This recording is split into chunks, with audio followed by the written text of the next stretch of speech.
Hello everyone, I'm very glad that you listened to my story. Please give me a follow and like the video if you enjoyed it. Feel free to comment and provide feedback so I can improve the sound quality. Yes, we invite you to listen to part 1 of the series. Chapter 1. Please don't say that the surgery was very successful. Because this was no longer a matter of surgery, it was some sort of magic. His face and body had all changed. He had become a completely different person. Could it be that he had transmigrated into a different dimension? In addition to the mirror at the head of the bed that clearly had poor feng shui, Shiryu also found 3 books beside it. He picked them up to check them out, and the titles instantly made him fall silent. Beginner Tamer's Essential Monster Breeding Manual. Pet Nursing After Birth. Evaluation Guide for Bestier Girls of Different Races. Shiryu. The names of the first 2 books were normal, but what was up with the last one? Cough. Shiryu's gaze turned solemn as he reached out his hand. However, his arm suddenly stiffened. Just as he was about to open the 3rd book to see what it was about, he felt a sharp pain in his head as a large amount of memories flooded his mind. Icefield City. At the pet breeding base. An intern pet breeder. Beast tamer. What was all this nonsense? This sudden memory took Shiryu more than 10 minutes to digest. After a long time, he raised his head with a complicated expression. He was right. He seemed to have really crossed into a different world. Not only because of these memories, but also because he knew that his looks would not fail him. As everyone knew, being ugly did not qualify one to cross into other dimensions. This was already a law of some sort somewhere. And he had been so handsome, so of course, he must have transmigrated. After his accidental death, he must have transmigrated to this alternate world where beasts were mainstream. Although this room looked like a modern single-person dormitory, he was no longer on Earth. Instead, he had come to a world called Blue Planet. This place was very strange, and the culture was completely different from that of Earth. Since ancient times, extraordinary powers had existed here, and they were not the battle aura, magic, and immortal cultivation that Shiryu had seen in various movies. It was because every creature here had the possibility of extraordinary evolution. Through continuous evolution, most animals and plants could awaken higher intelligence and powerful abilities. It was not limited to plants and animals. Even mountains, lakes, and snowstorms could evolve into living beings. These transcendent creatures would all possess powerful abilities such as lightning, flames, and hurricanes. They were no different from the mythical beasts on Earth. In this context, in the ancient times of this world, weak humans could only rely on powerful creatures as guardians to survive as tribes. However, after a long period of development, the human race gradually developed their own extraordinary power, the ability to control beasts. Some people could open up an alternate space in their minds through meditation and capture extraordinary creatures through this cage-like alternate space. In the beginning, humans only captured weak transcendent creatures by force and treated them as slaves. They controlled them to work and fight, but in the face of powerful transcendent creatures, humans could still do little against them. However, later on, some people discovered that the growth speed of transcendent creatures in the beast taming space was almost several times faster than in the outside world. It was also easier for them to break through the racial restrictions and evolve. This discovery allowed humans to see hope of rising to the top, and they began to study the beast taming space. Right after that, in terms of capturing, training, raising, and commanding, humans continued to develop the abilities of their beasts and gradually perfected this system so that powerful battle pets of various types could be cultivated by humans. Their profession became known as beast tamer as they stepped onto the world stage. With the rise of beast tamers, many extraordinary creatures began to take the initiative to contract with humans, hoping to use the humans' extraordinary ability to grow quickly and try to break through the restrictions of their race. As of now, thousands of years later, humans had already established a shining beast-taming civilization and controlled the area with the richest resources on this planet.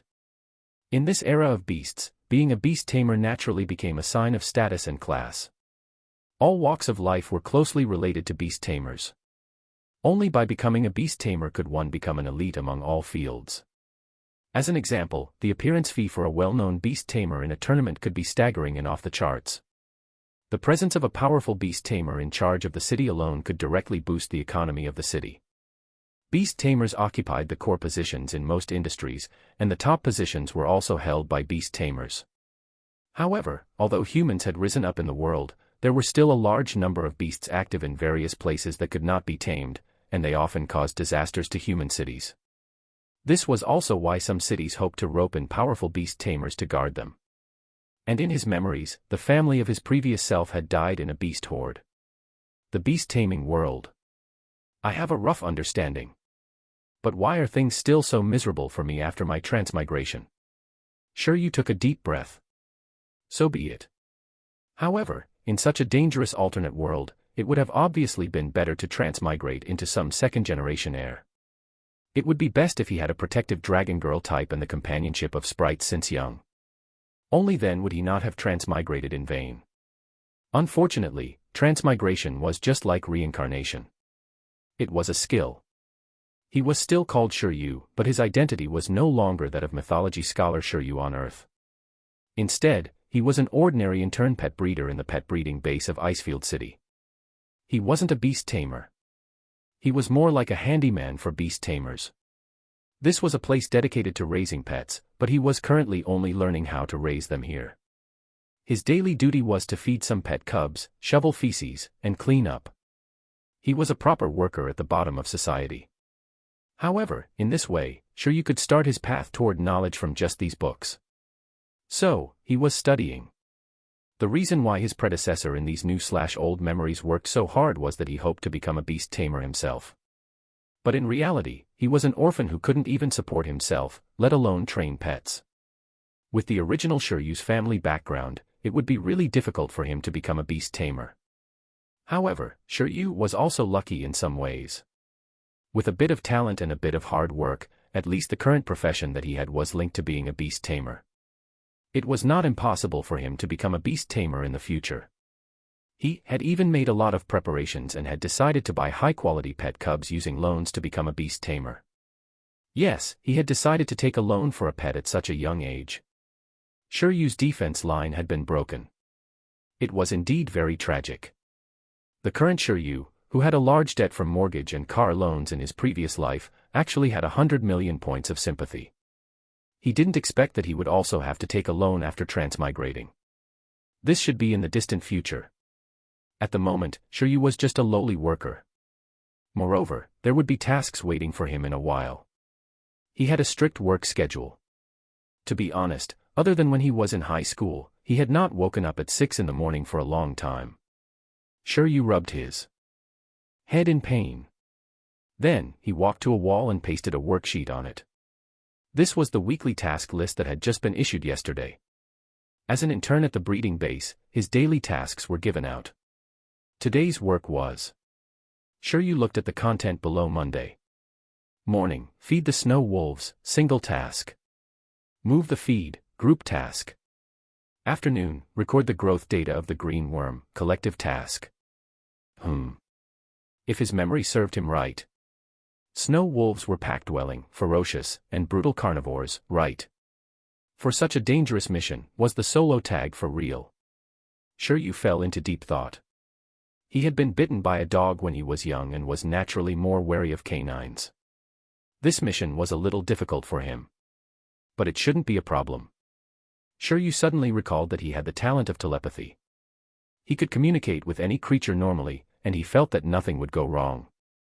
He was able to come here for his internship not only because his academic results in the school's theory class were very good, but also because he had a special beast-taming talent called psychic. When humans successfully opened up their beast-taming space through meditation, they would also awaken a beast-taming talent. Other than the fact that he had yet to contract with his first pet, Shiryu had successfully opened up the beast-taming space and successfully awakened his talent. Fortunately, in order to cultivate those with beast-taming talents, in the modern era, the country had incorporated the meditation method of opening up the beast-taming space into compulsory education. Shiryu was tested to have beast-taming talents at that stage. There were many types of beast-taming talents, but they were mainly divided into two types, the strengthening type and the special type. The awakening ratio was about 9:1. For beast tamers with such talents, for example, a fire strengthening talent, it was best to find pets with fire abilities to train. In battle, these beast tamers could use their beast taming talent to strengthen the power of their pet's fire skills. Compared to the strengthening type talent, the special type talent was very complicated and irregular. There was a huge difference in the manifestation forms of different talents. For example, the special talent, Share, could allow a beast tamer to receive a skill from their contracted pet and obtain a superpower. Generally, beast tamers who had this talent would be much stronger than ordinary beast tamers in terms of self-protection and combat strength. There was also the special talent, Fusion, which could allow a beast tamer to temporarily merge with their pet to become a new form. Perhaps those beast-eared girls really existed. As for Shiryu's psychic talent, while it was still a special talent, it was relatively common. It was one of the most common special talents. Beast tamers with the gift of telepathy could communicate with any intelligent creature without language barriers after mastering their abilities. Generally speaking, beast tamers could only understand the thoughts of the pet they had contracted with. However, beast tamers with the gift of telepathy could communicate with other people's pets and even wild creatures. For the development of the beast tamer profession, although the telepathy talent could not directly increase combat power, its status was unshakable and indispensable. After all, if they could communicate with other species, it was very likely that an unnecessary battle could be avoided. For example, in the field of beast tamers, medical workers, teachers, researchers, breeders, and so on, all the core positions were basically held by beast tamers with telepathy talents. It was a jack of all trades. He had such a practical beast taming talent. Logically speaking, it was easier for him to get along with wild creatures. At the thought of this, Shiryu heaved a sigh of relief. Although he wasn't very proficient in using telepathy, it shouldn't be that bad. He subconsciously tried to use his beast taming talent to listen to the surroundings. He planned to familiarize himself with the steps in advance so that he would not fail later. But at this moment, something unexpected happened. As Shiryu's beast space vibrated in his mind, his vision suddenly blurred. Then, a black illustrated handbook made of stone appeared in his mind. He seemed to have awakened his second beast taming talent. Chapter 2. Chapter 2, Skill Book. What happened? Where did this skill index come from? Shiryu's mind was in a daze as he received a lot of information. This information appeared in his mind in the form of images and words that he could easily understand. Shiryu was stunned for a moment. Due to the index on stone that appeared in his mind, he instinctively understood some of its functions. This function was really very broken. The index was called the skill index, and he could copy the transcendent abilities of transcendent creatures and record them in this index. It also seemed that Shiryu could freely teach the abilities recorded in the illustrated handbook to other transcendent creatures, but not humans. These creatures were powerful because they had mastered all kinds of extremely special skills. However, replication and teaching sounded so unscientific. Could the abilities of mythical creatures be replicated and taught to even ordinary pets? According to the feedback from the skill index, 3 conditions had to be met in order to successfully replicate the abilities of other transcendent creatures. 1. Seeing the other party use the ability with one's own eyes. 2. Body contact. 3. From seeing the skill to touching the other party, it must be completed within an hour. These were the conditions for copying and recording skills. If he wanted to give these skills to other creatures, he also had to meet certain conditions. Depending on the skill level, teaching required the user to consume a certain amount of physical strength. In addition, the target of the skill bestowal had to have a certain compatibility with the skill. There were indeed more restrictions, and Shiryu fell silent in thought. Although he wasn't a beast tamer yet, he could tell that this copying, recording, and teaching ability would definitely make all beast tamers drool. The strength of a beast tamer was not only dependent on the ability of the pet but also closely related to 3 aspects. The first was to develop their beast taming talent and beast taming ability. For example, for beast tamers who had the flame strengthening talent, the proportion of the increase in the power of their pet's skills might be different depending on the degree of their talent's development. The second was the skill manual. Most pets could only awaken their own race's skills. Race skills that could be awakened naturally were important reference targets for the pet's race level, and the strength of a pet's skills was crucial. Generally speaking, it was difficult for pets to learn skills other than their own race's skills. Teaching pets skills other than their racial abilities was as difficult as teaching a 7-year-old child how to fly a plane. However, Through some special teaching methods, pets still had a chance to learn other skills. The teaching method was just like the martial arts manuals in wuxia novels.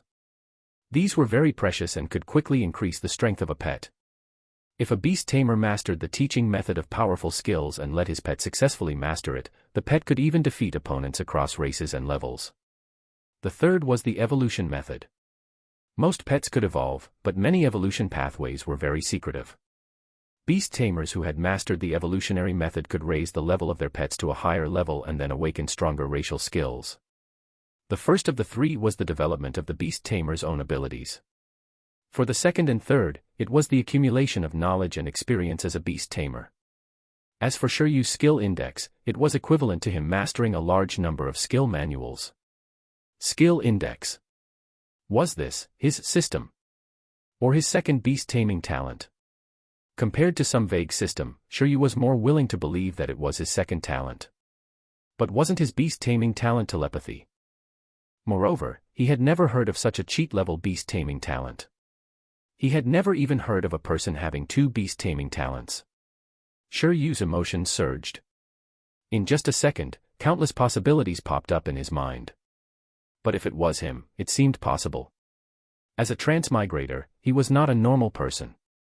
The original Shiryu had the gift of telepathy, but what did it have to do with the current Shiryu himself? Even if this Shiryu had the extra talent of copying, it was still very logical. It made sense. Anyway, calm down first. No matter how he looked at it, this was a good thing. This seemed to be his reborn in a new world trump card, his golden finger, so to speak. From shock to joy, Shiryu heaved a sigh of relief.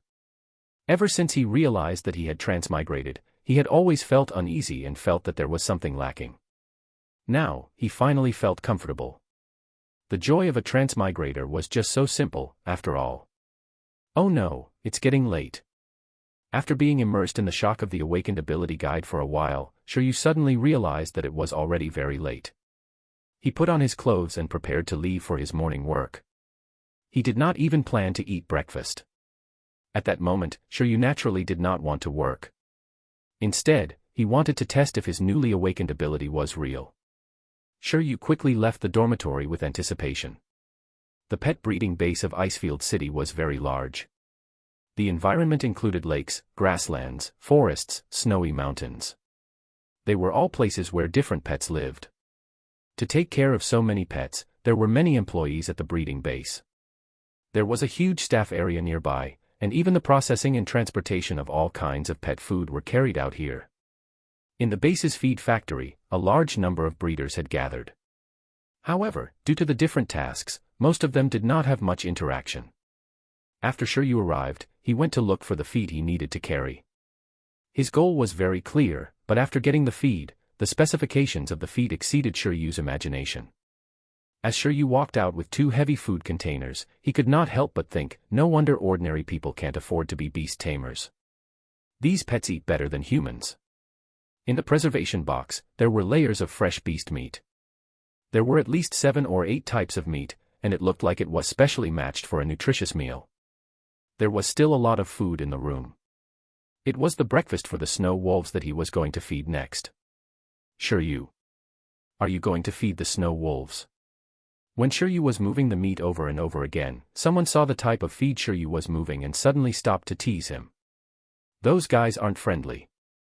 Be careful. But speaking of which, the infirmary of our breeding base is very capable. Don't listen to his nonsense. With the Wolf King around, there's no danger at all, someone beside Shiryu reassured. I'm just kidding, I'm just kidding. We're done moving. Do you need any help? The first person asked again. Shiryu looked at the two of them. He was very sorry that he had no memories of them at all. He could only reply with an awkward and polite smile, thank you, but there's no need. I'll be done moving soon. After saying that, the three of them did not continue chatting. After all, they still had work to do. After the other party left, Shiryu recalled that his predecessor liked to be alone and did not like to interact with others because of his personality, which was affected by his family's misfortune. Therefore, he did not make friends in his new work environment at the first moment, nor did he integrate into the various small circles. He was always alone, so he lacked social connections. No wonder that as an intern, he didn't have much of an impression of the others. He didn't even remember their names. However, he remembered a lot of information about pets in the breeding base. Shiryu shook his head. For the time being, there was nothing bad about this. He would maintain this for now. However, he was really good at being autistic despite his talent in telepathy.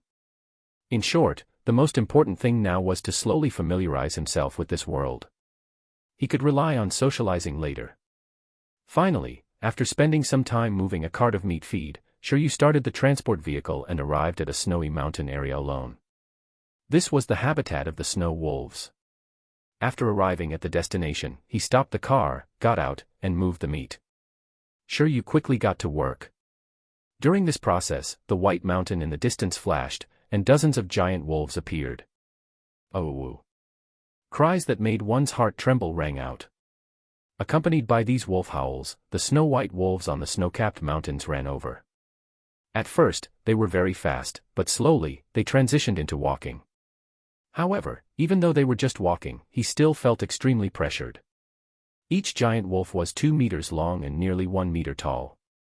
They were well developed, and it was hard to imagine that they were just cubs. They had long white hair all over their bodies, and their tails, backs, and limbs were covered in thick ice blue hair. As they walked over, the blue eyes of the giant wolves stared at Shiryu. They bared their fangs and emitted a cold aura. Race, Snow Wolf. Attribute, Ice. Race level, High Transcendent. Skills, Ice-Crushing Fang, Ice-Splitting Claw, Snow Concealment, Cold Breath. And LT, Notes and GT, it's a beast-type transcendent creature that evolved in the snowy mountain area. Its frozen fangs and claws can easily tear steel apart. It's good at hiding and hunting in snowy weather. Shiryu's knowledge reserves were not bad, and the specific information about this pet immediately appeared in his mind. Attributes represented the classification of abilities, and race levels represented the growth potential of extraordinary creatures. They were respectively low, medium, and high. As for skills, those were the special skills of extraordinary creatures that Shiryu wanted to learn secretly with his second cheat-like ability. At this moment, the giant wolves stared at Shiryu with drooling eyes. As expected, I could understand that. As for Shiryu, who was being watched by a group of snow wolves, he only felt that it was very novel. Although it was obvious that these wolves wanted to eat and were very hungry, Shiryu had indeed also heard it. This feeling of knowing what the other party was trying to say made him feel at ease, but also made his balls hurt. He was relieved because he felt that they were on the same channel. And his balls hurt because a wolf wanted to taste him. Damn it. What kind of lousy job was this? Was he here as a breeder or as a backup ingredient? Where's Wolf King? Shiryu tried his best not to mind such nonsense. He looked into the distance and searched for this Wolf King that supposedly these wolves were afraid of. Roar. After the snow wolves arrived, they stood obediently in a row and did not dare to act rashly. It was not because they were afraid of scaring Shiryu or being polite, but because their boss had yet to arrive. An even more intimidating roar had sounded, and the wolves made way for an even larger snow wolf. It was more than 3 meters long and at least 1.6 to 1.7 meters tall. The Wolf King of the Snow Wolf Pack slowly walked out and locked its gaze on Shiryu. The other snow wolves looked at the Wolf King with fear and respect. Snow wolves were a transcendent species that lived in packs, and their Wolf King had supreme authority. Some Wolf Kings could even awaken a deterrent skill that could create a sense of oppression and use it to command the wolf pack. This was not the basic racial skill of the snow wolf, but a high-level ability that required extremely harsh conditions to awaken. Under the Wolf King's deterrence ability, the snow wolves were extremely obedient and did not dare to act rashly. Indeed, they were very orderly. Obviously, the reason why intern breeders like Shiryu could safely feed these snow wolves was not because of any telepathic communication ability, but because of the deterrence of the Wolf King. This Snow Wolf King was the pet of a beast tamer in the breeding base. It was responsible for helping manage the wolf pack. Now, Shiryu suspected that the owner of this Snow Wolf King was secretly watching his performance at the scene and scoring him. However, this person must also have a very high status in the entire breeding base. This Wolf King was only one of the pets that he had raised, and he probably wouldn't be so bored that he would pay attention to interns like him. Could it be that this wolf would be his grading teacher? Shiryu's expression was strange. Following that, the Snow Wolf King approached Shiryu indifferently. Shiryu's heart skipped a beat as he looked at the handsome wolf strangely. The pressure that this Wolf King gave him was completely incomparable to that group of ordinary snow wolves. Just a glance from him was enough to make Shiryu's heart pound. At this moment, the Wolf King was also looking at Shiryu. It did not eat immediately, and its body was surrounded by cold air as it continued to approach Shiryu. Then, its body brushed past Shiryu, and its head had even touched Shiryu. According to tradition, the alpha wolf would leave its scent on the intern breeder, leaving its unique deterrence on the intern breeder. This way, the snow wolves would be much more obedient during the feeding process. When Shiryu felt the coldness beside him, he understood that he had been marked by the Wolf King. Using this method to leave a scent. Not bad, much more civilized than being peed on. Just as Shiryu was lamenting, his skill index suddenly took effect. This was because the Wolf King had subconsciously emitted a deterrence and had come into contact with Shiryu. The extremely dramatic and smooth process left Shiryu at a loss. He had originally been thinking of how to find an opportunity to replicate the Snow Wolf's skill, but it turned out to be so simple. Moreover, it was the Wolf King's high-level skill. He flipped to the first page and saw the image of the Snow Wolf King at the top. Below was a pile of words. Skill, Deterrence. Skill level, Advanced. And LT, Notes and GT, it's a spiritual skill. The skill user can intimidate, overwhelm, and lead other creatures with its aura. It can also make creatures much weaker than itself faint. It's a symbol of kingly aptitude. Status, no target set. Chapter 3. Chapter 3, Initial Pet Plan. The index was updated. After discovering the change, Shiryu's mind immediately rippled. Successfully copied deterrence. According to the rules, as long as I find a proper recipient, I should be able to teach the skill to other pets at any time. Deterrence was the ability that the Wolf King used to lead the wolf pack. If he could teach the skill to ordinary snow wolves, wouldn't he be able to mass-produce Wolf Kings? If he could teach the skill to pets of other races, he might be able to train kings of other races. Thinking about it, it was such a system bug. It was ridiculous. However, the exact reason he was happy was because there was a bug. He actually had such a powerful beast-taming talent. As expected of himself. Shiryu smiled. When he returned to his senses, he saw the Snow Wolf King staring at him in confusion. Roar. The Wolf King growled and frowned. Shiryu understood. The other party saw him smiling foolishly and suspected that he was not right in the head. So be it. Shiryu wasn't angry. It was impossible for the Wolf King to understand his joy. The joy of humans and wolves was not connected. He had just taken advantage of the Snow Wolf King, and now Shiryu found it very pleasing to the eye. Your deterrent skill seems very powerful, and right this second, it is already mine. The Snow Wolf King did not know that its skill had been replicated. After confirming that Shiryu was not frightened silly by it, it turned around and started eating the meat. Only after it had eaten and drunk its fill did the ordinary snow wolves in the wolf pack dare to surround it. It must be because the Wolf King had left its scent behind. After the Wolf King left, the ordinary snow wolves were clearly not as fierce as before when facing Shiryu. Just like what the other interns said, they got very obedient. This obedience made Shiryu's subsequent feeding process and study of the index in his mind much smoother. You can really teach this, Shiryu was excited after distributing the food to the snow wolves. Just now, when there were snow wolves in his vision, the information on the first page of the illustrated stone handbook in Shiryu's mind had changed. The skill state changed from no target seto can be taught. In other words, he could indeed teach the deterrence skill in the illustrated handbook to every snow wolf that he had just fed. Man-made Wolf King. Of course, Shiryu would obviously not rashly use this teaching ability. Not only would it consume an unknown amount of energy, but it would also be a big problem to have the other snow wolves in the breeding base learn deterrence skills. He continued the feeding. Shiryu devoted himself to it, and soon, the work was completed. However, it was a pity that he could not replicate the other skills of the snow wolves during the feeding process. After all, except for the Wolf King that constantly showed its deterrence, the other snow wolves would not be so bored as to use their racial skills during mealtimes. It was fine if he didn't have it. Shiryu wasn't greedy. This high-level mental-type deterrent skill could already make him rich. After he was done feeding the snow wolves, Shiryu began to do other tasks. In the breeding base, Shiryu saw the patrolling greenback eagle flying across the sky. With his line of sight and mind locked, although he was quite far away, the status of the deterrent skill in the illustrated handbook in his mind once again changed from no target seto can be taught. Look, not only could he raise a wolf king, he could also raise a bird king. Shiryu really wanted to give it a try. However, reason made him choose to work. Intern life was very tough. The toughest and most tiring tasks were all theirs. Moreover, there was no technical content. This couldn't be helped. After all, they were still in the learning stage. Shiryu and the others had to first have the ability to do difficult tasks such as training pets.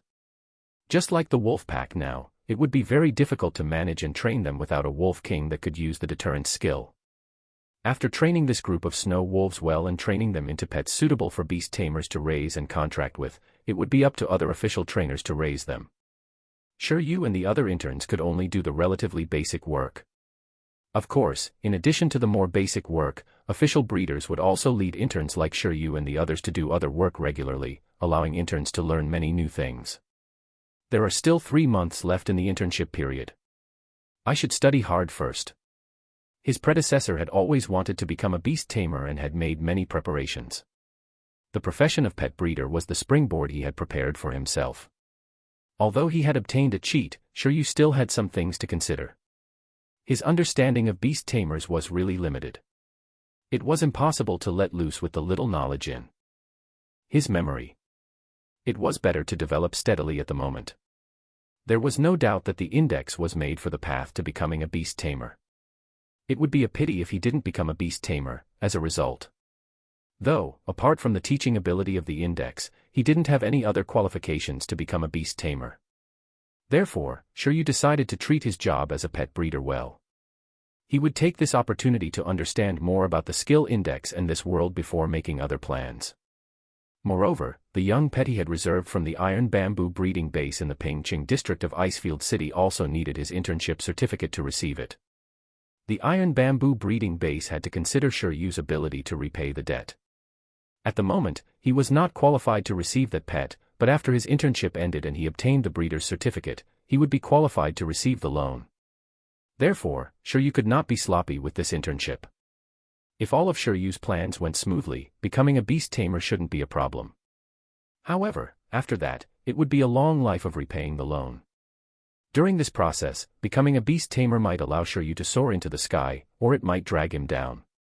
After all, raising a pet really consumed resources. Iron Eater. This was the race of the pet Shiryu had reserved.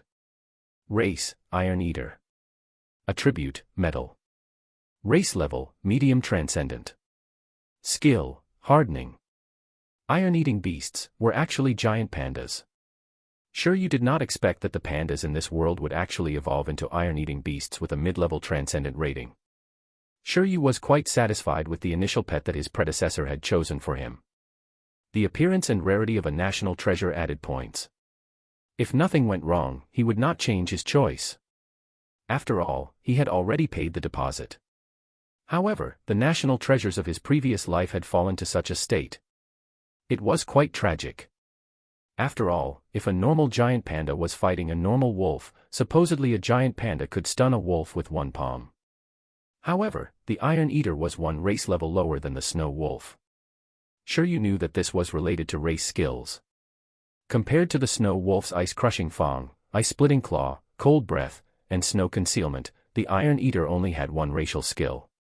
Just like in the name of this iron-eating beast, after the giant pandas in this world evolved, they could harden their bodies by eating metal minerals, making their bodies as hard as steel. Hardening was a low-level racial skill. Its upper limit was not high, and it could only be used in close combat. Naturally, it could not compare to the Snow Wolf that was favored by the heavens. With low-level racial skills and excellent physical fitness, the iron-eating beast's race level was medium. It was actually not low, but it was a pity. After all, according to the legends on Earth, it was Chiu's one mount. Now that it was another world, suddenly it wasn't so cool and powerful anymore. It was ordinary, ordinary. Sure, you suspected that it was because pandas were too lazy. They either ate bamboo or slept. Furthermore, they had gentle personalities, which resulted in their slow evolution. If these pandas had had some guts, would they have ended up like this? However, this was also good. Otherwise, sure, you would not have been able to afford the Iron Eater. This was only because his household register was in Pingqing district, and its locals had good policies and privileges. Otherwise, he couldn't have even considered this option. Iron-eating beasts are not bad actually. The Iron Eater's ability to eat metal ores and turn them into a body-strengthening skill is both offensive and defensive. Not bad. If he wasn't wrong, the metal-eating beast would definitely be able to learn the deterrence skill that he had copied just now. There shouldn't be a problem with the compatibility. He had the skill guide, so he could try to let it master the skill. The deterrence skill that represented kingly aptitude could lower the opponent's battle will and strengthen one's own. Hardening could increase one's defense and attack power. It was both offensive and defensive. These two skill combinations made sure you think of strange things. So, was he still lacking a perception skill to increase speed? If he could replicate similar skills, at that point, the Iron Eater might as well directly change its name to Panda King. Probably no Iron Eater beast tamer had tried this combination. When he thought of this, sure, you felt that it was worth a try. He stayed in the pet breeding base not only to learn but to also collect rare skills. He would collect more first. In the future, when other beast tamers are wasting their time being troubled over how to teach their pets various skills, he could quickly assemble a set of divine skills for his pets. Chapter 4. Chapter 4, Searching for a Target. After imagining the future, Shiryu was pulled back to reality. Apart from feeding the snow wolves, he had many other tasks to do, and these tasks would be keeping him busy the entire morning. It was not until noon that he was free, but the afternoon was still clearly arranged. After lunch and lunch break, the interns in Shiryu's dormitory building had the same mission in the afternoon. They had actually been doing this job for some time. It was what was written on the worksheet previously: record the growth data of the green worm. In the afternoon, Shiryu kept a low profile as he followed the large group into the forest filled with green silkworms. The forest was luxuriant and therefore difficult to pass through. The green silk bugs were the pets that were most commonplace here. In the pet base of Icefield City, there were only 50 snow wolves, but there were thousands of green silk bugs. They could basically be described with 4 words: they were stupidly numerous. Their strength was also pitifully weak. Compared to the snow wolves that could steadily awaken 4 racial skills during their growth period, these green worms only had 1 skill. Moreover, worm silk was a skill that produced something that could only be compared to steel wire only when used perfectly. Beast tamers divided the abilities mastered by extraordinary creatures into different levels according to their power and effect. From low to super, they were categorized as the following: levelless skills, low-level skills, mid-level skills, high-level skills, super-level skills. For example, the worm silk skill that the worms mastered could not even be considered a low-level skill. It had no level at all. Therefore, it could be said that it was pitiful for the green silk worms to be classified as low-grade transcendents. After all, the green silk worms could not even defeat most ordinary animals. They were only rated better because of their potential for evolution. However, according to the different cultivation methods, there were many uses for the worm silks of the green silkworm. However, the pet breeding base did not raise green silk bugs to produce worm silk. The reason why they raised such a weak pet was because the green silk bugs were one of the few pets in nature that could evolve naturally once. After absorbing enough nutrients, they could evolve into wind crystal butterflies and have a chance to awaken another species skill called wind blade, which would increase their combat power. Although their species rank was still classified as low-level transcendent due to their lifespan after evolution, the wind crystal butterfly was one of the easiest worm-type pet beasts to raise. It was the optimal choice for most ordinary beast tamers. Next, Shiryu and the others' job was to record and observe the growth state of the green silkworms and determine when they would successfully evolve. Compared to the snow wolf, the green worm was much more harmless. After all, it was only the size of a palm. It had a green furry body, innocent eyes, and 2 yellow antennae on its head. It was very similar to the larvae of the citrus phoenix butterfly on Earth. After getting to know them personally, Shiryu finally understood why they were known as the weakest pets in the pet world. Because the silk produced by the green silkworms that hadn't been trained. Shiryu was able to break it with a gentle tug. During the observation process, Shiryu's hand was wrapped in worm silk. Compared to the snow wolf, the green silkworm was less intelligent. Shiryu was not proficient in telepathy, so the communication between the two parties was not very good, causing the green silkworm to resist. But this resistance was too harmless. However, this was not what made him the most speechless. What left Shiryu speechless was that the stone index in his mind showed that the high-level mental type deterrent skill could actually be taught to the green worms. A green worm with the aptitude of a king. Was the so-called compatibility standard this lax?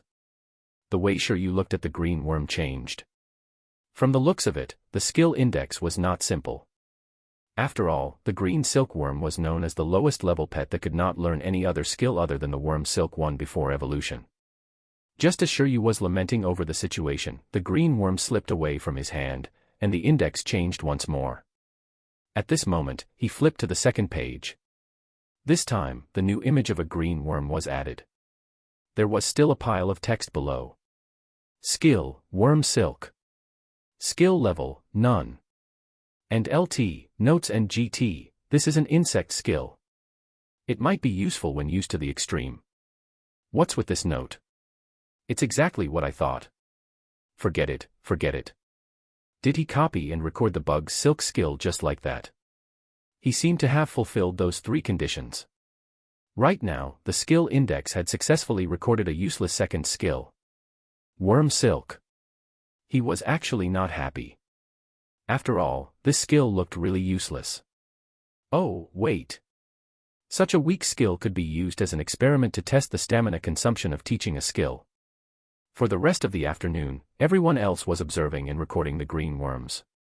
Shiryu was also observing and recording, but he actually had one more task, which was to continue studying the skill index in his mind. The only valuable discovery was that he could actually teach the green silkworms that had already learned the worm silk skill. They had already mastered this skill but could still be taught it. Shiryu studied it for a while.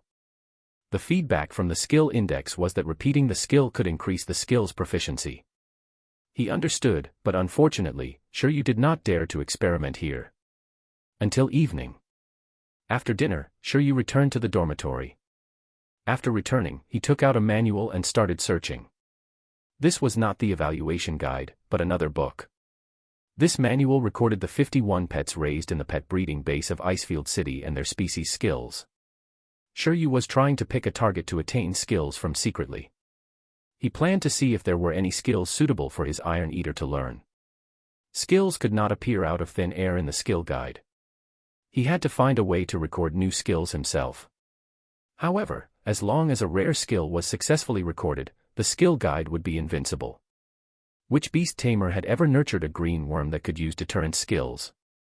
For the time being, Shiryu regarded the skill index as his second beast taming talent. With this talent, his next goal was easy to predict. He had to find a way to replicate higher-leveled skills and store them away to train his pets after he became a beast tamer. Unfortunately, after looking at the 51 pets in the breeding base through the manual, Shiryu did not find the perception skill he was looking for.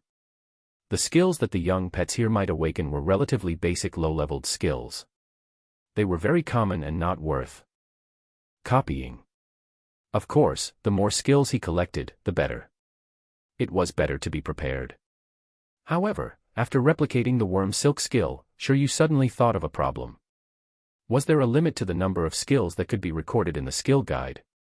Shiryu did not dare to waste his page count before figuring out the upper limit of this record. It was better to focus on middle and high-level skills first. Looks like I can only change targets. In fact, the place where Shiryu was currently at, the pet breeding base in Icefield City, not only had a large number of wild pets but also many beast tamers. The skills of their pets could also be copied by him, just like the deterrence of the Snow Wolf King. The chances of a beast tamer's pet mastering a rare skill were much higher than the pet cubs raised here. At the thought of this, Shiryu pondered for a moment. He had a bold idea. Chapter 5. Chapter 5, 3 Skills. At the pet breeding base of Icefield City. At night. A figure walked out of the dormitory building and went straight to the infirmary. In the pet breeding base, it was common for wild pets to fight, and occasionally, the breeder would be accidentally injured. Therefore, most regular pet breeding bases would be equipped with an infirmary. The infirmary here was not particular about the treatment target. The injuries of humans and pets could be treated, and the treatment method was very simple. In the era of beasts, of course, the healing abilities of pets had to be used. After quickly arriving at the infirmary, Shiryu saw the doctor on duty sitting on a chair handling documents. What's wrong? She had looked up when she saw someone coming. Doctor, I think I sprained my wrist. I'm worried that it will affect my work tomorrow. Shiryu walked forward and extended his hand. His slightly swollen hand was still trembling. Let me take a look. The female doctor was expressionless as she glanced at Shiryu's wrist. Through his clothes, she could tell that Shiryu was an intern breeder here, a student who had just graduated from school. Usually, this kind of employee loved to get into trouble, but she was already used to it. Let me give you a simple treatment, she muttered. In the next second, Shiryu felt the temperature around him plummet as a gust of wind appeared out of thin air. Phoo! A breeze blew, and the curtains in the room fluttered. At the same time, as the female doctor muttered, a huge white-green array formation that flickered with countless light spots appeared in midair, facing Shiryu. Then, the formation rippled like water, and a white dandelion floated out. The white dandelion was bigger than Shiryu's palm and had no roots. After being summoned by the female doctor, it landed on the back of his hand. It'll be done soon, she said. As soon as she finished speaking, the white dandelion shone with a faint white light that enveloped the back of Shiryu's hand. In an instant, Shiryu felt that he had been cured under the light.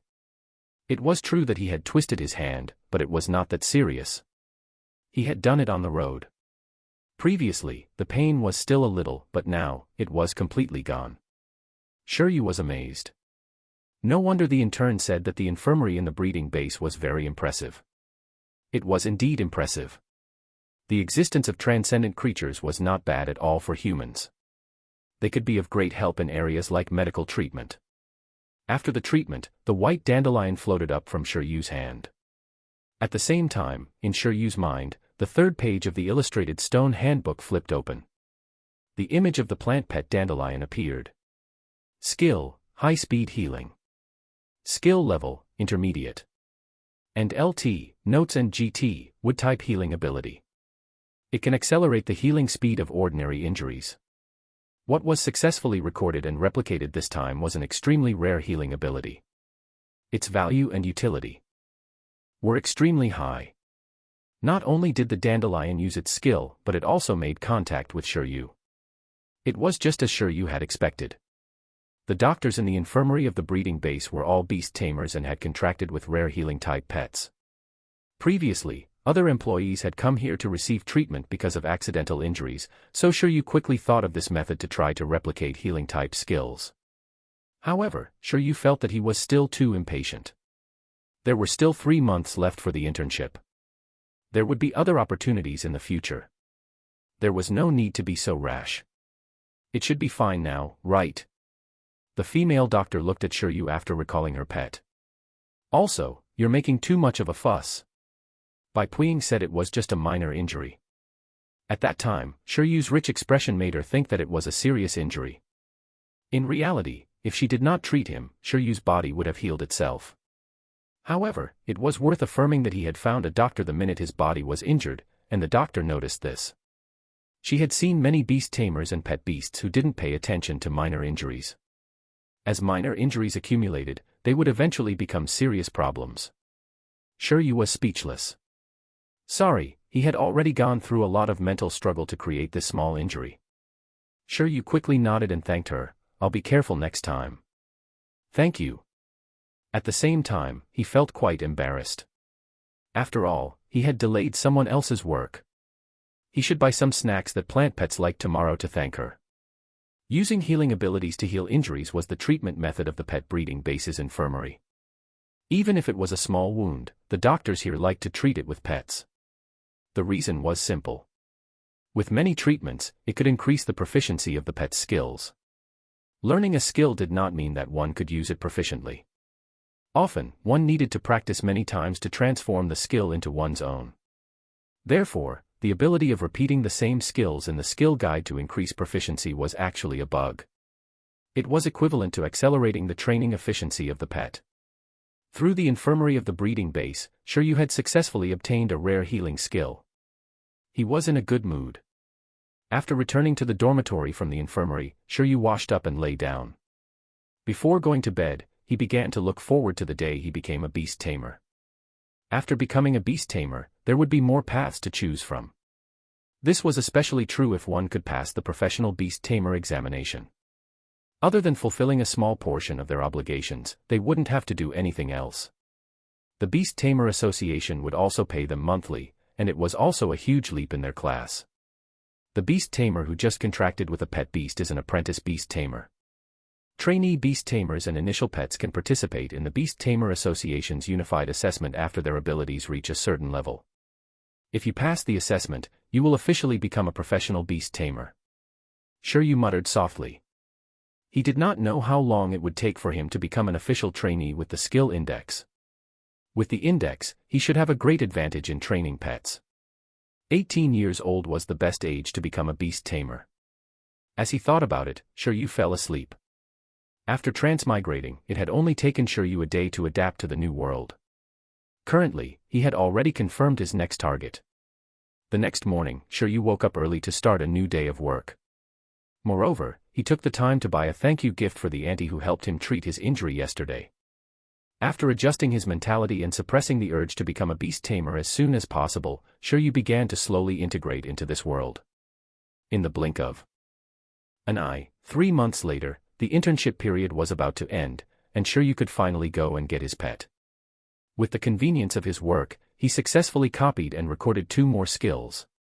The first one was the middle-rank skill, supervision. It came from a pet of the wind family, which was of a high-level transcendent species. It was the greenback eagle, which was the group of pets patrolling in the sky of the breeding base. Supervision, as the name suggested, was a skill used to enhance vision. Eagles already had good eyesight, and creatures who had awakened supervision skills had even better eyesight. Not only could they see through ordinary illusions with night vision and far vision, but their opponents' movements would also be several times slower in their eyes. Although it didn't seem like it could be used directly, the upper limit was very high, and its uses were extensive. The pets that relied on their eyesight for reconnaissance and patrolling in the cities would basically have supervision skills.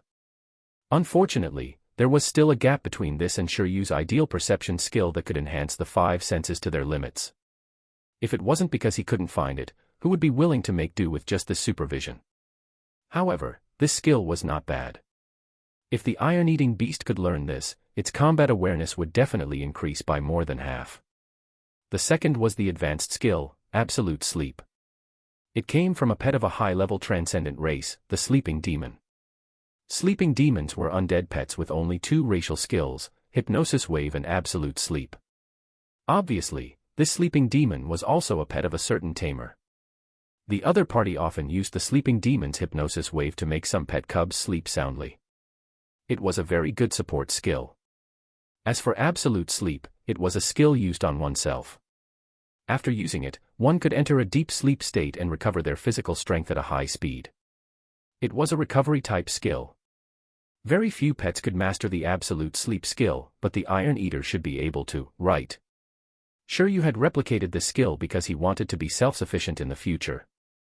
After becoming a beast tamer, if he wanted his pet to grow quickly, he would definitely have to train it. However, training would consume the pet's physical strength.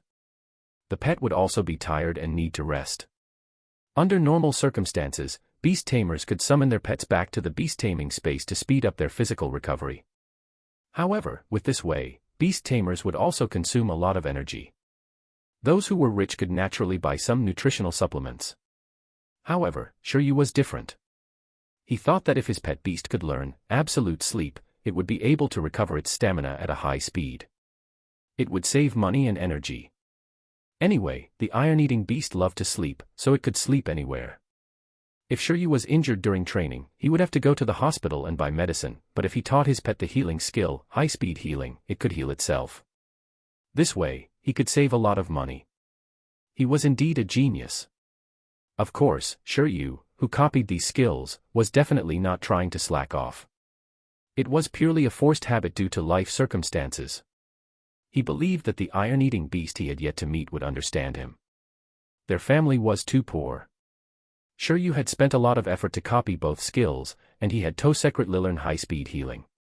However, why only 2? It was because after the index recorded 5 skills, it seemed to have reached its limit. This made Shiryu depressed. Although he guessed that there would be an upper limit, 5 in the beginning was too little. Fortunately, he hadn't been in a hurry to replicate low-level skills. Otherwise, he would have suffered a huge loss. Currently, the upper limit of the skill guide was 5 skills. If he wanted to add new pages, Shiryu guessed that he would have to raise his beast tamer level, just like how he had to develop some special beast taming talents. It was actually very simple for beast tamers to improve their abilities. It was to constantly strengthen, modify, and expand their beast taming space through meditation.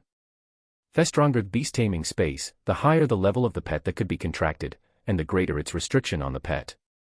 The better the environment in the beast taming space, the faster the growth of the pet. The larger the beast space, the more pets a beast tamer could contract with. Beast tamers could choose to develop the beast taming space according to their own needs. Not all 3 routes needed to be perfected. As the beast space leveled up, the accompanying special beast taming talent would also be strengthened. Chapter 6. Chapter 6, Iron Bamboo Breeding Base. 3 months of internship passed in the blink of an eye. In the pet breeding base of Icefield City, in the dormitory of the intern breeders, most of the interns were packing their luggage. The internship experience during this period of time had made these interns gain a lot. However, it was time to leave. Compared to being reluctant, many people were more looking forward to it. For example, Shiryu. He was looking forward to it because after his internship ended and he obtained his certificate, he could finally go do the things he wanted. During his internship, Shiryu belonged to the type of employee who was more down-to-earth and hardworking. He had completed his work very well. Other interns would play cards in 2s or 3s when they were free, but Shiryu was different.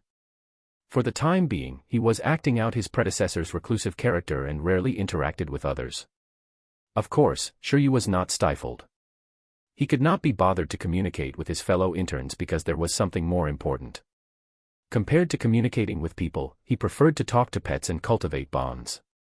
Not only could he train his telepathy talent, but he could also find an opportunity to secretly learn skills. If it weren't for the fact that the skill index had a recording limit, he felt that he would have copied dozens of skills already. Shiryu discovered that his telepathy and the skill index worked better together. In the future, if they encountered powerful supernatural creatures, it seemed like a good combination to use telepathy to cozy up to them and use the skill guide to fleece them. In short, he hadn't wasted these 3 months. After successfully obtaining the internship certificate, Shiryu left happily. Although there would be Northwest convenient place for him to copy skills in the future, he could finally personally contract with pets and use the skill guide. He was still quite excited. The more he understood this world, the more he realized that there was no future here if he didn't become a beast tamer. For the sake of his future standard of living, he set a small goal. He would become a professional beast tamer within a year. The morning sun shone on Shiryu through the thin clouds. After walking out of the pet breeding base in Icefield City, Shiryu, who was carrying a backpack, turned around and took one last look. Logically speaking, this was also a place that sold pet cubs, and there were even many types. However, Shiryu, who had interned here before, knew that the pet cubs here were overly expensive. Of course, this was not the pet base's problem. It was his problem. Therefore, it was better to stay in the suburbs. Although there were fewer pets, at least the locals had preferential policies. Shiryu's current city was called Icefield City. His school and internship location were both in this city. In the country, it was considered a second-tier city, and there were more than 100 second-tier cities like it. The city itself was actually quite developed. After all, there were only 9 Tier 1 cities that could crush Icefield City. It was the same everywhere. The more developed a place was, the more expensive it was to live there. Therefore, Shiryu could only go to the lower end for the time being. He was born in a suburb under Icefield City called Pingching District, and although it was in the suburbs, after reconstruction, its beast taming industry had become relatively developed. In addition, in order to support the local beast taming industry, the locals had a discount when registering as beast tamers and buying pets. His predecessor had taken advantage of an event to quickly pay the deposit for the Iron Eater cub. Right now, it should be time to collect his future pet. After the internship ended, Shiryu returned to his school to complete the procedures. After obtaining all the certificates, he returned to Pingqing district. 10 years ago, the district had been attacked by a beast tide, and many families were destroyed, Shiryu's family among them. However, after such a long time, order had been restored here. A lot had changed in the past 10 years.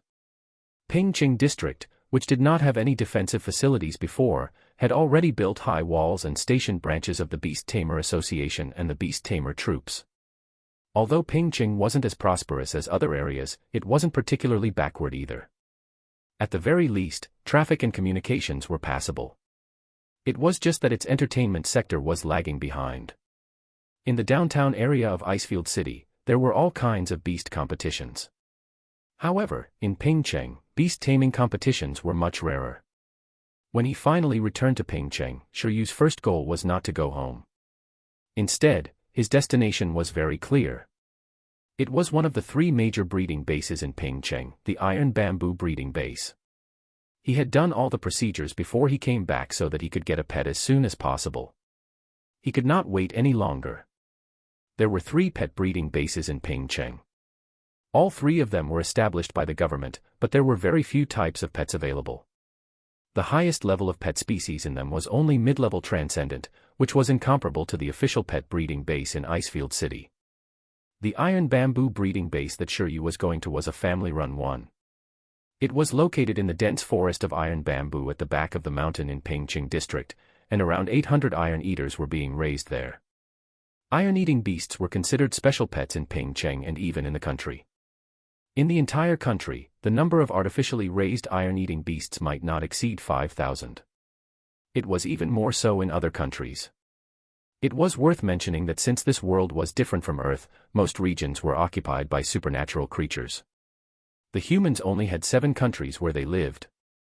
The country Shiryu was currently in was known by other countries as the Radiant Ancient Country of the East, one of the oldest countries. It was shortened to Donghuang, meaning East Radiance. Soon, Shiryu took the bus to the mountain behind Pingqing district, with the intention to climb it. A flat path was built on the mountain. In addition to being a breeding base, it was also open to tourists at certain times. However, it didn't seem to be an open day currently. The surroundings were cold and quiet. After taking a few steps, Shiryu arrived at the guardhouse of the Iron Bamboo breeding base. This was the only passage, and the surroundings had been sealed off. Shiryu saw the pavilion nearby and walked over. By the window of the pavilion house, an old man in a green coat with sparse hair was reading the newspaper. When he noticed someone approaching, he pushed up his reading glasses and tried to see who it was. Was this guard for real? Forget it, I can't judge a book by its cover. Perhaps this seemingly unreliable person could casually summon a giant dragon. Hello, I previously reserved a young iron-eating beast here. I'm planning to go through the procedure soon, so I wanted to come over today to take a look. Shiryu shouted, afraid that this guy could not hear him clearly. Oh. Although he looked out of place, he was not an idiot. Upon hearing Shiryu's words, he instantly understood. Wait a minute, I'll inform the breeder inside to come over, the guard replied and then dialed the landline on the table. After he explained the situation over the phone, Shiryu only had to wait for a bit. A 2-meter-tall plump figure with an appearance between black and white walked out of the breeding area. His upper body was round, but the lower part was short. Shiryu looked at the fellow who was walking over and fell into deep thought.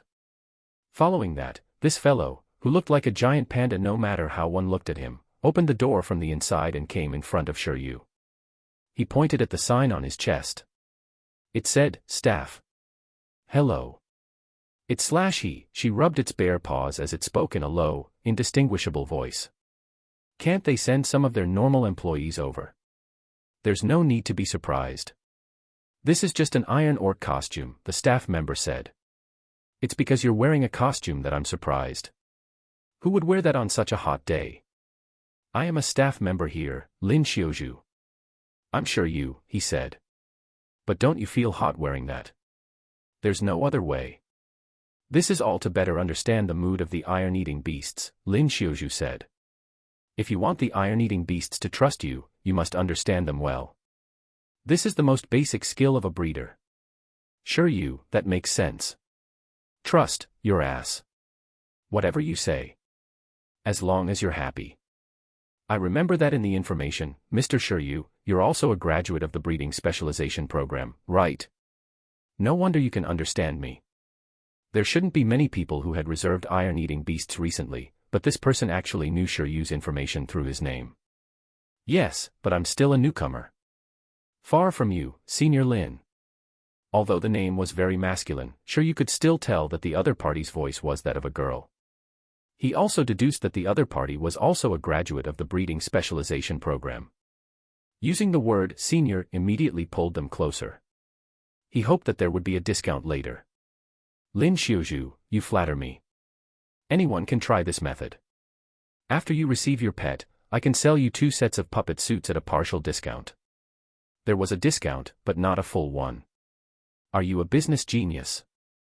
No, thanks. Sure, you did not say it out loud for the time being. He would reject it after he had chosen his pet.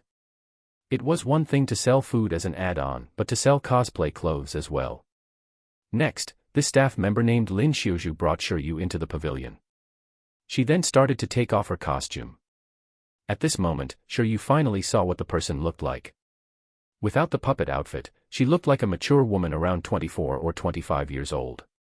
She had delicate features, a tall figure, and beautiful black hair.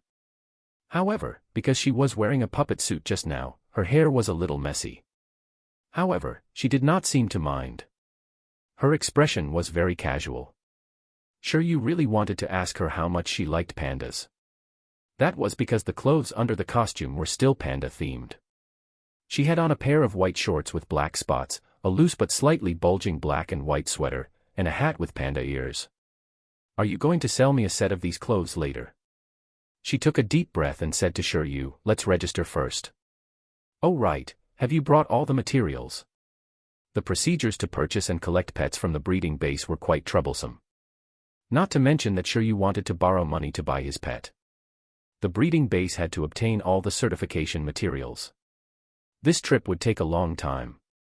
Fortunately, Shiryu had already applied for all the necessary documents when he was in Icefield City, so the materials should be quite complete now. Yes. Next, Shiryu registered with Lin Xiaoju's help, and the two of them verified the relevant materials. After the verification, Lin Xiaoju nodded and said, then you should be able to collect the pet today. I can do it today. Then, can I choose now? Shiryu was very surprised. The previous deposit did not specify which beast he had to take. Therefore, it was up to the beast tamer to decide which iron-eating beast cub to choose. The affinity between both parties was very important. Lin Xiaoju shook her head and said, you're too late. If you had come earlier, you might have been able to choose. The current situation is like this, in this batch of iron-eating beasts, only one is left. Besides that, there's also something wrong with that one's physique and personality. Shiryu was stunned. What's going on? This development. Chapter 7. Chapter 7, Iron Eaters Will Never Be Slaves. The environment of the Iron Bamboo breeding base was different from that of the Icefield City breeding base. There was only the high mountain bamboo forest area here. In this world, you would often see things that did not make sense.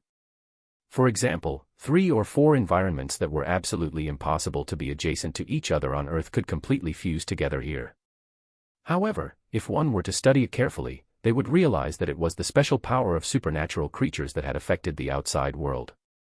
The environment of the Iron Bamboo breeding base was relatively normal, at least, more normal than that of the Icefield City breeding base.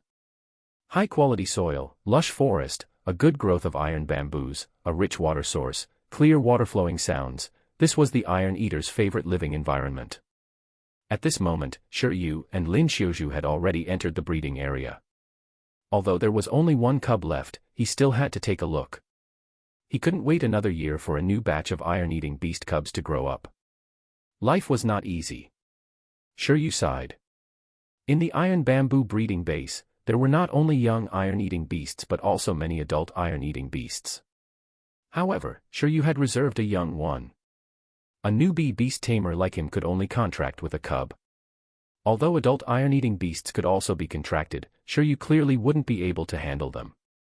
Iron eaters are indeed shut-in types.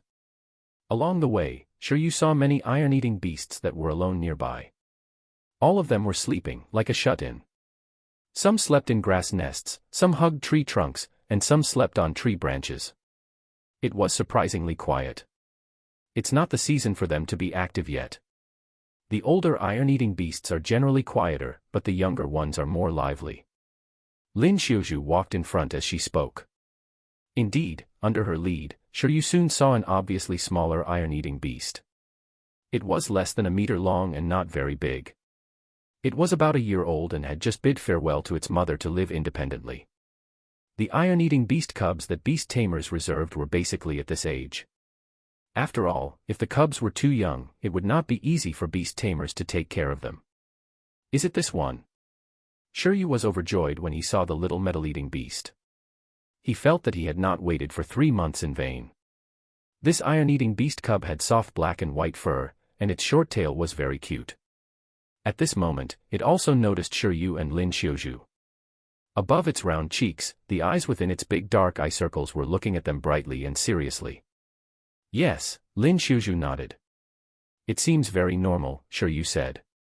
As soon as he finished speaking, the iron-eating beast cub immediately looked away from the two of them, as if it didn't want to be disturbed. It then suddenly sprinted on the spot and hit a tree trunk with a bang. Then, it was bounced back and rolled on the ground several times before stopping. Shiryu added, "All right, she doesn't look very smart." Lin Xiuzhu helplessly covered her forehead and said, "This young iron-eating beast had some problems when it was born, and its birth was not smooth. Its physique is slightly weaker than other young iron-eating beasts. The iron-eating beasts at the same age as it have already successfully awakened their hardening abilities before the age of 1. Only this one has not awakened it even now. Under normal circumstances, the earlier a pet of the same species awakened its racial skills, the better its aptitude and talent would be. For those who awakened slowly, it naturally meant that their talent was poor. That was why this iron-eating beast was left. In short, due to individual differences, its personality has also started to become different from other iron-eating beasts. Iron-eating beasts had the same personality and habits as giant pandas. Other than eating half the time every day, the other half was spent sleeping. In most cases, iron-eating beasts were very docile. When they saw people, they would often cover their faces with their front paws or lower their heads, not revealing their true appearance. They rarely took the initiative to attack other creatures. Therefore, they were highly recommended to be trained by novice beast tamers. However, this iron-eating beast had different personal experiences. First, it developed slower than the other iron-eating beasts of the same batch. It also didn't know what it should know. Then, it was left alone, and its personality had changed drastically. It was anxious. Thus, it began to change its habits and self-discipline. It actually worked hard to train on its own, hoping to awaken its hardening ability quickly and become stronger. It was a rare iron-eating beast with dreams and wasn't lazy. Unfortunately, its talent was lacking. After evolving, the iron-eating beast's intelligence would not be low compared to other pets. The tree crash just now was the way it trained its body. In other words, this young iron-eating beast's talent is very poor, but it works very hard and is very diligent. It has nothing but a desire for improvement. Shiryu concluded and smiled. Although you're exaggerating a little, that sounds about right, Lin Xiuzhu said. But there's no need to worry. It's just that its natural development is slower. If it can be placed in the beast-taming space to be nurtured, it can quickly adjust in the future. Moreover, such a disciplined iron-eating beast was actually very rare. This kind of personality was usually a bonus. Of course, there are drawbacks to this personality, Lin Xiuzhu said in her heart. It really eats too much due to its irregular lifestyle. After all, if it wanted to train, its nutrition had to keep up. Then I'll take it. Although ordinary iron-eating beasts were not bad, Shiryu did not want docile pets that only ate and slept. They were too lazy. He'd rather be the only lazy one if anyone was going to be. It didn't matter if its talent was good or bad. After all, he had the skill index. Everyone knew that hard work and cheats were the way to go. Have you decided? Lin Xiuzhu looked at Shiryu in confusion. Most beast tamers would be worried about their pet's talent, right? Otherwise, this young iron-eating beast would not have been left behind. I like pets that work hard. I think it will get along well with me. Yes, he had already thought up the accompanying moves for self-training. So, is there any discount? Shiryu still couldn't forget about the discount. Lin Xiuzhu was speechless. However, with Shiryu's information, she understood his situation. She said, this iron-eating beast sleeps less, so it will need more food. In terms of price. No, we treat every iron-eating beast equally here. However, if you wish, we can give you an additional month's worth of iron bamboo.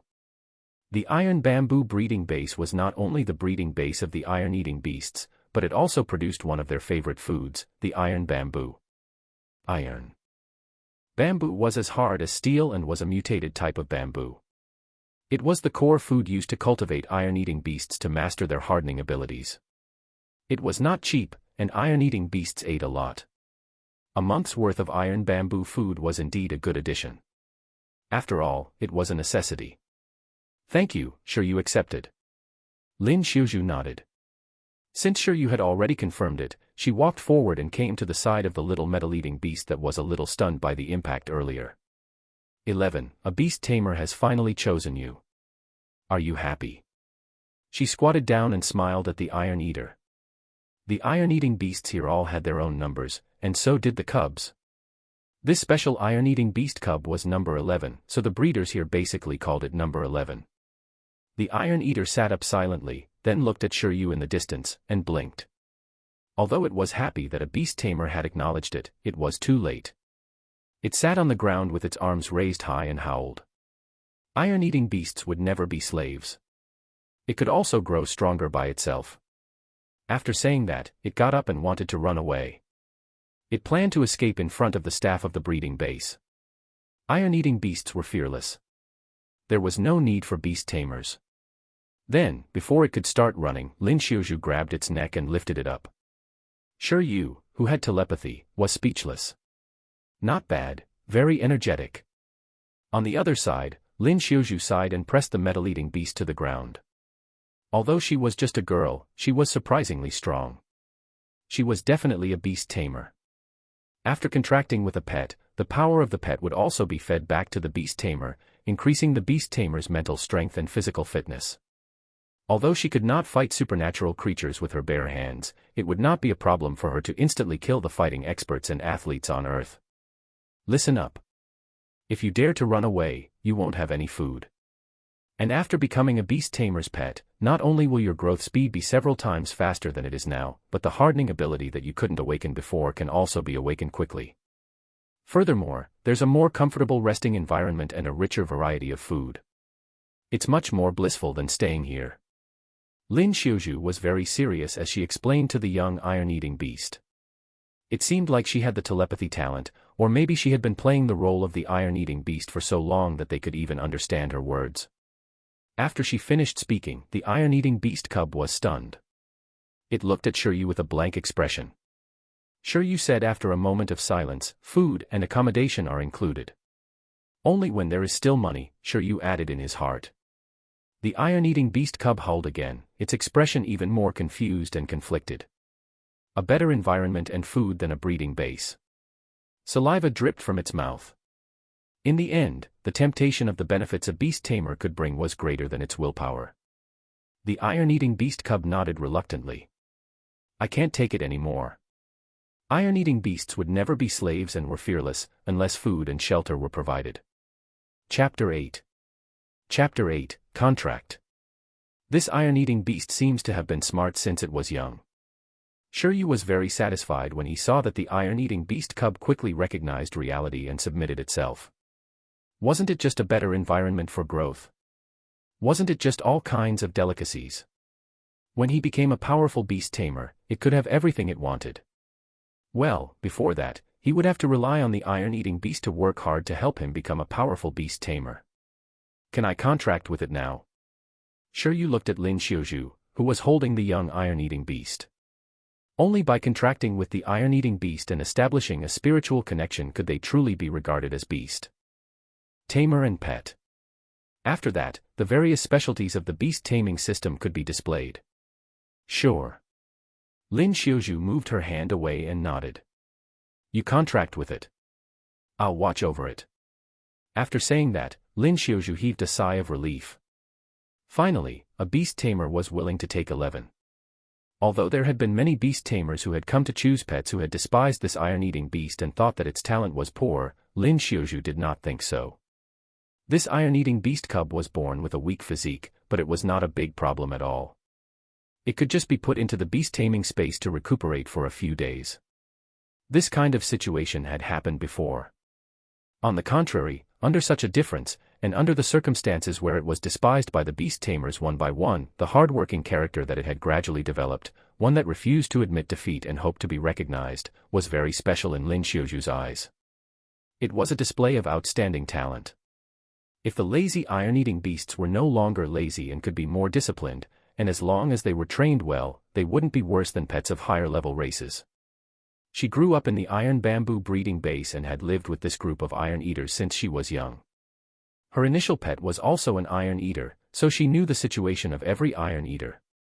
Originally, she thought that if no one was willing to take this iron-eating beast away in the end, it would be good to leave it in the breeding base and have her take care of it. However, now that Shiryu had taken a fancy to this iron-eating beast, perhaps it would be a good result for both Shiryu and number 11. Beast tamers and pets had always promoted each other's growth. In fact, considering the fact that Shiryu was a victim of the disaster in Pingqing 10 years ago, she had even chosen to give him a month's worth of pet food. During the beast tide 10 years ago, she had still been a child, and her parents were powerful beast tamers. She didn't have much of an impression of the disaster, but it was different for the ordinary people here.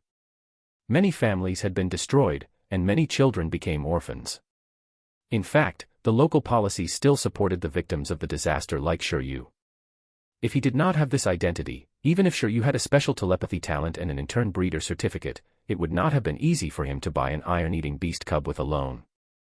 In most cases, society still cared about the weak. As a weakling who was cared for, Shiryu didn't despise this iron-eating beast that was born with a weak body. Instead, he gave it recognition. Lin Xiuzhu also silently acknowledged Shiryu. This was the reason why she was willing to give him a month's worth of pet food. The food was nothing to her, but it could definitely relieve the pressure on Shiryu and his pet. I hope they can have a better future, Lin Xiuzhu thought in her heart. After all, she had taken care of these iron-eating beasts for so long and thus had some feelings for them. At this moment, Shiryu closed his eyes and muttered to the nervous iron-eater cub, "From today onwards, I'm your beast tamer. Let's work hard together. You're called 11 here, right? My name is Shiryu, and it's very similar to your name. This means that we're very fated. How about I continue to call you 11 or Shiryu, as an 11-1? Shiryu seemed to see the beast-taming space in his brain. It was a white world with a transparent barrier and clouds inside. Fu. As Shiryu communicated with the beast-taming space and activated the capture contract according to the method he had learned in his memory, a breeze blew outside. When the dust on the ground rose, countless light spots flickered in front of Shiryu. Two transparent, circular formations that looked like star maps appearing on both sides of the iron-eating beast cub, trapping it in the middle. In the next second, countless weak light spheres flowed out of the formations and wrapped around the iron-eating beast cub, as if they wanted to cover it. At the side, Lin Xiuzhu said to the iron-eating beast cub, "Relax. Don't struggle." She could sense that Shiryu had not activated the contract with all his might, so the binding power was not strong. As long as the iron-eating beast struggled a little, the contract would be broken. Therefore, she had to remind it. At the same time, Shiryu looked at it seriously. Woo! Under the white light, 11's expression was still very nervous. However, in this state, Shiryu's spiritual connection with the iron-eating beast had reached a higher level. The iron-eating beast cub could clearly understand Shiryu's feelings. Meanwhile, Shiryu also liked this iron-eating beast cub very much. He had been alone for 2 lifetimes and knew very well that this iron-eating beast might accompany him for the rest of his life, and therefore, he had already held the mentality of hoping for this new child of his to become a dragon.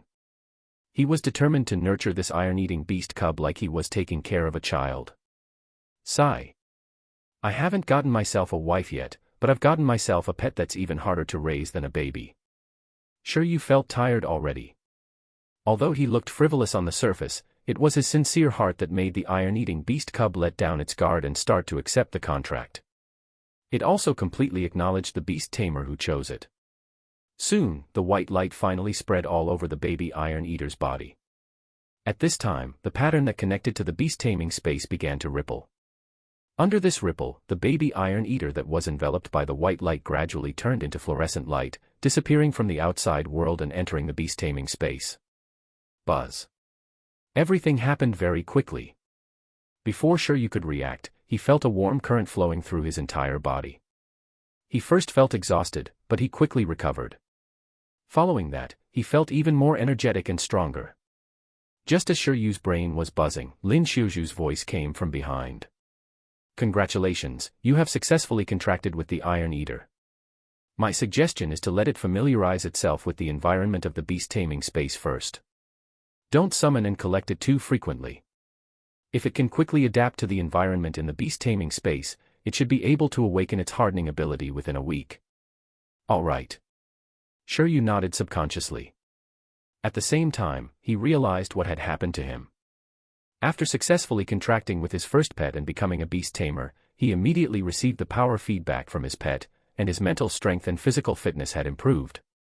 Although this iron-eating beast cub was very weak, it could still give some feedback. No matter how small a mosquito was, it was still meat. For Shiryu, who was experiencing this for the first time, it was very novel. However, this was not what intrigued him the most. What surprised Shiryu the most was that after he successfully contracted with his first pet, all his physical qualities had improved. The skill index also provided new information. The number of skills that could be recorded had increased. What's wrong? Lin Xiuju asked when he noticed Shiryu's abnormality.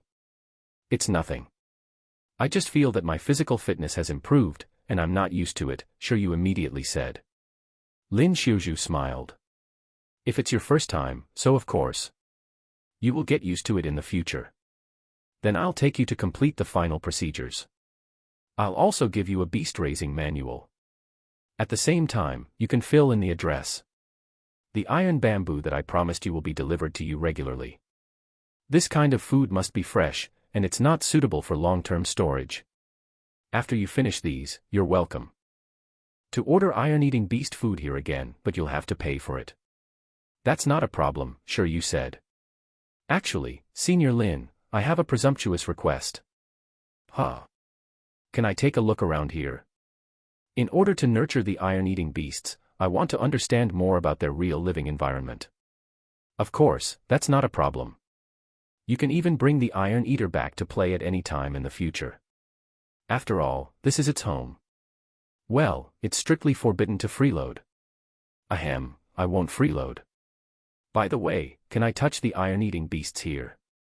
It's not a problem under normal circumstances. After all, this is still a tourist area. The iron-eating beasts are very docile, not to mention that you have a telepathic talent. Good. Shiryu's heart was moved by the answer. Wasn't that great? Why would his pet have to wait a week? He would arrange for the Iron Eater to harden today and let it know how amazing its beast tamer was. This was the first step to raising a child. First, let it worship you. After success, it would be easy to educate it. He just didn't know if the adult Iron Eaters here had any rare skills other than their race's abilities. Whatever, he had to copy hardening first. Chapter 9. Chapter 9, The First Battle. 2 hours later. Shiryu left the iron bamboo breeding base in satisfaction. Page 6 of the index. Skill level, low. And LT, notes and GT, it's a metal skill that can harden the body. Its effect is like invisible armor and can be evolved into attack power. The process of Shiryu copying hardening was still very easy and smooth. He only did one simple thing, which was to feed a wild iron-eating beast. Unlike the small iron eaters that had yet to awaken their hardening abilities, the adults didn't nibble iron bamboo like bones. They would first use their hardening skills to equip their teeth when eating. Then, they would eat the iron bamboo that was as hard as steel. This way, their eating efficiency would increase by several times, bite by bite. Shiryu fed a metal-eating beast an iron bamboo and gently caressed it afterward. He had thus obtained the skill. I won't be coming back for at least a month. Shiryu, who had become a true beast tamer, left the iron bamboo breeding base. At this moment, apart from taking away the iron eater cub, he also carried a bag of premium bamboo shoots. This was 11's food for tomorrow. Unlike the bamboo on Earth, the mutated plants here were still very nutritious. Their nutritional value was not inferior to some meats. Moreover, the iron-eating beast's digestive organs were completely different from those of ordinary giant pandas. Therefore, as long as the quality of the bamboo was good, the iron-eating beast might not need to eat dozens of kilograms a day to replenish its nutrients. However, no matter what, the iron bamboo was only the most basic food of the iron-eating beasts. There were definitely many more expensive upgrades, but Shiryu might not be able to supply them for the time being. Earning money. After becoming a beast tamer, he had to find a way to earn money first. It was enough for him as long as he did not starve to death. However, if he wanted the iron-eating beast to grow quickly, having all kinds of skills was not enough. It had to have enough nutrition. Before that, he had to hurry home and settle down with 11. Food, drink, and accommodation were all very important. Soon, Shiryu arrived home. There were already many tall buildings in Pingcheng, but Shiryu's hometown was a large bungalow area. To Shiryu, a single-story house was actually better than living in a tall building. After all, now that he had become a beast tamer, it was not convenient for him to train his pets in a building. If he had lived in one, he would have to rent a separate place. It would be troublesome and a waste of money. On the other hand, although this place was a little old, it was empty and would make a very good training ground. After returning home, Shiryu casually threw his luggage down. When he realized that the place was covered in dust, he decided to clean it up first. But how could he work alone? Panda 11, my partner. It's time. Summon. A transparent circular formation appeared in front of Shiryu. Under the water-like ripples, Iron Eater 11 crawled out. According to the level of the beast space, the color of the spatial barrier and the summoning array would be different. For apprentice beastmasters like Shiryu, the spatial barrier and summoning array were transparent, almost colorless. 11, who was summoned out of the beast-taming space, looked rather lost, as if it had just woken up. It first shook its body quickly a few times, swaying its soft black and white fur.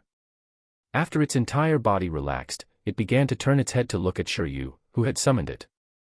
11 swayed its short tail slightly. Having become Shiryu's pet, it was no longer as never be a slave or fearless as it was before. There was a natural sense of closeness between them. This spiritual connection was even more intimate than between one's own family. 11 subconsciously walked to Shiryu's side and rubbed against his leg, melting Shiryu's heart. It seemed like it had become much more obedient. Shiryu was gratified and revealed a fatherly smile. Come, let me teach you hardening. It was enough to clean by himself. The iron-eating beast was just so cute. How could he let it be tired? Training was already very tiring. Well, he should first establish his excellent image in the heart of the Iron Eater. Ow. Iron Eater 11 stood up. Hardening. Speaking of which. It stretched out its fist, and in the next second, the fist with black hair immediately became darker and harder, with a layer of metal texture. It was the hardening ability. After sleeping in the beast-taming space, 11 had finally awakened it. It was really comfortable there. 11 no longer felt hungry and slept better. Its body was warm, and its head was clearer. The hardening that could not be awakened previously was mastered after sleeping there. Shiryu rubbed his eyes and looked at 11's fist. What? It had awakened. I just said I was going to teach you, but you learned it in advance. Shiryu was silent. Was that Lin Xiuzhu reliable? Didn't she say that it would take about a week for it to awaken the hardening skill? How could it be so fast? Shiryu was happy, but his stomach hurt. To think that he was looking forward to the look of worship on the metal-eating beast's face after it hardened. Let's clean the courtyard. 11. O_O. C. Clean. Forget it, forget it. Seeing 11's blank expression, Shiryu decided to let it go. He was not in a hurry to clean up. He suddenly remembered that the skill index could teach skills that had already been learned. Teaching it skills it had already learned could increase the skill's proficiency. Skill proficiency was also very important. For example, if it was a skill where one pet had just mastered it and the other pet had been using it for 10 years, the effect would definitely be different. It was not impossible for low-level skills with high proficiency to crush high-level skills with low proficiency. Shiryu found the basic beast training manual of the iron-eating beast that Lin Xiaozhu had given him. The hardening ability. No, all the skills mastered by the Iron Eater could basically be divided into 5 stages. The manual had already concluded that the skill proficiency could be described in 5 words. Learn, familiarize, improve, master, and transform. They represented initial, proficient, expert, perfected, and transcendent. For example, 11's hardening ability was at the beginner stage. It had just learned it and could only harden a part of its body. According to the manual, one could harden their entire body after reaching the proficiency stage. Generally speaking, it would take at least a month of serious training to practice a low-level skill from the beginner stage to the proficient stage. Shiryu was very curious. If he used the skill index to teach once, would it be equivalent to a few days of training? He looked at 11, who was observing the surroundings, and fell into deep thought. Speaking of which, using the skill index to teach seemed to be physically exhausting. How much stamina would it take to teach the low-level hardening skill? Shiryu, who had never tried it before, was really uncertain. He seemed to have been a little anxious just now. What if he died of exhaustion from teaching a low-level skill? Why don't I use the most useless skill in the skill guide, worm silk, to test the consumption? After all, the lower the skill level, the lower the consumption. It seemed like he should give it a try. However, it was a pity that Shiryu would have to find other experimental subjects because the iron-eating beast and the worm silk skill did not have any compatibility at all and could not be taught. It was too difficult to make the iron eater spit silk. Since you have the hardening skill, why don't we have you fight something for the first time? Shiryu then suddenly looked at the 2 persimmon trees in his courtyard. To be precise, he was looking at a green figure on one of the persimmon trees. A green caterpillar was lying on a branch, resting leisurely. It was very bold and was not afraid of being eaten by passing birds. As a disgrace to the supernatural world, the combat power of the green caterpillar was very low. Even if it was not a supernatural creature, but an ordinary sparrow that had not undergone any evolution, it had a chance of killing the caterpillar. At the same time, they could be found everywhere. When Shiryu saw it, he immediately felt that it was the only experimental subject. It was obvious that the green caterpillar was malnourished. It was thinner than the one raised in the pet base. Usually, such a green silk insect would never be able to evolve. Most of them would end up as food for birds. However, this green-colored insect should be considered lucky to have met Shiryu. I'll give you a chance to increase your mastery of the silk skill. Grab it. And be gentle. After Shiryu gave the order, 11 looked at the green caterpillar and was slightly stunned. Its first opponent was this little guy. However, it still had to carry out the Beastmaster's orders. It immediately climbed up the tree and broke the branch the green caterpillar was standing on with a slap. Its hardening skill wasn't even needed, and the green caterpillar fell down along with the branch. The fall stunned the green caterpillar. Ow! We won, we won. Iron Eater 11 shouted happily. A victory is a victory for this first battle, no matter the opponent. Well done. After all, the iron-eating beast was still a child, so Shiryu also praised it slightly. Training a pet was the same as raising a child. He had to praise it more and not criticize it all the time. The green caterpillar was speechless. Chapter 10. Chapter 10, Snatching Bamboo Shoots. This green caterpillar is around level 1. After praising 11, Shiryu looked at the bug. The green caterpillar was actually the pet that Shiryu had researched the most. It was related to his 3 months of internship. After all, he had recorded several books of growth data for the green caterpillar. There was only one pattern on its body, so it should have only awakened once and was a weakling. Therefore, Shiryu boldly touched it. Pets were divided into growth levels and race levels. Generally speaking, the higher the level of growth, the stronger the overall strength of the pet. As for the species rank, it represented the pet's growth potential. The higher the species level, the higher the upper limit of the growth level. This green caterpillar was at the first level awakening stage in its growth level. This level was the growth stage. For most pets to awaken their racial skills, every time a pet's awakening increased by one level, its physical fitness would increase. The upper limit of the pet's energy would also increase. There was also a chance of awakening its own race's skills. After awakening 10 times, one could try to reach the transcendent level and become a real transcendent creature. Each of the 10 awakening stages was simply represented by beast tamers from level 1 to level 10.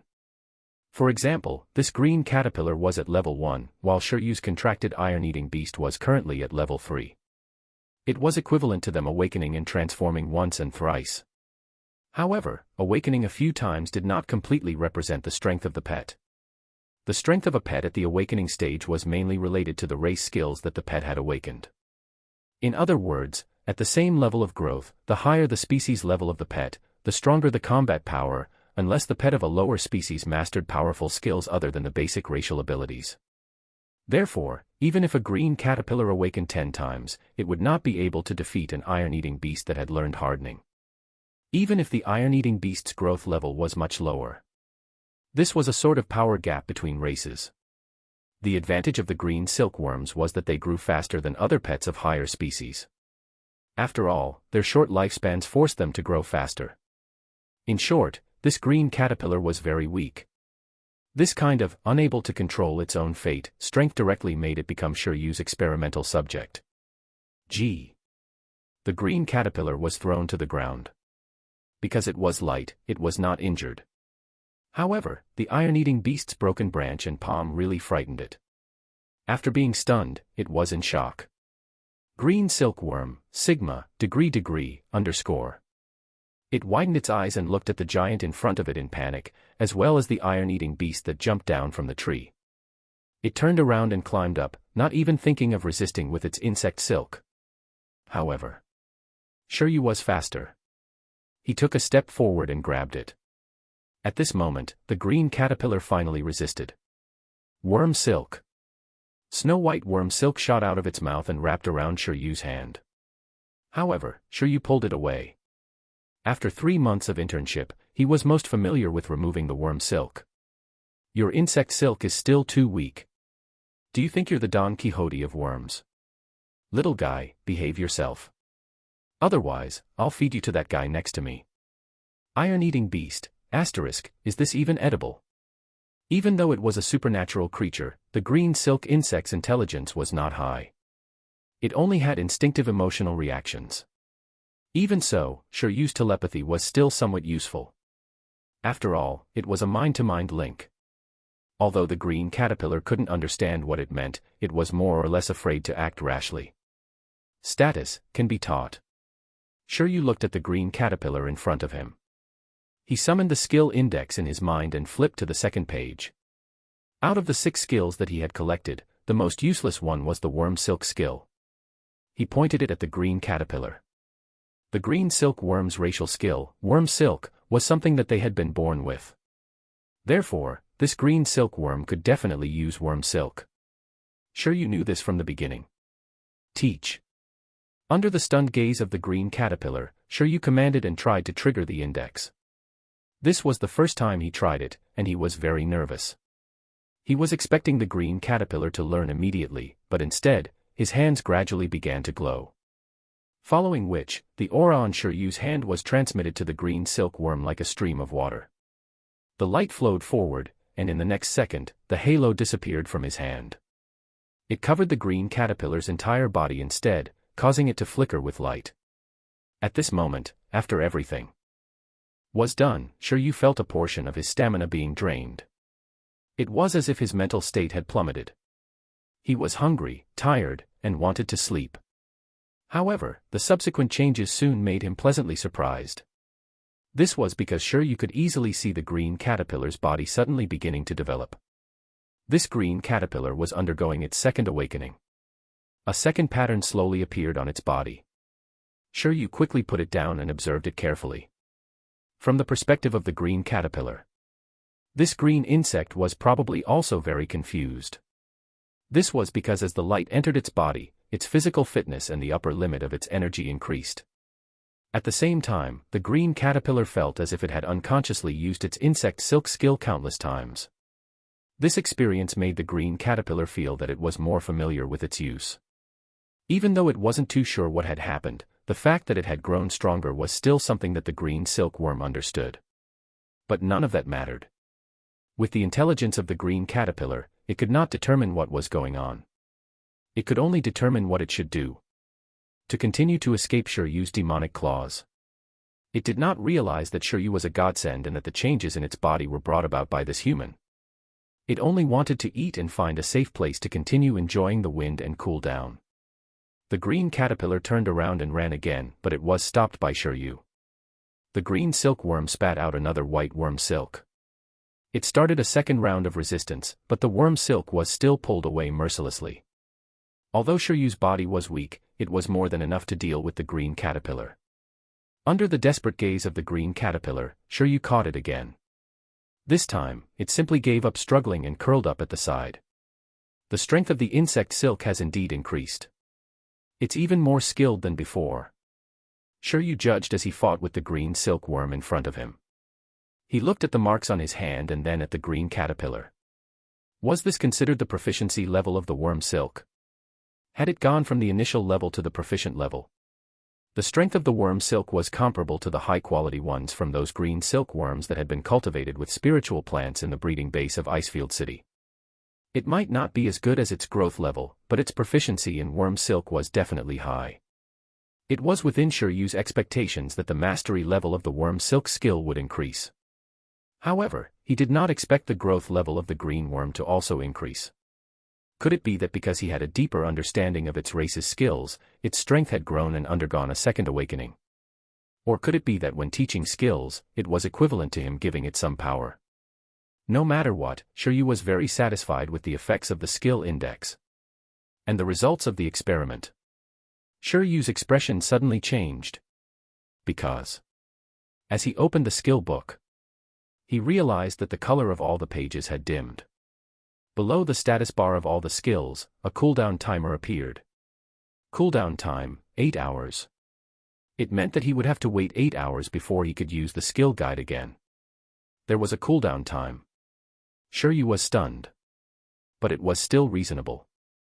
Although he could afford the consumption of the levelless worm silk experiment, it was not to the point where he could ignore it. This cooldown time was like his own protection mechanism, but also preventing him from using the skill guide to its fullest potential. 8 hours. He probably needed to eat a meal and sleep before he would recover. If he wanted to use the skill index properly, he would have to train his body. A levelless skill required 8 hours for him to recover. So a low-level skill would probably take 1 or 2 days. What about intermediate, advanced, and super skills? Shiryu suddenly no longer found the skill book that good. The one who was comfortable was the pet, but he was the one who would get tired. I wonder if eating some food with high nutritional value can speed up recovery. If possible, he could prepare some in advance. Perhaps he could find a way to quickly replenish his condition after teaching a skill. Pets had nutrients, and beast tamers definitely had them as well. Shiryu looked at the metal-eating beast beside him. 11 still had no idea what its beast tamer had done. I brought back some bamboo shoots from the breeding base. We'll eat shredded bamboo shoots and white rice tonight. The bamboo pole was hard, but the bamboo shoots could be eaten by humans. Furthermore, they were very nutritious, much more so than common vegetables. Shiryu felt that he had to nourish them so that he could teach the Iron Eater hardening skills at full strength tomorrow. Eat bamboo shoots. The Iron Eater's eyes lit up. But soon, it realized a serious problem. Ow! Weren't the bamboo shoots brought here for it to eat? Chapter 11. Chapter 11, Making Money. After the experiment was completed, Shiryu was hungry, tired, and sleepy. Initially, he had planned to clean the courtyard and rooms first. However, looking at his current state, he decided to make do for tonight and clean up tomorrow. It's getting late. I'll go prepare dinner now. Shiryu turned around and said, 11, rest for a while.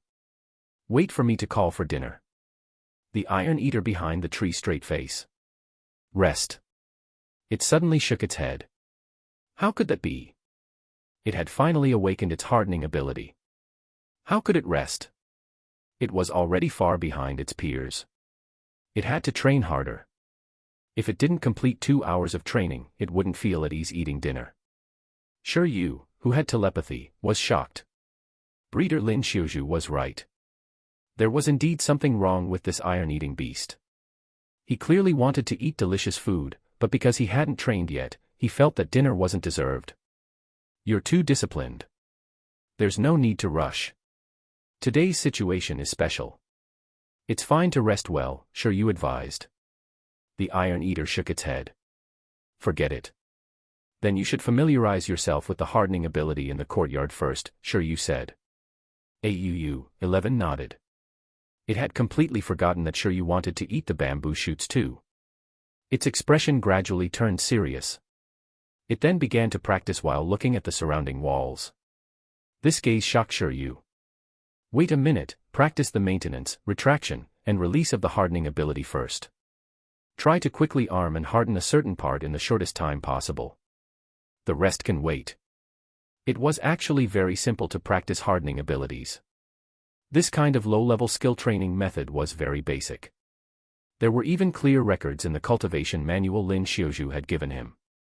The proficiency of the hardening ability was divided into 4 areas: duration, coverage area, release speed, and hardening strength.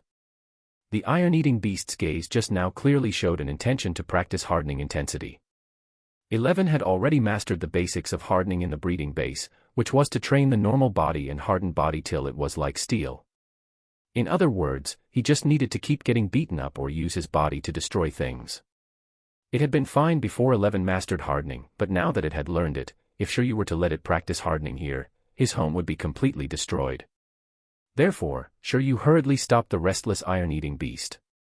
He first let it practice maintaining the duration, retraction, and release techniques that did not need to make too much noise. They only needed to be constantly used without affecting anything, and improvements would follow. We'll talk about the hardening strength training later. After Shiryu's persuasion, 11 scratched its face and nodded. All right then, it seemed to say. At the same time, Shiryu felt relieved. However, he felt a little tired. It was a good thing for pets to be self-disciplined, but why did it feel so tired? It was so strange. Phew. After arranging things for the iron-eating beast, Shiryu did not think too much about it. He glanced at the green worm in the corner and took out a bundle of iron wires from his house. He found some tools to make a simple birdcage and raised it. After using the green worm to conduct the experiment and seeing the increase in proficiency of its worm silk skill, Shiryu thought of a way to earn money. Depending on the cultivation method, the use of the worm silk of the green worm was very varied. In the field of clothing, medicine, and industry, the worm silk of the green worm was used. Therefore, regardless of whether it was Pingcheng or Icefield City, there would be a breeding base that specialized in raising green silk worms to produce them. However, although the quality of the insect silk produced by this assembly line was not low, it was not very high either. The highest quality insect silks were usually produced by the beast tamers who specialized in nurturing the green bugs. Many places were willing to buy the insect silk produced by these beast tamers' pets at a high price. The higher the quality of the worm silk, the higher the purchase price. This kind of thing was actually very common. It wasn't just true for insect silk. Many pet beasts had a wide range of uses, and there were also many beast tamers who regarded raising pets as a business. Beast tamers could earn extra income with wood-type pet beasts that could accelerate the ripening of spiritual plants or with healing-type ones that could treat patients. Therefore, Shiryu thought that since it was not a big deal for him to raise the proficiency of the green silkworm, and with worm silk being the most common business on the market, why couldn't he use this method to earn a bunch of money first? When he was cultivating the iron-eating beast, he would also take the time to cultivate this green worm. Anyway, this fellow only needed to eat the leaves of ordinary plants. This kind of thing was just as numerous as the green worm. When its worm silk proficiency reached perfection, its quality would definitely not be low. This way, selling a bundle of worm silk would instantly relieve the pressure on this new family's finances. Gee, the green worm in the cage lay down gloomily. Sure, you looked at it with a smile. Sorry, life's hard, so I gotta do this. It was a pity that the green worm was not very intelligent. If it were any other pet, they would definitely fight over such a good thing that could quickly increase their skill proficiency. After dinner, Shiryu and the iron-eating beast were very tired. The frequent use of the hardening ability during training made 11 use up a lot of energy. After it finished eating, it immediately fell asleep, its round body forming a ball. Although it had come to an unfamiliar environment, it slept soundly and steadily. After falling asleep, it revealed a smile that had not appeared when it was awake. Shiryu looked at the iron-eating beast that was still smacking its lips even in its sleep and smiled. To be able to develop such a personality, talent was just part of it. Perhaps the different experiences caused by bodily differences really affected it mentally. It clearly liked to eat but was unwilling to do so until it completed its training. Was it worried that it would be abandoned again if it did not work hard? As a metal-eating beast's beast tamer, Shiryu could vaguely sense its thoughts. In Eleven's mind, the reason why beast tamers did not choose it or acknowledge it was because its performance had been too poor.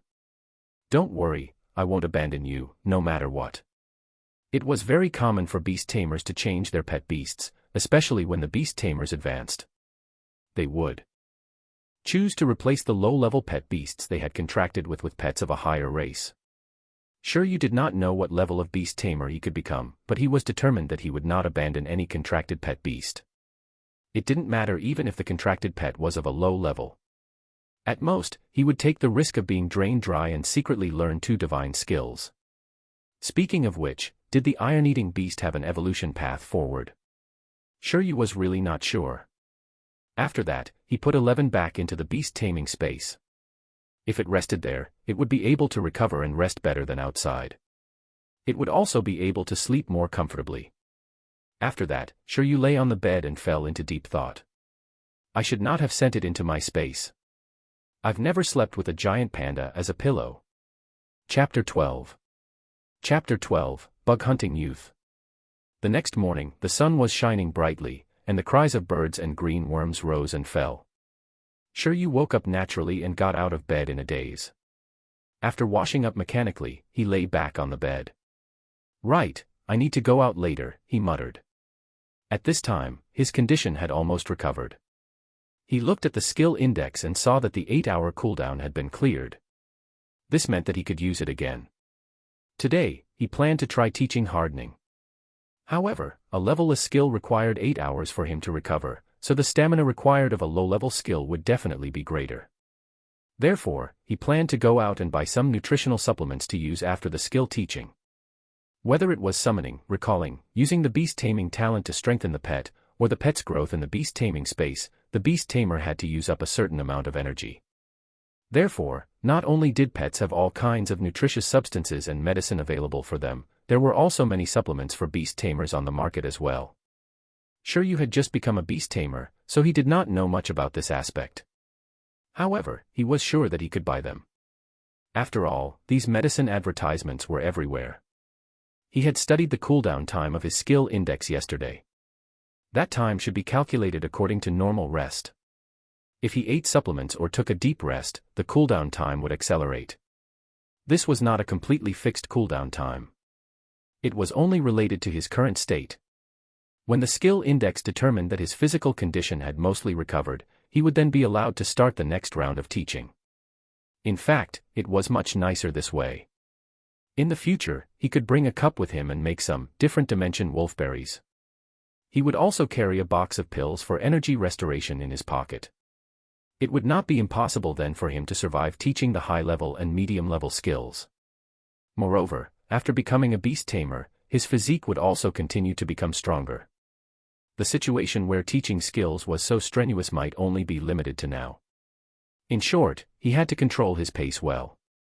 Shiryu didn't want to have to rely on the Iron Eater to push him in a wheelchair into the arena every time he participated in a beast taming competition. 11. Continue sleeping inside.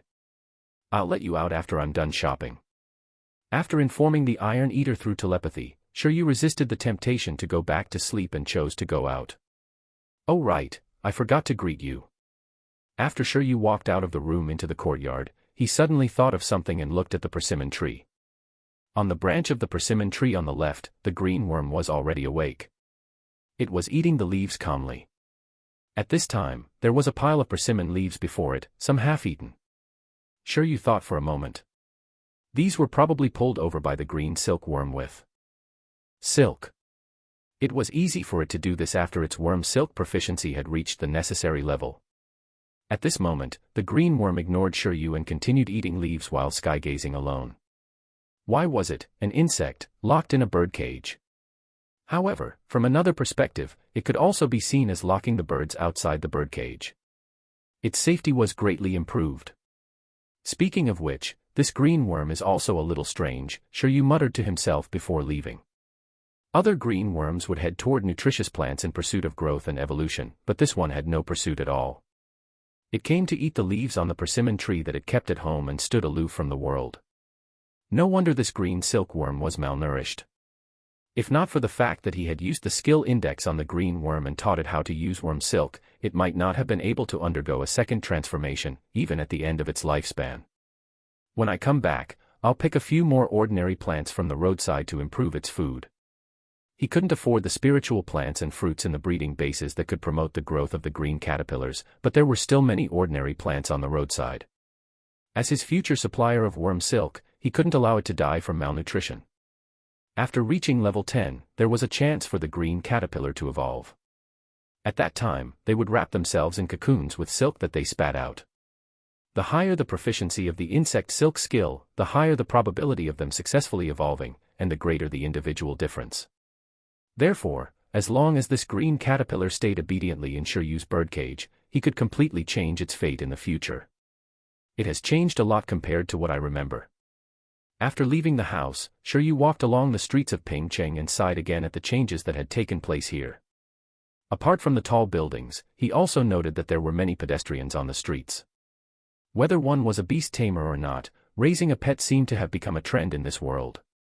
The more prosperous the beast-taming culture was, the closer the relationship between humans and pets. He saw a middle-aged man riding a four-wheeler. In front of him was a leashed Icelandic dog that looked like a husky. Good lord, this was really being green. It might be natural and pollution-free, but it was also a little expensive. Besides dogs, there were also cats. Shiryu saw a girl chasing a gem cat all over the place. If walking a dog was like riding a horse, then walking a cat was like fighting a bull. Basically, it was not a person walking it, but it walking a person.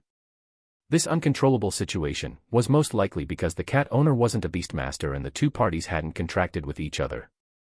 They were probably raising the gem cat as a pet. The gem cat looked like a ragdoll cat from Earth. It was very beautiful, and its combat power was stronger than the green caterpillar. Similar to the green caterpillar, its evolution method was public, and its upper limit was not low.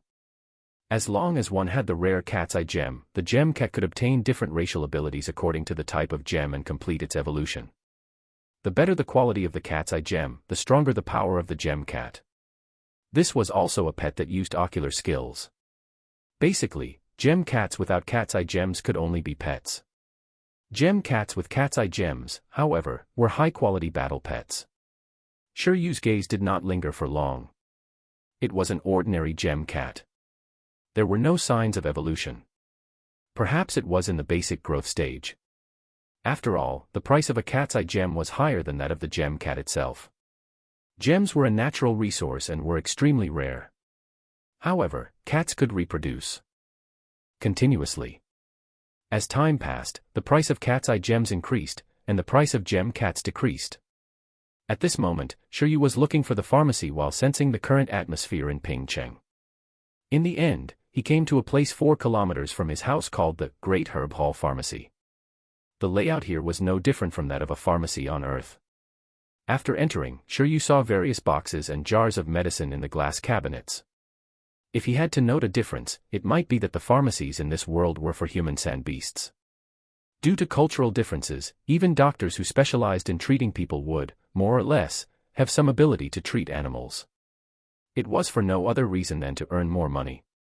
It was just a matter of getting an additional certificate, and one's income would at least double. After Shiryu entered the pharmacy, the young doctor at the front desk asked, "Do you need anything? Do you guys also buy worm silk here?" Shiryu then noticed a sign there. On it were various herbs that could be purchased by the pharmacy. One of them was the worm silk of the green silkworm. Yes, but you need the worm silk spat out by the green silkworm that has been fed a specific herb. The silk has to be of high quality. We can directly buy it here after it passes the composition test. The medicinal herbs to be used as feed are written on the sign. You can go take a look at them. All right. Shiryu nodded and began reading seriously. Depending on the food they ate, the quality of the worm silk spat out by the green silkworms would also be different. For example, some garment factories required the worm silk to have various cold resistance and heat insulation abilities. A set of clothes made of cold-resistant insect silk was very expensive. If ordinary beastmasters wanted to explore a place like the Snow Mountain outside of Icefield City, a set of cold-resistant clothing was essential. As for the insect silks that the pharmacy purchased to be used in medicine, the cultivation direction naturally required the insect silk to have a specific component. As for the so-called high-grade quality, it was roughly equivalent to requiring the proficiency of the green silkworm to reach the proficient level. If the proficiency of the silkworm reached the perfect level, the price would be several times higher. After looking at the purchase price, Shiryu gulped. Including his inheritance and various subsidies, and considering that he had to make payments on the loan every month, he and the iron-eating beast could only last for a year at most. If he didn't make a name for himself within a year, such as becoming a professional beastmaster, he would have to find a breeding base and clock in for work, but he would still be short on funds for raising his iron-eating beast. However, if he could get the green worm silk to perfect quality, even taking into account the cost of food, just one worm alone would give him enough money to raise an iron-eating beast. If he opened a green silkworm farm, he would be financially set. He seemed to have really found a business opportunity here. He was the perfect insect-catching teenager. "You're a beast tamer. Are you interested in selling insect silk?"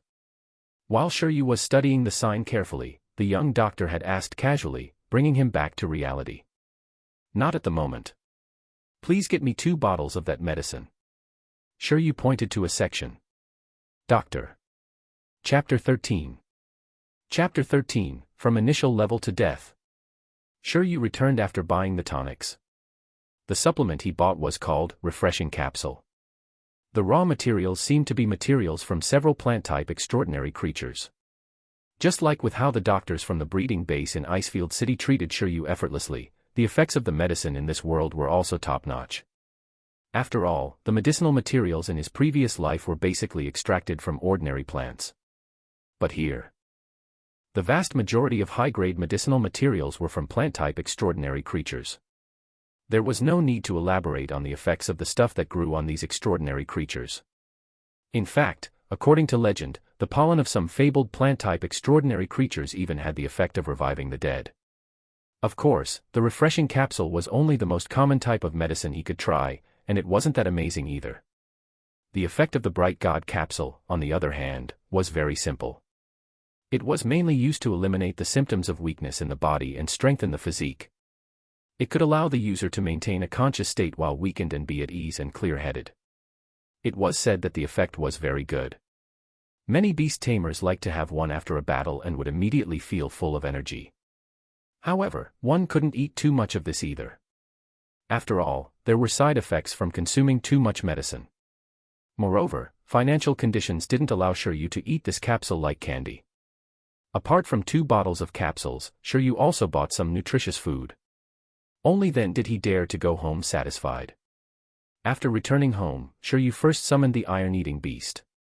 How? After having slept, 11 was also very energetic at the moment. It looked at Shiryu in a refreshed manner and blinked. It slept pretty well these few times, much better than it would at the iron bamboo breeding base. 11 could also feel that its condition was surprisingly good. This was the miraculous effect of the beast taming space. In this mental state, 11 felt that it could train hard for at least 6 hours. Moreover, the best thing was that after its training, it could go into the beast taming space to absorb more energy, which enabled it to quickly recover from its fatigue. Don't be in a hurry to train. Work and rest come together, understand? Shiryu sensed the iron-eating beast's inner thoughts and raised his brows. Didn't this fellow know that part of the energy it absorbed from the beast-taming space came from him? He should think more about his beast-tamer. On the one hand, he had to meditate to strengthen the beast-taming space, and on the other, he had to use the index. Shiryu felt very tired. It didn't seem like it was a good thing for a beast-tamer's companion to be so disciplined and dedicated to training in the early stages of the game. He had to make arrangements for absolute sleep earlier. A mature iron-eating beast would learn to deal with its own fatigue after training. On the other side, 11 still didn't know what Shiryu was thinking. When it heard about combining work with rest, it immediately shook its head. Its round head was like a rattle drum. Working and resting were good, but it couldn't relax too much. If it wasted too much time, it wouldn't be able to finish the training. Shiryu. When I recover and teach you absolute sleep, you can train however you want then. Shiryu didn't want to debate with this diligent iron-eating beast right now. He planned to try out the teaching of the low-level hardening skill first. Yesterday, 11 had learned the basic hardening skill. His proficiency was at the initial level. After its practice, it could already use its hardening ability to cover its fists, feet, claws, and teeth, but it could only equip one part at a time. If the skill was maintained for a long period, it would fluctuate according to the area it covered, but it would only last for a few seconds at most. Moreover, after attacking with a hard part, the hardening ability would immediately disappear. As expected of the initial proficiency. Only the hardness was commendable. After reaching the level of demolishing a house, it should be no problem for it to clash with rocks. 11. Look here. When Shiryu shouted for his pet, the little iron-eating beast raised its head and looked over. Index, improve skill. A white halo spread over Shir. Use right hand and flickered weakly. He reached out and touched 11's head. Push, squeeze, rub. The white light also attracted the attention of the green silkworm in the birdcage. Under the silkworm's gaze and 11's confused expression, the light quickly flowed from Shiryu's hand to the panda, causing its body to flicker with a weak white light. Boom. At this moment, with his brain buzzing, Shiryu felt like he had not eaten for days, his condition being very poor. However, it wasn't as scary as directly fainting, he thought. The difference in consumption between the worm silk and hardening wasn't ridiculously large. Taking advantage of the time while 11 was raising the skill proficiency, Shiryu took out a bright god capsule and swallowed it. A few seconds later, the effect was immediate. Although his condition was still poor, Shiryu immediately felt that he could do it again. 11. Use hardening. After helping himself, he looked at the little iron-eating beast with an extremely shocked expression. Like with the green silkworm yesterday, 11 had experienced a similar situation just now. It was as if it had used hardening countless times unconsciously, and its proficiency had greatly increased. In addition, its physical fitness and energy had been slightly improved, as if it was about to undergo the next awakening transformation. Under his beast tamer's command, 11 tried to use the hardening ability. This time, a metallic luster quickly spread from its sharp claws to its whole body. In just a few seconds, every part of the small metal-eating beast's body was actually covered by hardening, turning it into an armed panda. From the luster, the hardness seemed to have also increased. Not only was 11 shocked by this change, but even Shiryu was surprised. Can you still move now? Shiryu hurriedly asked. 11 shook its head with difficulty and then exited the hardening state. There was still some excitement on its face. It didn't understand why it had suddenly become so powerful. What had its master done? At that moment, Shiryu fell into deep thought. If the sign of initial level proficiency in the hardening skill was partial hardening, then the sign of proficiency level was hardening the whole body, except that it was very difficult to move under this hardened state. However, it wasn't a big problem. This still meant that the hardening ability of the iron-eating beast had been greatly improved. After all, very few situations required full body armor. At the current proficient level of hardening, it could completely achieve multiple partial hardenings. In this way, the proficiency level ability would be considered having the basic effect of both attack and defense, and there was no need to worry about it affecting agility. It's the same as when I taught the green silkworm previously. I only need to teach it once to let it reach proficiency level. The sign of proficient level hardening was that it would be fully armed and could still move freely. The iron-eating beast clearly hadn't reached that level yet. But even so, Shiryu had also experienced the power of the skill index. After all, according to the basic beast-raising manual provided by the Iron Bamboo breeding base, even if ordinary iron-eating beasts had the support of beast tamers, along with enough nutritional supplements and sufficient training time, they would still need to train hard for at least a month to reach proficiency level. As for the iron-eating beasts without resources, they might be trained for a year with no improvements. Their hardening abilities would never reach the proficient level. After all, apart from eating with hardened teeth, they would rarely ever need to use this ability. With this, 11's battle power will probably double. It must have been shocked too. Shiryu looked at the little metal-eating beast with anticipation, waiting for its worshipful gaze. How is it? Are you still in a hurry to train? Do you know how awesome I am now? 11 was undoubtedly surprised that its ability had improved, but when it heard Shiryu's questions, it immediately became confused. Iron-eating beast, *+yen +*. This. Why did its hardening ability increase so much without it doing anything? What exactly did its beast tamer do? This didn't make sense. The proficiency upgrade made it too uneasy. Then, should I take it back? This is more than half of my stamina. Iron-eating beast, D. No. 11 shook its head fiercely. Don't take it, just leave it here. This advance in proficiency didn't match the belief in its mind that hard work was equivalent to gain, but it could still make up for it with extra effort. In order to punish itself for not working hard today, it needed to undergo intense training 24 hours a day and not sleep at night. Shiryu was really speechless. This iron-eating beast refreshed Shiryu's understanding of self-discipline. He had never seen such a self-disciplined beast. After cheating, it could still make up for it with hard work. If I were half as self-disciplined with the author dream I pursued in my previous life, I would have become a great writer. Shiryu's stomach hurt. Control yourself, beast. 24 hours of high-intensity training, that wouldn't be from initial level to proficient. It would be from initial level to death. Chapter 14. Chapter 14, Training and Growth. At noon, Shiryu was full again. Then, he opened the skill index. Cooldown, 24 hours. In other words, he still needed to rest for a day before he could carry out the next round of skill teaching. Shiryu felt that he still had to go out in the afternoon. It was mainly because 11 was too self-disciplined. It would feel uncomfortable if it didn't train for a while. There was actually no harm in liking training. 11's self-discipline was exactly what Shiryu liked about it.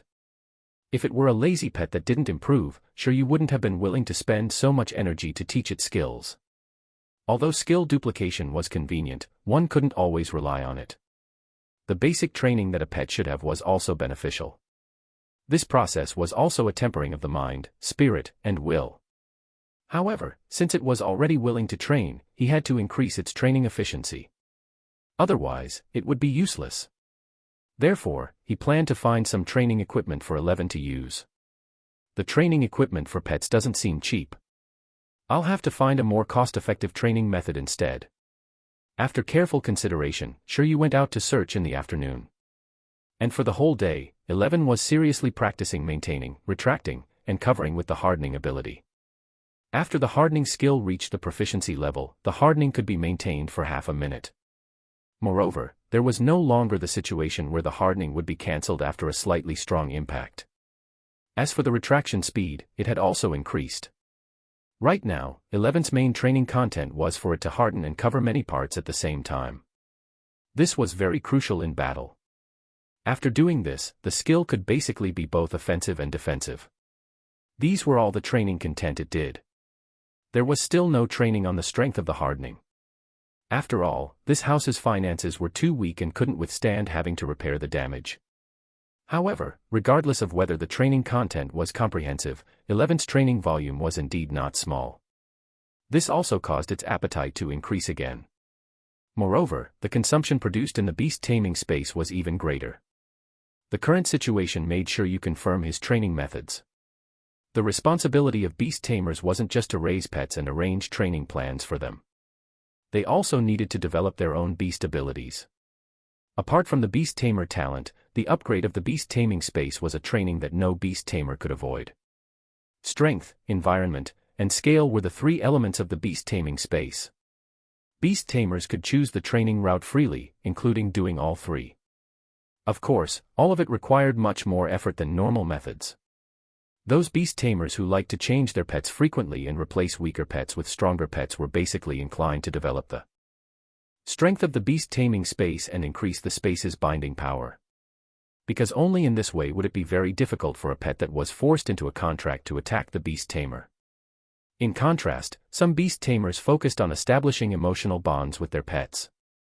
This way, even without the restraints of the beast taming space, the pets wouldn't do anything hostile against them.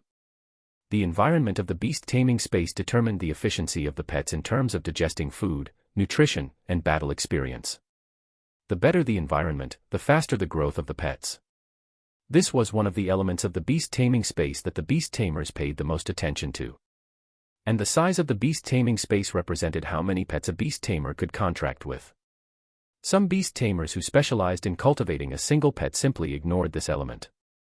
Some beast tamers who liked to have their pets fight in packs and win by numbers would mainly develop in this direction. Currently, for Shiryu, the main development direction was definitely in the beast taming space's environment. 11 was a pet cultivated by a breeding base who was suitable for rookie beast tamers to contract with. Its basic education had been done very well. Unlike wild pets forcefully captured, it almost never disobeyed beast tamers. Moreover, when Shiryu picked it, he didn't forcefully contract with it either, giving it the right to choose. Therefore, Shiryu felt that he could ignore the binding attributes of the beast taming space for the time being. He just needed to ensure that the strength of the beast taming space was enough to support the growth of the pet inside. At the same time, Shiryu temporarily had no intention of contracting a second pet. He could also ignore the scale of the beast taming space. Therefore, the most important thing now was to build a more comfortable growth environment for the little metal-eating beast. When the time came, with the beast taming space and absolute sleep, it would be able to train however it wanted, and its body wouldn't feel any burden. With the little iron-eating beast's self-discipline and the support of his beast taming space and the skill index, as long as its nutrition kept up, it would probably grow completely in a very short period of time. But at that stage, the cost of food would probably be multiples. But as long as the little iron-eating beast could grow quickly and become a battle force on its own, everything would still be worth it. The next day, Shiryu carried a thermos and sat in the courtyard, meditating to modify the environment of the beast taming space. Not far away, little iron-eating beast, 11 was seriously training its hardening ability alone. Occasionally, Shiryu would open his eyes to check its training progress and record it down. This way, it would have a more nurturing feeling. Along with Shiryu, there was also the green silkworm in the birdcage on the tree. Apart from persimmon leaves, there were many new types of food for it today. For example, bamboo leaves and the leftover cabbage leaves from today's lunch. This state lasted for another day. Be it Shiryu or the little metal-eating beast, they gradually began to adapt to this new lifestyle. In the blink of an eye, another day had passed. 11 was especially excited this morning. This was because after 11's hardening ability reached the proficiency level, its growth level immediately improved after a day of digestion. In the beast taming space, it underwent its fourth awakening transformation. Its physical qualities and the energy in its body improved, reaching the fourth awakening level. Not only was 11 happy, but as a beast tamer, Shiryu was also very excited. It was another step closer to becoming a professional beast tamer. Not bad, I'm going to buy some good food today. I'll also give you an extra meal from the original food store to celebrate today. It was rare for Shiryu to be so generous. Iron-eating beast. One more thing. I think it's time to put the training in hardening intensity on the agenda. But you also know that the environment here isn't very suitable for you to use hardening abilities to destroy. 11 looked at Shiryu with a determined expression. It suggested that Shiryu could use some hard weapons to hit it. This way, it could also train the hardness. Moreover, the effect might be even better. It could totally tolerate it. Brave iron-eating beasts weren't afraid of pain. No, I can't bear to hit you. Shiryu shook his head. 11 was touched. But the truth was that Shiryu was worried that he would be the one tired from hitting 11, the hard metal lump. Wouldn't that numb his own body? The effort result efficiency would be too low. Cough. But I've prepared equipment that can automatically train the hardness. It should be delivered in a while. Just as Shiryu finished speaking, there was a knock on his door. A few porters carried a pile of high-intensity alloy steel plates into his house. Looking at the floor of steel plates, 11, the little iron-eating beast, showed a lost expression. This is a high-intensity alloy steel plate. You can't smash the wall, but you can smash this. In addition, if you feel that your strength isn't enough and the effect of the training isn't obvious, you can lay a few more layers on the ground. Then, with the help of gravity, let this planet assist your training. From the tree, from the roof, directly harden your whole body and jump down on the steel plates. Our persimmon tree and roof are pretty high. I named it the falling training method. I can even change the intensity of the training by adjusting the height of the drop. Ordinary iron-eating beasts would definitely be fine if they fell from the tree to the ground in their normal state, but if they fell onto the steel plate in a hardened state, their cushioning abilities would be useless. That impact. Isn't it more useful than me using a spiked mace to hit it? When it trains to the point where it can jump down from the clouds unscathed, it would graduate. On the other side, after understanding the training content, 11's eyes lit up. Amazing. What a genius training method. Why didn't it think of it? Chapter 15. Chapter 15, Different Types of Beast Tamers. 11 felt that its beast tamer was too talented. Could a normal person think of such a miserable training method? Now, 11 was looking forward to using this method to train the hardness. However, it was still a little worried. This training method would definitely have a high impact on one's body. It sounded painful, and one would definitely be injured. 11 could accept being injured. After all, if one was not injured during training, one would suffer more serious injuries during battle. This was all for the sake of a better future. However, it was worried that if the injury was not treated in time, it might affect its training progress. If it affected the training progress, the efficiency of the training would decrease again. You're really thoughtful. Shiryu's eyelids twitched as he looked at the metal-eating beast. If this year's 10 Most Hard-Working Beasts pet show doesn't award you something, I'll go smash their broadcast station. But it's all right, I've prepared a healing skill for you. Don't worry about training. 11 was very thoughtful, but so was Shiryu. And LT, Notes and GT, would type healing ability. It can accelerate the healing speed of ordinary injuries. Shiryu first took 2 refreshing capsules, and then with a heroic expression, he pressed his right hand that was suffused with white light onto the little metal glutton beast's head. He began to rub it in a spiral again. As a matter of fact, the cooldown time for his skill duplication ability was 0 again yesterday. Moreover, after 11 reached level 4, Shiryu's own physical fitness and mental strength had improved.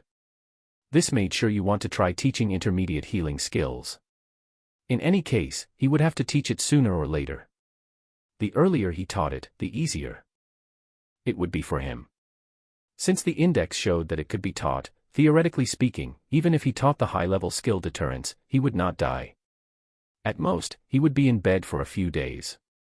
As the light faded, the cooldown time for the skill index appeared again. This time, it was 48 hours. It didn't matter how much time passed, as long as he didn't die. However, the iron-eating beasts had the compatibility to learn high-speed healing, which made Shiryu tear up. It seems like you've eaten too much bamboo. You've gained some alignment with the wood element. But perhaps this also meant that the iron-eating beasts could evolve towards the wood attribute. Can there be a druid panda? According to what Shiryu knew, apart from the wood attribute, there was also a possibility that the iron-eating beasts could grasp lightning and fire abilities. There was a beast tamer in Pingcheng who specialized in training iron-eating beasts to cultivate some related skills. In the future, he might be able to learn more and enrich his iron-eating beast skill list. At this moment, after the teaching was completed, Shiryu had become weak again. Furthermore, it was the kind of weakness that could not be alleviated even after consuming the refreshing capsule. This was too much. It would be better for him to wait and train for another month before teaching him the advanced skill Absolute Sleep. Otherwise, something might really happen to him. Sooner or later, I will definitely train my physique to be able to duel iron-eating beasts with my bare hands. Sure, you had such a wish. At this moment, as the energy transmitted to the little iron-hungry beast constantly changed its constitution, the usage of high-speed healing gradually became clear in Eleven's mind. Eleven immediately understood the miraculous effects of the initial level healing skill. At that moment, the scene from the day before appeared again. The beast tamer had somehow made it learn a new ability. 11 was dumbfounded. This is the ability to heal injuries. Iron-eating beast, Sigma, degree winky face. The little metal-eating beast looked at the weak Shiryu and could not think straight. The only thing it could understand was that it had to jump no matter what. Otherwise, this healing ability would burn its hands, all wasted. It would make it feel uneasy. Bang.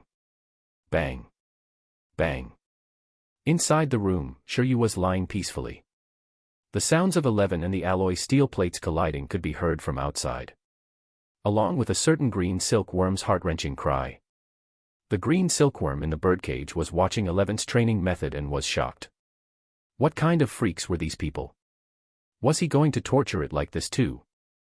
In fact, not only was the green silkworm shocked, even Shiryu himself was speechless. Because 11 was surprisingly accepting of this training method. Even though he was the one who had thought of it, Shiryu felt a little scared. If he continued to raise 11 like this, what kind of pet would it become 10 years later? Little gluttonous iron beast, scary training face.jpg. Forget it, what was the point of thinking so much? In any case, the consumption from hardening and high-speed healing skills would definitely be even more ridiculous for food nutrition. Shiryu planned to go shopping again after he took a break. The food provided by the iron bamboo breeding base was not enough to last 11 a month. As he was too tired, Shiryu was in a daze when he rested. However, due to the huge commotion outside, he could not fall asleep. Shiryu could not help but let his imagination run wild. I feel like there's something lacking. Even though he had already transmigrated for 3 months, Shiryu, who was lying in bed, still felt empty. He felt that something was missing. The occupation of beast tamer was indeed a rather curious one. It was able to enrich one's life. Although the iron-eating beast was cute, he still wanted a cell phone. It was so awkward to not have a phone in his hand. It had been 3 months since he last came into contact with the internet. Shiryu thought of this, he felt a little troubled. If he had a cell phone, he could purchase the training equipment, food, and medicine online.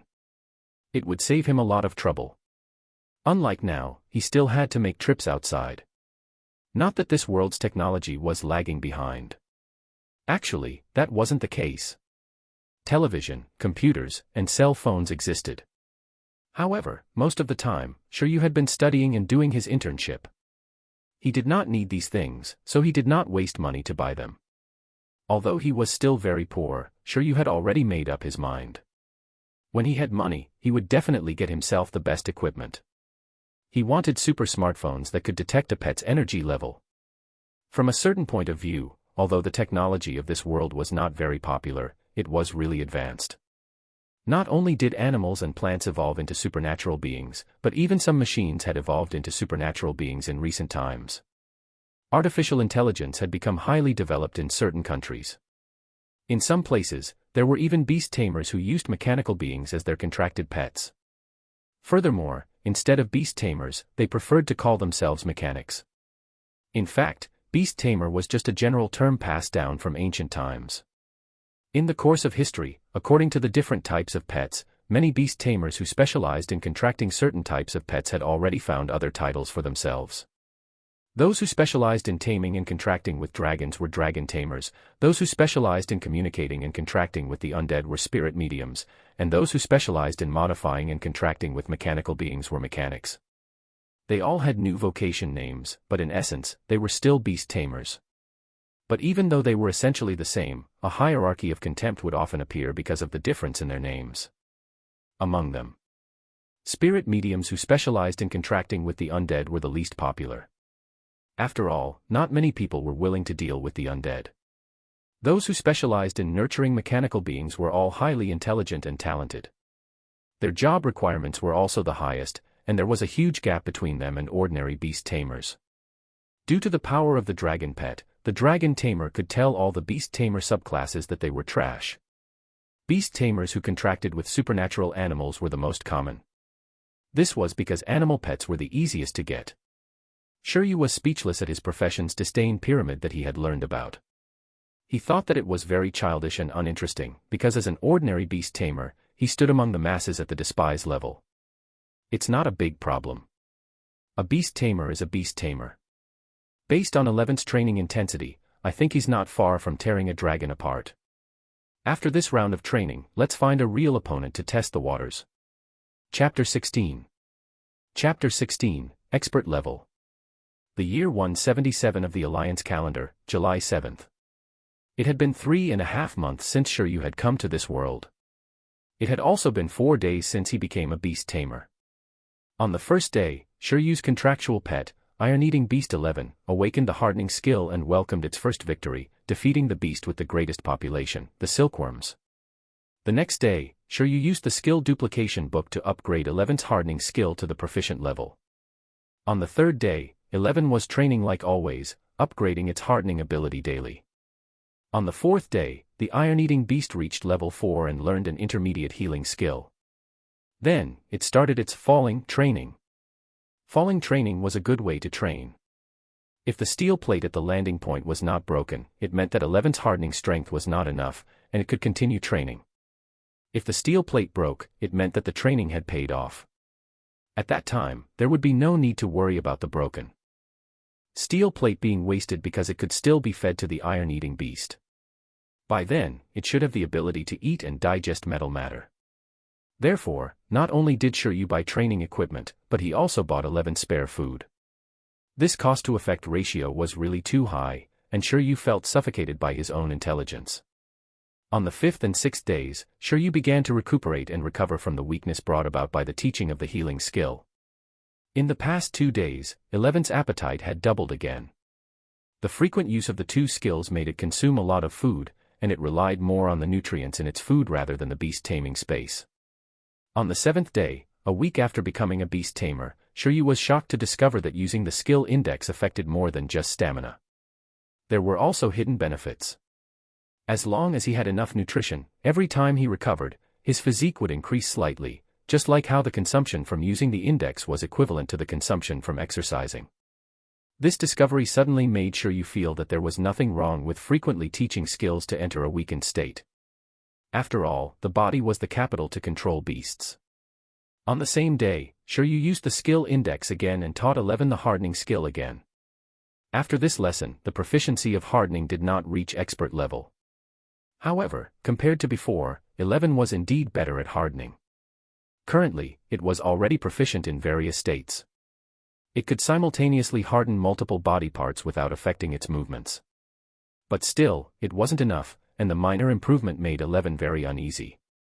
Therefore, it trained even harder, and clear marks appeared on the alloy steel plate. On the 8th day, Shiryu recuperated. On the 9th day, Shiryu continued to teach 11 the hardening skill. This time, 11's hardening skill proficiency had finally reached the expert level. Being in the expert level of hardening skill, the iron-eating beast could use it to fight without affecting its movements. After its skill proficiency increased, 11's growth level increased again, and it reached level 5. Iron-eating beast, degree, I really didn't cheat. The uneasiness in 11's heart grew stronger even as the marks on the alloy steel plate deepened. If it's to the proficient level of hardening, an iron-eating beast would need to train hard for a month under superior training conditions. In that case, the expert-level hardening skill would require the iron-eating beast to train hard for a year under superior training conditions. If they trained hard, it would be best if they did not sleep at all. No, normal iron-eating beasts did not train this hard. Now, they had only used a week to accomplish this. Training hard and not sleeping, that was an extreme routine. Beasts didn't train so hard in the first place. However, in the courtyard, Shiryu, who was leaning against a chair, analyzed 11's growth. He felt that becoming a professional beast tamer was a very stable thing.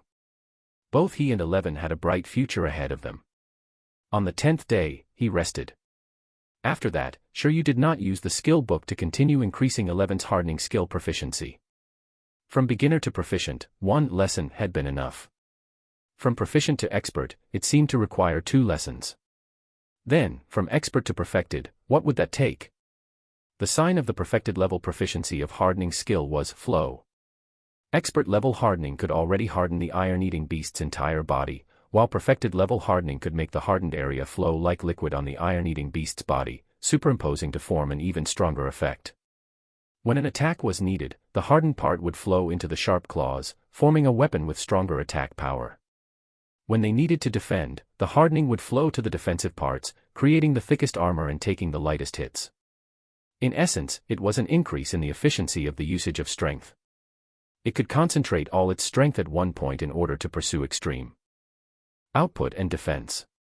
The perfected level was already the pinnacle of skill proficiency for ordinary pets. It would definitely require more teaching, but sure you plan to experiment with the green silkworm first. After all, the cooldown time for teaching silkworms was relatively short. Furthermore, he had been raising this green silk insect for 10 days already. He had decided to cultivate the worm silk, but he had yet to take action. He could not delay any longer. On the 11th day, Shiryu took down the birdcage from the tree. The green silkworm inside felt that something needed to be done, so it calmly turned around and changed its lying position. If it was the time when Shiryu had just caught it, it would still have had some resistance. But now, after it had listened to the sound of 11 and the steel plate colliding every day, it had no resistance at all. Besides, it did not need to do anything now. Every day, Shiryu would place the food in the birdcage. Where else would this bug find such a perfect living environment? In addition, Shiryu had been using this low IQ green silkworm to practice telepathy for the past 10 days. It had understood that Shiryu had no hostility and was exceptionally obedient. On this day, Shiryu once again taught the green silk insect. After teaching it, the silkworm underwent its 3rd awakening transformation, reaching the 3rd level of awakening. However, the worm silk skill should still be at the proficient level. On the 12th day, Shiryu began teaching the green silkworm a 3rd time. As expected, it went through a 4th awakening transformation, reaching level 4. The growth rate of bug-type pets was indeed fast. At the same time, the strength of the worm silk had also undergone a qualitative change. At this moment, its strength was already comparable to that of a fishing line. Furthermore, when the green silkworm used the skill, it could be as agile as a human's hands and feet. For example, using worm silk to tie a flower knot was no longer a difficult task for the current green silkworm. Obviously, the proficiency of the green silkworm had gone from proficient to expert. As someone who had watched hundreds of episodes of Conan 1, he understood that this meant that the worm silk was beginning to become a threat. However, its threat was still limited. The reason was very simple. The green silkworm was too weak. An adult using the fishing line as a tool was completely different from a palm-sized worm using the fishing line. However, it was undeniable that the current green silkworm's silk quality was already very excellent. Generally speaking, even if it was a green silkworm that was about to cocoon, its silk proficiency was rarely at this level. As long as the proficiency of this silkworm thread followed its growth level, transforming into a butterfly was almost 100%. By then, not only could he sell the worm silk, he could also sell the wind crystal butterfly's crystal powder. If the worm silk reached perfected proficiency before the cocoon transformation, or even higher, the evolution would be even more magical. According to the different cultivation methods, there might even be a special evolution. For a total of 12 days, the teaching of the 2 pets allowed Shiryu to confirm the effect of the skill book. If a pet did not master a certain skill before, after the first lesson, the pet would master the skill at initial level proficiency. In the second lesson, the initial level was upgraded to the proficient level. After the 4th lesson, the proficiency level would be upgraded to expert. And Shiryu intended to do it in one go. He wanted to see how many times he needed to teach to raise its proficiency to perfected level. However, before that, they had been cooped up at home for too long. Shiryu planned on engaging in actual combat. 11, who had mastered expert level hardening and reached level 5 after a week of arduous training, should have completed this round of training perfectly. Its combat ability could not be underestimated. It was time to test the results. Shiryu opened the birdcage, and the green silkworm crawled in on its own because it was much safer inside than outside. At least, it did not have to worry about becoming food for birds. After resting for the entire morning, Shiryu shouted for the little metal-eating beast in training. 11. Stop training in the afternoon. Have a good rest and eat more. We will go for a battle later. Woo. 11. Omega A battle. The young and weak little metal-eating beast hugged the steel plate and knocked on it. Instantly, its blood boiled. Chapter 17. Chapter 17, Real Battle. For a pet, there were only 3 ways to grow: food, training, and battle. Converting nutrients from food into what was needed to grow was the easiest. Training was slightly more difficult, but through training, one could hone their racial abilities to a higher level, thereby promoting growth. Battles were the most dangerous, especially in life and death battles where one's willpower and spirit had to be highly focused. This type of training for pets was the greatest. The growth experience gained from using abilities in high-intensity battles, after all, was also not something that some basic training could compare to. In fact, it was impossible to nurture a powerful pet without all 3, sufficient and nutritious food, reasonable training, and appropriate battle training. At the moment, Shiryu planned to bring 11 for an evenly matched battle. Of course, it wasn't a battle of life and death, but a battle of beast control under the restrictions of the rules in the formal venue. At this stage, they had yet to come into contact with a battle of life and death. Moreover, there was northwest such place in the city for them to undergo life and death training. Even if he did, Shiryu wouldn't be so bored as to seek death. He was a normal person. With the skill index in hand, wouldn't it be better to develop steadily? A place where one's life was in danger. In any case, he definitely wouldn't go there. That afternoon, Shiryu put the little metal-eating beast back into the beast-taming space and went out again. For a city with good development, a few key areas were essential. For example, the administrative unit of his profession, the Beast Tamer Association. Or the Beast Tamer Corps that was stationed at the edge of the city and protected it. There were also schools, breeding bases, training halls, and dojos in every city. Apart from that, there was also the battle hall that was indispensable to beast tamers for training their pets. The battle hall was basically managed by the officials. This was the only place in the city where beast tamers could battle. If Shiryu wanted to find an opponent to battle, this was one of the choices. In fact, he could have headed to a wilderness area to look for creatures with more combat power, but that would be a little dangerous. Considering that he and 11 weren't at a high level yet, Shiryu temporarily gave up on this option. However, if he wanted to become a professional beast tamer, he would need to have full survival skills in the wild. According to what Shiryu knew, in the assessment of a professional beast tamer, apart from the basic assessment and combat assessment, there was also the wilderness survival assessment. If they wanted to get that certificate, this seemed to be very difficult to avoid. Well, in the end, they were still too weak at the moment. If they could overcome any danger, they wouldn't have to be afraid anymore. If Shiryu didn't remember wrongly, the Beast Tamer Association seemed to organize field training for the Beast Tamer trainees regularly. The Beast Tamer trainers could register on their own. In such an activity, high-level extraordinary creatures in the training area had basically been removed. Furthermore, there were high-level beast tamers and rescue teams stationed at the back to deal with any sudden danger. If he decided to go out into the wild to train, Shiryu felt that following a team was a pretty good choice. At least, it was safer than him recklessly going out alone. Although it was said that one had to spend money to register, if he could harvest some rare materials in the wild and replicate some rare skills, it might not be a loss. Then, after spending some time, Shiryu arrived at a battle hall relatively far from his home. There were 130,000 permanent residents in Pingqing district, and there were a lot of beast tamers. Among them, the number of beast tamer trainees was even higher. There may be very few professional beast tamers in every city, but there would be a lot of beast tamers who were trainees, so there were also a lot of battle halls. Pingqing District Battle Hall, Yuyang Road Branch Hall. Hello, welcome. After Shiryu entered the venue, a young female receptionist at the side greeted him with a smile. Following the voice, Shiryu looked over. There were a total of 4 receptionists. At the moment, only the receptionist who had just greeted him wasn't handling any business. The other receptionists were all registering beast tamers of various ages. There were more people here than Shiryu had imagined. Hello, Shiryu immediately replied and walked over.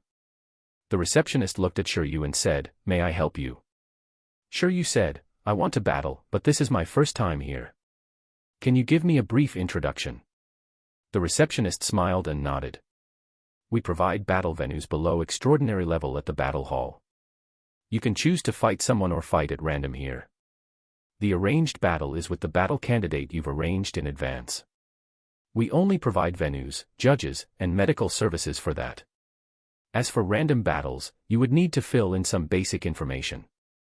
We will then randomly choose opponents for you and provide other services.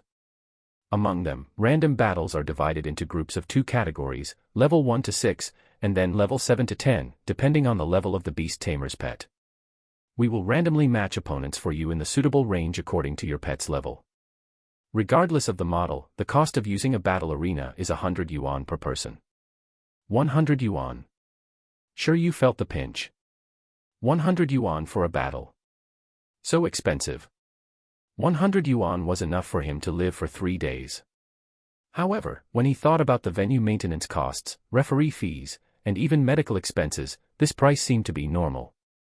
If this kind of venue wasn't supported by the officials, the price might be even more expensive.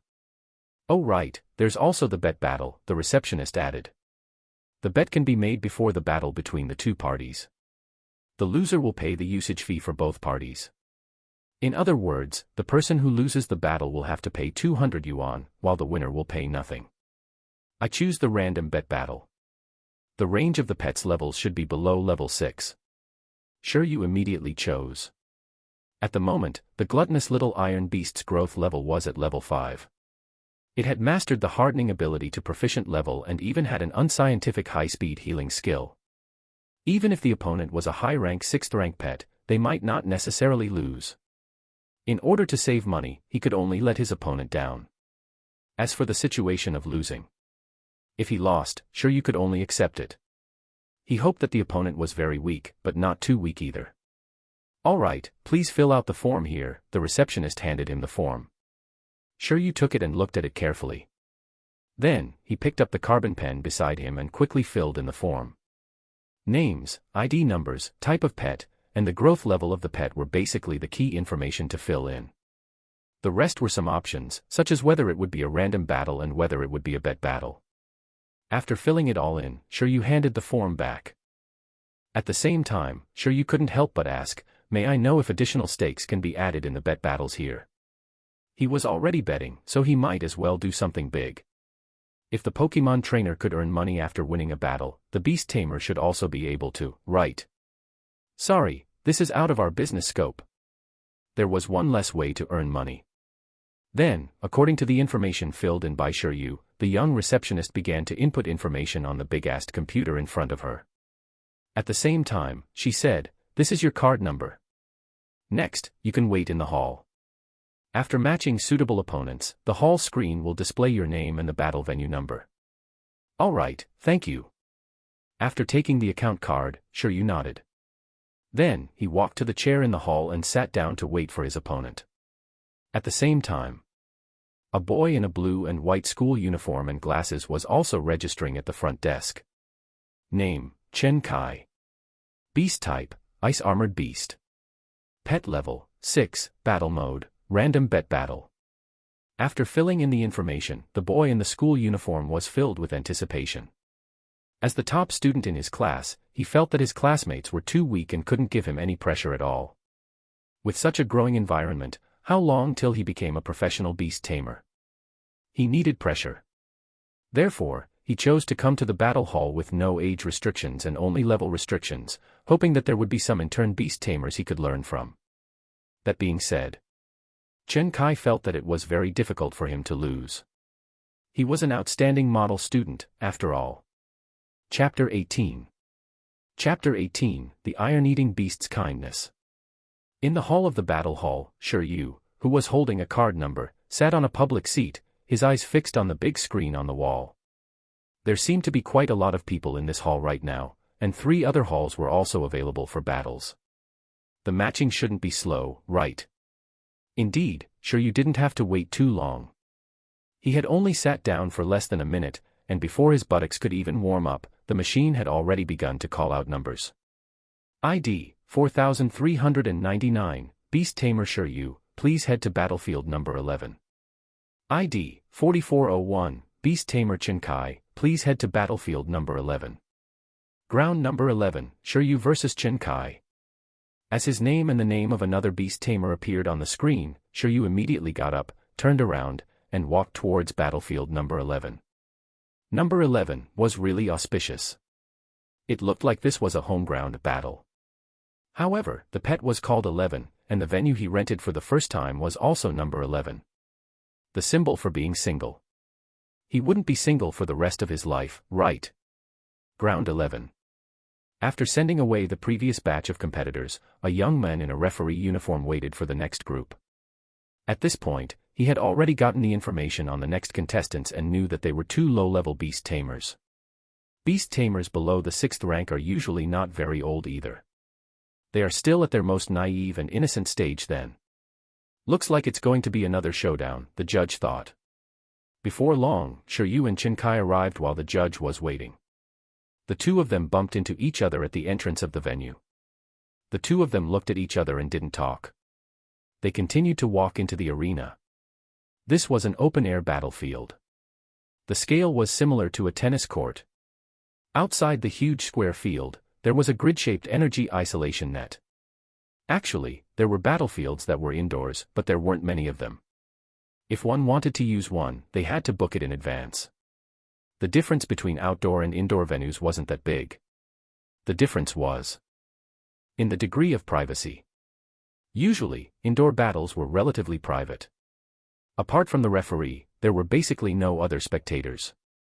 As for the outdoor arena, through the isolation net, outsiders could completely see the details of the battle inside. Hello. Seeing that someone had entered the battlefield of the 11th match, the young judge walked forward and received Shiryu and Chinkai. You guys are Shiryu and Chinkai, right? Chinkai, who was wearing a blue and white school uniform, spoke first. I'm Chinkai. I'm Shiryu. As he spoke, Chinkai, who was beside him, felt extremely conflicted. Why was the opponent he was matched with someone his age? This person's luck was too bad. He clearly came here because he wanted to be beaten up by society. If his opponent was someone his age, there was even less of a doubt. After all, he was one of the top students in the best school in Pingcheng. In his opinion, there weren't many people his age who could put up a fight against him and his pet. Unless Shiryu was actually his senior. But, if it was a senior, the pet was only at level 6, which was too low, so he eliminated this possibility first. I'm the administrator and judge of Venue 11, Shiroishi. Please note, you only have a temporary right to use Venue 11. The time available is an hour. When you're ready, you can start the battle at any time. At that time, I'll be your judge, Shiroishi said. Although the usage time limit was an hour, in a battle of this level, the winner could be determined in a few minutes. The extra time was for the beast tamer to prepare and communicate before and after the battle. I don't have any more questions. The battle can start anytime, Chinkai said. Me too. Shiryu nodded. Alright, then let's begin immediately, Judge Shiroishi confirmed. In a short while, Shiryu and Chinkai walked to the two sides of the arena. The two of them didn't know each other, nor did they have any intention of exchanging pleasantries in advance. Therefore, it was best to fight directly. The judge also liked this kind of beast tamer who spoke little. He stood at the judge's seat. When he saw that the two were ready, he signaled to them and directly blew the whistle. Both parties are ready. Battle, begin.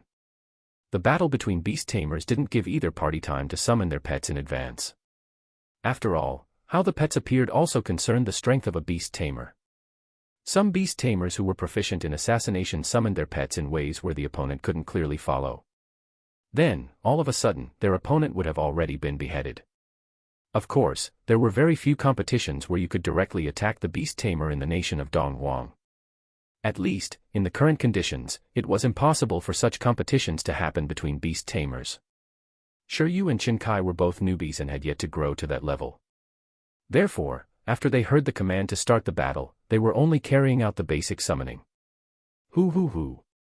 Hoo hoo hoo. As the two of them activated their beast taming space, a strong wind rose, and countless light dots flashed in front of the two beast tamers. The light dots quickly connected into a trajectory, forming a huge circular diagram that looked like a star map in midair. Immediately after, transparent ripples appeared on both sides of the array. Their pets appeared from the summoning array. On Chen Kai's side, a beast-type creature with a long tail walked out of the array. It was nearly a meter long and narrow.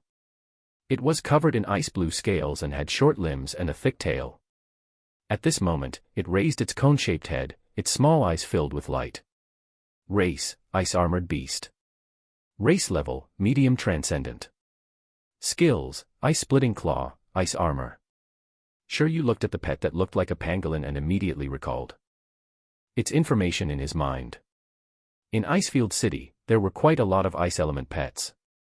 On the contrary, his iron-eating beast was very out of place. On Shiryu's side, the one summoned was naturally the little metal-eating beast. As it had yet to fully mature, its current physique was relatively close to the ice-armored beast. When 11 was summoned and saw its opponent, it was immediately intrigued because its opponent was a creature it had never seen before. The other party's ability is similar to yours. It can cover its body with ice armor. Also, be careful of the other party's claws. Don't directly take the attack in the non-hardened state, Shiryu immediately reminded 11 through telepathy. At the same time, Chen Kai, Shiryu's opponent, didn't need to remind the ice-armored beast at all because they were already familiar with iron eaters. After all, this was a unique pet of Pingqing District. It wasn't the first time they were fighting the iron-eating beast. In terms of race level, both parties were equal. But in terms of skill advantage, the ice-armored beast was actually better. Because the iron-eating beast's hardening skill was mainly used for defense, its skills didn't have any outward effects. Instead, for the ice-armored beast's ice armor and ice-splitting claw, as defense and attack skills, and apart from the basic usage method, the accompanying frost power could also have a freezing effect on the enemy. Therefore, Chen Kai immediately felt that he had come for nothing. It would be hard for him to lose. 11. The opponent isn't weak. Be serious and don't fail. After all, it's 200 yuan. If you fail, we can only deduct the cost from the meals, Shiryu said telepathically. 11. Epsilon. What? Reduced meals. The little iron-eating beast looked at the ice-armored beast fiercely. The iron-eating beast was kind to humans, except for the times they wanted to snatch its food. Chapter 19. Chapter 19, vs Ice-Armored Beast. There seems to be a battle over there, and it hasn't started yet. Outside the 11th battlefield, two young girls were walking on the path outside the arena. Through the grid isolation net, the two of them were suddenly attracted by the pet summonings inside. They instinctively looked over and happened to see the ice-armored beast and iron eater that had just appeared. That person is Chen Kai. The girl called Ayu was very surprised when she saw the appearance and pet of the boy in the school uniform. Someone you know? He does seem to be wearing your school uniform. Yes, that person is my classmate. He's very strong. Who's better? I can't compare to him. There aren't many people in the whole grade who are better than him, Zhuang Yu immediately said. His ice-armored beast has already reached level 6, and it's already very proficient in using its racial skills, ice-splitting claw and ice armor. Oh, I didn't know he was a genius. Do you know his opponent? His pet is an iron-eating beast, just like yours. I don't know, but based on my experience raising iron-eating beasts, that one's level shouldn't even be at level 6. It's probably going to lose.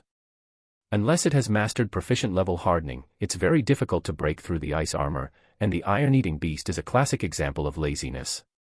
For an iron-eating beast at this level of growth, hardening is most likely still initial level. Zhuang Yu was deeply regretful. She sighed helplessly. Only by contracting with an iron-eating beast could she understand how painful it was to train one. If she could choose again, she would definitely not choose it just for the reason that the iron-eating beast was cute. This kind of pet was too lazy. Chen Kai himself made the same judgment as the two passers-by. Usually, there were very few iron-eating beasts at this level that could train their hardening abilities to the proficiency level. At least, none of his classmates could. Moreover, even if he reached the proficiency level, he might not necessarily be able to fight against the ice-armored beast. After all, the two racial skills of his Ice-armored beast had also been trained to the proficiency level. Although the comprehensive power of an adult iron-eating beast was greater than that of an adult ice-armored beast, that was after it reached adulthood.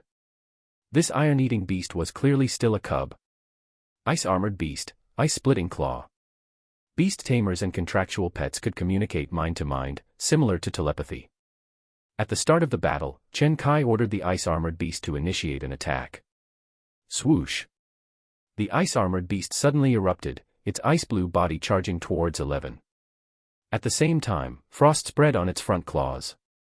Under the lingering cold air, the places it stepped on were all frozen with a layer of white frost. Then it leaped up, waved its sharp ice claws in the air, and tore at the iron-eating beast, its aura very fierce. Not bad, your cultivation is very good. As expected of a student from an elite school. The judge, Shiroishi, discovered that this ice-armored beast's strength was extraordinary. Harden on the other side, Shiryu issued an order. Although proficient-level hardening was definitely not weak, it was still their first battle after all. They had no combat experience previously. For Shiryu and 11, it would be a lie to say that they were confident of victory. Could a hardened body defend against the opponent's attack? Could a hardened attack break through the opponent's ice armor? Shiryu and 11 didn't know for the time being. They came for the battle this time to test their abilities. It had to be said that falling training was a pretty good training method.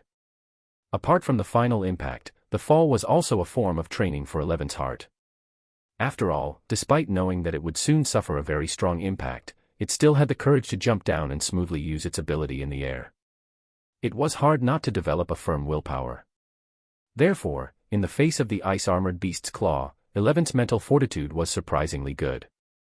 Even if MT Tai collapsed in front of it, its expression would remain unchanged as it directly and steadily activated hardening. It was proficient in hardening, and the release speed was also very fast. In almost an instant, a metallic luster filled its whole body. In the areas of black hair, the metal texture was dark and deep. In the areas of white hair, it hardened into a dazzling silver color. 11 let out a roar and immediately completed its full body armor. Crack! In the next second, the ice-armored beast's ice-splitting claw made contact with the hardened 11. The ice crystals on the ice-armored beast's front claws immediately disintegrated as if it had encountered something hard. At the same time, heartbreaking pain transmitted from its front claws to the ice-armored beast's brain. Counterattack, almost instantly, little 11 looked at its opponent. After sensing its opponent's attack power, it was only at a loss. Because the power of this attack didn't seem to be as strong as its training. Under Shiryu's command, 11's gaze turned cold, and the confusion disappeared. After letting out a cry, it maintained its hardened state and swung its arm, hitting with all its might. The change in this second was completely unexpected for Chen Kai and the ice-armored beast. Their expressions changed. Ice armor. Chen Kai transmitted his thoughts with a panicked expression. Hiss, the ice-armored beast didn't disappoint and successfully used the ice armor.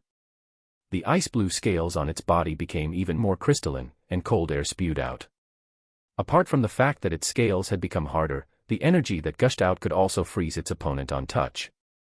This was the effect of the ice armor. However, as 11's bare paw hit the ice-armored beast, there was a crack sound. The ice armor was like a piece of paper. The outermost layer, like the frost that filled the ice-splitting claw previously, quickly collapsed. Then, the frost that was supposed to freeze the iron-eating beast also shattered messily under the impact. Bang! Under the huge force, the ice-armored beast was sent flying by 11 almost in the blink of an eye. It flew back a few meters and then rolled on the ground for a few more before everything stopped. After this round of exchanges, everyone present fell silent. Upon seeing this scene, Chen Kai's heart stopped, and his vision turned black. As the beast tamer of the ice-armored beast, he could sense that the ice-armored beast fainted from a single hit. This didn't make sense. This was so unscientific. The flawless ice-armored beast he cultivated lost just like that. How was this possible? At this moment, Shiryu also almost had a cardiac arrest. Because the performance of the proficient-level hardening skill seemed a little too strong. If he had known earlier, he would have just performed normally. He wouldn't have used dinner to stimulate 11's fighting spirit. Was it over just like that? This didn't match the requirement of an evenly matched battle that he wanted. It looked like if he wanted to further test its strength, he would have to find a stronger opponent. It's over. Judge Shiroishi was also stunned. He rubbed his eyes hard and then opened his mouth wide. What just happened? He looked at the violent iron-eating beast cub with extraordinary strength and felt that it was somewhat different from the naive and innocent look he had surmised at the beginning. The strength of even an adult iron-eating beast was only SOSO. Shouldn't that have been the case? This was proficient level hardening. Zhuang Yu, the iron-eating beast tamer outside the isolation net, said with a shocked expression. They were flabbergasted. They completely didn't expect that a young iron-eating beast, which had only grown to level 5, could develop its hardening ability to such an extent. Your genius student lost. Sorry, I got the wrong person. He's not my classmate, Zhuang Yu said after a moment of silence. Grasping the concept of a proficient level 5 iron-eating beast was ridiculous. This talent was too strong. Also, could that person be a hidden high-level beast tamer who was training a new pet? Otherwise, he might be some rich second-generation heir or royal second-generation heir with top-notch nutritional supplements and special training methods. From Chen Kai's expression, Zhuang Yu could tell how exaggerated Shi Yu and 11's performance was. At this moment, she only hoped that this outstanding student in school could bear the pressure. At this moment, Chen Kai felt like vomiting blood. He didn't understand why he had come to such a place to find an opponent. This iron-eating beast. This beast tamer was completely unreasonable compared to the opponents he had encountered before. If it lost, then so be it. The key was that it was insta-killed without it being able to use any of its training at all. F***ck, how exactly had this iron-eating beast been cultivated? The most ridiculous thing was that after Chen Kai looked at the iron-eating beast, 11 actually smiled unconsciously at that moment. It revealed an unclear kind smile and stabbed Chen Kai in the heart ruthlessly. He regretted it. As expected, school was still more suitable for him. What kind of monsters were there in society? He started to doubt life. 11. Oh oh, he, have you ever touched a steel plate at 4 in the morning? At this moment, Shi Yu, Chen Kai, and the surrounding people had different emotions, but 11 was the happiest. Because dinner was saved. Keeping dinner was a huge victory. This made it even happier than winning the battle. Chapter 20. Chapter 20, Beast Tamer Association. After the battle ended, Shi Yu looked at the judge, Shiroishi. He did not know if the judge was a temporary worker, but after a moment in a daze, he finally remembered to announce the result. It was very unprofessional. Hurry up and announce it. Look at how painful the ice-armored beast was. The beast tamer was still waiting to take his pet to treat it. After referee Shiroishi reacted, he hurriedly announced, the ice-armored beast lost the ability to continue battle, so the winner is Shi Yu. We won. After the judge announced the results, Shi Yu immediately called 11 to his side and started rubbing its head in a spiral manner to encourage it. Although there was this myth saying that the head wouldn't grow tall if it kept being touched, Shi Yu still touched it forcefully, mainly because it felt pretty good. Woo. 11 shook its head and called out before being recalled by Shi Yu into the beast taming space. On the other side, Chen Kai also withdrew his beast pet. He had an unaccepting expression as he walked over and asked, "Are you a beast tamer from Pingqing district?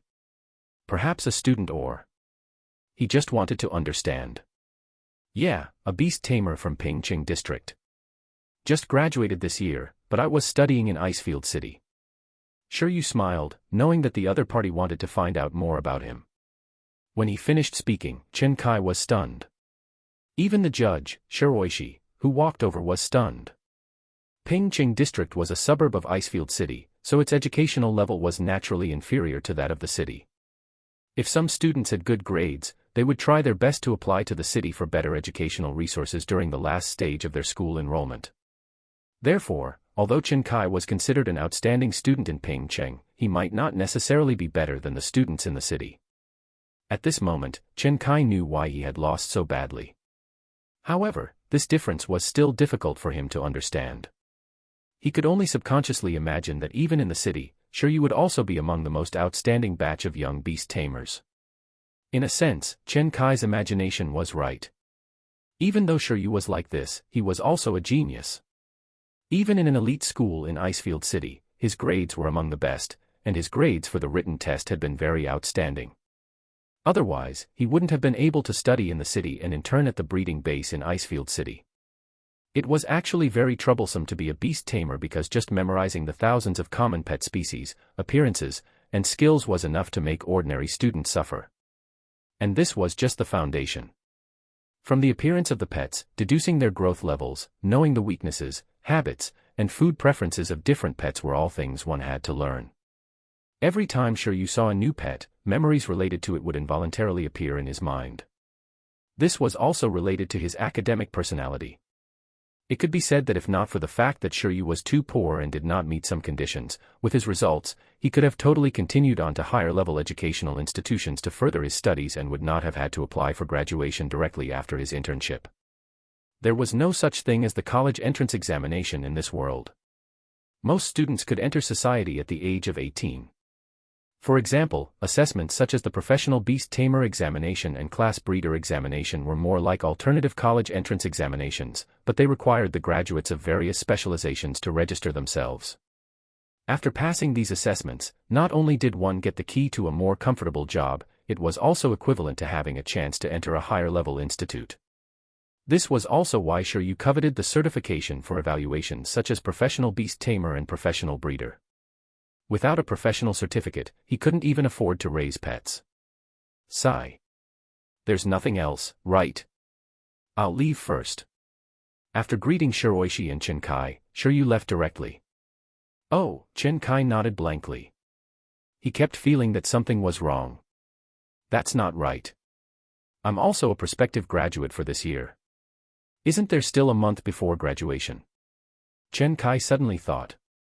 Why did Shiryu say that he had just graduated? The graduation time you're talking about is the graduation time of the battle specialization. As for other students like judges, medical care, and nursing specializations, due to internship arrangements, their graduation time will be even earlier, the judge, Shiroishi added.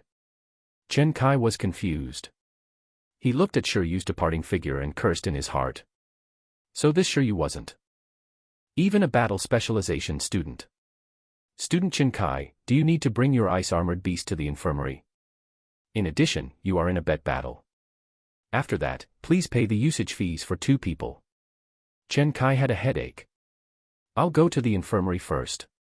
The beast taming space not only had the effect of promoting growth, but injured pets in there would also have their injuries worsen at an extremely slow rate. Moreover, after the beast taming space's level was higher, it could even accelerate the healing of injuries. However, apart from beast tamers with special medical talent, the recovery effect of injuries in the space was usually very slow under normal circumstances. It could only provide relief. Therefore, Chinkai wouldn't choose not to use the medical room here, particularly since he had already spent 200 yuan for it. After leaving the battle hall, Shiryu felt a little bored. He might have underestimated the increase in battle power brought by proficiency level hardening. In this case, unless he participated in a group battle between level 7 to 10 of the battle hall, it would be very difficult to find an opponent. But before he left, he asked. Beast tamers could only choose teams according to the level of their pet's growth. They couldn't choose between levels, because the opponent might not necessarily want to fight someone weaker than them. Unless Shiryu brought his opponent to the venue and only rented the place.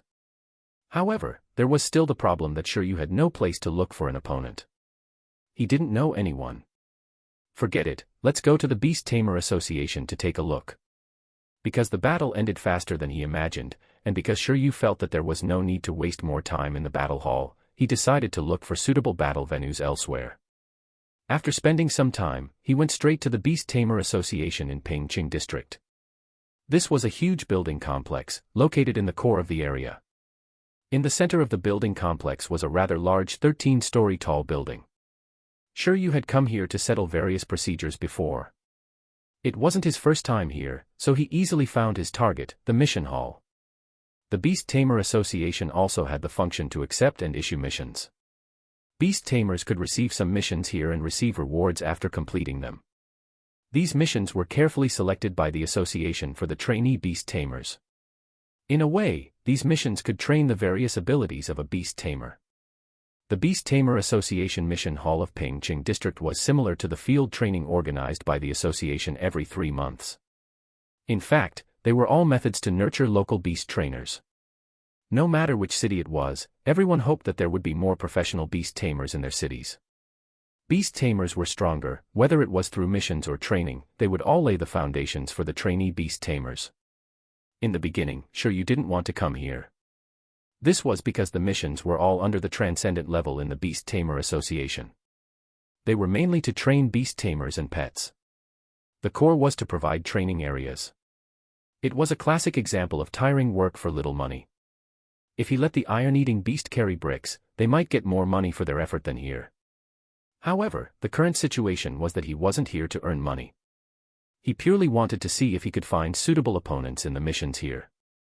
Even if he couldn't find a combat partner, he could still do other missions that were suitable for training 11. In consideration of 11's mental and physical health, Shiryu felt that he couldn't let it train as a shut-in. Jumping off a building every day would cause problems to pop up in its head sooner or later. It was still beneficial to come into contact with more external things.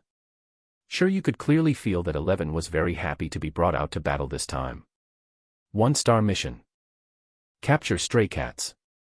Description: recently, an organized and large-scale team of thieving stray cats appeared in this area.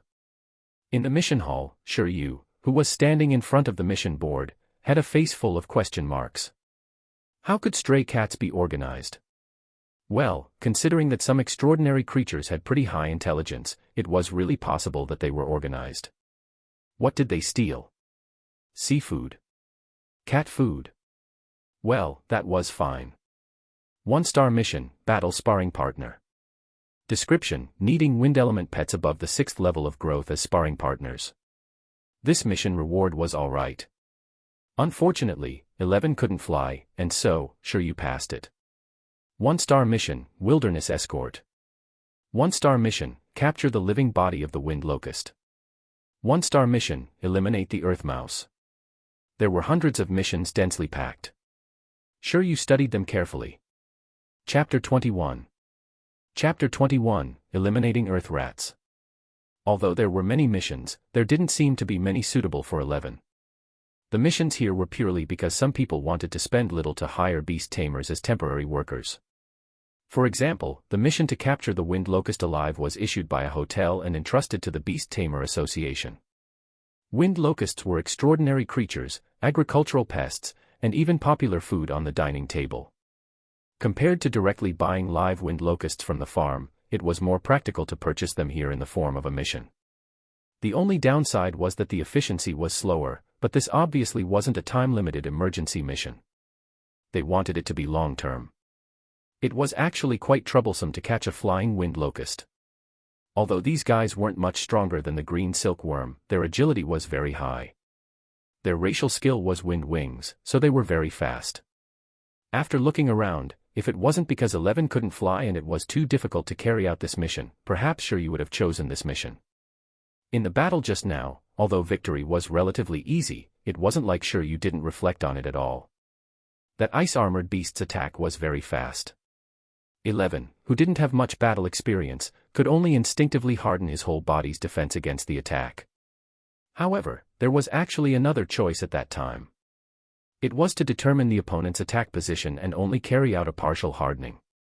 This way, it could save a lot of stamina. Although proficiency level hardening gave them the ability to fight with their whole bodies hardened, the pets winning at the smallest cost obviously meant that they had better battle skills. Perhaps the next skill can be supervision. Although the iron-eating beast's explosive speed was very fast, it needed to have better reaction speed and vision. Shiryu felt that his eyesight was better than 11's even while wearing sunglasses. This racial flaw caused 11 to be unable to accurately determine the enemy's attack position during the battle just now, so it could only harden its whole body. But if it acquired supervision, this situation could be greatly improved. In battle, it would effectively be able to see the enemy's attack. And missions such as capturing agile wind locusts were obviously also training methods to cultivate one's supervision and reflexes to a relatively good level. Naturally, it was a backup choice for Shiryu. Actually, this mission to eliminate the earth mouse can also be done. As 11 couldn't fly, Shiryu was looking at another mission. The earth element rat, also known as the earth mouse, was a low-level creature in the pet world. Their racial skill was earth escape. In other words, they were good at underground escape. In terms of battle power, awakened earth element rats were at most comparable to wild dogs. They could, one-on-one, handle adults with weapons. However, the trouble with these creatures was that they reproduced too quickly, came in large numbers, and were agile. When they encountered danger, they would usually cooperate with each other, and it was impossible to judge their threat from just the level of growth normally. Fortunately, unless they encountered a desperate situation, their first choice when encountering other creatures would definitely be to escape. Otherwise, the impact they had would definitely be greater. But even so, this kind of creature was even worse than the wind locust. They were listed as one of the 4 pests because they moved frequently, were usually hungry, and acted rampant, searching for food with all their might. Not only were they stealing food and destroying crops, but their earth escape skills could also damage buildings. There might be a relatively small number of them in the city, but there were a large number of earth rats in some rural areas. It was difficult to get rid of them completely no matter what. It was very troublesome. The mission to get rid of the earth mice was jointly issued by several villages that were under the Pingqing district. It was also a long-term mission. Almost every day, there would be a beast tamer team going to the countryside to get rid of these pests. Annihilating the earth rat might not necessarily be easier than capturing the wind locust. It seemed like it could also be used to train Eleven's reaction speed. This reminded Shiryu of a game. Beat the earth mouse. Finding the earth rat and getting rid of it before it escaped into the ground, wasn't that the same as playing the whack-a-mole game? This mission would be paid according to the number of earth rats that were killed. The price wasn't high either, so it was inferior to the wind locust. Shiryu suspected that the main reason was that their bodies tasted like mud. No one wanted to eat them. They weren't as tasty as the wind locust, so the bounties were cheap. It's not bad to take 11 out to train for a few days. The hardening training has come to an end. The proficient level of hardening is enough for now. To properly train a pet, it had to develop in all aspects. After confirming that he had accepted the mission to clear the earth rat, Shiryu, who was holding his identity certificate, prepared to register. But just as he was queuing, coincidentally, he felt that the person in front was very familiar. The beast tamer in front of him also seemed to have sensed something. He subconsciously turned around and saw the smiling Shiryu. What a coincidence. Has the ice-armored beast recovered? This person happened to be the top student Shiryu and 11 had just defeated, Chen Kai. At that moment, when Chen Kai turned around and saw Shiryu, his expression darkened instantly. It's recovered, he said unhappily. Are you here for a mission too? Shiryu asked. Chen Kai nodded. After the ice-armored beast's injuries were treated by the beast tamer with healing ability in the battle hall, the more he thought about it after losing the battle, the more uncomfortable he felt. Thus, Chen Kai decided to work hard and take advantage of the weekend to take on missions to train himself. Then, he took a taxi here, one step faster than Shiryu, who couldn't bear to spend money on one. You too? What mission do you plan to take on? Chen Kai asked after nodding. He wanted to know what kind of training mission an expert like Shiryu would accept. Perhaps it would be worth some reference. Clearing rats. Specifically earth rats, said Shiryu. By yourself? Chen Kai was stunned. Shiryu nodded. Is there a problem? No. Usually, it's more suitable for a few people to team up for this mission. Because earth element rats are too cunning, teamwork is often needed to more easily eliminate them on a large scale. Why don't I form a team with you? I'll take this mission too, Chen Kai said hurriedly. What was wrong with this person? I'm not a beauty, and I had just tortured him. Why was he so proactive? There's no difference between one person and 2 people, right? I can go and call 2 more classmates. When the time comes, there will be people controlling, people pulling aggro, and people attacking. It will be more efficient. Are you fighting a level boss here? Shiryu thought about it. A few earth rats alone were indeed not much of a threat, but if there were more of them, it would indeed be a little difficult for him to deal with a nest of them. Forming a team seemed to be a pretty good choice too. He couldn't be as antisocial as before. Sure, Shiryu nodded and said, then let's take this mission together. All right, I'll call 2 more students tonight to form a standard 4-person team. Chen Kai smiled. If it were just someone of the same age, he wouldn't be so rushed either. It was mainly because Shiryu's strength had indeed hit him. He wanted to take a further look at how Shiryu trained his pets. How did Shiryu train the lazy iron-eating beast? After the two confirmed it, they agreed to meet here tomorrow morning. After that, Shiryu didn't stay outside for long. On the way home, he headed to the pharmacy to replenish his supplements. You again. In the pharmacy, the young doctor had a strange expression when she saw Shiryu. This was the 3rd time Shiryu had come in the past half a month. What exactly was this person doing every day? Cough, there's been a lot more training and even a battle between pets. In addition, my health has been poor since I was young, so I have no choice, Shiryu explained. The young doctor expressed his understanding and sympathy and gave Shiryu supplements. At this moment, Shiryu was also considering whether he should change to another pharmacy. Otherwise, his reputation would be affected sooner or later. Chapter 22. Chapter 22, Supervision. When Shiryu returned home, he started to fiddle with dinner for 11.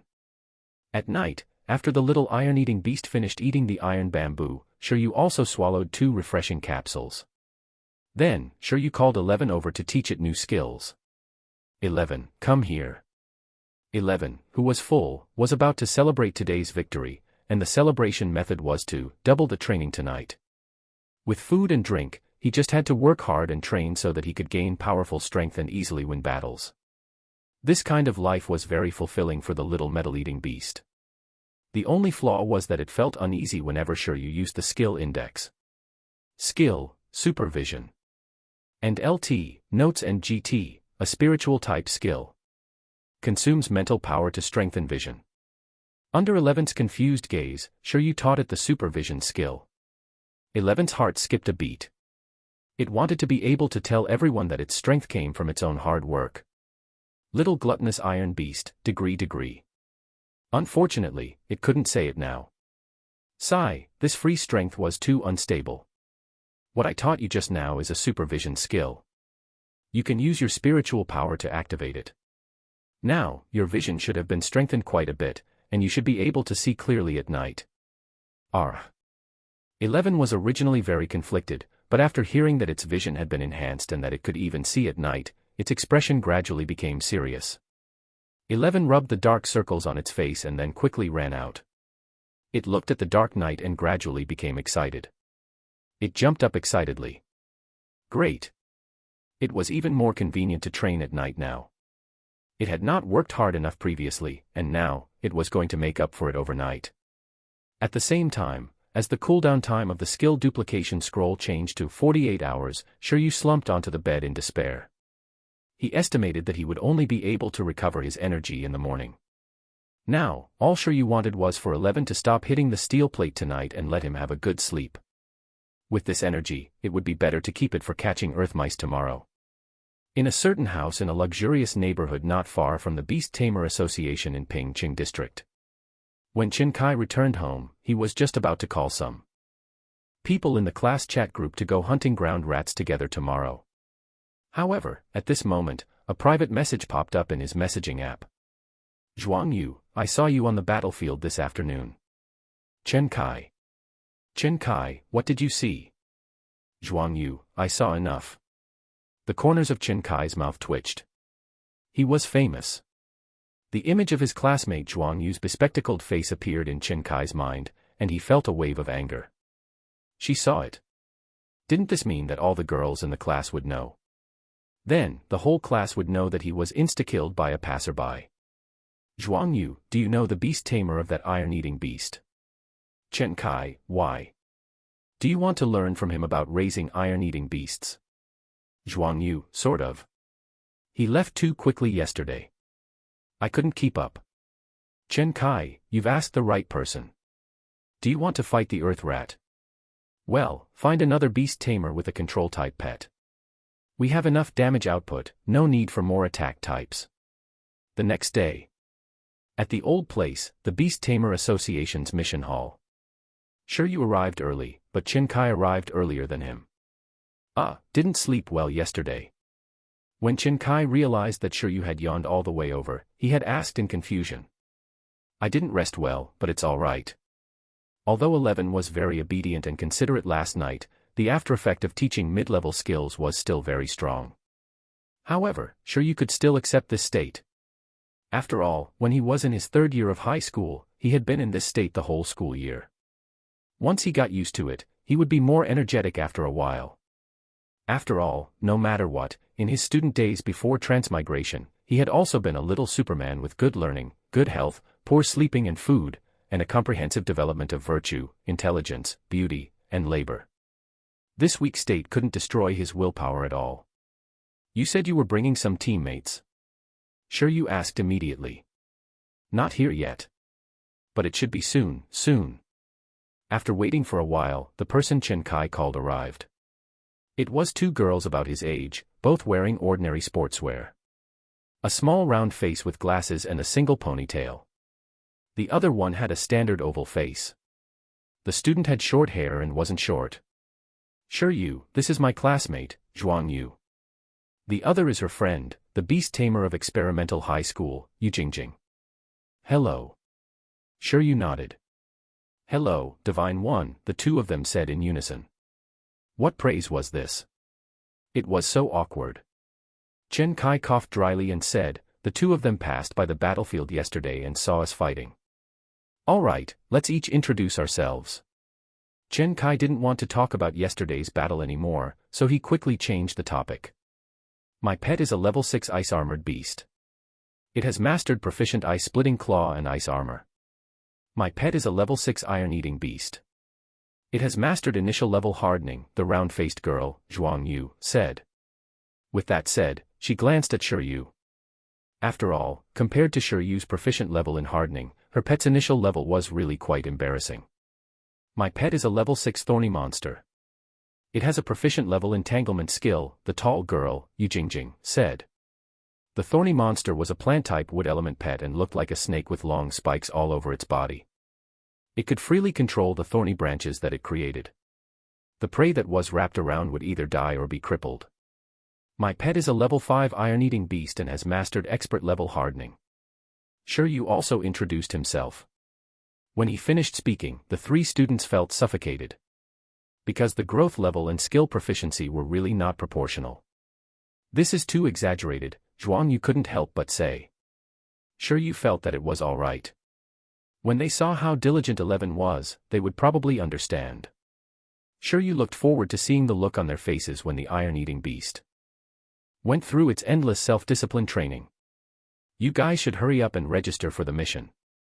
We leave at 8 sharp, Chen Kai said. 8 a.m. The four of them got on the bus on time and prepared to head to the countryside near Pingcheng. The place they were headed to was called White Stream Village. It was a relatively poor village that was under the jurisdiction of Pingcheng District. The place was mainly agricultural, so it was especially troubled by the existence of creatures such as wind locusts and earth mice. After being in the car for a while, the four people sitting in a row couldn't help but start chatting. Chen Kai was the first to ask Shiryu. I forgot to ask yesterday. You said you've already graduated, and you aren't even a battle specialization beast tamer. Not a battle specialization. Beside them, Zhuang Yu and Yu Jingjing seemed to have heard some explosive news. It could be so strong even when it wasn't training against professional pets. No, I'm a breeder, Shiryu said calmly. Compared to battling, cultivating pets was his forte. Fighting and killing were so crude, so being proficient in cultivation was the way to go. It was very reasonable for a professional beast tamer to train a pet to be proficient in hardening. The other three were silent. Chapter 23. Chapter 23, Bamboo Stone Dojo. After about an hour, the four of them arrived at White Stream Village. After alighting at the bus stop for the village, they were quickly received by the village committee staff. Although the four of them weren't professional beast tamers, as long as they could come and get rid of the earth mice, White Stream Village would warmly welcome them. As time was tight, the four of them didn't stand on ceremony. After arriving at their destination, they headed straight for the catastrophe area, which was mainly farmland and woods. Outside the endless farmland and woods, Shiryu and the others were momentarily speechless. Where should they start? In fact, some unintelligent and weaker earth rats had already been killed by the dogs and cats reared by the farmers under their direction. Therefore, they only had to get rid of some relatively high-level and relatively cunning earth element rats. These earth rats had strange movements, were good at concealment, and had strong battle power. They were very difficult to eliminate. Let's summon our pets first, Shiryu suggested. 11's supervision was the only way to lock onto an earth rat in such a complicated environment. Okay. As Shiryu finished speaking, the four of them communicated with the beast-taming space and summoned their pets. An iron-eating beast appeared in front of Shiryu and Zhuangyu, his ice-armored beast appeared in front of Chen Kai, and a thorny snake appeared in front of Yu Jingjing. Just as she finished summoning her pet, Zhuangyu's gaze was attracted by 11. Yesterday, she had only observed it from a distance and had not discovered anything. But today, when she looked at it up close, she realized that Shiryu's iron-eating beast had developed perfectly. Be it the color of its hair or its body shape, it appeared very healthy. Excuse me, your iron-eating beast was also obtained from the iron bamboo breeding base. All the iron-eating beasts in the entire Icefield City were probably bred by the iron bamboo breeding base, including Zhuangyu's. However, Zhuangyu's iron-eating beast was clearly larger than Shiryu's. It was slightly older, so the two iron-eating beasts shouldn't be from the same batch. As they weren't the same batch of cubs, the two iron-eating beasts didn't seem to recognize each other. 11 took a look at the other party and quickly looked away.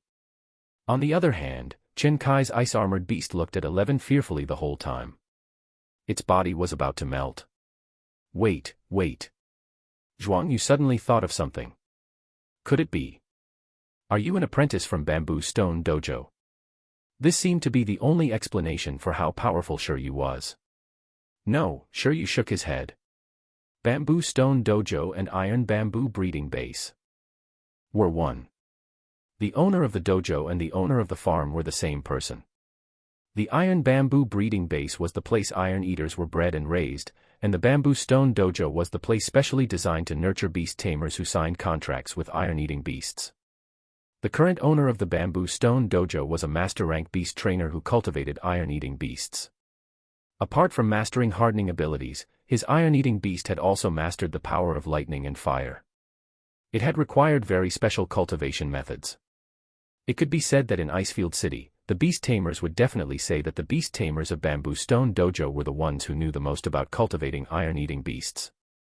It was normal for Zhuangyu to suspect that Shiryu was an apprentice of the Bamboo Stone Dojo.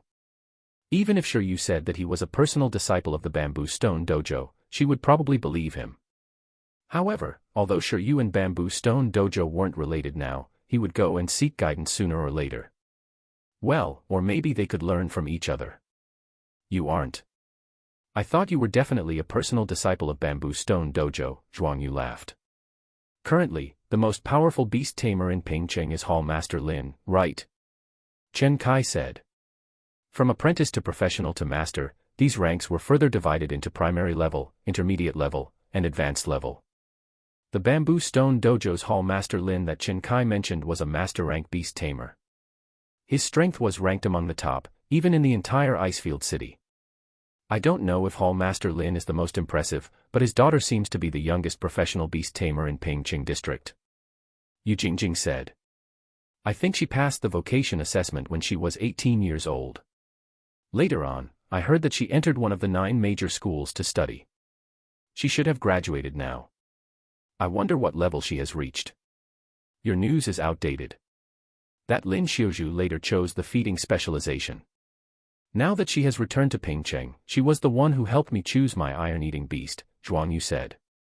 Sister Xiuzhu said that she studied this specialization to see if there was any possibility of the iron-eating beast evolving again. I wonder if she succeeded. But I think it's still too difficult. Master Lin has cultivated iron-eating beasts his whole life, but he hasn't been able to find any possibility of them evolving again. I guess this is the limit for the iron-eating beast. Besides, even if we find out, it has nothing to do with us. The iron-eating beast in front of Zhuangyu had dozed off. It was extremely Buddhist and aloof from worldly affairs.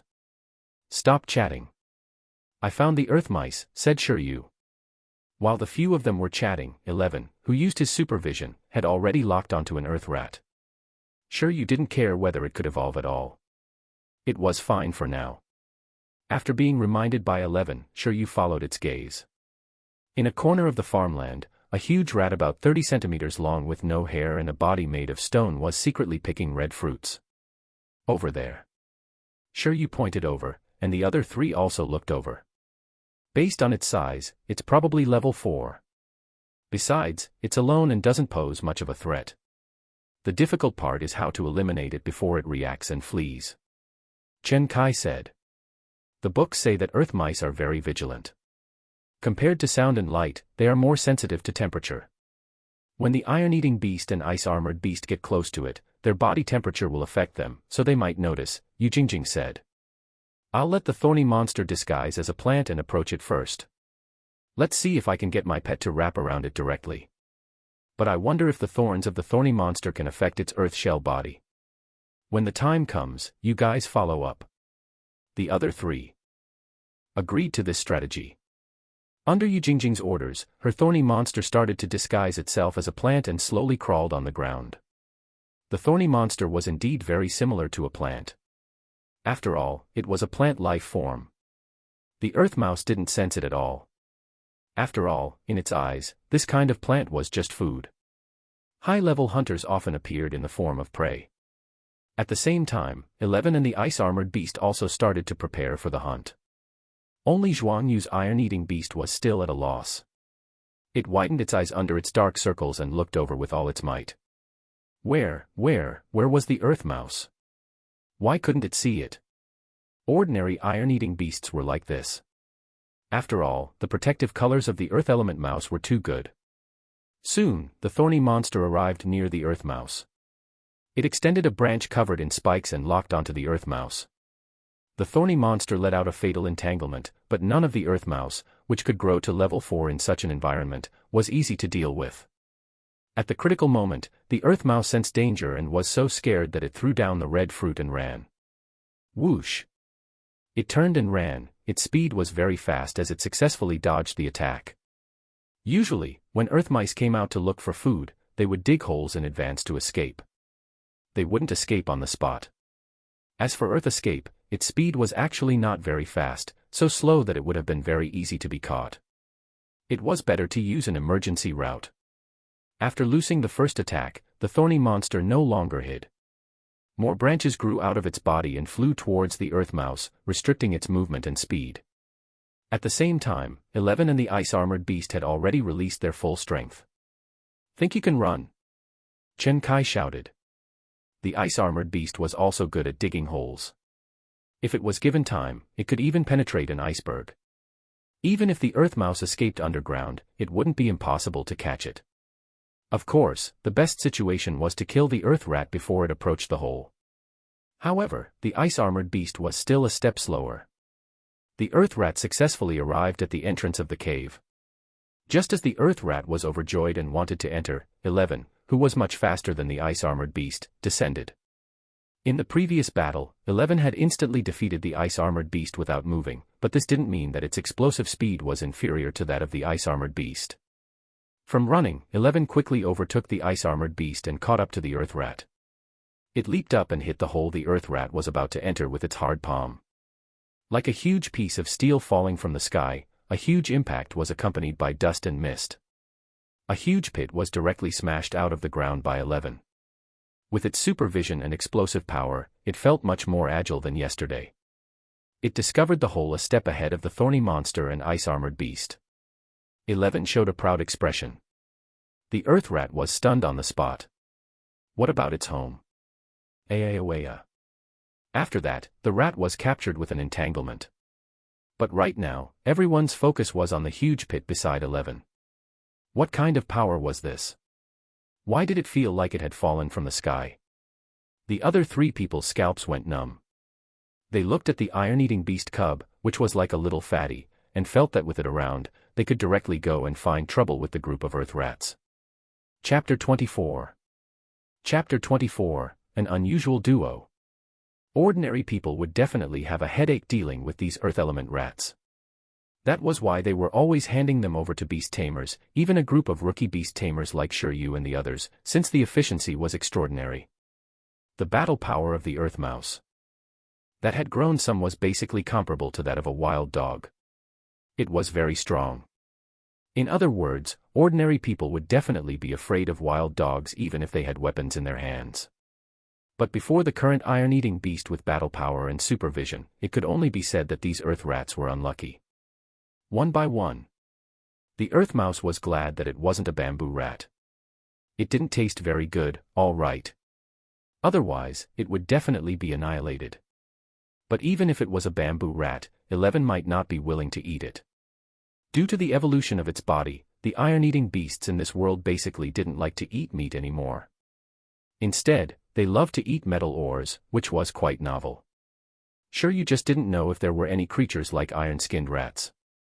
As the thorny monster put down the earth mouse that had been entangled until it lost its mobility, Yijingjing spoke, "This one counts as Shiryu's kill.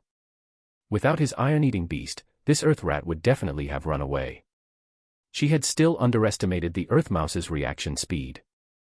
The thorny monster, as a natural hunter, actually couldn't capture the earth mouse at the first moment. It seemed that their level wasn't good enough. Yes. Chen Kai and Zhuang Yu had no objections. The reward for eliminating an earth rat was only about 10 yuan each. Even Shiryu didn't fancy it, let alone students with pretty good family conditions like them. In Shiryu's opinion, if he could get rid of 100 earth rats in a day, he would barely be able to keep above 11's food consumption and the nutritional supplements he'd have to buy. But then again, he wouldn't come here if it was to earn money. Exercising its supervision was the most important thing. Next, we'll act according to what we said in the car. Let's split up, said Shiryu. All right. Chen Kai nodded. Then we'll meet here at noon. This way, the clearing speed would increase a little. After all, this farmland and the whole forest were too big. First, they would split up. When they encountered a lone earth mouse, they would think of ways to deal with it. When they encountered groups of earth mice, they would call everyone and come up with a plan together. When the time came, the efficiency of teamwork would be higher. Let's see who can get rid of more earth rats, Yijingjing said. Zhuang Yu looked at her iron-eating beast and fell into deep thought. If they were to compete, she suspected that she would be at the bottom. Why did she feel that her iron-eating beast wasn't even the same species as Shiryu's iron-eating beast? At this point, Zhuang Yu's iron-eating beast had already started to doze off in a daze. Meanwhile, Shiryu's iron-eating beast was still looking around energetically. With good eyesight, everything was pleasing to the eye.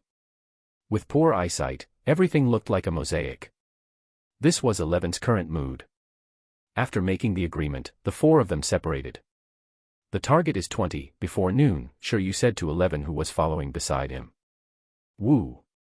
11 showed a serious expression. No, it wanted to catch 200. It was rare for its eyesight to become so good. It wanted to move around to its heart's content. I don't care how many we catch. Shiryu looked at the huge pit and said, "You are not allowed to destroy other people's crops and fruit trees, do you hear me? Otherwise, not only will we not earn anything, but we will also lose money. Since we don't have much money, we can only deduct it from your side." Sob.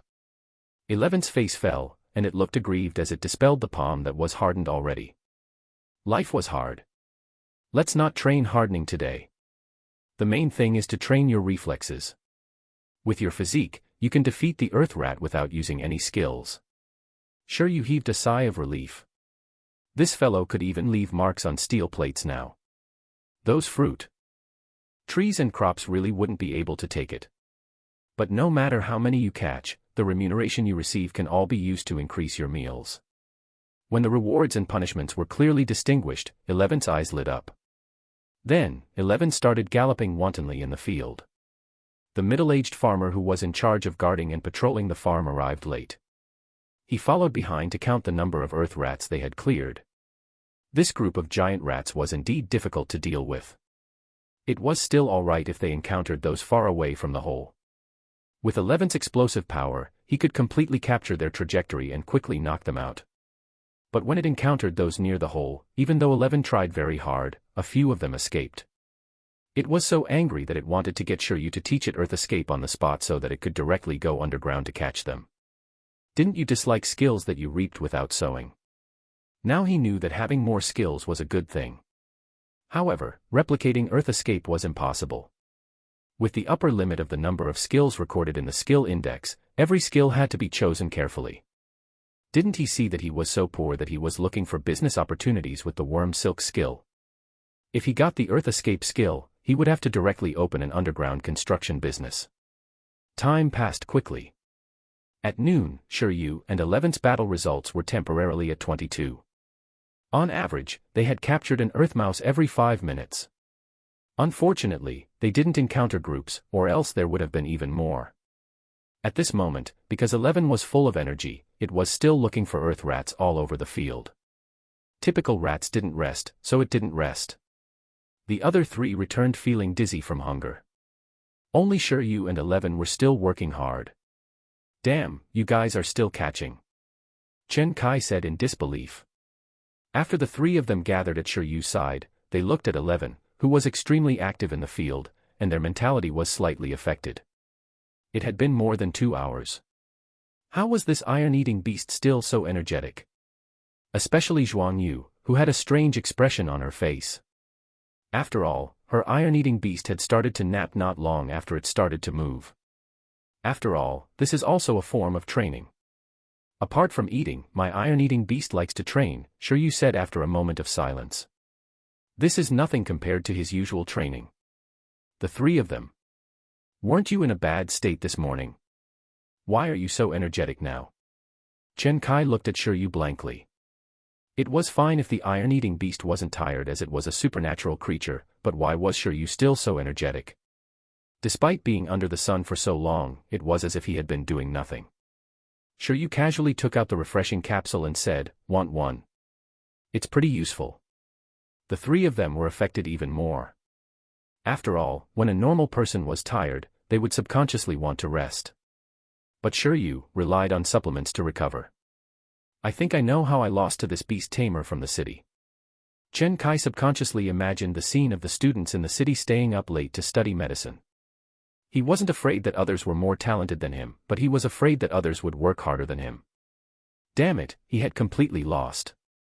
Zhuang Yu looked at 11, who looked completely different from her iron-eating beast in the distance, and asked Shiryu, You guys, how many have you eliminated?" "What about you guys?" Shiryu asked. "I have 6, Yu Jingjing said. 7, Chen Kai said. Zhuang Yu sighed. "Iron-eating beasts are too stupid. There were only 2 for us." At this moment, 11 happened to return and caught the key words that the iron-eating beasts were dumb, which it understood. It was immediately unhappy. Don't insult all the iron-eating beasts as one. The physiques between different iron-eating beasts couldn't be compared. Following it was the patrolling farmer who was in charge of cleaning up the battlefield for Shiryu and the others. "Don't say that. This little metal-eating beast is the most efficient pet I've ever seen. It caught 22 earth rats in 2 hours. It's very impressive." He had only seen this kind of efficiency on some eagle-type pets. He would have never imagined it from iron-eating beasts. 22. The other 3 couldn't think straight anymore. 22. Not even 12, but 22. Zhuang Yu was also stunned. 11 times her total. Was he kidding? "Let's eat lunch and rest first," said Shiryu. They gave up. There was no point in competing anymore. Food was more important. The village committee staff brought them lunch boxes. After eating a little, they still had to continue working. This was also the first request for the 4 of them. But after all, they were here to train, so they just had to make do with lunch. There was no need for a lunch break, just a little rest would do. Then, the 4 of them each took a simple lunch box and started eating, along with cold mineral water. Zhuang Yu's iron-eating beast, Chen Kai's ice-armored beast, and Yu Jingjing's thorny beast were also taken back to the beast-taming space to rest. Only 11 was still outside. After wolfing down a few mouthfuls of the iron bamboo shoot rations in Shiryu's backpack, in order to not waste too much time, it ran to the side to train hard. It felt that its explosive speed was still too slow. Otherwise, it wouldn't have let so many earth rats escape. Letting one run away was equivalent to losing a piece of bamboo. In his grief, 11 started running around the field. This behavior confused Chen Kai and the other 2. Looking at the self-disciplined and diligent 11, Zhuang Yu, Chen Kai, and Yu Jingjing felt their chests tighten. They didn't understand what was going on.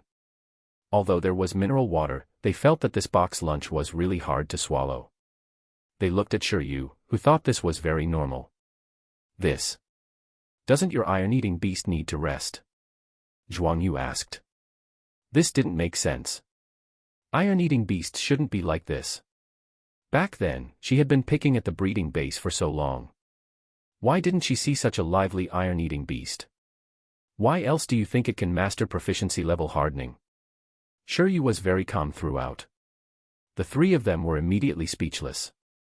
That made sense. However, beast tamers who carried tonics with them, iron-eating beasts who didn't sleep at noon and practiced sprinting instead, you guys are definitely abnormal. Chapter 25. Chapter 25, Professional Assessment. In fact, it was proven that not only was idiocy and laughter contagious, but hard work also had a chance of contagion.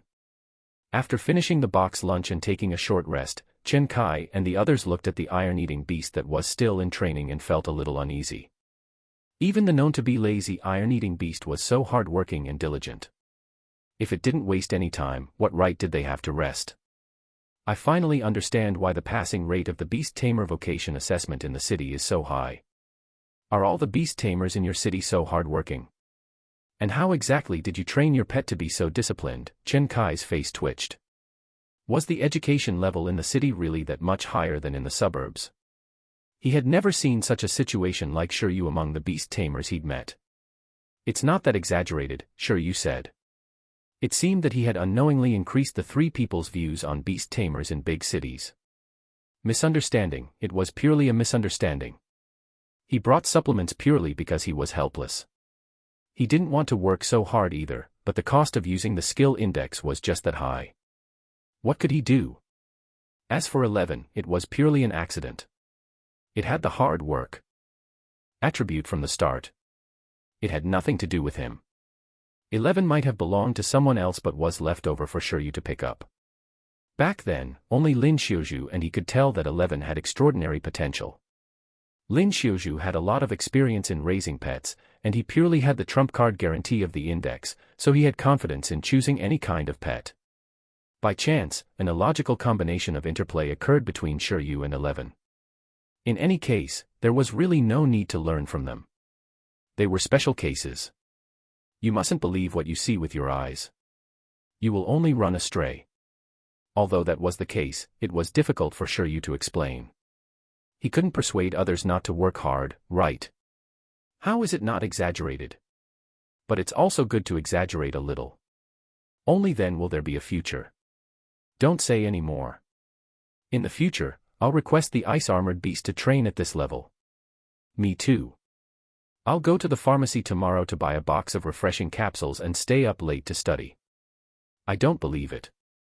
They both have 2 arms and 2 legs. I can do it too if I want, Chen Kai said through gritted teeth.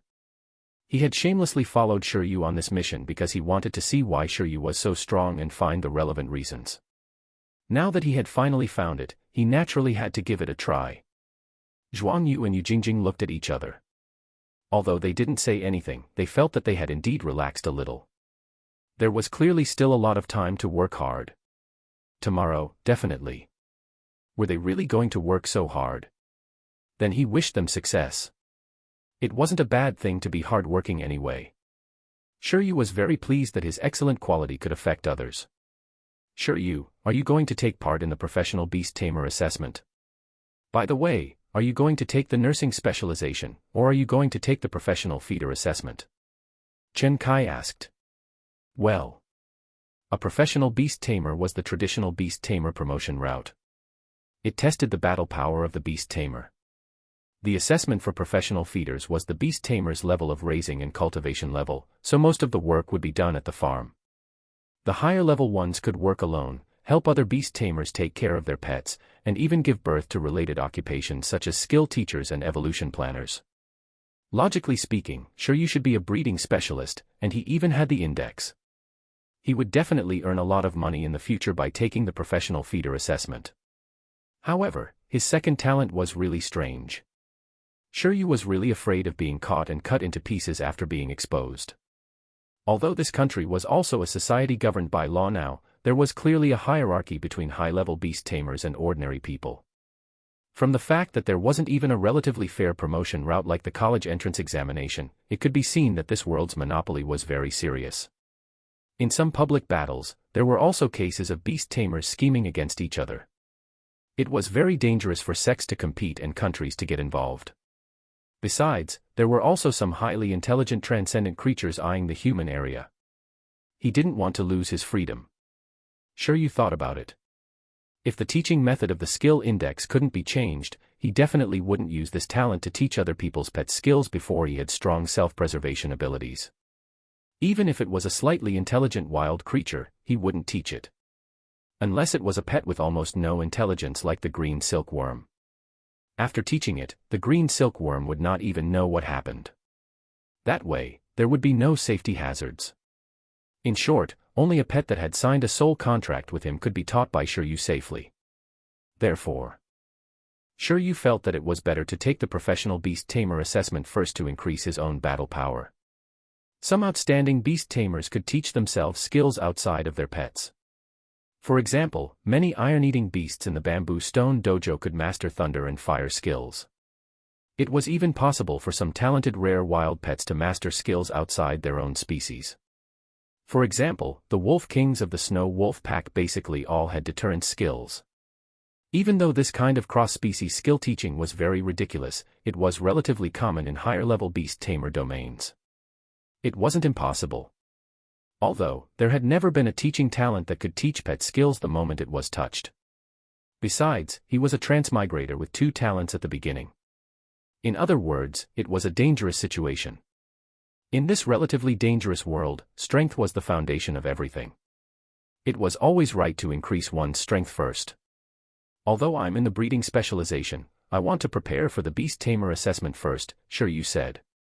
His answer immediately attracted the interest of Chinkai and the other 2.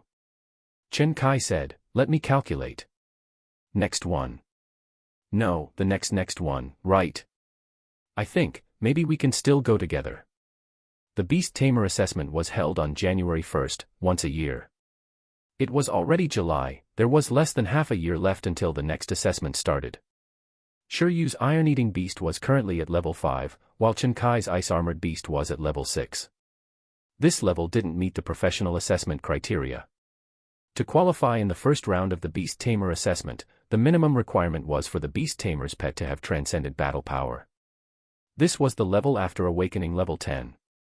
Half a year later, their pets would barely reach level 10, let alone the transcendent level. Therefore, Chinkai subconsciously judged that Shiryu, like him, intended to participate in the next assessment. If I don't pass the next assessment, I can join you in the next one, Shiryu said seriously. If he didn't have a follow-up source of income, his little savings wouldn't be able to last 1.5 years. Therefore, getting a professional certificate as soon as possible could also reduce the economic pressure on Shiryu. He planned to directly participate in the next vocation assessment half a year later. But isn't your iron-eating beast just at level 5? Wouldn't it be a little difficult to reach the transcendent level in half a year? Things like growth levels were naturally harder to increase the further one went. The bottleneck from the awakening stage to the transcendent level. Just look at how many creatures were stuck at that stage, after all. The transformation from mortal to transcendent depended entirely on whether one could cross this gate. It's all right. It might be a little difficult to reach the transcendent level, but awakening to level 10 shouldn't be a problem. As long as it continuously strengthened 11's racial skills, its growth level would also advance. Shiryu felt that it shouldn't be a big problem to reach level 10 in half a year. It was even very likely that it would be transcendent. Even if one couldn't reach the transcendent level, it wasn't impossible to participate in the vocation assessment at the awakening level. Those with strength had always had special privileges. Chen Kai realized something. You're talking about the special assessment. The one where you challenge someone of a higher level. The other 2 girls had also heard of it.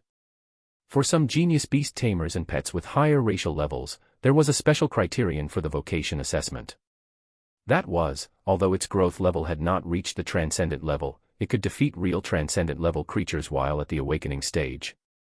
A pet with transcendent battle power and its beast tamer could also participate in the subsequent vocation assessment. Yes, the one where you can challenge those at a higher level. If you can't reach the transcendent level, you can take this route. Shiryu smiled. Wouldn't it be easy for pets with high proficiency in skills and high-leveled skills to skip levels to challenge those above them? At this point, Chen Kai also understood. For an iron-eating beast that could master proficient racial skills at level 5, it was indeed not difficult for it to challenge someone above its level. He had already been surpassed. As Chen Kai thought about it, he felt a little regretful for asking so much. He was losing his mind. Their beasts were at such different levels. After returning, the training intensity of the ice-armored beast must be super doubled. In the eyes of the three, Shiryu was still very mysterious and powerful. It was just that they didn't know if Shiryu could really pass the vocation assessment in the next batch. Chapter 26. Chapter 26, Beast Tide. After the few of them rested, which wasn't for too long now that they'd been infected by 11, they decided to continue capturing Earth Rats as training. For the sake of their future, they could only let the Earth Rats suffer. However, before they could start, the loudspeaker of White Stream Village's village committee suddenly sounded.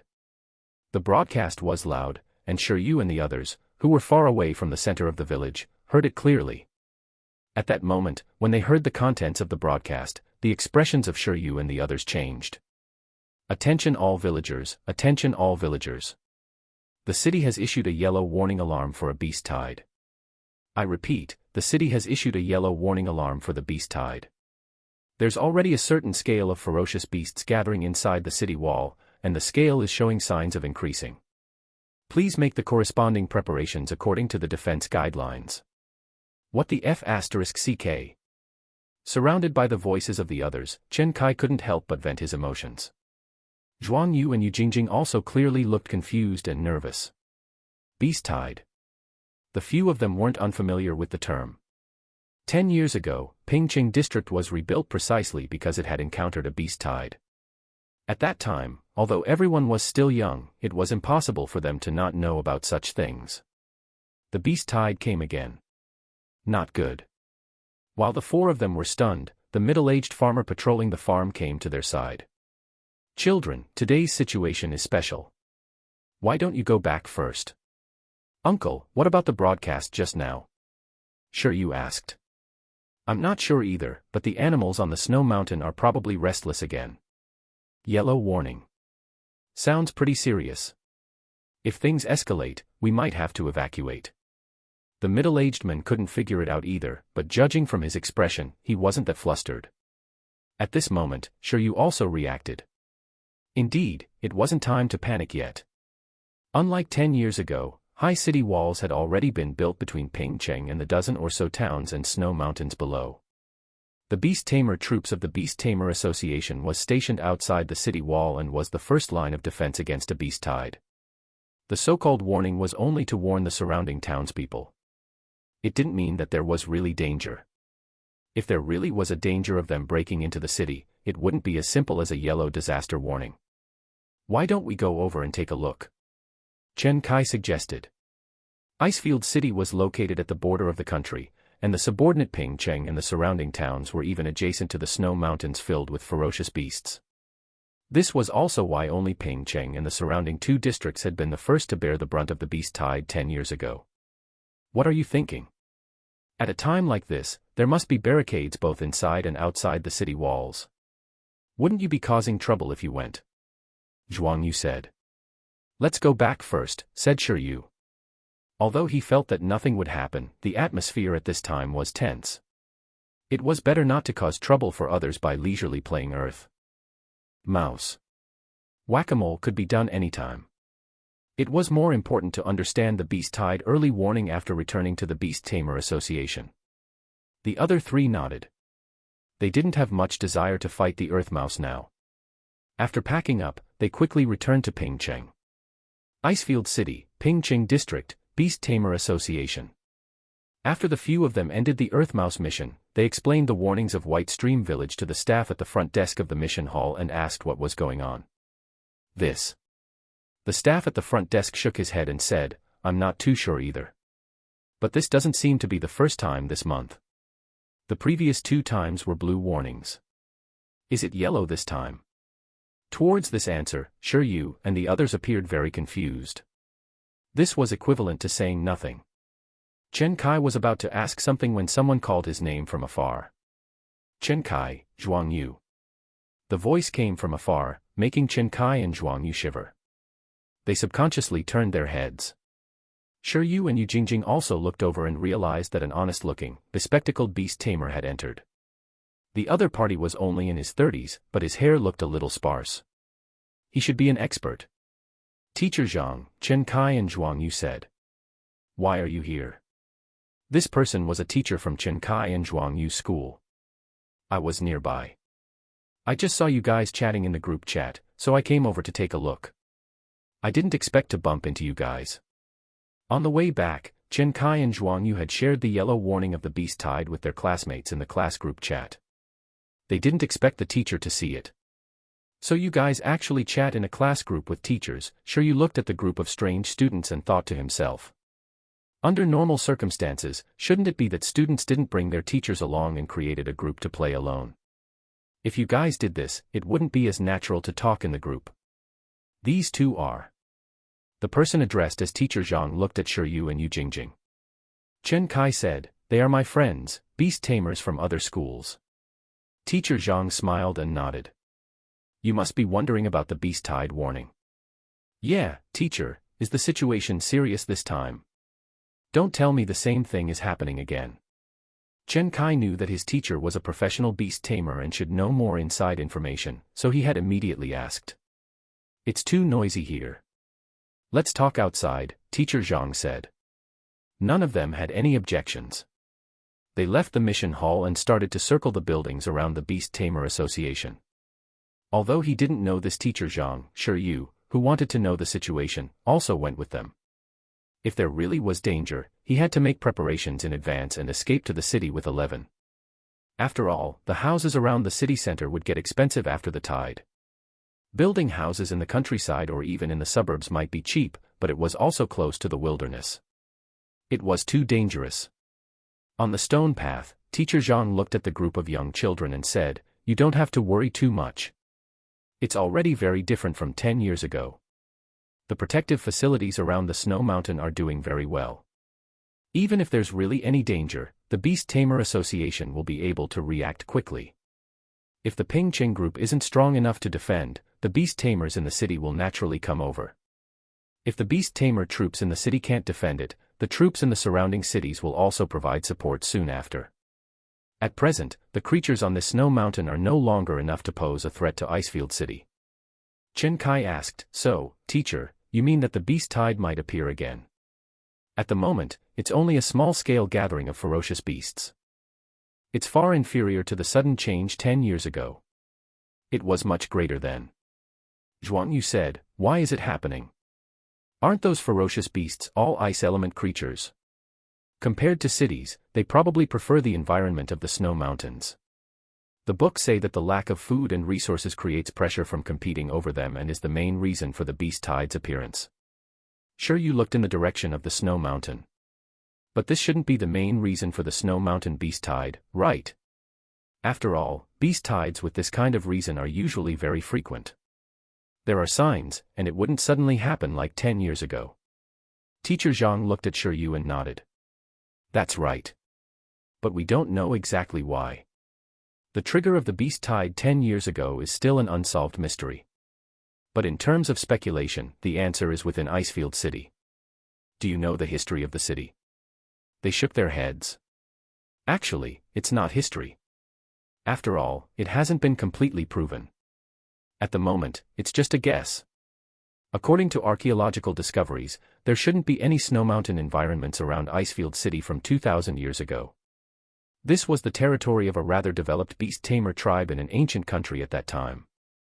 But later, an ice dragon flew over from afar and landed on the surrounding mountain range.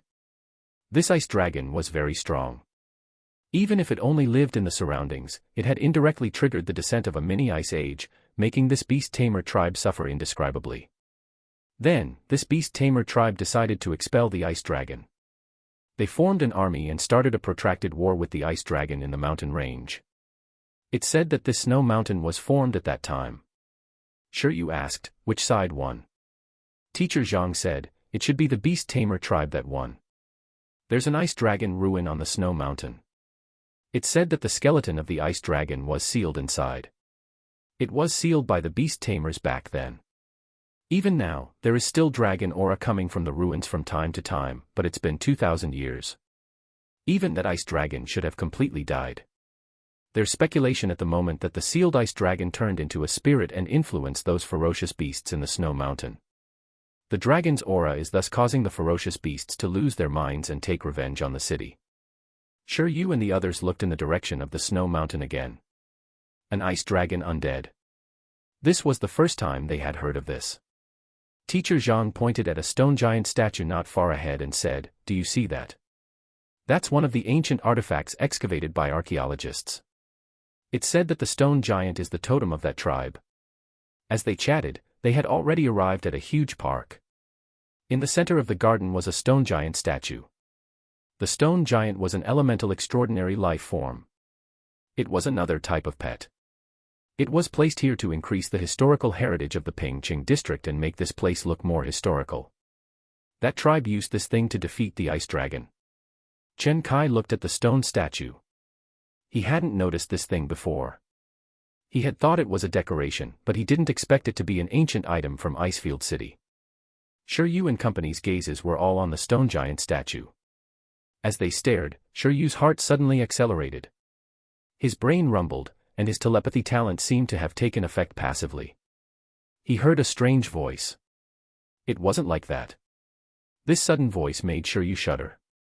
However, when he looked around, he realized that there was nothing unusual with Teacher Zhang, Chen Kai, and the others. Suppressing the shock in his heart, Shiryu looked back at the stone statue. His face turned pale. Please don't tell me that the voice came from this stone statue.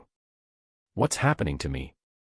This stone statue didn't have any sign of life at all. Wasn't telepathy only able to hear the thoughts of living beings? If the stone statue wasn't normal, it wouldn't be placed here. Sure, you could still hear the voice. Chapter 27. Chapter 27, Listening to the Voice of History. Shiryu was certain that he had heard a voice. And that feeling was the same as when he used telepathy. As he searched, he locked onto the source of the sound. It was definitely the stone statue. However, no matter how he looked at it, this stone statue didn't look like an extraordinary life form. This was just an ordinary stone statue made according to the appearance of the stone giant. Could it be that it had become a spirit? Impossible. If it had evolved into a transcendent life form, it would have long been noticed by other beast tamers. There was a lot of traffic here. In a place like the Beast Tamer Association, high-level beast tamers could be seen everywhere. There were also a bunch of beast tamers with talent in telepathy. A wild transcendent creature couldn't be hidden. This stone statue had been here for at least a few years. After the voice disappeared, Shiryu continued to observe. He observed for a moment and still didn't discover anything. This was just an ordinary stone statue, and the material was also very ordinary stone. Logically speaking, it should be impossible to communicate with such an inanimate object through telepathy. This was common knowledge that had been passed down for a very long time. Unless, there were still unknown ways to use telepathy. Teacher Zhang smiled and said to them, "That's all. I have something to do later, so I'll leave first. You don't have to think too much. You don't have to worry about the beast tide. Even if that legendary ice dragon revives, our beast tamers can take it on." In ancient times, dragons were unreachable creatures, but in modern times, dragon tamers had long become a profession. Although they were rare, they weren't that hard to find. "All right, thank you, Teacher Zhang," Chen Kai said. Shiryu also thanked him. Then, after the few of them said goodbye, Teacher Zhang left, leaving Shiryu and the others looking at each other.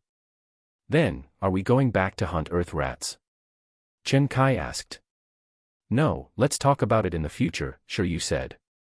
"I also suddenly remembered I had something to do." "Are you in a hurry?" "You can eat before you leave.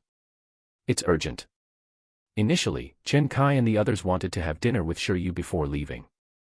However, since Shiryu left in a hurry, the four of them departed soon after. In the end, Chen Kai and the others didn't even get Shiryu's contact information. It couldn't be helped. Shiryu didn't have a cell phone. This thing was more than 10 times more expensive than on Earth, so he couldn't afford one for the time being. If Chen Kai wanted to look for Shiryu, he could only leave a message at the Beast Tamer Association. The difference between the two worlds was that it was very difficult to buy pandas, tigers, and elephants on Earth, but it was very easy to buy common technological products. However, in this world, the full price of an iron-eating beast wasn't even as expensive as the property prices in the city, but the technological products were much more expensive. After the few of them separated, Shiryu went straight to Pingqing District's library to check on some information. Unfortunately, even until evening, he didn't find what he wanted to know. However, although he couldn't find what he was looking for, it made Shiryu understand this world better. The history of this world could roughly be divided into 3 eras. The Mythical Era, the Totem Era, and the Beast Tamer Era. The Mythical Era was said to be the era when the earliest batch of mythical creatures born in the world ruled the planet. The Totem Era was the era where humans were born and survived under the territories of powerful creatures in various ways.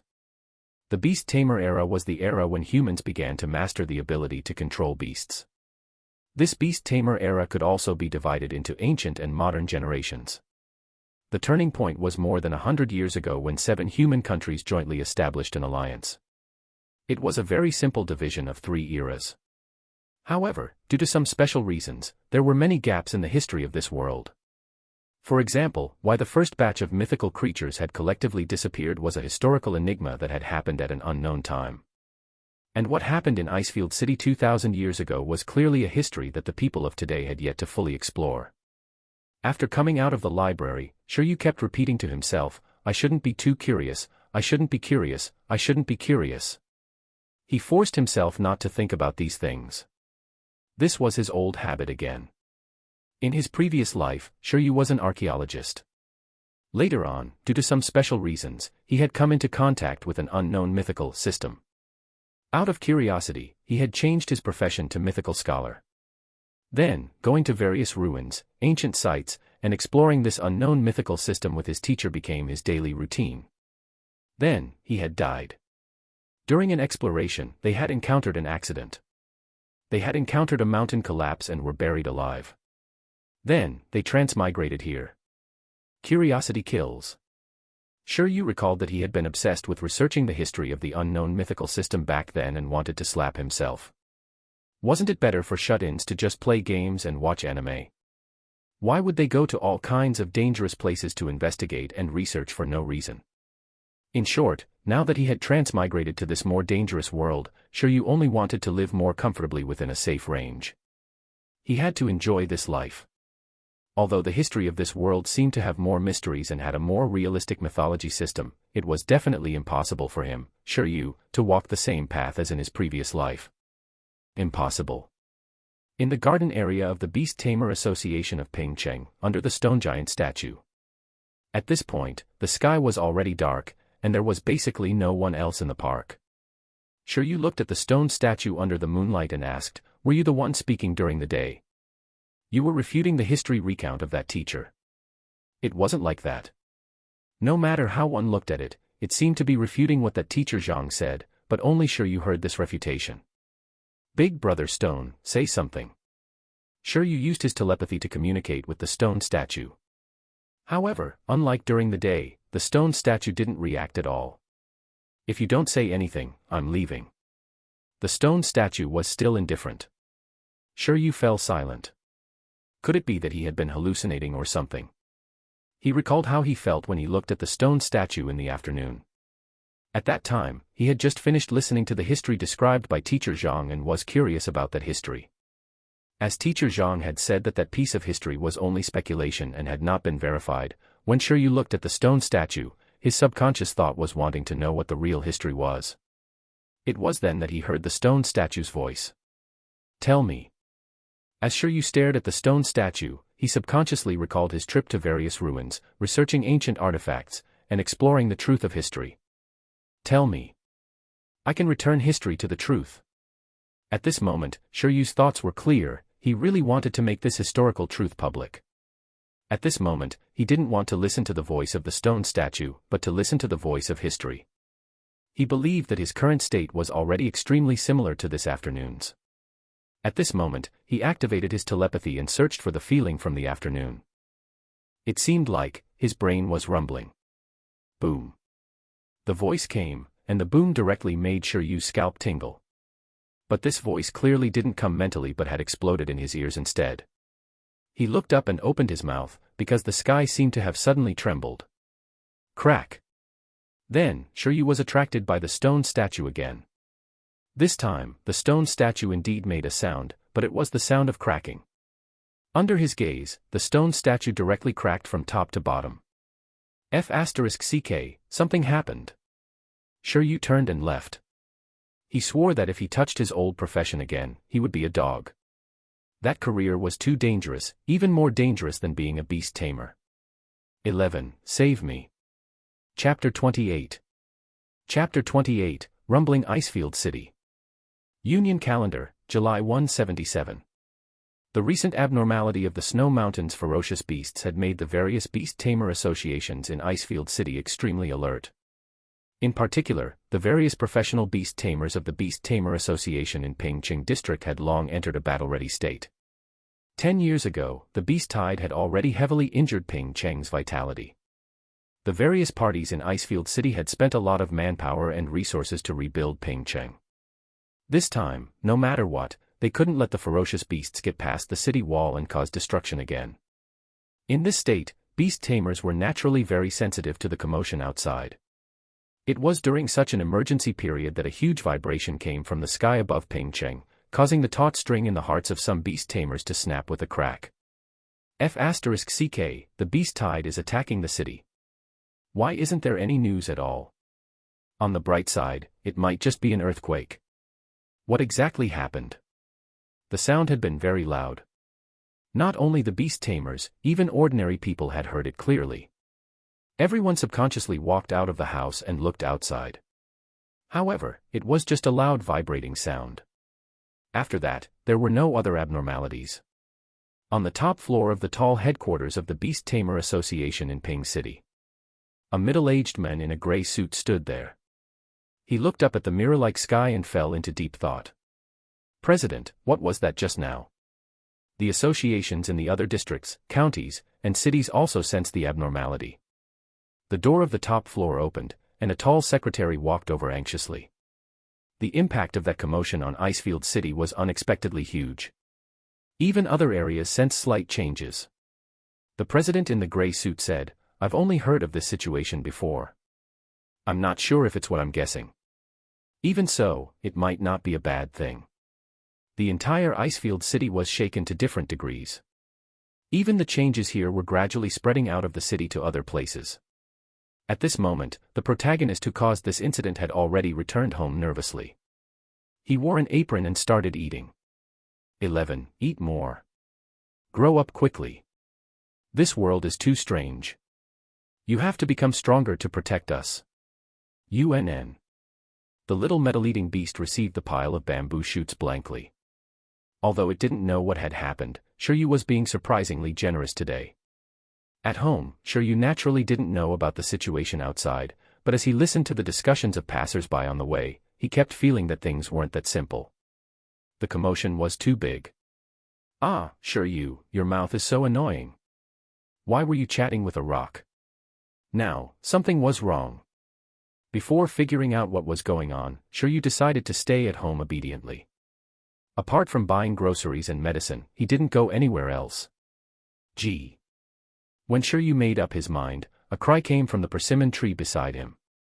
When the green silkworm in the birdcage saw that Shiryu had given the iron-eating beast so much delicious food today, it immediately made a hungry request. You should eat more too.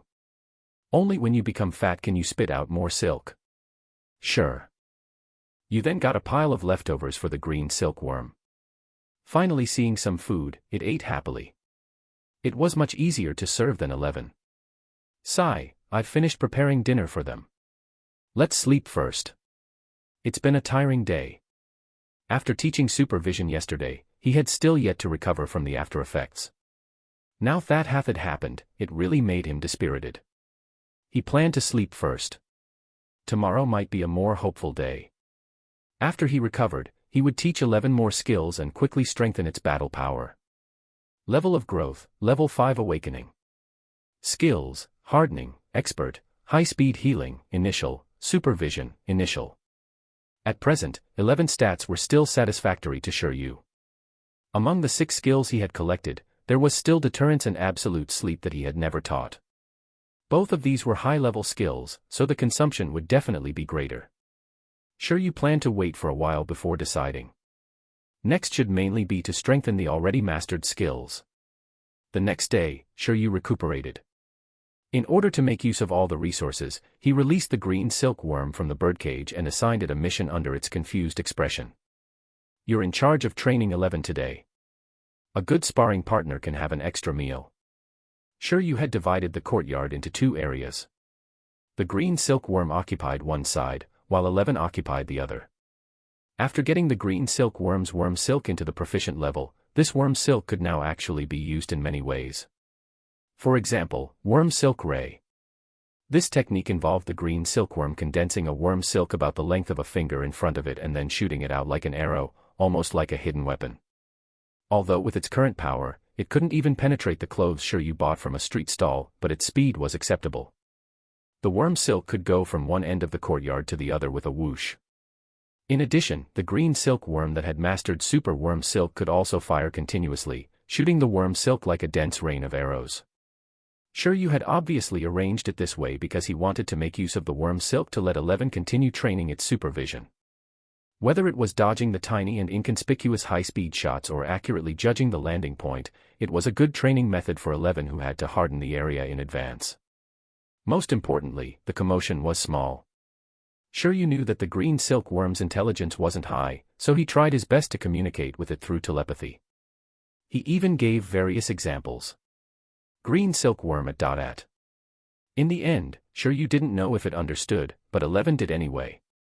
11 clearly felt that this was a good training method. It directly pulled the green silkworm out and let it train with it. How could it sleep in the birdcage every day? The meaning of life is training. Let's do it together. The green silkworm let out an innocent cry. Following that, Shiryu went out with a smile to buy groceries. During this process, he inquired about yesterday's situation. Although he still didn't know what was going on, it was said that many affairs of the Beast Tamer Association in Pengcheng had already been suspended at the moment and were heavily sealed. He couldn't do any missions like hunting earth rats now. Shiryu panicked a little. If the stone statue in the garden shattered, it would definitely be noticed. It wouldn't lead back to him in the end, right? There weren't many people around there at the time, and cameras weren't popular in this world, so it shouldn't be. However, Shiryu didn't dare to make any guarantees. After all, this was a world with extraordinary powers. Before knowing what had happened, he didn't dare to surrender himself. He could only continue to pretend that he didn't know anything. On this day, the Beast Tamer Association presidents from all districts and counties in Icefield City came to Pengcheng. In a certain valley in Pengcheng district, the 9 master-ranked beast tamers of different ages looked at the spatial door formed by the cracks spreading down from the sky, their expressions carrying some surprise. It's indeed a mystic realm space. It can also be said to be an ancient ruined space. Apart from these 9 people, there was also a 10th person present. The youngest of the 9 master-ranked beast tamers was also above 30 years old. Unlike them, the 10th person present was very young. It was a woman in her early 20s with short brown hair. She was wearing a white shirt, a black short skirt, and a knee-length white research suit. At this moment, her expression was cold, and her gaze under the glasses was especially serious and focused. "Dr. Liu, what do you think?" The people were speaking very respectfully to her. Lu Qingyi said, "I once tried to decipher the ice dragon ruins, but I failed. The information I have now is still too little. I can't figure out the truth from the place. Now that this ruin has appeared, perhaps the things inside can provide more information. By the way, did anything else happen in Pengcheng when the ruins descended yesterday?" The president of the Beast Tamer Association of Pengcheng said, "An ancient stone statue in the garden area of our association collapsed." The stone giant statue. Lu Qingyi's expression didn't change, but she made a judgment in her heart. From the looks of it, this ruined space didn't descend by accident. Instead, someone had touched the echoes of history. Did another special talent in telepathy that could listen to the voice of history appear? Who could it be? Chapter 29. Chapter 29, Warmth from the Community. The commotion in Pengqing was not small, so Shiryu tried his best to keep a low profile. Stable development, don't be reckless. 2 days ago, Shiryu had planned to first teach the worm silk skill to perfected proficiency before selling the worm silk to earn money. After all, the green silk worm didn't have a long lifespan. It might die any day. But now, he changed his mind. It was better to increase Eleven's battle power first. After all, his life was very short as well, and he might die any day. Wasn't there a saying about how you should use your money as you get it? How sad would it be if he died without spending the money he saved? Strength was the most important. And so, he'd use his points on 11 and make it stronger. After recovering from the weakness of teaching his supervision, Shiryu used the skill index again without another word. This time, he decided to continue teaching the supervision skill. Through the second teaching of supervision, he successfully raised 11's level of the skill to proficient. During this process, 11's mental strength also improved a little. The increase in skill proficiency also led to the growth of the pets. As for which aspect of growth it led to, it was related to the attributes of the skills. At this moment, the benefits of 11's increase in mental strength could not only allow it to maintain its supervision for a longer period of time but also allow it to stay up late as well as make its opponent's movements slower in its eyes. That night, Shiryu held his chin under the moonlight and half-heartedly looked at 11, who was seriously training. Suddenly, he called out to his pet and asked, 11, how do you last so long? Every time he saw this little metal-eating beast training hard, Shiryu himself wanted to work hard in Simpatico to upgrade his beast taming space and increase his beast command abilities. However, he really didn't have 11's focus and couldn't hold on at all. Every few hours, he would want to do something else. Well, it was just like when he did homework in his previous life. Instead, he ran around the world and explored various ruins. He liked dynamic work. However, liking it was one thing. Now, Shiryu was forcing himself to be more honest. He had already gotten out of the relatively safe environment on Earth. In this world where danger was everywhere, staying in a city wasn't safe, let alone in the wild. Gulp. Upon hearing Shiryu's question, 11 stopped and leaned against the tree, feeling hungry. Then, she fainted from exhaustion. Shiryu covered his forehead helplessly. He couldn't help but praise, but this was very normal. Almost all of the training sessions would end with 11 fainting from exhaustion. Now that it had another skill, supervision, that consumed spiritual power to train, it was undoubtedly easier for it to fall asleep. Sigh. Shiryu went to the kitchen to get some spare bamboo shoots. Then, he pried open 11's mouth and stuffed the bamboo shoots in. Crack. Crack. Crack. 11, who was sleeping, finished eating while sleeping. He was very talented. After eating, it turned over with a happy face and crawled up with difficulty to continue training. Stop. Shiryu pushed 11 towards the bathroom. Next, Shiryu spent a lot of effort to clean 11 up before forcefully putting it back into the beast taming space to rest. As for himself, he also laid on the bed and fell asleep. Damn it, I'm so tired. The sun rose as usual the next day. The sun rose as usual on the third day. The fourth day, the world was still at peace. Just like that, after chatting with the stone statue about the changes in the historical record, Shiryu had already stayed close to his house for a week. Apart from supervision, during this period, Shiryu taught 11 high-speed healing and hardening. Now, it had an invincible combination of skills with proficient-level high-speed healing, proficient-level supervision, and expert-level hardening. Shiryu really wanted to see how 11, who was only at the 5th level of awakening, could defeat opponents who were several levels higher than it after going all out. But considering that an opponent was difficult to find, he decided to forget it for the time being. It was better to continue developing. After thinking about it, Shiryu left home to buy supplements nearby. As he was a regular customer, the young doctor in the pharmacy was already used to it. Without needing Shiryu to say anything, he took the initiative to run to the counter to get his medicine. Friend, control yourself. Even I'm afraid of your purchase frequency. I think I'm pretty restrained, Shiryu said as he took the supplement. At least he hadn't courted death by trying to teach high-level skills. He was afraid that the tonic in this pharmacy wouldn't be enough. Well, I suppose, the young doctor nodded and then said with a strange expression, I heard the day before yesterday that a student directly carried a few boxes of supplements back to the pharmacy in the south of the city. That person is much crazier than you. Shiryu had just put away the supplements when his hand suddenly trembled. F***ck, a few boxes. He was so ruthless. Don't tell him that the student's name was Chinkai.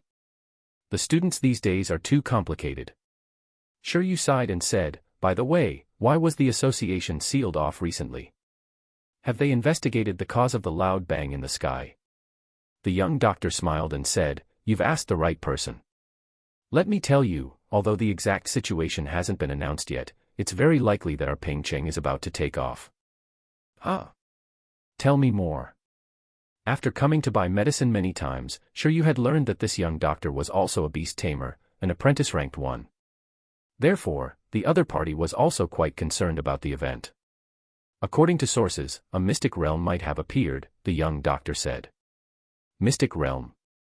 What's that? The young doctor said, you can understand it as another alternate space independent of our current space. For example, our beast-taming space can actually be considered an independent alternate space. Well, let me put it this way. The predecessor of the mystic realm is actually the beast-taming space. Continue. Shiryu pressed. It had been a week. There was finally news. He had waited so long. Now, it didn't sound like a crisis. Otherwise, this doctor wouldn't be so excited. For the past few days, the cowardly Shiryu had thought that he had released some monster, like some mythical one that could cause the sky to crack. How should I put it? There's a saying that after a beast tamer dies, the beast taming space will also collapse. But after some powerful beast tamers die, the beast taming space may be preserved. Under the will of the beast tamer, it will form an independent mystic realm space. It can also be said to be a small world. At this time, the mystic realm space no longer has the effect of binding extraordinary creatures. It's already a completely independent space. Any living creature can enter it. The environment inside, according to the degree of development of the beast tamer when they were alive, would still be suitable for the growth of individual pets. It's just that compared to the beast taming space, it's slightly weaker. But even if it's weakened, it's still a treasure land with abundant energy, suitable for the growth of spiritual plants and pets. A powerful beast tamer's beast taming space? Shiryu asked. An ancient beast tamer. Well, it must be from the ancient times. If it were our current level system, that beast tamer would have at least legendary level strength. Apprentice, professional, master, legend. Legends were even above masters. If it's really a mystic realm space, there must be a lot of rare resources or pets inside. Even if there's nothing, it's still a treasure land that can produce high-value resources for a long time. Now that this thing has appeared in Pingcheng, our gains here will definitely be the greatest. If it's developed properly, maybe the economy can develop very quickly. What if the pets inside are very strong and ferocious? Shiryu asked. After all this discussion, there might still be monsters inside. The young doctor answered, there's no news of this at the moment, but we definitely don't have to worry about this kind of thing. Even if there are big shots, they can handle it appropriately. Shiryu left. He left, feeling at peace.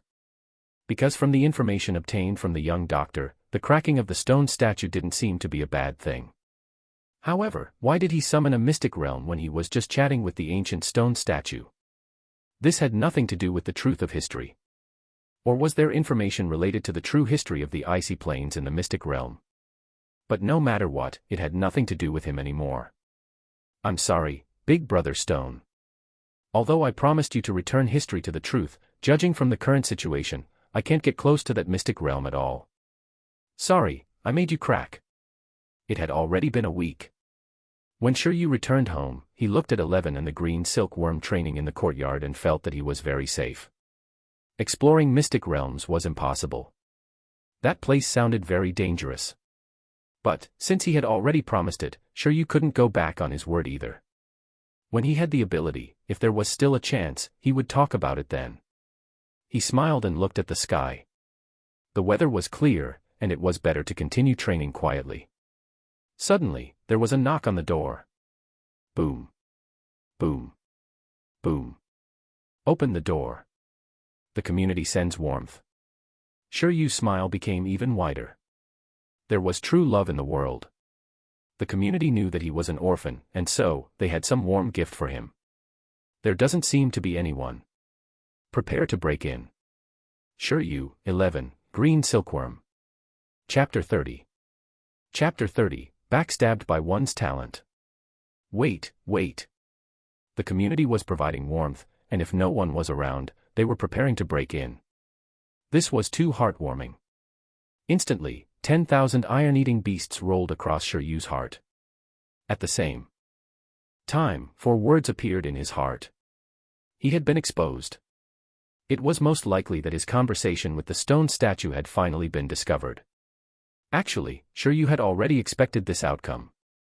If the appearance of the mystic realm really was a big deal, the reason would definitely be investigated.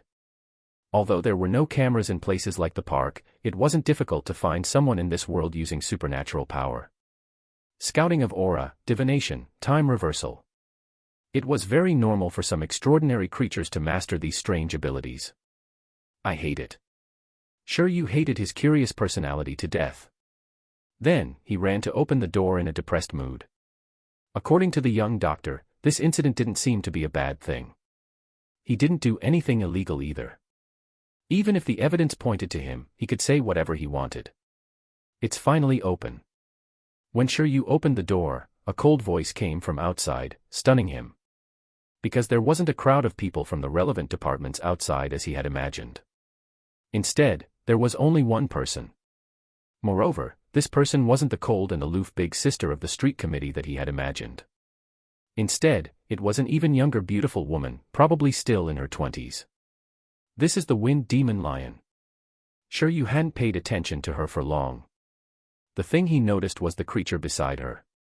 It was a restless Wind Demon Lion. This Wind Demon Lion seemed to really be preparing to blast open the door. The Wind Demon Lion was a creature that looked like a lion and a hound on the surface. It was nearly 2 meters tall when sitting. It had fluffy white hair and dignified blue eyes. Black cloud patterns lingered around its neck, limbs, body, and long tail. It was especially domineering. Race, Wind Demon Lion. Attribute, Wind. Race level. Skills.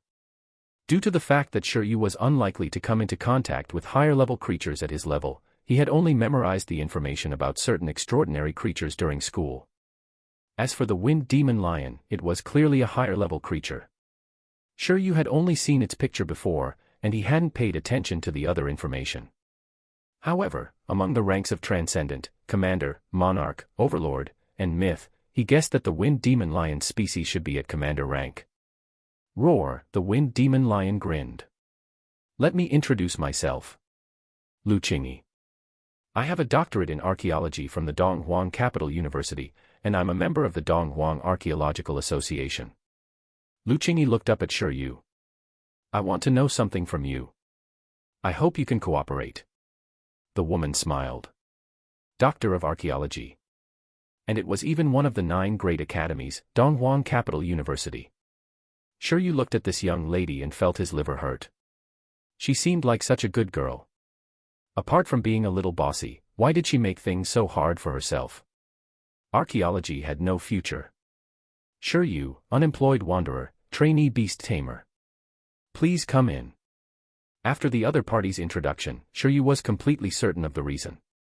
After he came to this world, wasn't the only thing related to archaeology he had contact with, the mutation of the stone statue. Shiryu opened the door and prepared to receive interrogation with a stifled heart. Then, Shiryu led Dr. Lu into the courtyard. At this moment, the iron-eating beast had already obediently folded up the steel plates and hid behind the tree to peek. The green silk worm had also crawled back into the birdcage, as if whatever would happen had nothing to do with it.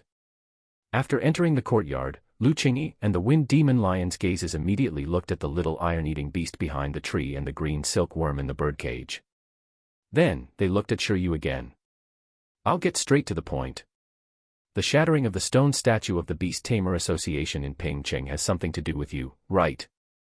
I mean no harm. Don't worry. I just want to know, did you hear a voice coming from that stone statue? Sure, you said, that stone statue is a living thing. His question implied tacit agreement. Lu Qingyi answered, no, the stone statue is dead. Your talent is telepathy. According to your understanding, telepathy should only be able to communicate with living beings, correct? Sure, you nodded. He even specially checked again, but unfortunately, he didn't find anything new. However, there are exceptions to everything. When some dead things that carry the faith, will, and emotions of many life forms undergo the baptism of time, it's possible that they can give birth to spirits. Spirit is an ethereal concept, unrelated to life, mind, or soul. The archaeology world calls it echoes of history. Only a very small number of people with special talent can hear this echo. Therefore, the archaeology world also calls beast tamers who have mastered such a gift of telepathy, those who can listen to the voice of history. Sure, you said, in other words. I'm that special talent. Lu Qingyi nodded and said, to be able to hear the voice of history is a very impressive talent. In our long history, there have been many gaps, and countless truths were hidden. And ruins are therefore the most important way for modern people to understand history.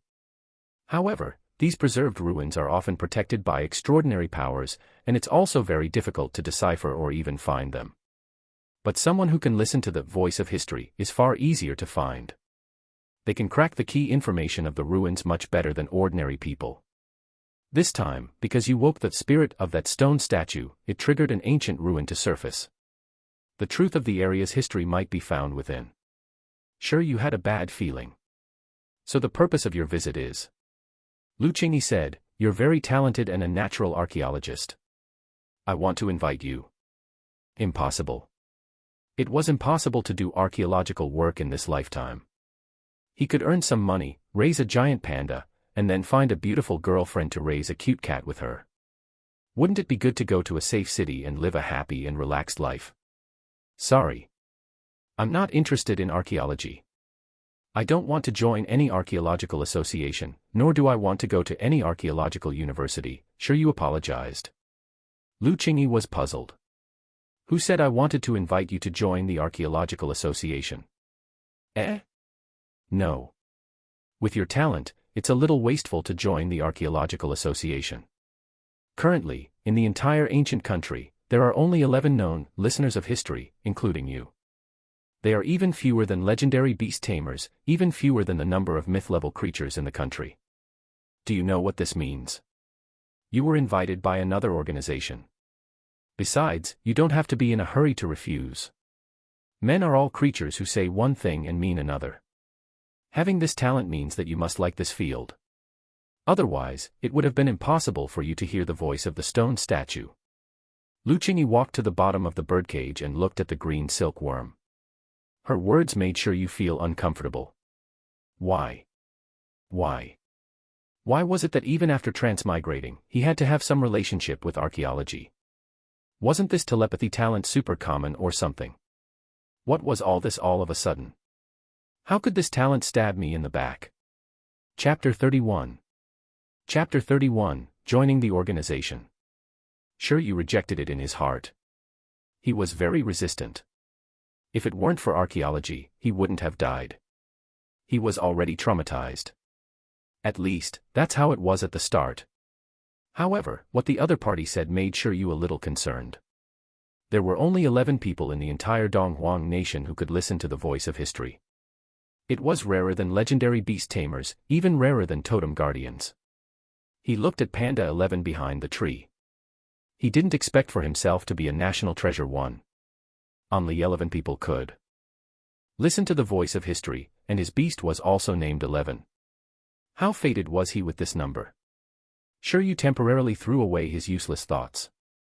What he focused on was that since he was so rare, theoretically speaking, if he joined this organization, wouldn't the treatment be very good? Now that he had been exposed and the other party had come looking for him, he should at least try to understand them. Sure, you was silent for a moment before probing, then where are you inviting me to? How are the benefits?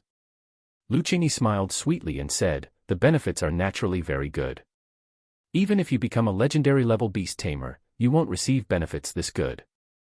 Basically, after you become an official member of the organization, your status will be higher than a legendary beast tamer. If you want to explore some ruins, apply for a huge amount of resources, and get a legendary beast tamer to be your bodyguard, all of these are possible. Shiryu opened his mouth slightly. The president of the Beast Tamer Association in Icefield City was only a top-notch master who had yet to reach legendary level. Legendary level was a super level that meant one could control overlord-level creatures. They basically held important positions in first-level cities. Was the place this woman wanted to invite him to join so impressive? That would make sense. After all, according to the other party, those who mastered this talent were all high-end talents. Even the mystic realm that a newbie like him accidentally summoned had such great value, let alone the people who did this as a profession. From the sound of it, joining didn't seem like a loss. Being backed by this powerful organization was so cool. He could get really far right at the starting line. I, who was killed by archaeology in my previous life, shall rise from archaeology in this life. Shiryu was a little tempted because he was offered so much. It sounded very tempting to directly become a legendary level big boss from a little beast tamer who wasn't even a professional. Not to mention, he was carrying a loan. If I join, what are the obligations I'll need to fulfill? Almost none. The organization's structure is very simple. There's a lot of freedom, and the missions are all by choice. You won't be forced. Lu Qingyi looked at the sky. Although that was the case, would a beast tamer with such a talent choose to stay idle? Whenever new information about the mythical ruins appeared, those who could listen to the voice of history would definitely rush up immediately to assist in the exploration or become exploration leaders. After all, normal people wouldn't awaken this special ability at all. Really? Shiryu was stunned. So easygoing. In other words, as long as he controlled himself and didn't court death, even if he joined, he wouldn't have to go to any dangerous places to carry out missions. On the contrary, if he wanted to court death occasionally and had needs, he could even apply for a large amount of resources, bodyguards, and information. Shiryu was a little tempted again. So the organization's name is the Homeland Ruins Strategic Investigation and Backup Security Bureau, can also be called Bureau 11 according to their serial number. You can see it in this way: the members of this organization are special personnel from the archaeological world. The organization is a special department that specializes in handling various important ruins. 11 again. Shiryu was already used to it. Names could be ignored. After Lu Qingyi finished speaking, Shiryu fell into deep thought. The organization's name sounded pretty powerful, so should he join? After asking so much, the fact was that this organization had come looking for him. He had this special talent that could not be ignored. It seemed like it would be very difficult to settle the aftermath if he didn't join. In that case, I'll join. In the end, Shiryu let out a long sigh. Joining was nothing. Since there were no restrictions on his freedom, in the end, whether he courted death or not depended on himself. It was fine as long as he did things steadily. He would never admit that he wanted to resume his old career. Dr. Lu, are you also a member of Bureau 11? Well, including you and me, there would be a total of 11 people in Bureau 11. And welcome to the team. From today onwards, you are a reserve member of Bureau 11. Lu Qingyi smiled for the second time, as if Shiryu's answer had satisfied her. There were too few talents in this area. Every time she explored ruins, she would feel like she didn't have enough hands. And now, as she had personally unearthed a newbie, Lu Qingyi felt that when Shiryu grew up in the future, she would have another useful tool to count on. As the youngest person in Bureau 11, she also wanted to have someone who she could use like a tool, rather than helping her teacher run errands and being someone's tool herself. Reserve member. On the other hand, after Lu Qingyi finished speaking, Shiryu suddenly felt that he had been tricked. After further discussion, he discovered that the benefits seemed to all belong to official members. Yes, reserve. Every new member has to pass a test before they can become an official member after joining Bureau 11. Shiryu was already regretting it when the other party's next words made him nod immediately. In addition, your strength and abilities are also too weak at the moment. The organization will therefore provide you with 10 million in starting funds. Your first task will be to grow quickly. At the very least, you have to become a professional beast tamer and accept the archaeological knowledge of the system. No problem, I'll definitely complete the mission. When can the funds be transferred? Compared to benefits such as the legendary beast tamer bodyguard, it was obvious that 10 million yuan was more attractive to Shiryu at the moment. With this money, why would he need to nurture a green silkworm? His plans couldn't keep up with the changes. Buggy, goodbye. You're now free.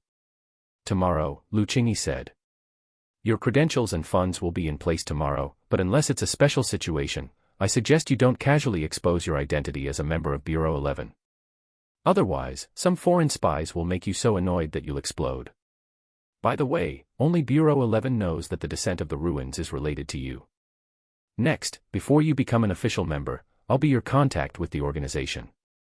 That's all I have to say. Shiryu nodded. Don't worry. I'm not a high-profile person. Only 11 people in the country had this talent. As an important talent who could crack the secret of the ruins, he would definitely be easily targeted, not to mention him being so weak. I forgot to mention the most important thing. Your assessment mission is to investigate the truth of the history of Icefield City. There's no time limit. After succeeding, you can become an official member. I've previously explored the Ice Dragon ruins in the Snow Mountain, but due to the lack of key information, I couldn't crack the mechanism. This time, there's a new Icefield City ruins. Because of your appearance, it might be you who breaks this. Even if one had the talent to listen to the voice of history, one couldn't hear everything. One needed a certain opportunity to hear the echoes of history. Lu Qingyi herself had failed, but Shiryu had succeeded. After Lu Qingyi's investigation, she realized that it made sense. After all, Shiryu was a native of Icefield City. It would be relatively more likely for him to be able to hear the voice of history. Shiryu's desire for the truth of this city was definitely deeper than hers. This assessment mission was practically created for Shiryu. You want me to investigate the historical truth of Icefield City? Shiryu said. But can I come into contact with that newly arrived mystic realm? Sure. This mystic realm is a special type of ruin. Even if you don't use your identity as a member of Bureau 11, there's a high chance of you being able to enter. As for what to do next, it's part of your assessment. Lu Qingyi continued, finally, as your referral, I'll give you a gift on behalf of someone. In order to let Shiryu grow quickly and become her assistant, she planned to pay him in advance. As for money, I don't think you need it for the time being. Then, what should I get you? The manuals of secret skills that the iron-eating beast can use. The special evolution method of the green silkworm. What about a high-level beast baby? Chapter 32. Chapter 32, 3 evolution paths. That iron-eating beast panda cub should be your first pet, right? As for this green silkworm, is it your additional pet? The gift that Lu Qingyi planned to give would be chosen according to these 2 pets. She had long noticed the iron-eating beast and the green silkworm. The iron-eating beast was fine. Shiryu's information showed that his initial pet was an iron-eating beast, while the green silkworm was a discovery outside the information. She could tell that this green silkworm probably didn't contract with Shiryu, which meant that it was currently in a wild state. It was actually not a big deal to raise wild pets. Apart from the major breeding bases, many beast tamers with talent in telepathy like to do that stuff. Some beast tamers were restricted by levels and couldn't contract more pets, but if they wanted to train more pets, the solution was very simple. It was fine as long as they didn't actually contract with the beasts. In any case, with the gift of telepathy, he could communicate with wild pets without any obstacles. As long as the relationship between the 2 parties was good, the contract was dispensable. The only pity was that it wouldn't be able to enter the beast taming space to grow quickly. In Lu Qingyi's opinion, this green silkworm should be an additional pet cultivated by Shiryu. It could be that he wanted to raise it for fun, or he wanted to nurture it into a wind crystal butterfly and keep it for future contracts. At least, based on her current observation, this green silkworm was cultivated very well. Its worm silk level shouldn't be low, so it definitely wouldn't be a problem for it to successfully evolve. As expected of a graduate from the nursing specialization. Secret Skill Manual. Special Evolution Method. High-level pet cub. Originally, Shiryu would have been very satisfied with the 10 million yuan he was going to receive, but now that the other party wanted to give him something else, Shiryu fell into deep thought. The saying went that one shouldn't accept gifts without doing anything. Isn't it a little bad to accept gifts frequently? Forget it, I've already received 10 million yuan. What's there to be reserved about? He could have the secret manual of iron-eating beast skills. Although his 11 didn't lack skills, the more the better. Moreover, these would be skills with a normal source compared to how he got his other skills, so there would be no pressure to use them. As for the green silkworm special evolution method that this woman was offering, he could accept it as well. Initially, Shiryu had already planned to release this little bug, but from the sound of it, this other option seemed quite appealing. He had already taught it the worm silk skill so many times and raised it for so long. It would be a pity to let it go. After raising it for so long, he didn't even sell the worm silk once. What a loss. But if the green silkworm could evolve into a pretty good race, it could continue to work for him. A high-level pet cub. In fact, Shiryu also wanted a special pet to broaden his horizons. It would be best if it was a fantasy-type creature like those made up on Earth. For example, dragon girl, flower fairy, mermaid. Do we have to choose one out of 3? Shiryu asked. Lu Qingyi. You want all of them? I have to become stronger quickly in order to contribute to the archaeological cause, Shiryu said. Lu Qingyi also fell into deep thought. She carefully looked at Shiryu's face and sized him up. She didn't expect him to be so thick-skinned. All right. Lu Qingyi nodded, very good, then we'll just consider it advance payment. You can't contract with a high-level beast cub even if I give it to you now. We'll talk about it after you become a high-level beast tamer. Currently, Shiryu was a beast tamer trainee. He could only contract with one pet. After becoming an apprentice-rank beast tamer, he would be able to contract with a second one. However, although the stats might be good enough, it was still a little insufficient for an apprentice beast tamer to contract with the high-level beast cub she mentioned. The level of their beast taming space could not sustain the accelerated growth of high-level beast cubs. Indeed, even if he was given an extra cub now, he wouldn't be able to contract with it. The Iron-Eating Beast Skill Manual. I don't know much about iron-eating beasts, but I heard that Ping Cheng's Bamboo Stone Dojo has 2 skills suitable for them to learn. Tomorrow, I'll give you a recommendation letter at the same time. You can then go to Bamboo Stone Dojo to learn from the owner at any time. This was within the scope of his plan in the first place. However, the previous plan was to go to the school to challenge and secretly learn some skills during the fight. But now, it had become the personal teaching of a master-rank beast tamer, with proper and ethical learning methods. The skill profundities of the Bamboo Stone Dojo were only imparted to personal disciples who joined the dojo. The number of people who mastered it was very small, and it was considered an internal inheritance.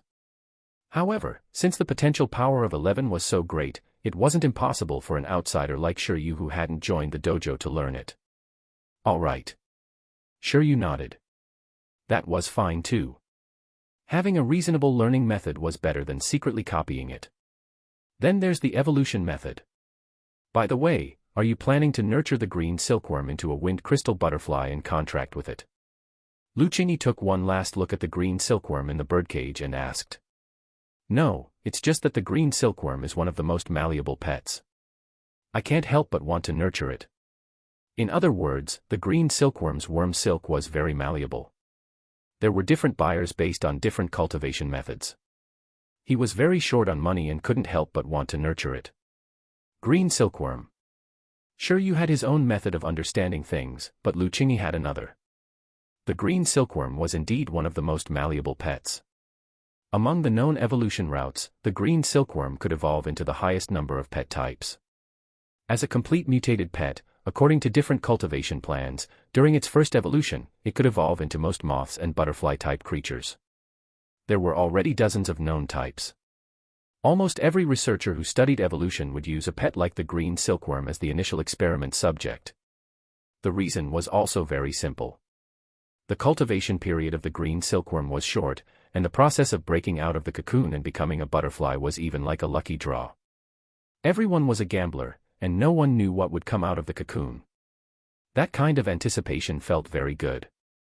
I won't tell you about the transcendent evolution paths. I know 3 commander rank evolution paths that are higher rank than transcendent. You can choose. After successfully cultivating it, this green silkworm's potential can leap past that little iron-eating beast. It's very suitable to be your second pet, Lu Qingyi said. 11. Omega, howl. 11, who was beside him, vaguely felt that someone was talking bad about it. It seemed to be that bad woman. The green silkworm was still silly and looked like it didn't have a high IQ. It didn't care about evolution either. After all, one couldn't expect a worm to have the IQ of a mammal. Perhaps only evolution could make it smarter. Which three? The three evolution paths respectively represent low-class commander rank, middle-class commander rank, and high-class commander rank. The evolution conditions also change from easy to difficult. First is the ice crystal phoenix butterfly, of low-class commander rank. The strongest racial skill that can be awakened is blizzard. Next is the ghost beauty butterfly, a middle-class commander rank dark element pet. It's good at curses, sneak attacks, and assassinations. Then there's the goddess of light butterfly, a high-class commander rank light element pet. It can master all kinds of light and is proficient in illusions. Apart from certain specific materials and food, to evolve into these races, the minimum requirement is for the silkworm to reach expert level before the cocoon is formed. Perfected level would be best. This can maximize the potential of the pet during evolution. But it's too difficult to nurture worm silk to perfected proficiency. There's no need to force it.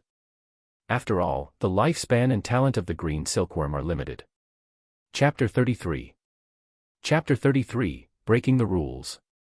After Lu Qingyi finished talking about the three evolution paths, she waited for Shiyu's choice. In any case, Shiyu couldn't take all of them, because the green silkworm could only evolve into one type of creature. Ice crystal phoenix butterfly, ghost beauty butterfly, goddess of light butterfly. To be honest, Shiyu felt that it was all pretty good. After all, it would be a commander rank creature, no matter what. A commander rank creature's growth limit was much higher than that of a transcendent rank 1. If he could contract with a commander rank creature, as long as he could afford it, becoming a professional beast tamer would be almost certain. At this point, if it were any other beast tamer, they would probably have already chosen it excitedly.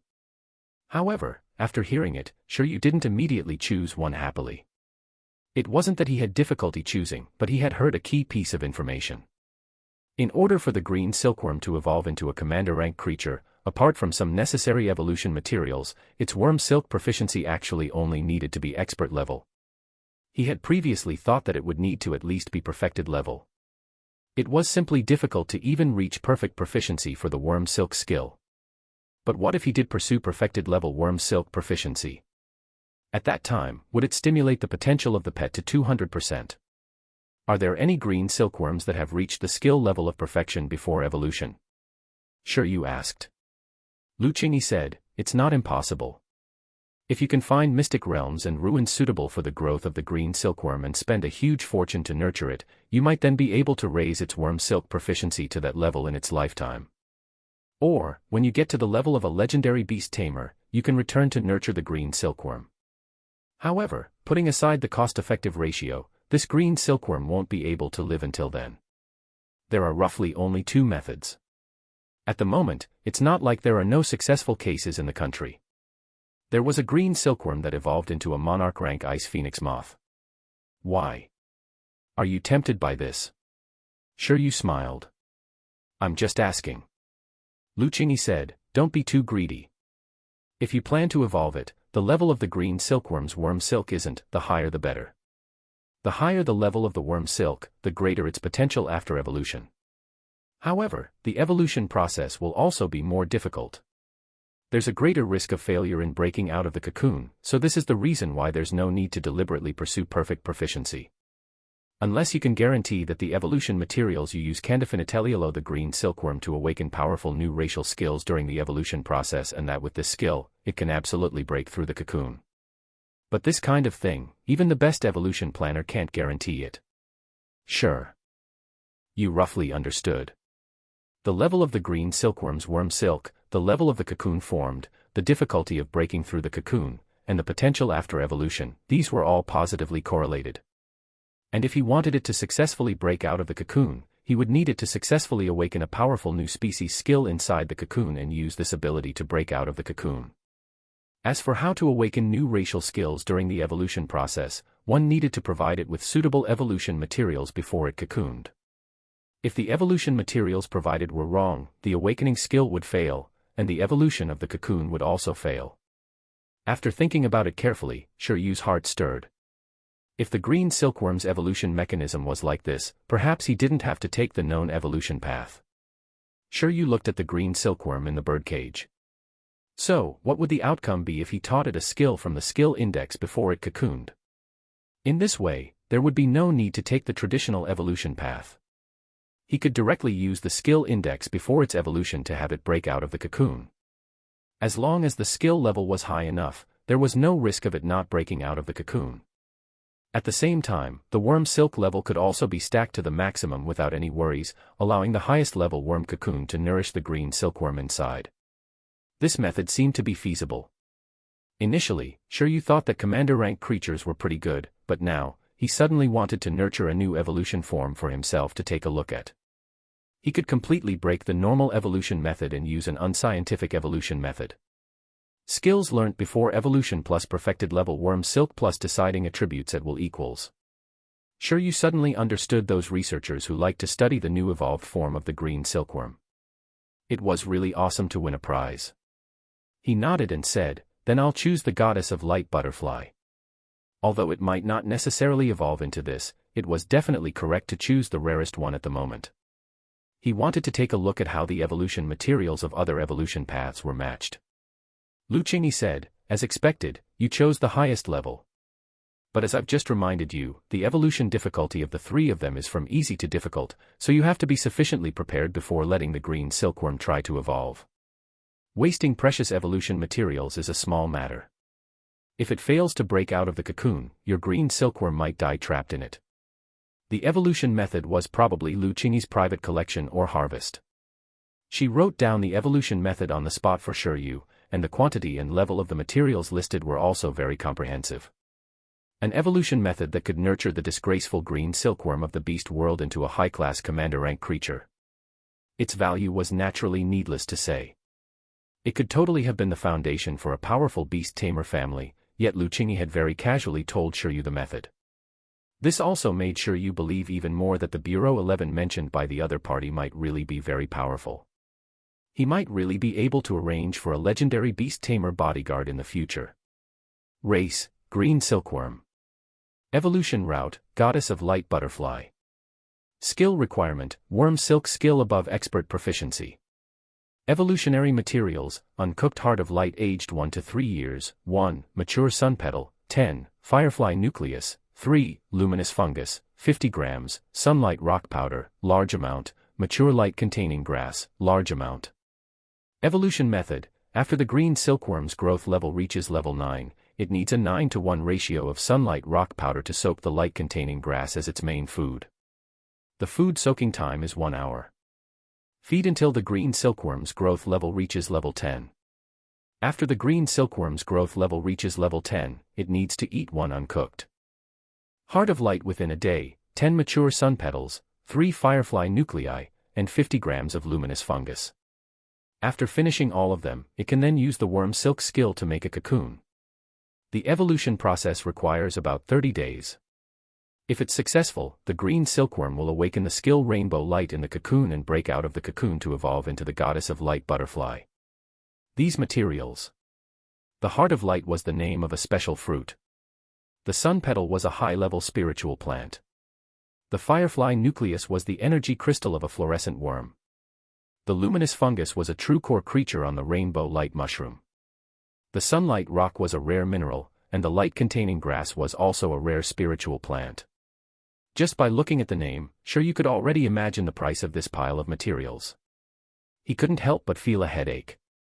If he had to buy all of them, would his 10 million yuan be enough? Iron bamboo was already so expensive as the cheapest material among the lowest first-level resources. None of the materials here were lower than third level. Little bug, as expected, we should research an even more impressive evolution path ourselves. High-level commander rank is still too low. If he wasn't confident of his own path when the time came, then he would choose this backup. After handing the green silkworm's evolution method to Shiryu, Lu Qingyi left with her wind demon lion. Only Shiryu, the iron-eating beast, and the green silkworm were left in the courtyard. After watching Lu Qingyi leave, Shiryu sighed. He didn't know whether it was a good or bad choice for him to join Bureau 11. Although he resisted his old profession vocally, it was indeed as Lu Qingyi said.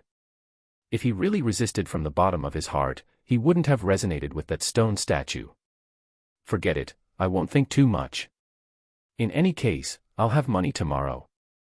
I can squander a little today. Shiryu put away the evolution blueprint and decided to buy a cell phone first.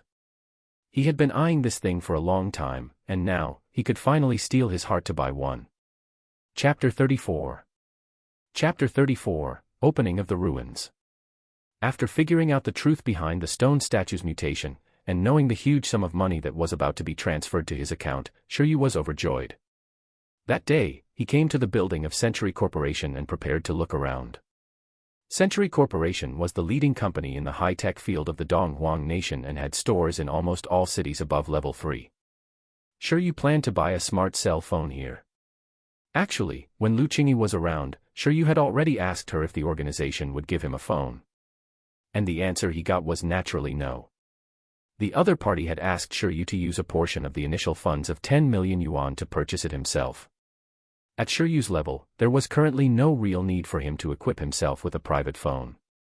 This was uncomfortable. But whatever, even if he bought a relatively high-end cell phone, it would only be 100,000 yuan. It was nothing compared to 10 million yuan. Welcome, sir. How can I help you? After Shiryu entered the cell phone department, a receptionist immediately welcomed him. I want to choose a cell phone. What is your basic requirement?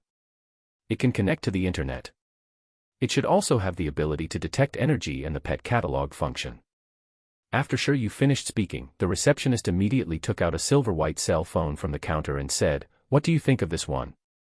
This is the newest model of Century Corporation, the Index Machine M30.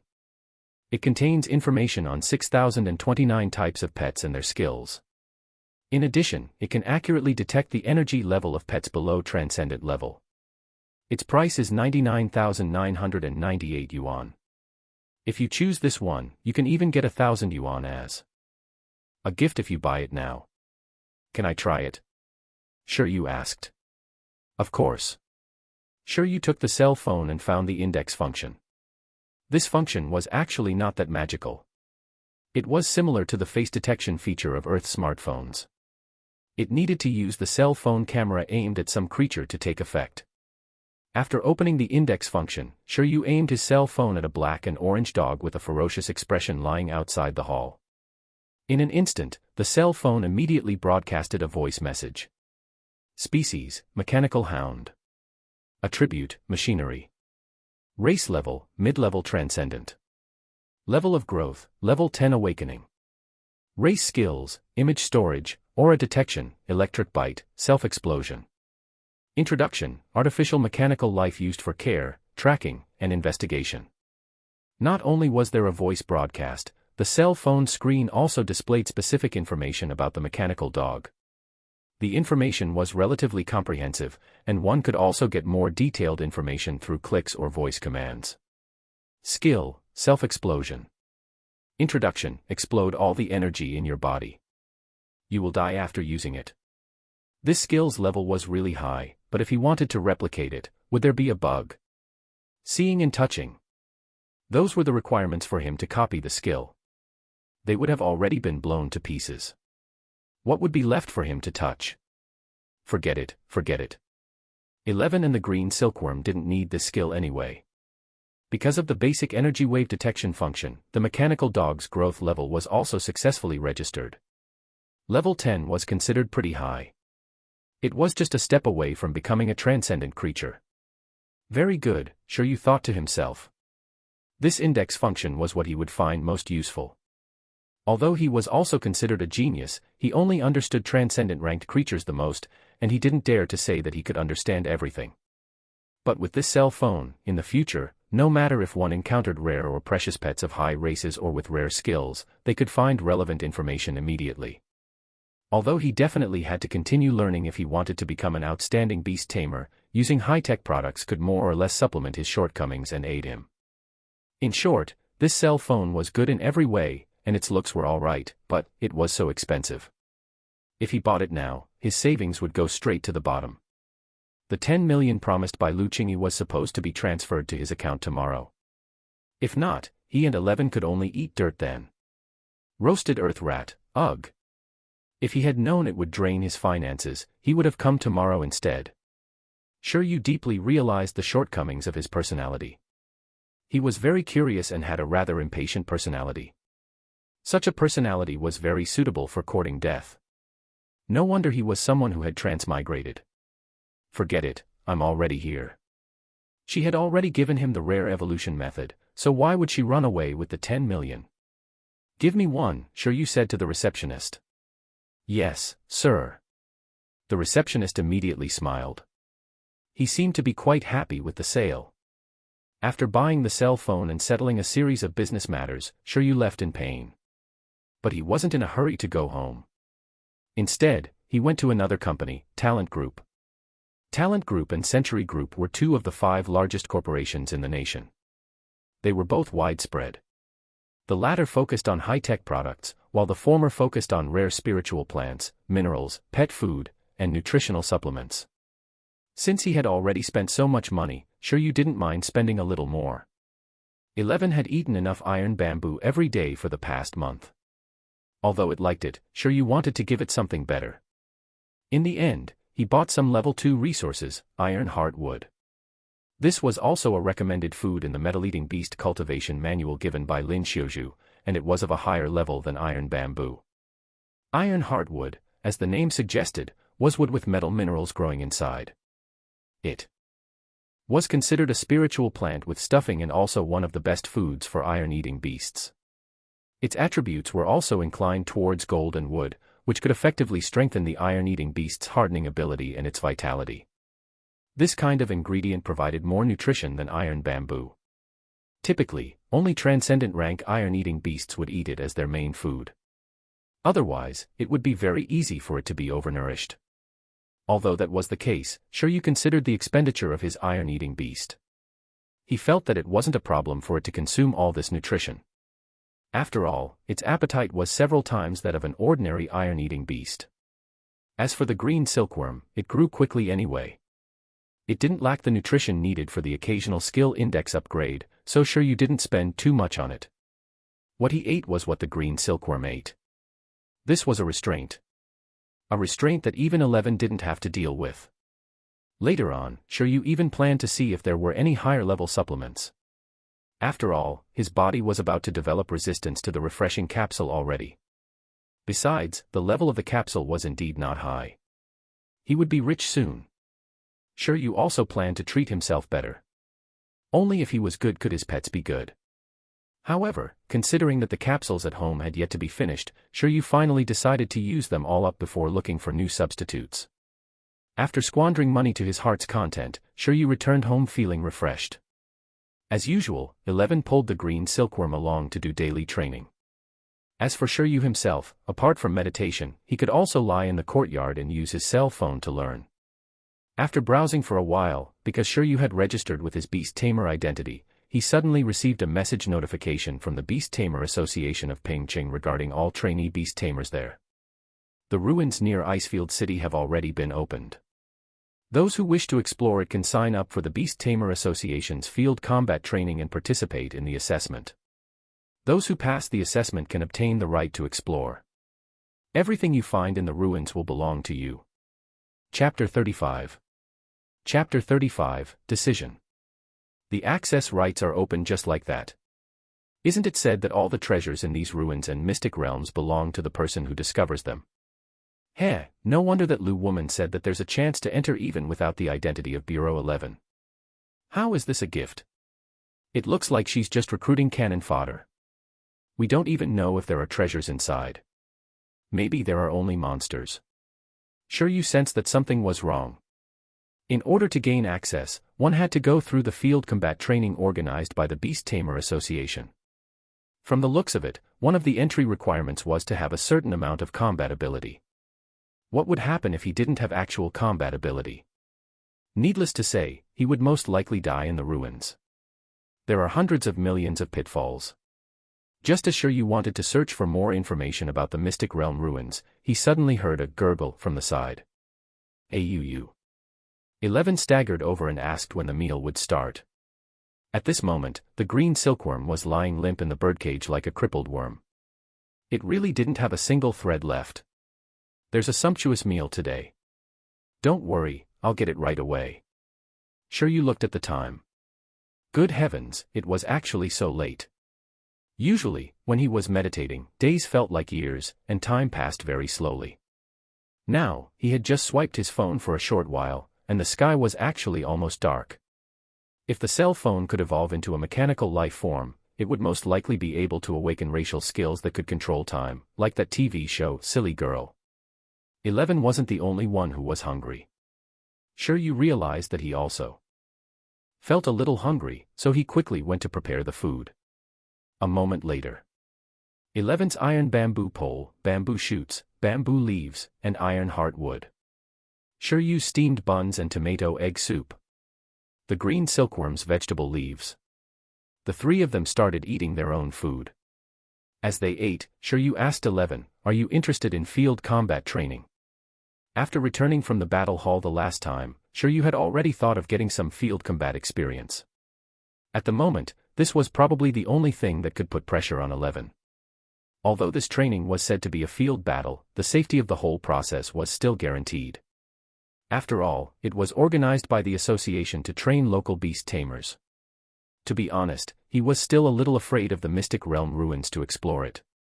After all, he didn't even know what was going on inside. But if it was just field combat training, participating in it didn't seem to be a big deal. Firstly, he could continue to train his and 11's combat abilities, and secondly, he could use this opportunity to see how the assessment was related to the ruins of the Mystic Realm. Woo! 11 raised its arms. Charge! Charge! Charge! Its eyes were bright, indicating that of course, it wanted to participate. The whole point of tough training was to show off the results. Otherwise, it would be meaningless. That ice-armored beast and that group of earth rats couldn't let it showcase all the training results. The only thing that made it feel a little pressured was the Wind Demon Lion, but 11 knew that he definitely couldn't defeat it in the first place. The Wind Demon Lion was of commander rank. The pressure created by a commander rank creature was still very strong for an infant at the growth stage like 11. Even worse, the pressure produced by monarch rank creatures could directly kill low-level creatures. After a pet reached the rank of monarch, it could automatically awaken its deterrence ability. This was also why the deterrence skill duplicated by Shiryu was referred to as the kingly aptitude. The act of mastering it wasn't something just any creature could do. To master this special ability of a monarch rank in advance meant that one had the aptitude of a king. A being with potential. Then let's participate and take a look. Shiryu nodded. Then, he looked at the green silkworm in the birdcage and said, "You too." Gee. The green silkworm showed a confused and innocent expression. As far as I know, with the info I found using my cell phone, the evaluation criteria for the assessment in field combat basically depends on what kind of creature is defeated or what rare resources have been gathered. Of course, I'll leave the fighting to 11, but gathering things can be done with your worm silk. Shiryu smiled. For example, he couldn't be bothered to pick those plants growing on a cliff or those resources protected by biological communities. Giving them to the green silkworm would be easiest. Stealing would definitely be more efficient than fighting. Gee. The green silkworm lowered its head and started eating its last supper. Luchingi came again. She brought along identification documents representing Shiryu's status as a reserve member of Bureau 11.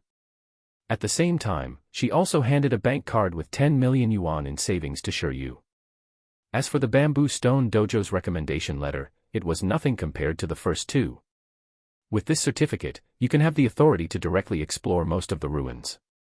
For example, you can enter the Pingqing ruins directly with it.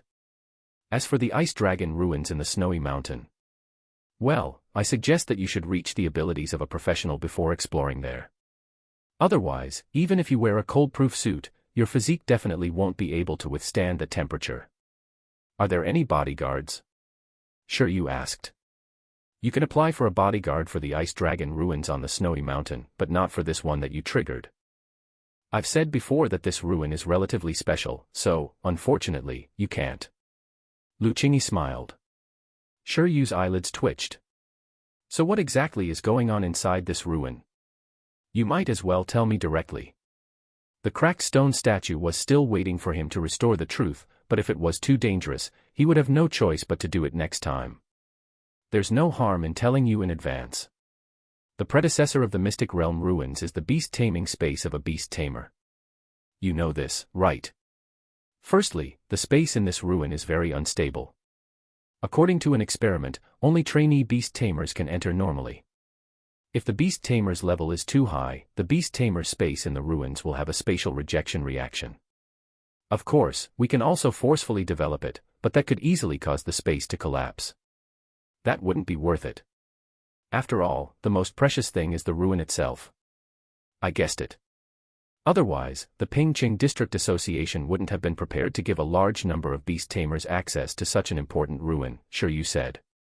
Then, this ruin is a challenge-type ruin. It should have been modified by the beast-tamer postnatally. Its purpose was to train the new generation beast-tamers of their own tribe. After beast-tamers enter, they will randomly arrive at an independent environment. No one can meet each other. Elemental creature clones will appear in the environment. Only by defeating them can they enter the next environment. It's a little similar to a level challenge. At the moment, there are actually already beast-tamers from the Pingqing beast-tamer troops who have entered to explore, but as for battle results, Lu Qingyi shook her head. The strength of the beast-tamers in Pingqing was still too weak. Even if transcendent creatures didn't appear in this ruin temporarily, they wouldn't be able to clear it all. If there were some beast-tamer trainees from big cities, they would definitely be able to discover the secret of the ruins faster. However, this ruin appeared in Pingqing after all. The priority of exploration should definitely belong to Pingqing. Then, it would be the other districts and counties in Icefield City. In the end, it would still be impossible to crack before multiple cities attempted it together. Is it dangerous inside? Shiryu asked the question he was most concerned about. According to the people who came out, those elemental creatures only aim to defeat their opponents, not kill them. But if the challenger is too weak, there will still be danger. Wait a minute. I'll give you an address and an invitation number. Your 10 million starting capital can buy cultivation resources through here. You'll also get a certain discount. Use this ruin and this 10 million yuan reasonably, and then go to the Bamboo Stone Dojo to learn for a period of time. I believe you can become a professional level beast tamer very soon. In any case, don't pay attention to the Ice Dragon ruins first. Instead, use the ruins as your primary investigation target. Shiryu said, it still sounds a little dangerous. My iron-eating beast is only at level 5, and those elite clan's beast tamers who are proficient in combat can probably defeat it. It's useless even if I go. If you want to investigate the historical truth of Icefield City, you don't necessarily have to clear it. There should be some clues in every independent environment. Your listening talent should be very useful when the time comes, Lu Qingyi said. After all, this ruin appeared because of you. Of course, you should still have the most basic ability to protect yourself. Learning 2 new skills with your iron-eating beast at the Bamboo Stone Dojo should be enough. It's still too difficult with just a hardening ability. All right. Shiryu nodded. Then continue training for a while. He didn't intend to enter directly with the identity of a member of Bureau 11. After all, there was no benefit to it. He would only receive more meaningless attention. As expected, he should still participate in the Beast Tamer Association's assessment first. It would put him more at ease to enter through this channel. The criteria for passing this assessment should mean that one could survive safely in the ruins. If he couldn't even achieve satisfactory results for this assessment, he shouldn't go to the ruins either. His life was more important. Shiryu slowly made plans for himself. Then, he quickly realized that something was wrong. F***ck, didn't he say that he wouldn't touch ruins in this lifetime? What was with the anticipation and excitement? Chapter 36. Chapter 36, Training. After investigating Shiryu's identity and background, the Homeland Ruin Strategic Investigation and Backup Security Bureau, which was also known as Bureau 11, currently had a free movement policy towards Shiryu. Although Shiryu was talented and had a clean background, he was too lousy. Even Lu Qingyi, who had the least experience in Bureau 11, had the title of doctorate in Donghuan Capital University, one of the 9 major universities, so one could imagine Shiryu's position as the junior of the organization. Investigating the historical truth of Icefield City alone was also training for Shiryu. Using this, one would be able to see the subsequent manifestations of Shiryu's ability to listen to the echoes of history, his listening talent. At the moment, Lu Qingyi was the one who paid the most attention to Shiryu's growth in Bureau 11. After all, she had already greeted those big bosses, making sure it was known that she was the one who discovered Shiryu and dug him up. After Shiryu became an official member, he had to be her assistant first. They couldn't snatch him away from her. I hope you can pass the vocation assessment in half a year. After Lu Qingyi left Shiryu's house again, she had some thoughts. As someone with a certain level of experience, she naturally didn't want Shiryu to wait for the vocation assessment happening then. That would only be the standard for ordinary beast tamers like Chen Kai. Now, she had provided Shiryu with a huge amount of starting capital and also helped him get a learning opportunity at Bamboo Stone Dojo. Her goal was to let Shiryu catch up to the next vocation assessment. After becoming a professional beast tamer, one would be considered to have stepped into the real door of the beast tamer world. Every step was lengthy, and there was never enough time. Every step a beast tamer took was a race against time. Sigh. At this moment, in the courtyard, Shiryu couldn't help but sigh as he watched Lu Qingyi leave. With the rich lady gone, they could only rely on themselves to work hard. Shiryu took out his black Bureau 11 ID and sighed as he looked at his handsome profile picture. Bureau 11 was roughly equivalent to the final strength and trump card of the Donghua nation when facing various ruins. Its status was very high. In his previous life, the archaeological field might not have been much, but many ruins here were related to various guardian totems and mythical creatures. There were a lot of secrets involved. It could be said that decrypting ruins was the most critical pathway for beast tamers to reach the mythical domain. Therefore, as the most elite group of people in the archaeology world, it wasn't strange for Bureau 11 to have a legendary rank beast tamer serving as a bodyguard. Sigh. Shiryu sighed twice. Although he was unlucky enough to enter the archaeology field again, he had entered such a high-level organization in just a few months here. As expected of you, Shiryu. Indeed, after changing worlds, you're still so outstanding. Can this certificate let me enter most ruins? At the same time, I'd be able to apply for a bodyguard from Bureau 11 with this certificate to explore ruins. Shiryu suddenly felt that the certificate was a little heavy. It was convenient, but it was equivalent to a Pandora's box. If he used it, it would definitely mean that he was courting death again. I'll keep it. Away first. After putting away the documents, it was already noon. Shiryu had to prepare food for 11 and the silkworm again. Wuuu. During this process, 11 roared at the sky in the courtyard, scaring the green silkworm. You gave me a fright, damn it. It also gave Shiryu a fright. But because of his mental connection with 11, he roughly knew what was going on. 11's growth level increased again, reaching level 6 awakening. Today was July 25, 177, and he had joined Bureau 11 on July 4, 177. It had only been slightly more than 20 days, but it had already advanced by 3 levels. This speed would definitely make many beast tamers cry. Under normal circumstances, even if 11 could eat a lot and did a lot of training, this growth speed was still unscientific. The reason it could grow so quickly was mainly related to the teaching of the skill book. The increase in skill proficiency would lead to the growth of the pet itself. This was the reason why 11's growth was so fast. It could also be understood in this way. The physical strength and energy consumed by Shiryu had all been converted into the nutrition needed for the growth of his pet during the teaching process. Shiryu carried a metal basin and walked out. He looked at 11, who was waving excitedly at him, and estimated. Your height is almost 1 meter. The little iron-eating beast nodded in confusion. The current size of the little iron-eating beast was a lot bigger than when it was first brought back from the iron bamboo breeding base. However, it was also normal. Currently, it was at its fastest growth phase. Congratulations, let's eat first, Shiryu said with a smile. He quickly prepared food for 11 and the green silkworm. Then, he picked up his cell phone and checked the situation of the two pets. Species, iron-eating beast. Level of growth, level 6 awakening. Species, green silkworm. Level of growth, level 4 awakening. One was at level 6, while the other was at level 4. However, he couldn't treat them as normal pets of this level. After all, their skill proficiency far exceeded other pets of the same level. If he signed up for the field combat assessment organized by the Beast Tamer Association, Shiryu was very curious about what kind of assessment results he could get with these two little guys. That afternoon, Shiryu went to the Beast Tamer Association in Pingcheng again. This time, he came openly. Of course, this time, he came here to register for the field combat assessment organized by the Beast Tamer Association in Pingcheng. This is ridiculous. Why are there so many people? However, after coming here, Shiryu's scalp immediately went numb. There were so many people that it was ridiculous. It seemed that all of them were here to register for the field combat assessment.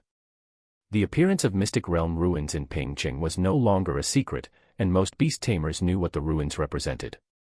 It represented opportunities and wealth. This time, the Beast Tamer Association announced that all the gains from the Mystic Realm would belong to the individual. This directly made those beast tamers whose families were as poor as he used to be go crazy. A gamble was a chance to change one's fate. Looks like a batch of beast tamers with no potential will be eliminated from the field combat assessment organized by the association. Then, the beast tamers with potential will be sent further into the ruins to train.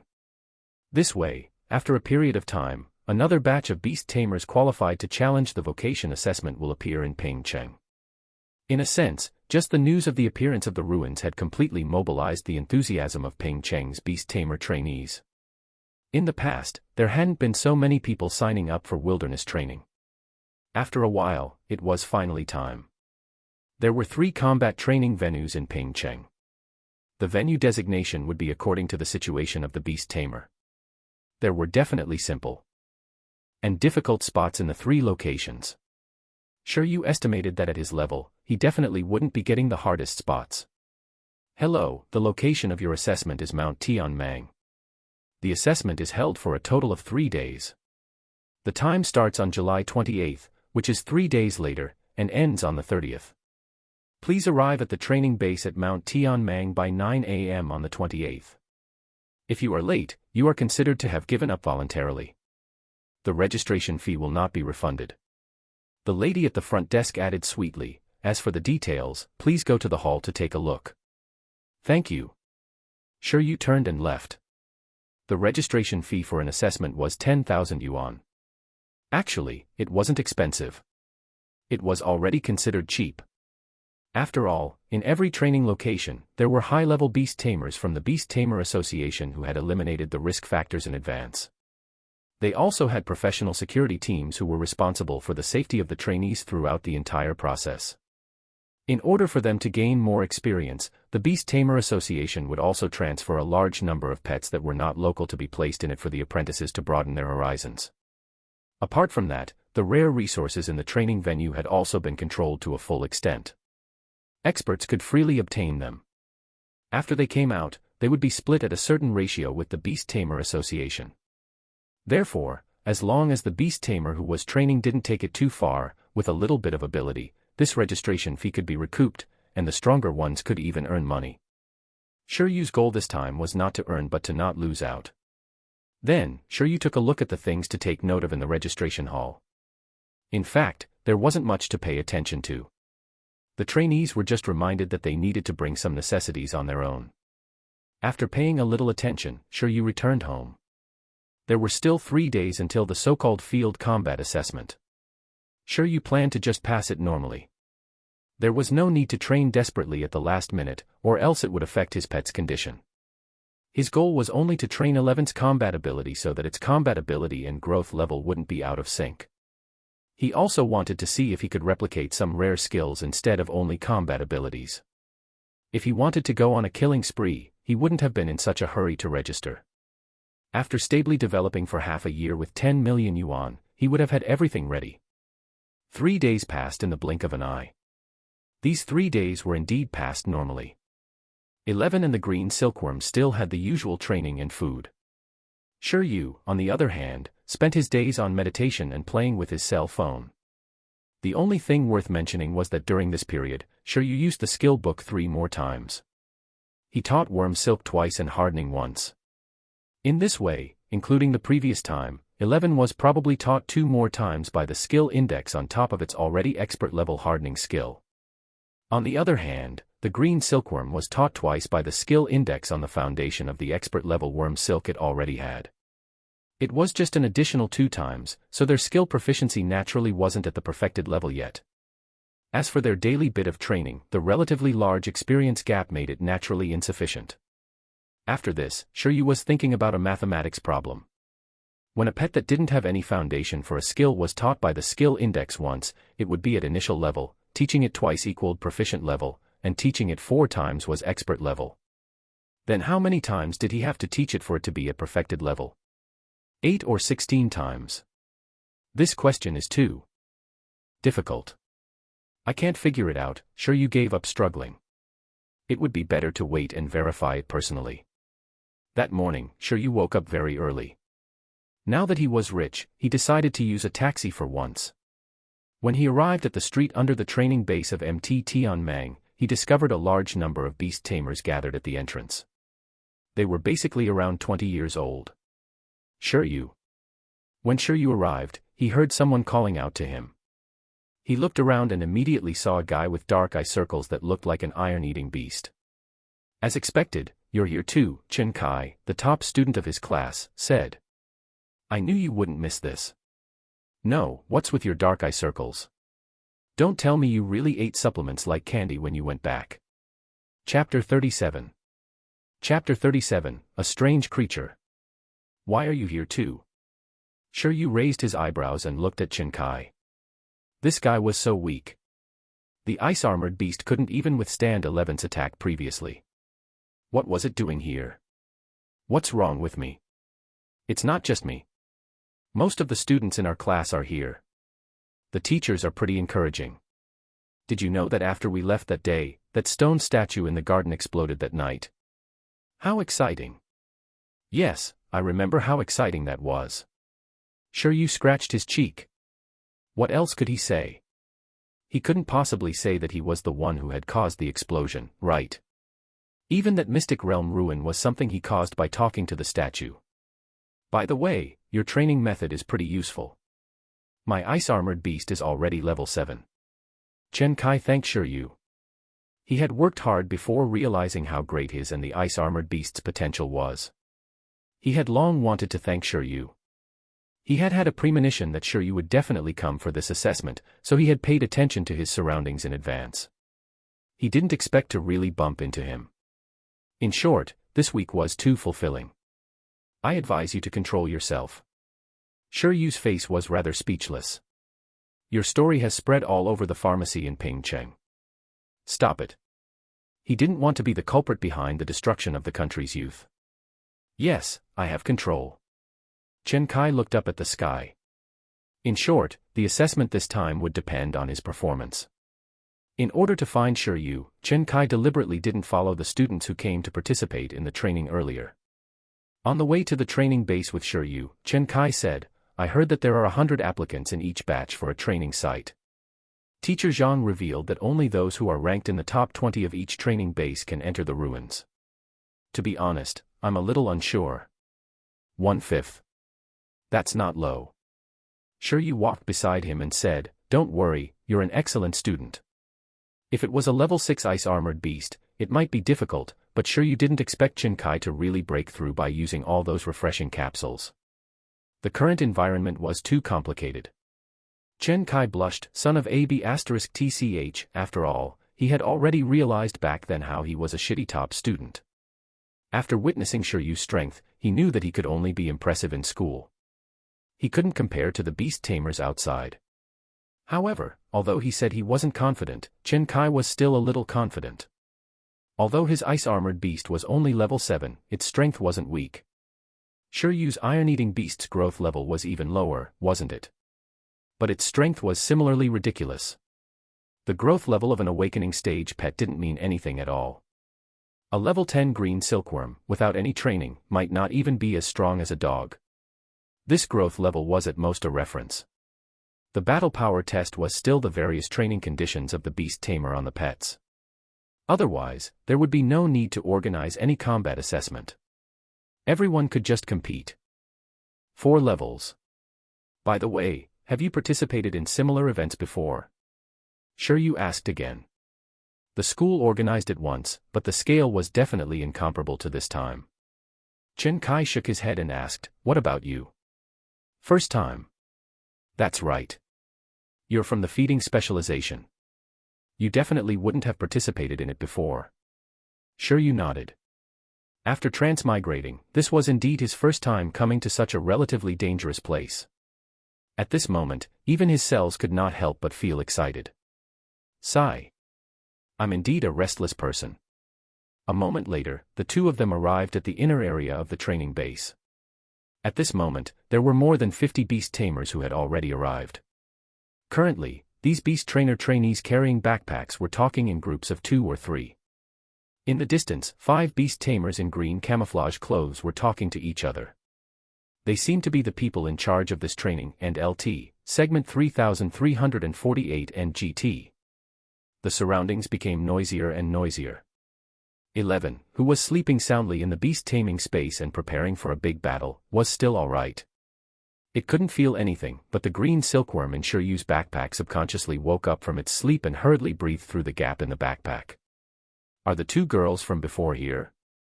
Shiryu looked around and asked Chen Kai. Chen Kai said that Yu Jingjing had some ideas, but she was dissuaded by her parents. As for Zhuang Yu, it's already difficult for her iron-eating beast to catch a rat, let alone participate in the training. Those who dared to sign up to participate in the wilderness training were actually considered brave warriors. After all, this training wasn't completely without danger. Therefore, looking over, there were indeed not many female students. After all, even if they didn't include dangerous creatures, the ordinary animals like bugs and snakes could already persuade a large number of people to leave. Chen Kai, come here. What are you doing over there? Just as Chen Kai finished speaking, a few people suddenly called out to him from afar. Chen Kai hurriedly said to Shiryu, my classmate. I'll go over first. See you later. Sure. Shiryu nodded. Then, Chen Kai jogged over.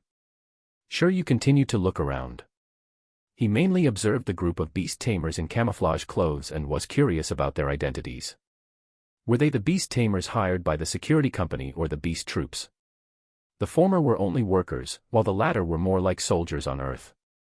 Actually, for ordinary people with poor family backgrounds who wanted to become beast tamers, joining the Beast Tamer Association's Beast Tamer Corps was also a pretty good choice. After passing the evaluation in all aspects and entering the new recruits' training camps, the officials would distribute the cubs all together and then set the beast tamers and their pets up for cultivation. During this period, all the costs were provided by the association. After the training ended, they could also be assigned work by the officials, such as guarding the city walls in various places or cleaning the wilderness. There were advantages and disadvantages to this method. The advantage was that it could fulfill the dreams of people who couldn't otherwise become beast tamers, but the disadvantage was that they might lose some freedom. It was their first duty to obey orders, and the pets didn't completely belong to them. His predecessor had also considered this path back then, but it was very difficult for ordinary people to withstand such harsh training, so in the end, the original Shiryu had given up. Beep. Silence. As Shiryu observed his surroundings, in the distance, a square-faced middle-aged man took out a whistle and blew hard. The loud sound immediately attracted the attention of all the beast tamers present. Time's up. Everyone present, maintain silence. Immediately line up in an orderly manner to sign the safety notice.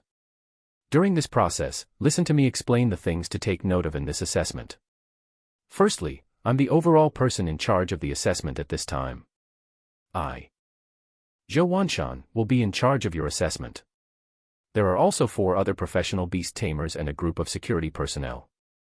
I won't say any more nonsense. Next, after you've signed the form about taking responsibility for your own safety, we'll give each of you a monster index. There are a large number of ferocious beasts and rare resources in Mount Tianmang. All their types are recorded in this illustrated booklet, and they have corresponding points. Hunting ferocious beasts and collecting rare resources is the way for you to obtain points and increase your ranking in the assessment. In addition, before you enter, we will issue a location tracking device. There are a large number of safe sites that we have set up inside Mount Tianmeng for you. Security personnel will be stationed there. If you encounter any danger and want to give up the assessment, you can choose to call for help. At the same time, your spoils of war can also be transferred to the security guards at a safe site midway. They will be in charge of recording your results. What you need to do is to obtain as many points as possible within 3 days. In the end, the beast tamers ranked in the top 20 can obtain the right to enter the ruins. This instructor called Zhou Wanshan had shouted at the top of his voice so that every beast tamer could hear the important points clearly. Behind him, the other 4 professional instructors smiled as they sized up this group of newbies, recalling the scene of their first experience. The average age isn't that old. Quite a couple of them look chubby. Is that really okay? Sigh, I also want to return to the trainee level. This ruin is so f***ed up. The high-level beast tamers actually aren't allowed to enter. The instructors cursed. Otherwise, why would this group of pampered newbies get such a good opportunity? Cut the crap. Don't relax. Do our job well. Don't let any casualties happen during this training. The 5 professional beast tamers, together with a bunch of security personnel and technicians, were all in charge of this assessment. As they evaluated this batch of candidates, Shiryu had already signed the form about taking responsibility for his own safety. He also received a wristwatch-like positioning call device and a photo album. The function of the wristwatch was very simple. Shiryu wore it casually after understanding it a little, but his focus was on the monster index. Shiryu flipped to the first page of the booklet. It actually recorded his old friend, the Earth Rat. Hunting this thing could earn 20 points. He continued to flip through it.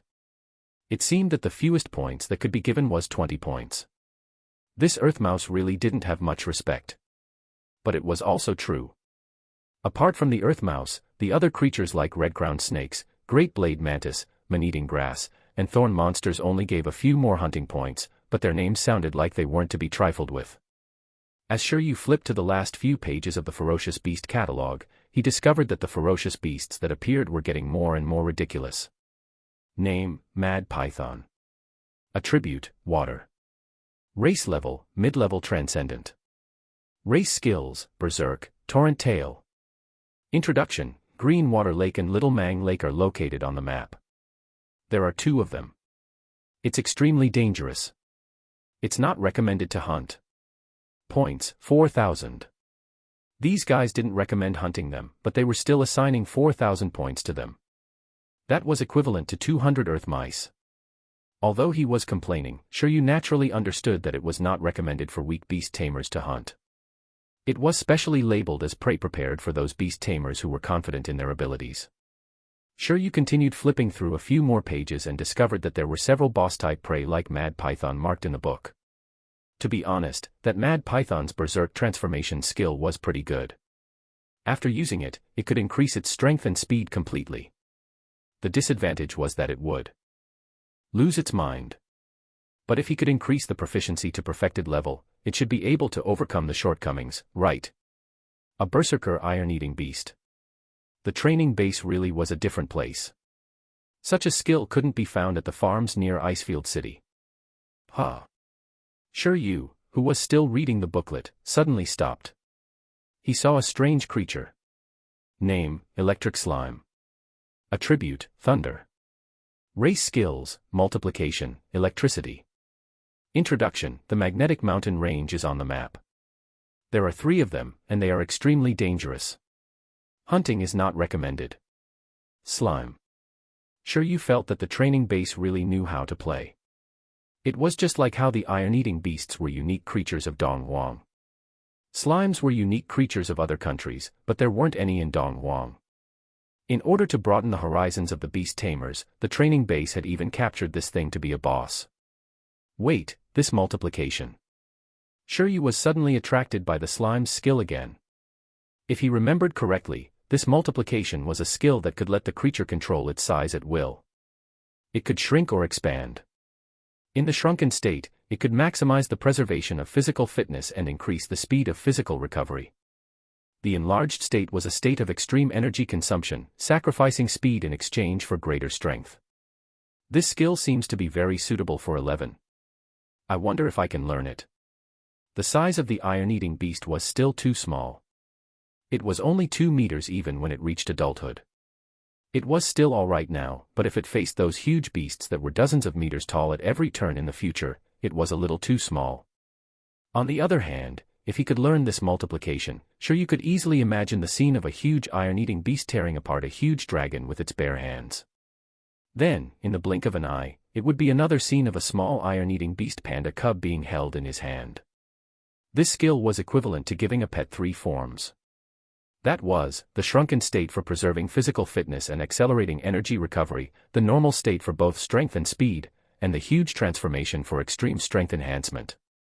Chapter 38. Chapter 38, Entering Mt Tianmeng. I want this multiplication skill. Slimes were mud-like creatures that could become bigger and smaller, so only the slimes would frequently have multiplication skills. There were very few transcendent creatures who had mastered the multiplication skill, so it was very difficult to encounter them. Therefore, sure you had no intention of letting go of a slime if he managed to encounter one. Even a monkey like Sun Wukong could learn that lawful embodiment of heaven and earth skill and turn itself into a giant monkey, so it's not that unscientific for his panda to learn multiplication.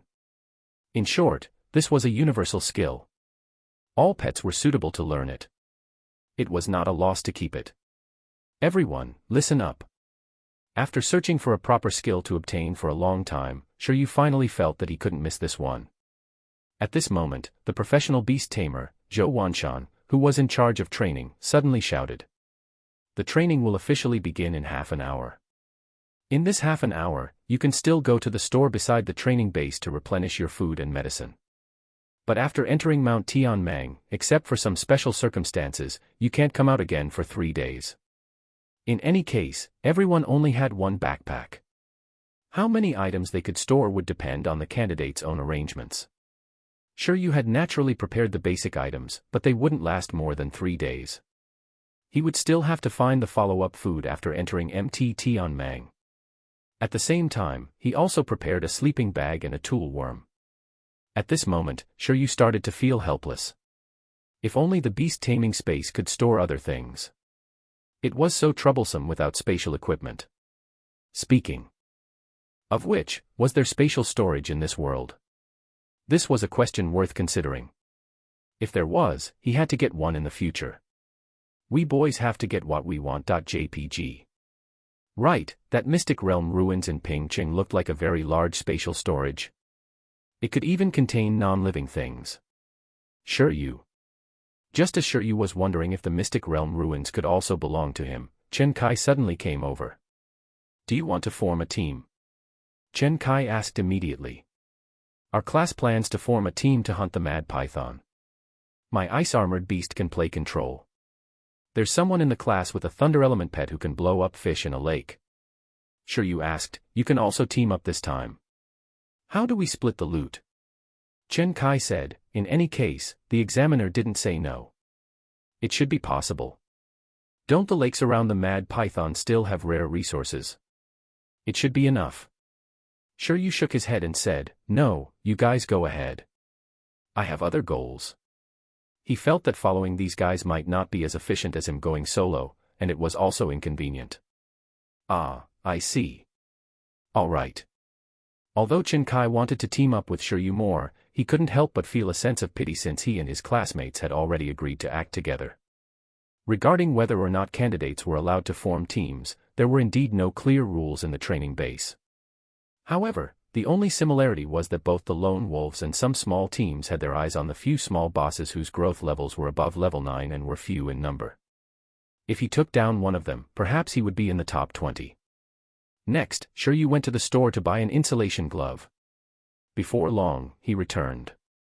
It was still early to set off, so Sure you simply continued to read the monster index on the spot. He had only flipped through the fierce beast section just now and had yet to look at the resource section. Collecting resources also gave points. Overall, it was similar to the assessments in the past years. Well, apart from the ferocious beasts and resources, there were also 2 more pages. Have you learned a daily survival technique? Time passed very quickly. In the blink of an eye, half an hour passed.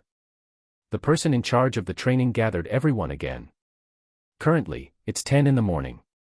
Everyone, set off immediately. You're free to climb the mountain from the 4 entrances. There was a blockade around Mt Tian Mang, with only 4 entrances and exits in the area. The environments of the different entrances and exits would be different. All the beast tamers present had studied the map carefully. They also had hunting targets in mind, so they also had some idea of which one they should go to. Therefore, as soon as Zhou Wanshan finished speaking, the 100 beast tamers immediately dispersed.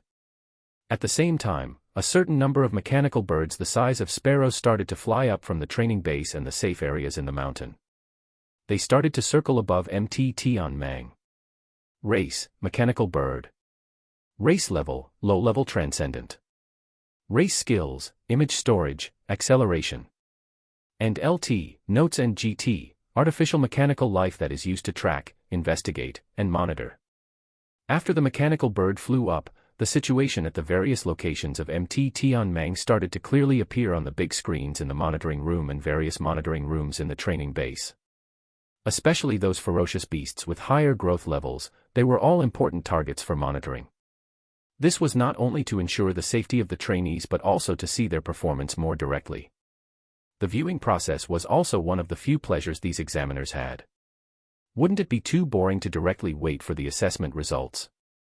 At the foot of Mt Tian Mang, at a certain midway point, was the entrance of the magnetic mountain area. Shiryu and about 20 beast trainers chose to enter from there. As for Chen Kai and the others, they entered from another direction and prepared to form a team to hunt the mad python. 11. Come out. The outermost area of Mt Tian Mang must have been cleaned up. There were basically no ferocious beasts lingering around, so most beast tamers chose to summon their pets here and have them as protection. It was the same for Shiryu. He had seen it before. There were many rare spiritual plants on this mountain. There was no need to be afraid that 11 would exhaust his physical strength. He could let 11 eat as he walked, so he should be able to maintain the basic physical consumption. At this moment, after coming out of the beast taming space, 11 looked around in confusion. Was this the place? Where were the opponents? Where were the opponents? I'll bring you to find them. Shiryu was still very confident in the little iron-eating beast's strength. The ferocious beasts here could be said to be wild creatures that had not undergone training. Most of their battle power might be a little inferior to the pets carefully cultivated by beast tamers. Although his little metal-eating beast was only level 6, with its proficient level supervision, high-speed healing, and proficient level hardening, its battle power should be at the top of the food chain. As long as they didn't encounter a group of ferocious beasts, they were invincible. Woo! 11 waved and followed beside Shiryu. Shiryu added, by the way, pay attention to your surroundings. Unlike its vision, the iron-eating beast's sense of smell was very good.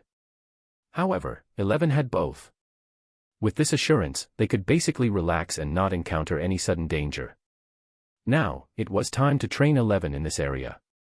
The final objective was the magnetic mountain area's electric slime. After the pet summoning, Shiryu's next target was very clear as he advanced towards the mountain. He glanced at the map in the booklet. To reach his destination, he would first have to pass through the wild boar forest. A ferocious beast named Longthorn Wild Boar lived in this forest. It had extraordinary strength and looked fierce. Its fangs were sharp, its skin was thick, and it was covered in spikes that could defend against attacks like a hedgehog. It was a medium-level transcendent creature that would scare a child to tears, but its meat was fresh and juicy. Shiryu was still young at heart. Tears involuntarily flowed down the corners of his mouth. According to the book, the average growth level of the Longthorn Wild Boar in the wild boar forest was at the 6th level of awakening. They were considered to be the backbone of the training segment. The Longthorn Wild Boars probably weren't creatures to be trifled with.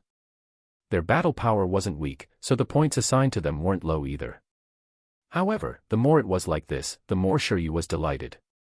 11. I'll bring you to hunt pigs. Wild Boar Forest. The Longthorn Wild Boars were transcendent creatures that lived in groups. But in most cases, in fixed environments, they hunted separately, which gave the beast tamers here an opportunity. Dealing with a group of wild boars would definitely be a headache, but just dealing with one alone, most of the beast tamers participating in the assessment this time should have some confidence. Shiryu and 11 traversed a forest path and arrived near the wild boar forest. During this period, they encountered other creatures, but they were all earth rats worth 20 points. Shiryu was not interested at all. It was too troublesome to travel with a bunch of burdens for dozens of points. There were even creatures that did not give points, such as green silkworms, that Shiryu was even more unwilling to take another look at. Found it. However, just as he arrived near the wild boar forest, Shiryu discovered a long-spined wild boar foraging at the edge. Race, Longthorn Wild Boar. Attribute, Earth. Race level, Mid-level Transcendent. Race skill, Petrifying Fangs. And LT, Notes and GT, Mutated beast evolved from a wild boar. It's good at sudden pig charge and is very strong. When its fangs hit, it can petrify the enemy. PHHH. PHHH. PHHH. It wasn't only Shiryu and the others who discovered the Longthorn wild boar. The wild boar had also discovered Shiryu and the others. The natural enemies of the Longthorn wild boar were ferocious beasts such as wolves, bears, leopards, and ferocious birds. Therefore, they had to be wary of any sudden attacks. They were very smart, fierce, and very vigilant. At this moment, it sensed danger and raised its head. The long spikes on its body suddenly protruded as it let out a grunt of warning. The Longthorn wild boar, which often lived in the wild, knew very well that it might have been locked onto by some hunters. It started searching cautiously, but when it saw the thin and weak Shiryu and the even smaller iron-eating beast panda cub, 11, it was immediately stunned. That was it. Tears of shock involuntarily flowed down the corners of the Longthorn wild boar's mouth. Wild boars were omnivorous animals. They ate plants and meat. To the current Longthorn wild boar, it only felt that the situation had suddenly reversed. The hunter is actually me. Food had come knocking on his door. Chapter 39. Chapter 39, Wild Boar Killer. UG. PHHH. After the boar saw Shiryu and 11, it even thought of which parts to eat first. Saliva dripped from the corners of its mouth, and its eyes glowed. Its strong and powerful limbs stepped on the ground restlessly. Pig rush. This wasn't a skill, but a simple charge. The Longthorn wild boar first locked onto the cub of an unknown bear-type creature that might pose a greater threat to it. It raised its fangs fiercely and charged over. Be careful not to let its fangs touch your body, or you'll be petrified. In addition, its attack method is mainly charging around.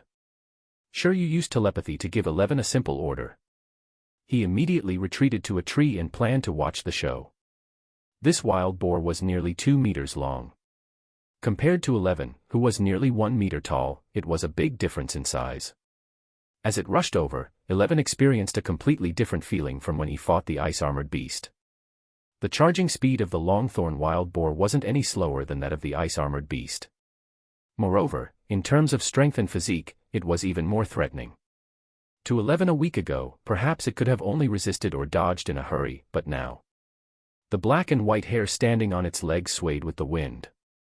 Under its extreme concentration, its eyes flashed with a bright light. Intermediate skill supervision. Under the proficient level supervision, 11's vision ability was enhanced to the limit. Its dynamic vision was now unexpectedly outstanding. At this moment, the whole world seemed to have slowed down in its eyes. The ferocious-looking pig suddenly attacked with its petrified fangs, but in 11's eyes, it was very slow. Since his vision could clearly capture the enemy, 11 naturally had more time to react. Bang. Because the Longthorn wild boar's movements mainly focused on charging forward, it was very difficult for it to change its direction. Using this point, it was actually very easy to dodge the attack and counterattack. During the process of the Longthorn wild boar charging over, 11 directly turned sideways and successfully dodged.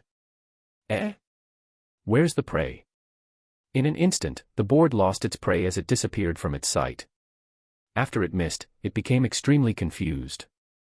The next moment, the little iron-eating beast, who had dodged sideways, reacted abnormally quickly and launched a counterattack.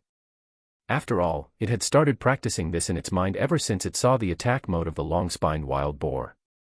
At this moment, its bare paw was instantly covered by hardening and directly slapped towards the boar that had passed by. Crack! When the hardened bare palm came into contact with the long spikes on the wild boar's body, the long spikes instantly broke. Immediately following that, a huge impact came from the side, making the long-thorn wild boar's body feel like it was overturning rivers and seas and sensed that something was wrong. Ugh! With a painful howl, under the inertial force of the wild boar's charge and 11's impact, the huge wild boar actually rolled diagonally. Howl, howl, howl. After being knocked over, the long-thorn wild boar became dizzy as it kept rolling on the ground. The pain then made it unable to stand up. Its expression was filled with horror. The food had hit back. 11. Go for the kill. As an outstanding beast tamer, Shiryu would always teach his pets some outstanding abilities. Under his command, 11 immediately turned on all fours and stepped forward at the same time with its left front and right rear feet. It charged at the wild boar, looking even fiercer than the pig's sudden charge just now. Hardening, head, impact. With the force of the sprint, 11 directly hardened its head and made intimate contact with the long-thorn wild boar's head. With a bang, the boar's eyes turned white, and it completely fainted. Green silkworm, tie it up. Shiryu opened the zipper of his backpack. A little green worm came out reluctantly and used its worm silk on this huge wild boar. Soon, a level 7 long-thorn wild boar worth 350 points was easily hunted by Shiryu and his pets. As expected, the battle power is not on the same level. Shiryu looked at the long-spined wild boar bound by white threads and gained a new understanding of 11's battle power. From the looks of it, the only ones who could pose a threat to 11 in this state were probably those little bosses whose growth levels were at level 10. For a long-spined wild boar with only one attack pattern, it was easily countered to death by supervision and hardening. However, if it were Chinkai's ice-armored beast, Shiryu felt that even if it could win one-on-one, it would have taken a lot of effort. At this moment, 11 was in the midst of the joy of defeating the long-thorn wild boar. Shiryu bent down and picked up one end of the thread and threw it to 11. Your favorite training segment is here. Carry the spoils of war and move forward with a heavy load. 11. O_O winky face. 11 originally thought that it would be over after defeating the long-thorn wild boar. It completely didn't expect that the wild boar's body could still be used as a training tool. As expected of its beast tamer, he was really thoughtful. 11 excitedly picked up the worm silk and dragged the wild boar with a thump. It looked expectant and curious about what was waiting for it in front. Let's continue deeper. After confirming the battle power of the long-thorn wild boar, Shiryu was relieved and brought 11 into the wild boar forest, planning to cross this place. At this moment, in the nearest safe area, in the monitoring room, a staff member who was browsing through the surveillance cameras suddenly noticed that something was up. He hurriedly enlarged a surveillance video. Brothers, someone has already opened for business here. A beast tamer has already killed a long-thorn wild boar and entered the wild boar forest alone. Alone. The surrounding security guards heard him and immediately looked over. In the overlooking image transmitted by a mechanical bird, an iron-eating beast panda cub was dragging the body of a long-spined wild boar with a white rope, following beside Shiryu. The man and beast boldly entered the forest marked with a certain level of danger on the map. That iron-eating beast. Looking at its size, it seems to be a cub. Its growth level shouldn't be more than 7. How did it easily defeat the long-thorn wild boar? The reason why it looked easy was because 11 was leisurely dragging the wild boar. If it was a difficult victory, the first thing Shiryu and the others would do was to take the relatively safe path marked on the map and enter a safe area. They would first convert the wild boar into points to rest and not drag the wild boar further into its territory. I didn't see it. Let's watch the replay tonight, the security guard who had noticed Shiryu and the others at the start said. With so many things happening, how could he have noticed Shiryu and the others from the start? Watch him carefully first. It's definitely dangerous for a person to enter the wild boar forest alone, but as long as they are smart enough and know how to climb trees, the long-thorn wild boar won't be able to hurt them, said a security guard. Shiryu's group was the first batch of candidates to have any major gains, causing them to immediately receive special attention from the security personnel of the nearest safe area. Soon, under their attention, Shiryu went deep into the forest and quietly found a few longthorn wild boars gathered together. Hiding behind a tree in the distance, Shiryu and 11 looked at the 4 longthorn wild boars foraging in the woods in front of them with different expressions. Shiryu was thinking about whether 11 could fight against 4 alone, while the little iron-eating beast was thinking about why Shiryu didn't let it charge forward. 11. Do you want to give it a try? You have expert level hardening and can fight with your whole body hardened. They shouldn't be a threat to you. Shiryu felt that there was no problem with its proficiency in hardening and supervision. After all, the wild boar's movements were simple, and their growth level wasn't high. Woo! 11's wild nature appeared. 1 vs 4. It sounded so exciting. All right, the green silkworm and I will cheer you on from behind the tree. It's all up to you, Shiryu encouraged. 11 was discouraged. All right then. Then, 11 put down the spoils of the wild boar that he was dragging and left Shiryu behind. It walked towards the group of longthorn wild boars alone. Damn, this group is really going for this. This action had attracted the notice of the security guard in the security area monitoring room who was watching Shiryu. The guard's shout once again attracted the attention of the other security guards in the room. What's wrong? That beast tamer who brought the little iron-eating beast along, it's now charging towards the 4 longthorn wild boars alone. What? He became arrogant after defeating 1. Even if it was a 10th level pet, it would be very difficult to face 4 longthorn wild boars alone. Then, under their surveillance, 11 walked into the perception range of the 4 boars. PHHH, PHHH. PHHH. PHHH. PHHH. An unknown creature had approached, and it was a bear-type creature that looked like a natural enemy. The 4 boars immediately revealed wary looks. However, after discovering that 11 was just a tiny cub less than a meter tall, their hearts immediately underwent 100 million changes just like the first longthorn wild boar had before it was defeated. What was going on? Where did this guy come from? Was it giving them extra food? The 4 longthorn wild boars were still in the observation stage, but at this moment, something unexpected happened. The little iron-eating beast in the distance suddenly stretched out its 2 paws, opened its mouth wide, and made a face to provoke. Oh, oh, oh. 11 mocked. Holy shit. The security guards were even more shocked. Courting death. The 4 longthorn wild boars suddenly charged forward at the same time, their sharp fangs ready to stab into 11. As the 4 wild boars rushed over from different directions, and because 11's supervision had yet to reach 360 degrees without any blind spots, it didn't dare to be careless and directly hardened its whole body. In an instant, a metallic luster filled its entire body. The metallic texture of the black fur was incomparably deep. The white fur became as hard as silver and dazzling. After it was fully armored, 11 let out a howl and used the method of fighting against the previous wild boar to directly smash the first wild boar that approached it. The next second, the second wild boar hit 11's body, but the boar felt as if it had hit a huge lump of steel. It didn't know how its enemy felt, but it knew that its fangs were about to shatter. Howl, the second wild boar cried out in pain. 11, who was hit, definitely wasn't injured. The other party didn't even break its defense. It only made the hardened area a little more earthy. However, the huge impact had still made 11 stagger, and its body was pushed aside a little. As it was hit, 11's wild nature was aroused. With an especially fierce expression, it directly pounced at the wild boar beside it and knocked it over with a collision. Then, its gaze became fierce as it searched for the remaining enemies. As for the remaining 2 longthorn wild boars, because they were too far away at the start, they couldn't come into contact with 11 immediately, causing the battle range to be occupied by the first 2 wild boars. During this process, they clearly saw how their 2 companions were defeated by this little guy who had suddenly turned into a steel lump. Woo! At this moment, they had no intention of continuing the battle. The creatures in the wild were very pragmatic. If they weren't trapped, their first reaction when they encountered a strong enemy was definitely to run. However, 11 didn't intend to give them a chance to escape.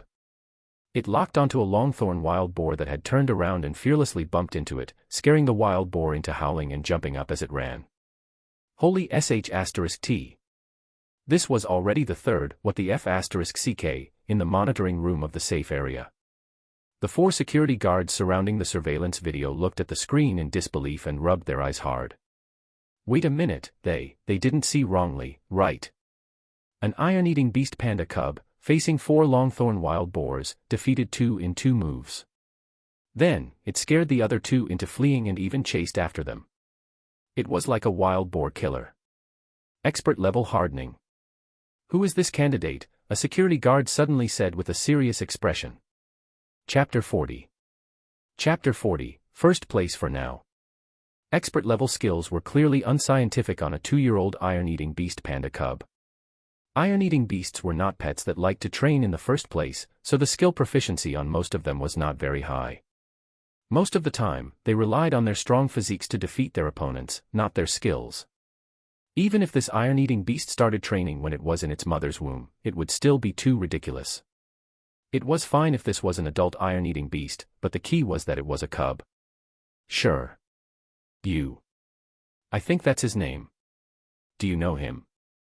I remember you studied at Bamboo Stone Dojo. Is he from your dojo?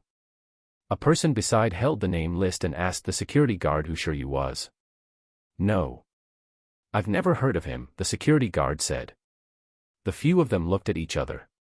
So, what was going on with this Shiryu and this little iron-eating beast?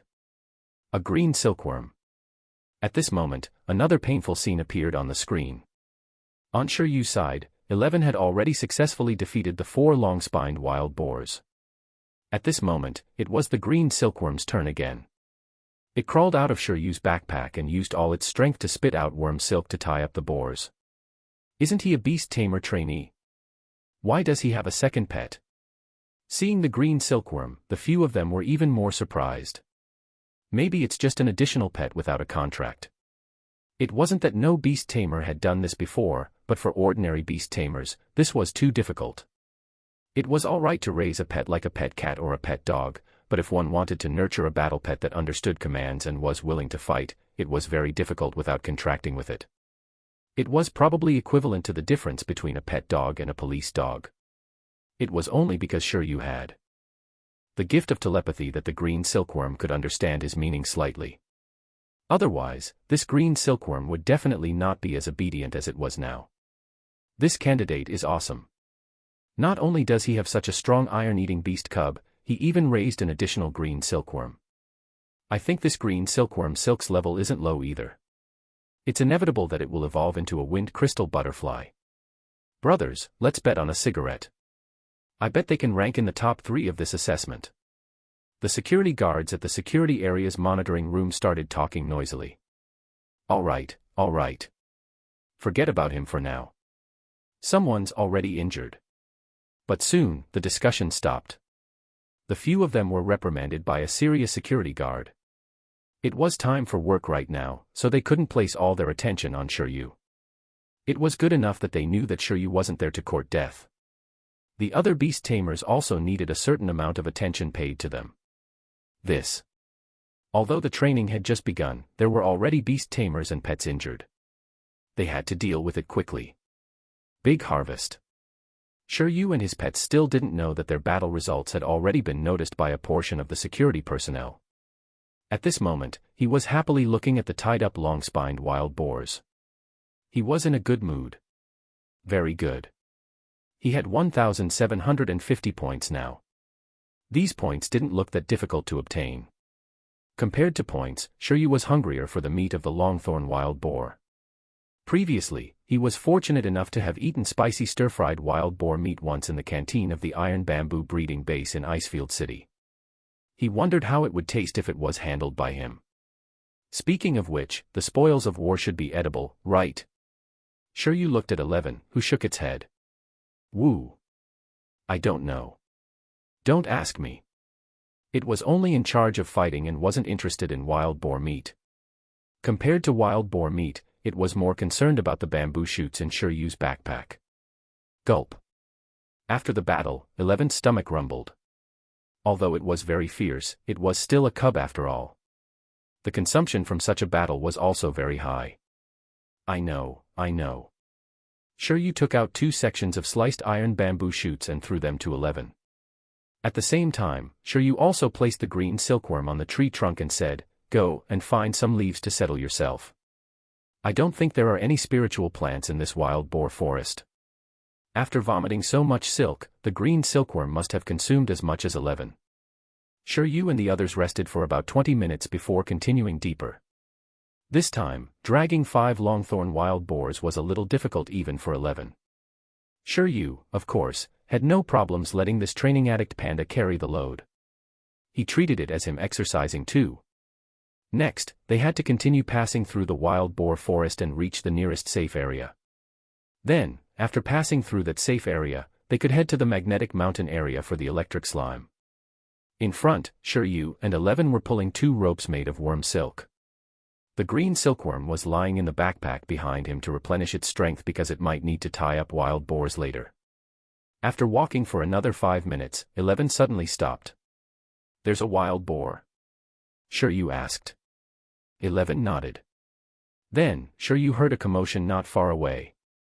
However, when he heard the sound, Shiryu's expression was odd. This sound was similar to the cry of a wild boar, but not entirely.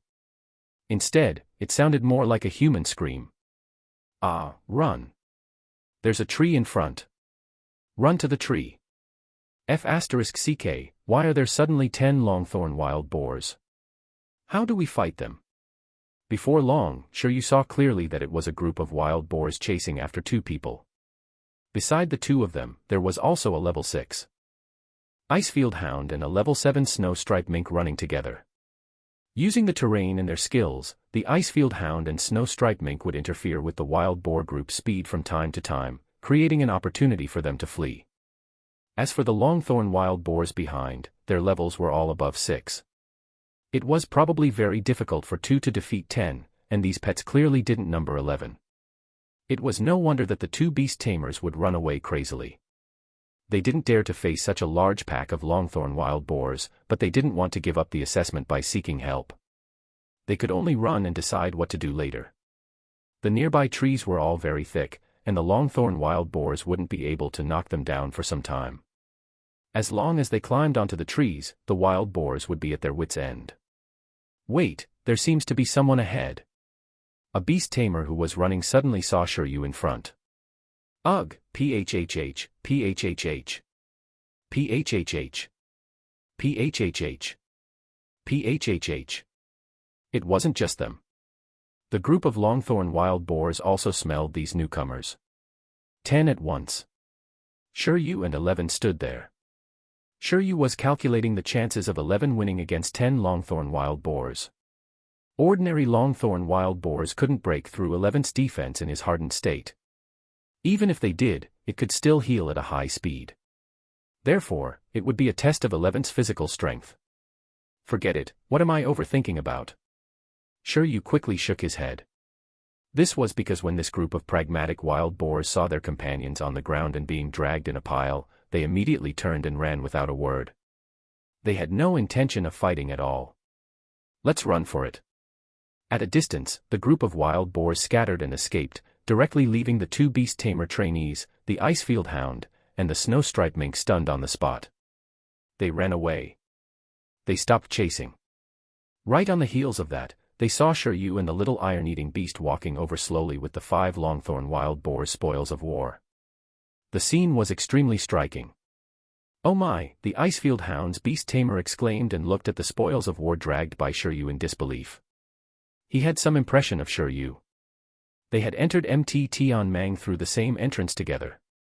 It had only been such a short period of time, so what was with the pile of longthorn wild boars behind Shiryu?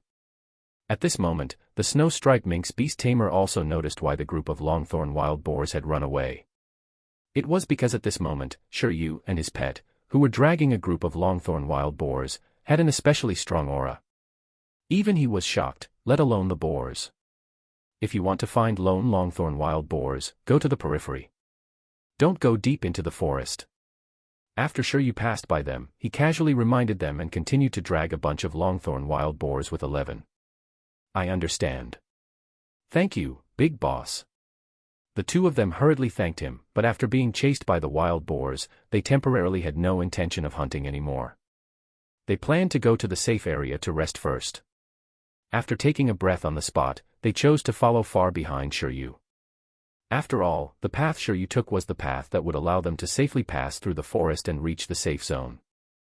Following that, because they were dragging the 5 Longthorn wild boar spoils of war, the other Longthorn wild boars completely treated Shiryu and the others as top-level hunters. No matter how easy it might look to bully Shiryu and 11, no wild boar dared to approach them. As for dragging so many Longthorn wild boars along, Shiryu temporarily had no intention of taking the initiative to find trouble with the boars. It was almost afternoon now, and he still hadn't had time to eat lunch. It was better to directly go to the safe area to submit the boars. After spending some time, Shiryu and the others finally arrived at a small safe area surrounded by wood and thorns. It looked like a small village. When Shiryu arrived, there were already 5 to 6 people there. It was unknown if they had passed through the wild boar forest or directly walked through the safer paths. There were no extra houses in the safe area, only the monitoring room and the infirmary, so the candidates could only sit and rest for a short while under the straw shed outside. At this moment, half of the candidates who were resting outside looked pretty normal, but the other half were covered in dust. Shiryu even saw a young man whose clothes were dyed red and whose arm was tied with a white bandage. Was he attacked by a wild boar? There was also a beast tamer with a scab on his face. This scab looked like a scar.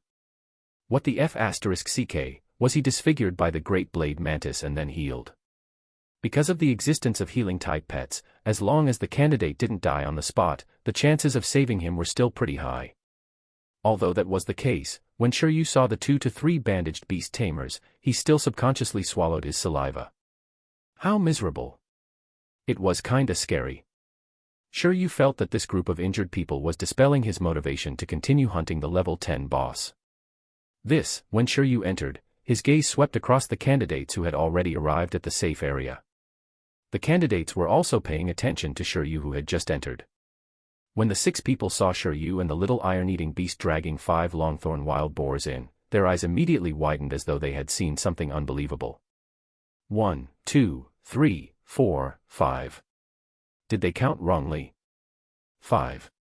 After taking a closer look, they were certain that Shiryu had entered alone. In other words, Shiryu had hunted 5 Longthorn wild boars alone. Where did this god come from? Although the Longthorn wild boar wasn't the most powerful ferocious beast on Mt. Tianmang, not everyone could easily hunt 5 consecutive wild boars in one go.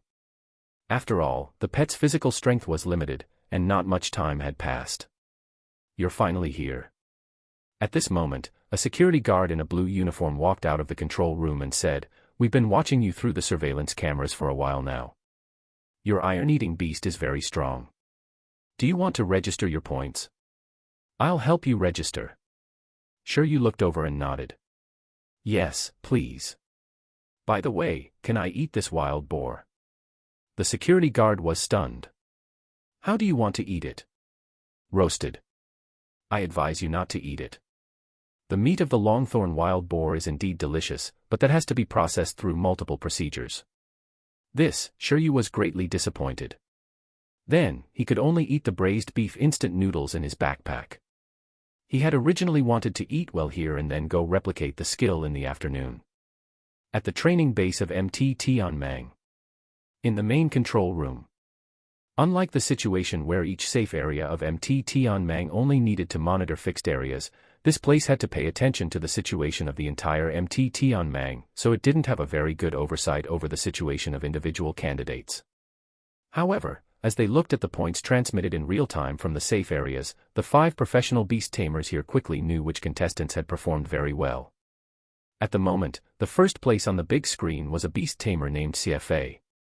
He had 1,500 points. Not long after he entered Mt. Tianmang, he had successfully hunted a rockback lizard that had grown to level 9. He had been in first place for a long time. Chapter 41, Iron-Eating Beasts Lightning Training Roads. Chapter 41, Iron-Eating Beasts Lightning Training Roads. Number 1 in the rankings has finally changed. In the main monitoring room, the 5 professional beast tamers were enjoying the air conditioner and started commenting on the real-time points.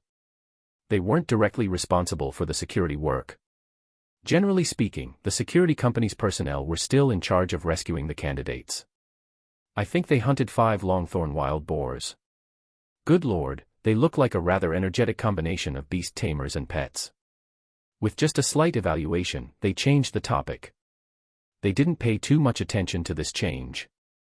After all, only a few hours had passed, and it was still a long way before the end of the assessment.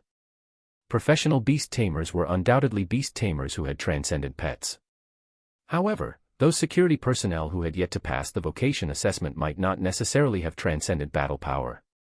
The beast tamer's beast taming space, upon reaching level 2, will result in the spatial crystal wall turned from colorless to gray. The pet's growth level would also have reached transcendent level. This was the basic condition for participating in the vocation assessment. And the so-called professional beast tamer were elites selected from thousands of beast tamers who had fulfilled this requirement. They had to have theoretical knowledge, survival skills in the wild, and combat ability. They had to be very outstanding in all aspects. Therefore, these beast tamers who were qualified to participate in the vocation assessment but didn't pass it didn't necessarily mean they were as lousy as most beast tamer trainees. Compared to them, the title of quasi-class beast tamer was more suitable for the assessment qualifiers. For example, Yan Qi, one of the security personnel this time, was a quasi-professional beast tamer. His level was enough, and his pet level was also enough, but he just didn't pass the vocation assessment and couldn't sweep up others. That was why he didn't get that certificate. Yan Qi was a native of Pingcheng. His initial pet was an iron-eating beast. He had entered the iron-eating beast's base, Bamboo Stone Dojo, to learn. Therefore, he understood the iron-eating beast pretty well. From the first moment he saw Shiryu's iron-eating beast's performance through the surveillance cameras, he realized that Shiryu and 11 weren't simple. After staying in the iron-eating beast's headquarters Bamboo Stone Dojo for so long, he had never seen an iron-eating beast that mastered expert-level hardening when it was still a cub. This was ridiculous. After all, his iron-eating beast was already at the transcendent level. It had been cultivated for 5 to 6 years. The current hardening proficiency level had only just reached the expert level. In short, Shiryu was definitely not simple. Out of curiosity, when he changed shifts to rest, he used his private cell phone to call Bamboo Stone Dojo and found Hall Master Lin, who was a disciple in the dojo. "Master Lin, do you remember me? I'm Little Qi, that Yan Qi with the nickname Little Bear." The other side of the phone said, "That little bear Yan Qi who participated in the 2-year vocation assessment, hasn't passed, and went to work at a security company." It hurt. Yan Qi smiled bitterly. "Sorry, I've embarrassed our Bamboo Stone Dojo. Master Lin, I'm currently in charge of security at the training base of MT Tianmang. I encountered a very interesting beast tamer. His iron-eating beast is only about 2 years old, but it has mastered expert-level hardening. It's so ridiculous. Isn't this our Bamboo Stone Dojo's new junior brother? I really don't have any impression of him, nor have I heard of him before, so I came over to ask you. By the way, his name is Shiryu." Inside the Bamboo Stone Dojo. In a very elegant room with mountains and rivers, a middle-aged man with a meticulous expression fell silent. An iron-eating beast about 2 years old, expert level in hardening. Was this Yan Qi sure that he wasn't kidding? How was this possible? It could be said that all the iron-eating beasts in the entire Icefield city were from the iron bamboo breeding base. If there were such a talented iron-eating beast, it was impossible for him not to know. What did you say his name was? Shiryu. His name is Shiryu.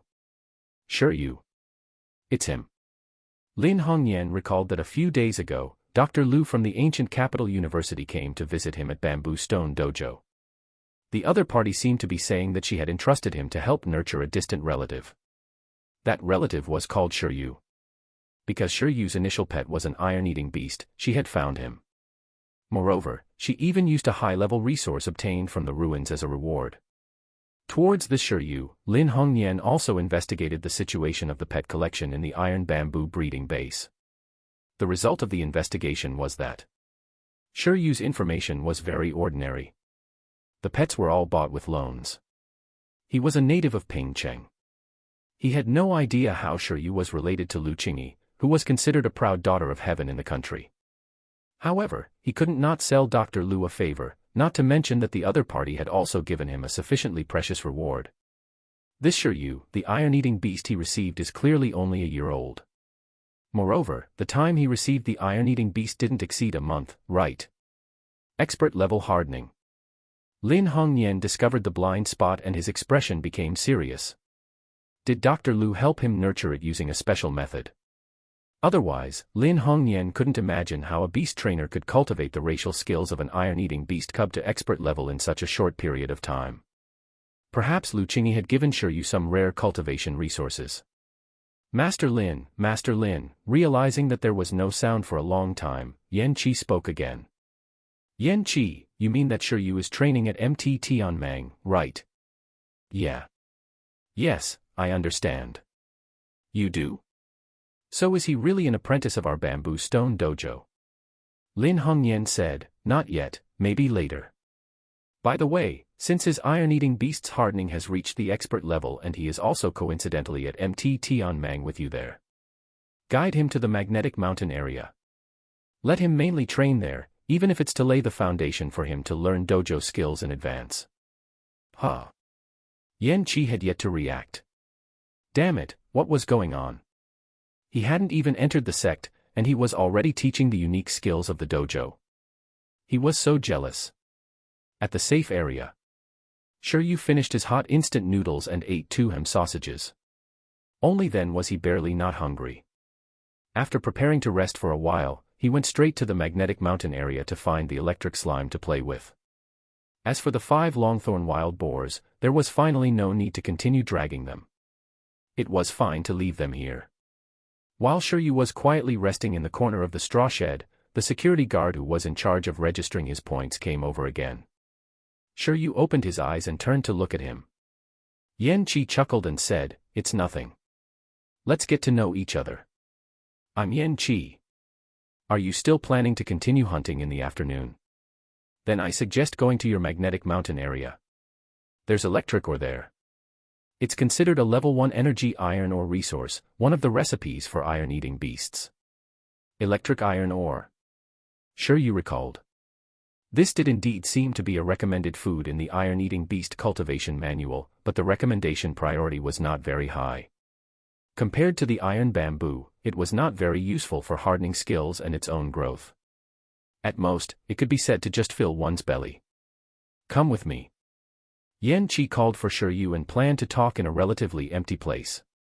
What does this person want? Shiryu was stunned. He followed and decided to see what this security guard was up to. I'm actually an apprentice of Bamboo Stone Dojo.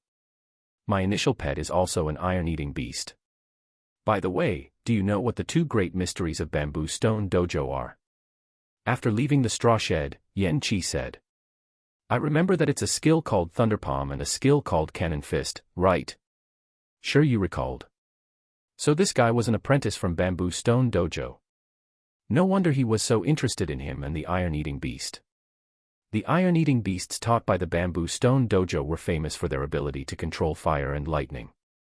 Their unique skills were the Thunder Palm and Cannon Fist. Of course, Shiryu knew this. After all, he still had to go to the dojo to learn later. Well, it's the Thunder Palm and Cannon Fist. With special cultivation methods, there's a chance that the iron-eating beast can awaken the ability to control fire and lightning. For example, if you want to control lightning, one of the basics is for the iron-eating beast to eat some metal minerals with the nature of electricity, like electrical minerals. Why are you telling me this? If a pet wanted to master skills other than species, it had to undergo targeted cultivation. Food was a very important part of it, and Shiryu knew this. However, just eating electric ore was definitely not enough. Otherwise, this would not have become the unique skill manual of the Bamboo Stone Dojo.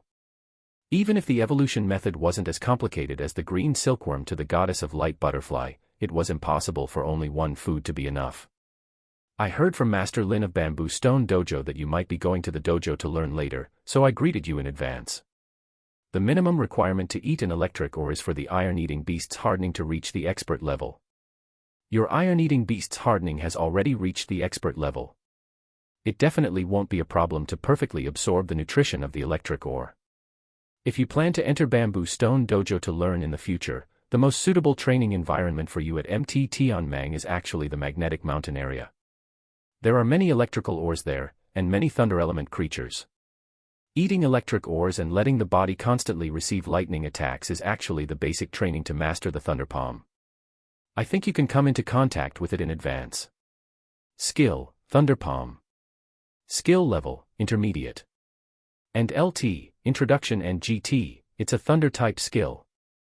It gathers high-intensity electricity in the palm, making the palm like a sharp blade with strong penetration power. It has a paralyzing effect. Yan Qi said with a smile, but he sighed in his heart. This was because his iron-eating beast was already at the transcendent level and had yet to successfully master the thunder palm. It could only have a tiny electric current lingering around its palm, unable to form a skill at all. If he could master the thunder palm, he would have long passed the vocation assessment. The thunder palm alone was already powerful. If it was a combination skill of hardening and thunder palm, that power was something Yan Qi looked forward to. Is that so? Thank you. Sure, you did not expect that before he even went to visit Bamboo Stone Dojo, there would already be apprentices from the dojo who knew him. Was this the first lesson that Hall Master Lin had taught him? Initially, he had planned to go to the magnetic mountain area to replicate the multiplication skill. Now, it seemed that there were other reasons why he had to go.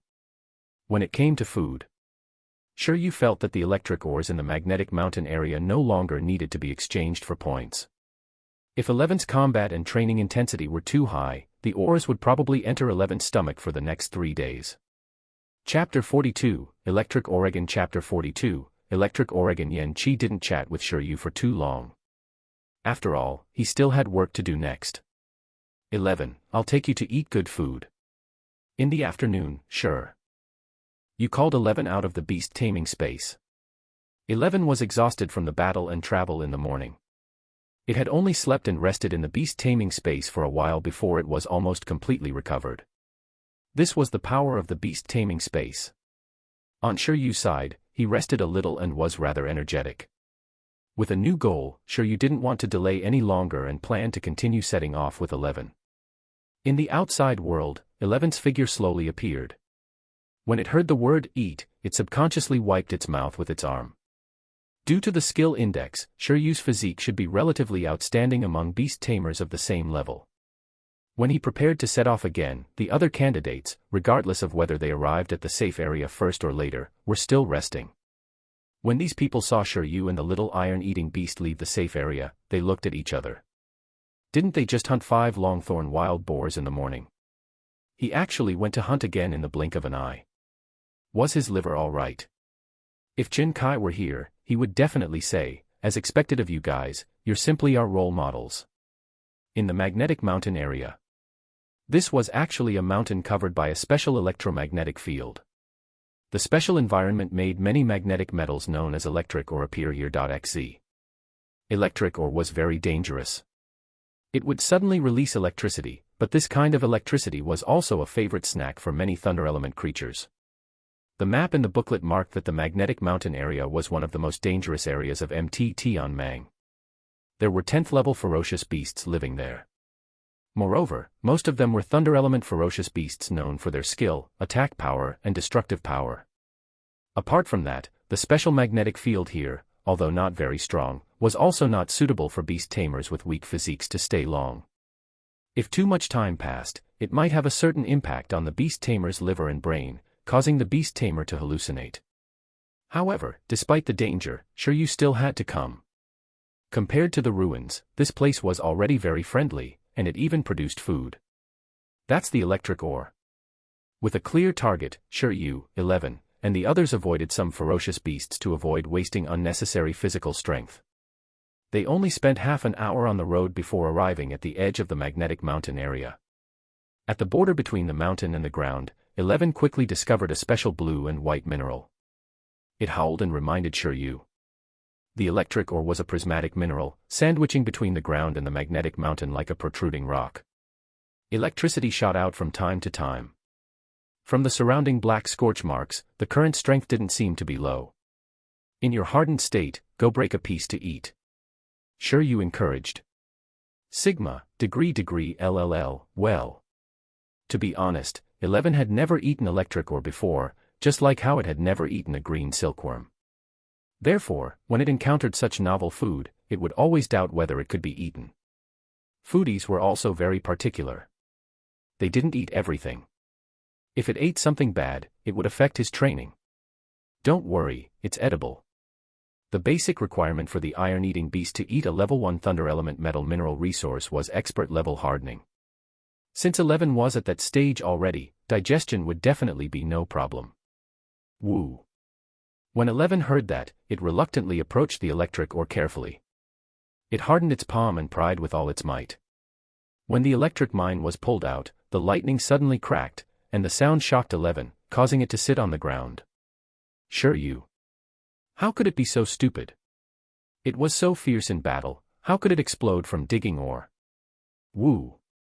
11 also felt very embarrassed. It hurriedly crawled up and picked up the fallen electric mineral again.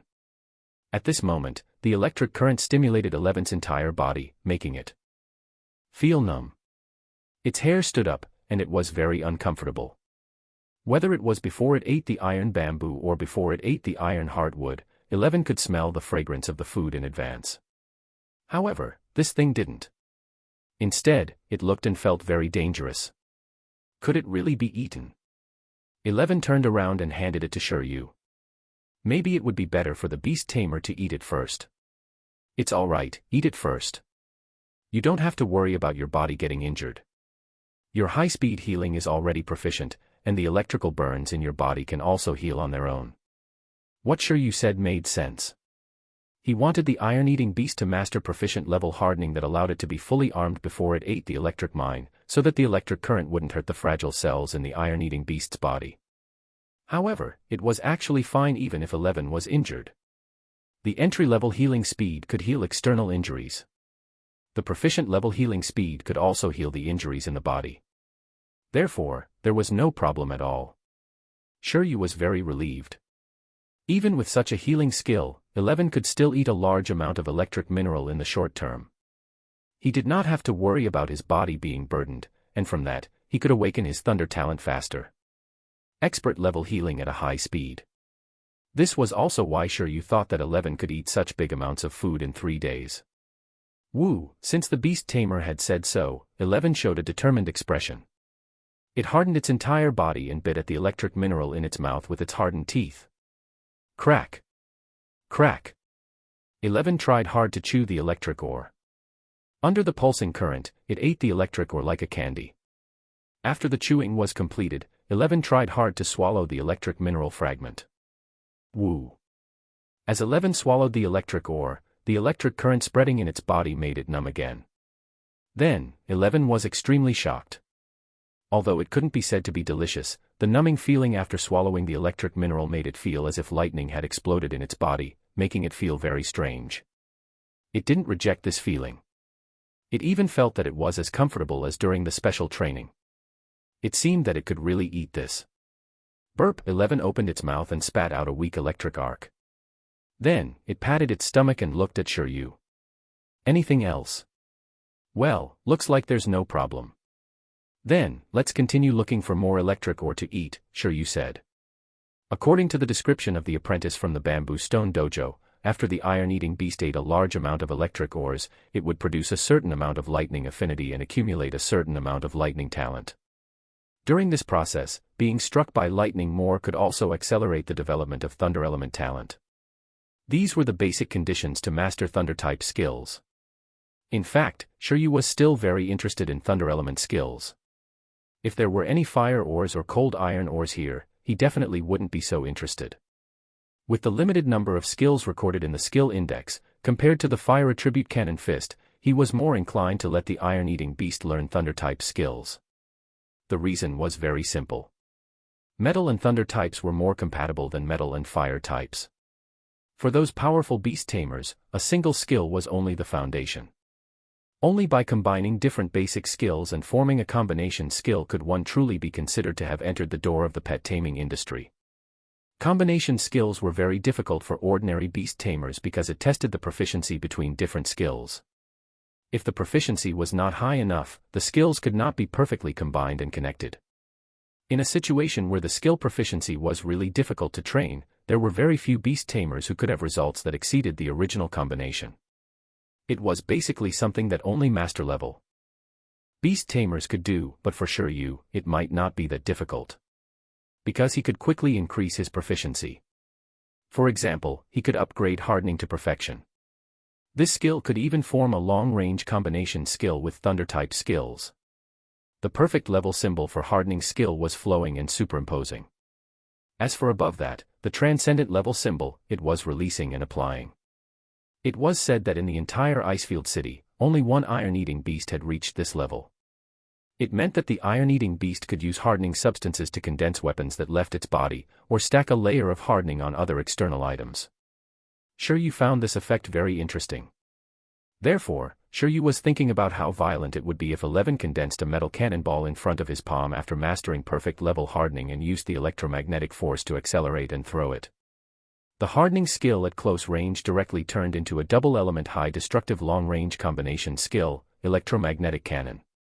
Metal and thunder types were the main cultivation routes for iron-eating beasts that Shiryu had temporarily set. Most pets only had one main attribute, and in order to form powerful combination skills, some powerful beast tamers liked to teach their pets skills with other attributes to assemble. The attributes of this secondary cultivation were usually called secondary attributes. Shiryu planned to focus on metal supplementary lightning. The main reason was that these two attributes were easier to form a combination skill. Compared to them, metal and fire elements weren't that compatible. This is an electric scorpion. As they continued searching for the electric ore and electric slimes, Shiryu and the others were the first to discover new electric ore. This time, the electric ores were not alone, but 3 or 4 combined. However, unlike before, there was a ferocious beast guarding the side of the electric ore this time. The electric scorpion, which was the size of 2 forearms and had lightning patterns on its purple body, was absorbing the electric chi leaking from the electric mine. Name, Electric Scorpion. Attributes, Thunder. Race level, low-level transcendent. Race skill, Electric Thorn. Electric Scorpion can absorb lightning and store it in its body. Then, it will input poisonous electric currents into the enemy's body with its tail thorn, killing the opponent. Although its race was a low-level transcendent, on the same level as the green worm, it was much more threatening than the green worm. Z. At this moment, seeing other creatures approaching, the 2 electric scorpions, whose growth levels were around level 5, seemed to be facing a great enemy. But before they could react, they were held in 11's hands. As for their electric spikes, they couldn't penetrate 11's hardening at all. Woo! 11's arm shook like a windmill. It spun a few times and threw the electric scorpion far away. Because the target was 3 level 10 electric slimes, Shiryu simply ignored these minor characters. After chasing away the competitors, 11 started to dig these electric ores. Their goal was to eat all the electric ores in the magnetic mountain area. Since the registration fee had been paid, there was no need to save resources at all.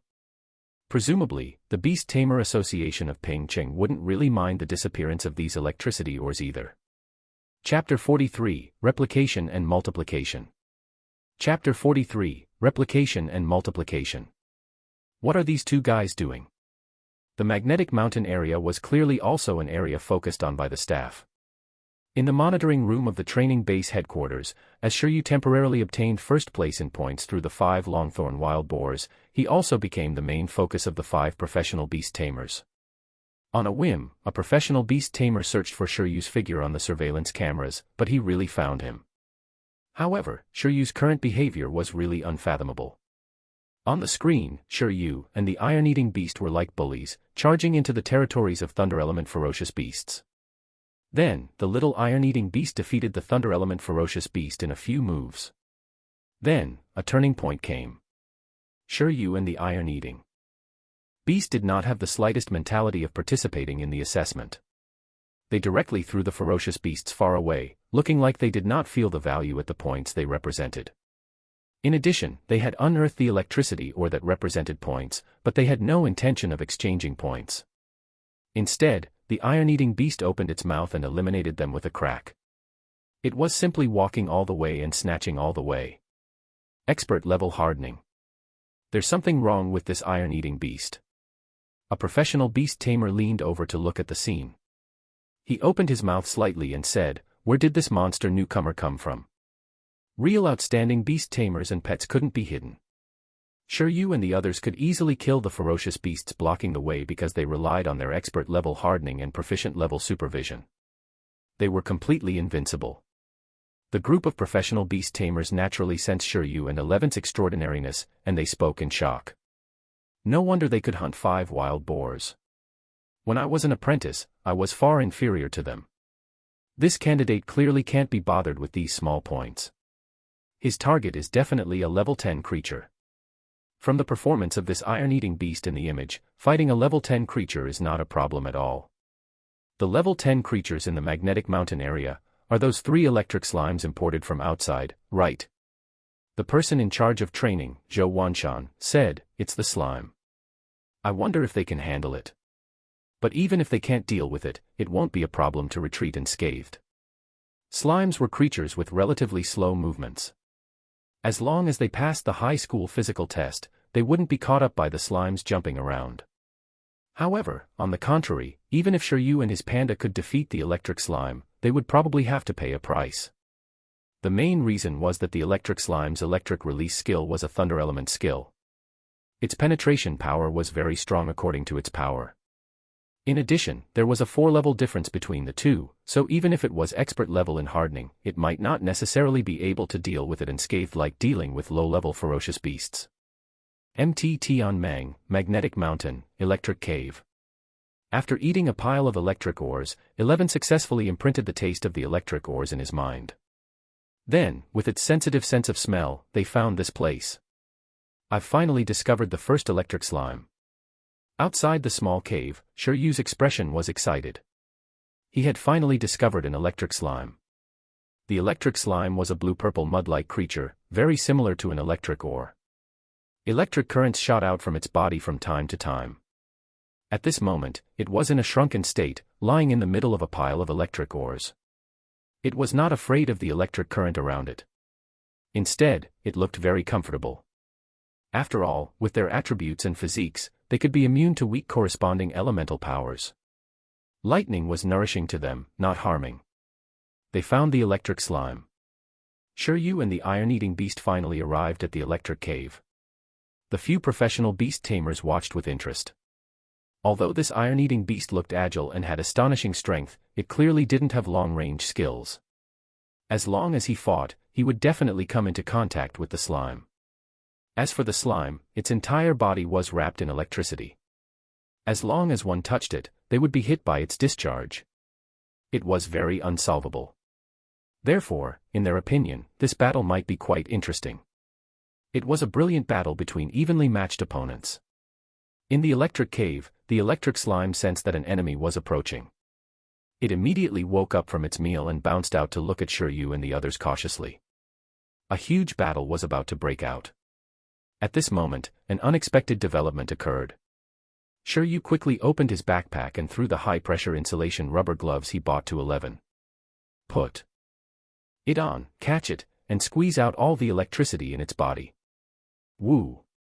11 put on the insulation glove skillfully.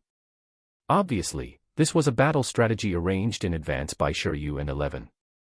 Right on the heels of that, under the stunned expressions of the professional beast tamers, the little iron-eating beast wearing insulation gloves charged towards the electric slime.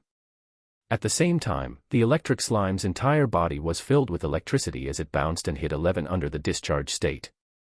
Electricity was a low-level skill that could only release electricity through contact. Moreover, this skill's control over electricity was not high, so it was very easy to crack. Without a doubt, the power of the slime was not very strong. What was strong was its electrical current strength.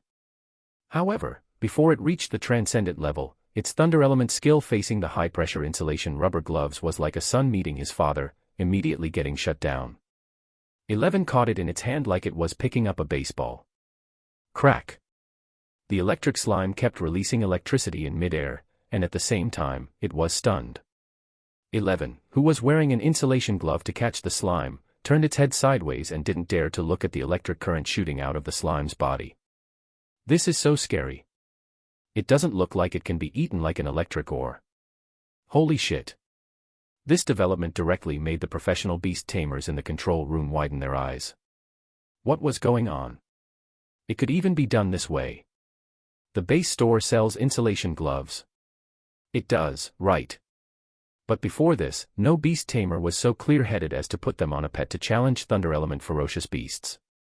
Usually, they wear it themselves. It's mainly because the power of the electric slime is all in its discharge and defense. Its other qualities are ordinary, and it happened to be countered by the insulation glove. Who captured the slimes and set such a high number of points for them? The professional beast tamers were stunned. The level 10 creature slime with the highest points in the training was being controlled just like that. Oh no, the other two slimes were probably going to be killed by this strange beast tamer. 12,000 points was equivalent to a free gift. Don't worry. It's not that simple, Zhou Wanshan said with a complicated expression. Yes, 11, pinch it and let it continue to discharge and release electricity. When 11 and the slime were fighting, Shiryu was fanning the flames beside them. Apart from releasing electricity, the strength of the electric slime's body was trash. There was no possibility of it breaking free. Its defense was strong, because the slime's soft mud-like body could withstand a huge impact. Even a hard punch might not be able to instantly kill it. However, there was no need for Shiryu and the others to waste their energy hitting it. It could just pinch it with the insulation glove and wait for it to release all the electricity in its body. This was called tactics. Who? The electric slime was very aggrieved and angry. The current was released even more fiercely, but it still couldn't affect the insulation glove.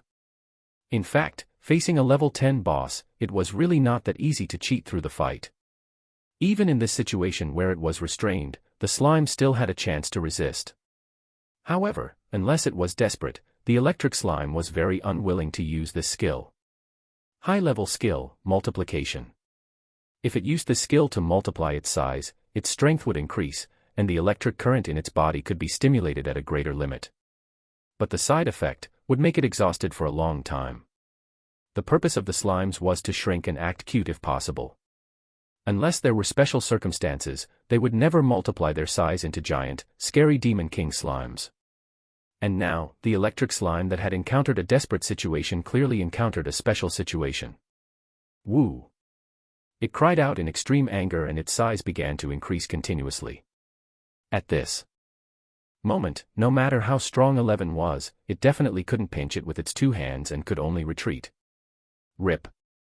As the electric slime rapidly enlarged, Shiryu's eyes lit up. I'm not afraid of you becoming bigger. This is what I've been waiting for. 11. Harden your whole body, Shiryu immediately instructed.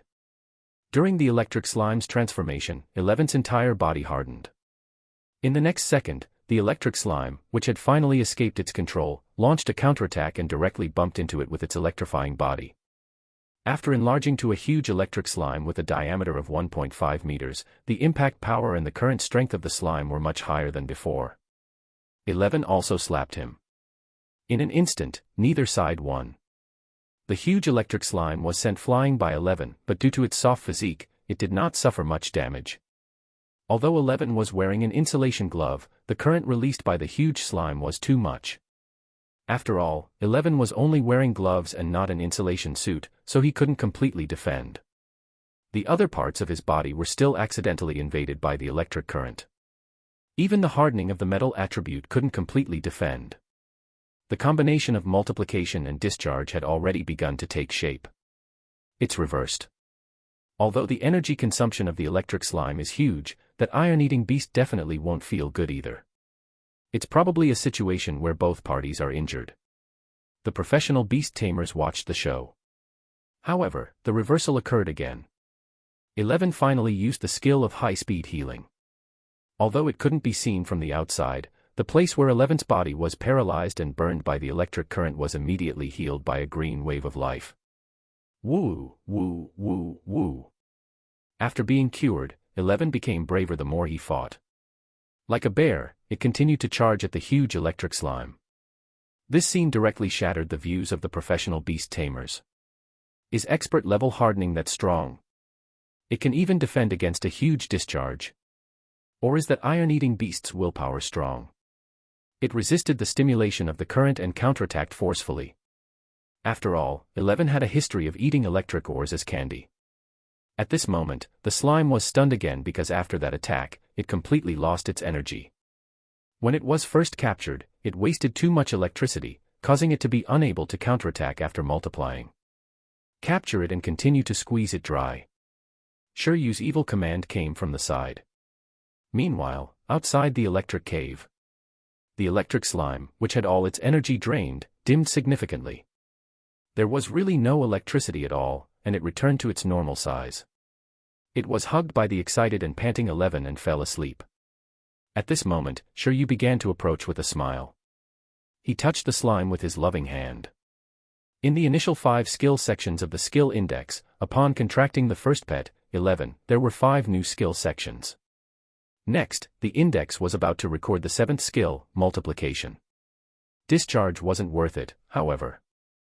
The skill level was too low, so it was inferior to the Thunder Palm. Shiryu chose to give up. When he touched the slime, Shiryu recalled the scene when he saw the multiplication skill. At the same time, he activated the skill index.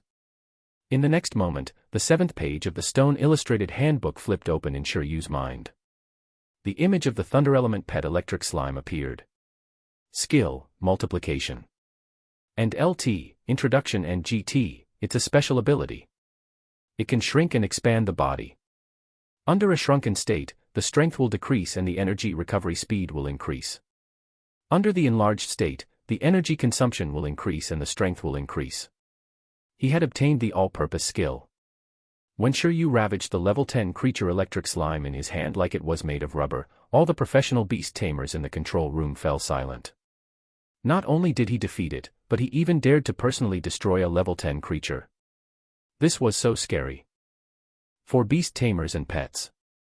Was this really a newbie in turn? Chapter 44, Forget the Skill Index. Chapter 44, Forget the Skill Index. Next, the electric cave occupied by the electric slime was undoubtedly taken over by Shiryu. There were many electric ores here, enough for 11 to feast on. In addition, Shiryu was not in a hurry to exchange this electric slime for points. I'll give you 2 electrical ores every day as food, but no matter how much electricity you eat, you have to release it. Shiryu communicated with the blurred electric slime telepathically. This guy was a very good generator. The discharge skill could train 11's lightning resistance and increase its thunder affinity. It was roughly equivalent to lightning forging the body. Ordinary pets definitely couldn't go about it like this, but 11 was an exception. A trace of thunder element talent and proficient level high-speed healing could recover the damage caused by the lightning stimulation at the fastest speed, allowing 11 to train with lightning without restraint. Electric slime, I might not be human, but you're really not. Just like that, the drained electric slime directly became the second training tool after the green silkworm. Woo! After hearing the new training content from Shiryu, the little iron-eating beast danced around. 11 was still very interested in this new training method. Eating electric ores and being electrocuted by a weakened version of the discharge skill seemed to be no worse than jumping off a building. It was just that after training like this, 11's hair became fluffy, causing it to look fat. In the safe area, little bear Yen Chi, who had told Shiryu that he could come to the magnetic mountain to train, fell into deep thought. He looked at the iron-eating beast carrying the electric slime running in the image with a question mark on his head. Although he had told Shiryu that allowing the iron-eating beasts to undergo the lightning baptism after eating the electric ore could also increase their thunder element talent, he didn't expect Shiryu to directly take down the electric slime as a tool pet. His telepathy talent was so overpowered. Shiryu's even more inhumane actions didn't stop there. Using the insulation glove, they quickly found another companion for the first slime. The electric slime resting in another electric cave in the magnetic mountain was also captured by Shiryu and the others. The next day, the third slime couldn't escape either. It was captured by Shiryu and the iron-eating beast. In the end, the situation clearly evolved into the 3 slimes helping 11 train. The 3 exhausted electric slimes were surrounded by Shiryu in a triangle, with 11 in the middle. Shiryu provided an electric ore. The slime that absorbed a little energy had to release some electricity and let the little beast in the middle train its body. Although the slimes were unwilling, they could only surrender due to the power of Shiryu and the iron-eating beast. It couldn't be helped. Shiryu's control was too good. He definitely didn't give the slimes too much food. He had been keeping their battle power at the level of electric rubber, causing them to be unable to resist at all. Regarding controlling food, because of Shiryu's rich experience with the green worm, the electric slimes were simply miserable. Just like that, Shiryu and the others only stayed in the magnetic mountain for a day before reaping the harvest from the large amount of electric ores and the slime's discharge forging. 29th, noon. At this moment, after a day, Shiryu and the others had already gotten all the ores that were easier to find in the magnetic mountain area. 11 ate crazily while undergoing lightning training. Then, something went wrong. After being electrocuted once, the fluffy 11 stretched out its palm. In the next second, a blue and white electric current shot out of its palm and entangled crazily. Intermediate level skill, Thunder Palm. Holy shit. This change made Shiryu, who was resting beside him, nearly fall. 11 comprehended the Thunder Palm on its own. Shiryu hurriedly put the 3 slimes in the worm silk sack and returned to the previous safe area. He found Yen Qi to register again and called out 11. Mr. Yen Qi, is the Thunder Palm you're talking about referring to this? BZZT. The little iron-eating beast stretched out its palm with an extremely serious expression. A second later, more than 10 blue and white electric arcs shot out of its palm. Amazing. There was no need for the skill index. Woo. This time, it had successfully learned a new skill without Shiryu's addition. Yen Qi exploded on the spot. How is that possible? This doesn't make sense. He looked at 11, the iron-eating beast cub that could already be filled with electricity, dumbfounded, and fell into deep thought about life. It's only been a day. How can your iron-eating beast awaken its thunder talent so quickly? At the moment, his own iron-eating beast's control over lightning seemed to be even inferior to this little iron-eating beast. This was ridiculous. In general theory, it was impossible to awaken lightning talent so easily with just the electric ore and electric shock. Otherwise, there wouldn't be so few iron-eating beasts who mastered the Thunder Palm in the Bamboo Stone Martial Arts Hall. He should still need the support of other steps. Why did Shiryu and the others rely on simple materials to complete all the training in a day? Perhaps we worked very hard. Shiryu pretended to be in deep thought. Yen Qi was suddenly speechless. Because every time he noticed Shiryu and this iron-eating beast, they were definitely fighting, training, and eating. It was rare to see them rest. They only rested for a while before quickly moving again. He wasn't afraid that he had seen a fake iron-eating beast. Are you sure that this was an iron-eating beast and not a hyperactive husky? It still doesn't make sense. Yen Qi looked at the little iron-eating beast. Even so, this talent was too strange. So this is the lightning palm, right? Shiryu chuckled. It was indeed unscientific. However, he should know what was going on. Perhaps it was because of the high-speed healing. The high-speed healing of wood-type skills was a form of use of one's life force, representing growth. In the system of the 5 elements and 8 trigrams, lightning was also connected with wood. The damage caused by lightning forging the body was healed by wood element skills. Not only did it increase the efficiency of training, but there was also probably some magical reaction between the two, which accelerated 11's mastery process. This didn't make sense, but it was very surreal. Yen Qi still doubted life. Although its power seems a little weak, it's indeed the Thunder Palm. Well, the strength isn't enough. At most, it touched the entry criteria. When the palm can withstand high-intensity electric currents and let the condensed lightning have a strong numbing penetrating effect, that's when the Thunder Palm's true power is. I understand. Shiryu nodded, feeling happy. This came without any effort. He originally thought that he would have to go to the dojo to replicate it before 11 could master the Thunder Palm, but 11 actually learned it himself. It was a complete surprise for Shiryu. From the looks of it, there seemed to be a certain connection between the different skills. After learning one skill, learning another skill would be much easier. For example, the Thunder Palm could actually be seen as a high-level skill for discharge. Since it could even use the Thunder Palm, it was actually equivalent to being able to use discharge as well. However, although 11 had learned it on its own, Shiryu still decided to record the Thunder Palm in the index later. In Shiryu's opinion, the skill proficiency function of the index was also very important.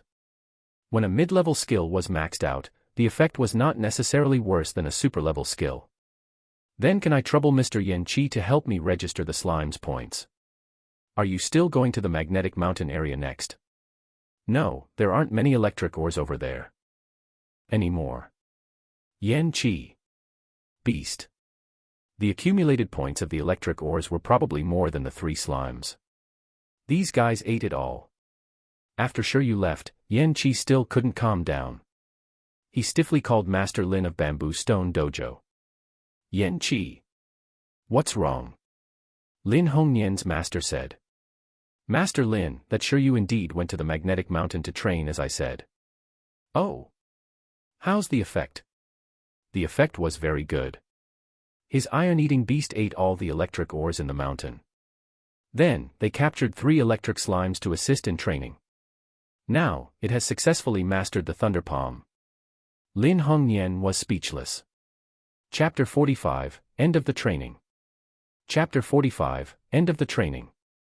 After 11 mastered the Thunder Palm, Shiryu felt that it was time to change places to train.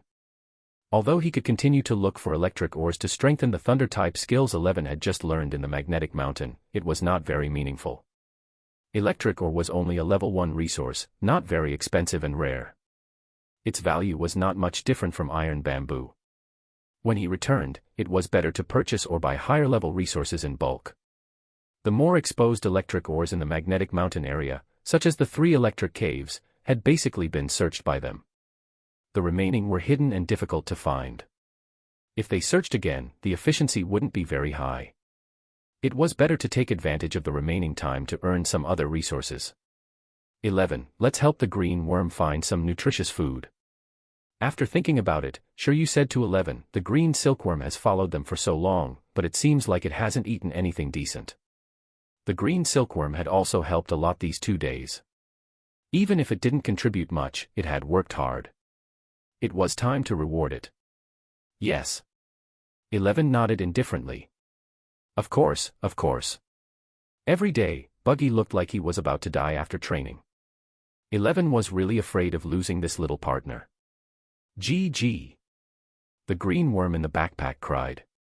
Generally speaking, the evolution materials that were prepared for the green silkworm were only used when it was approaching cocoon transformation at level 9 or 10.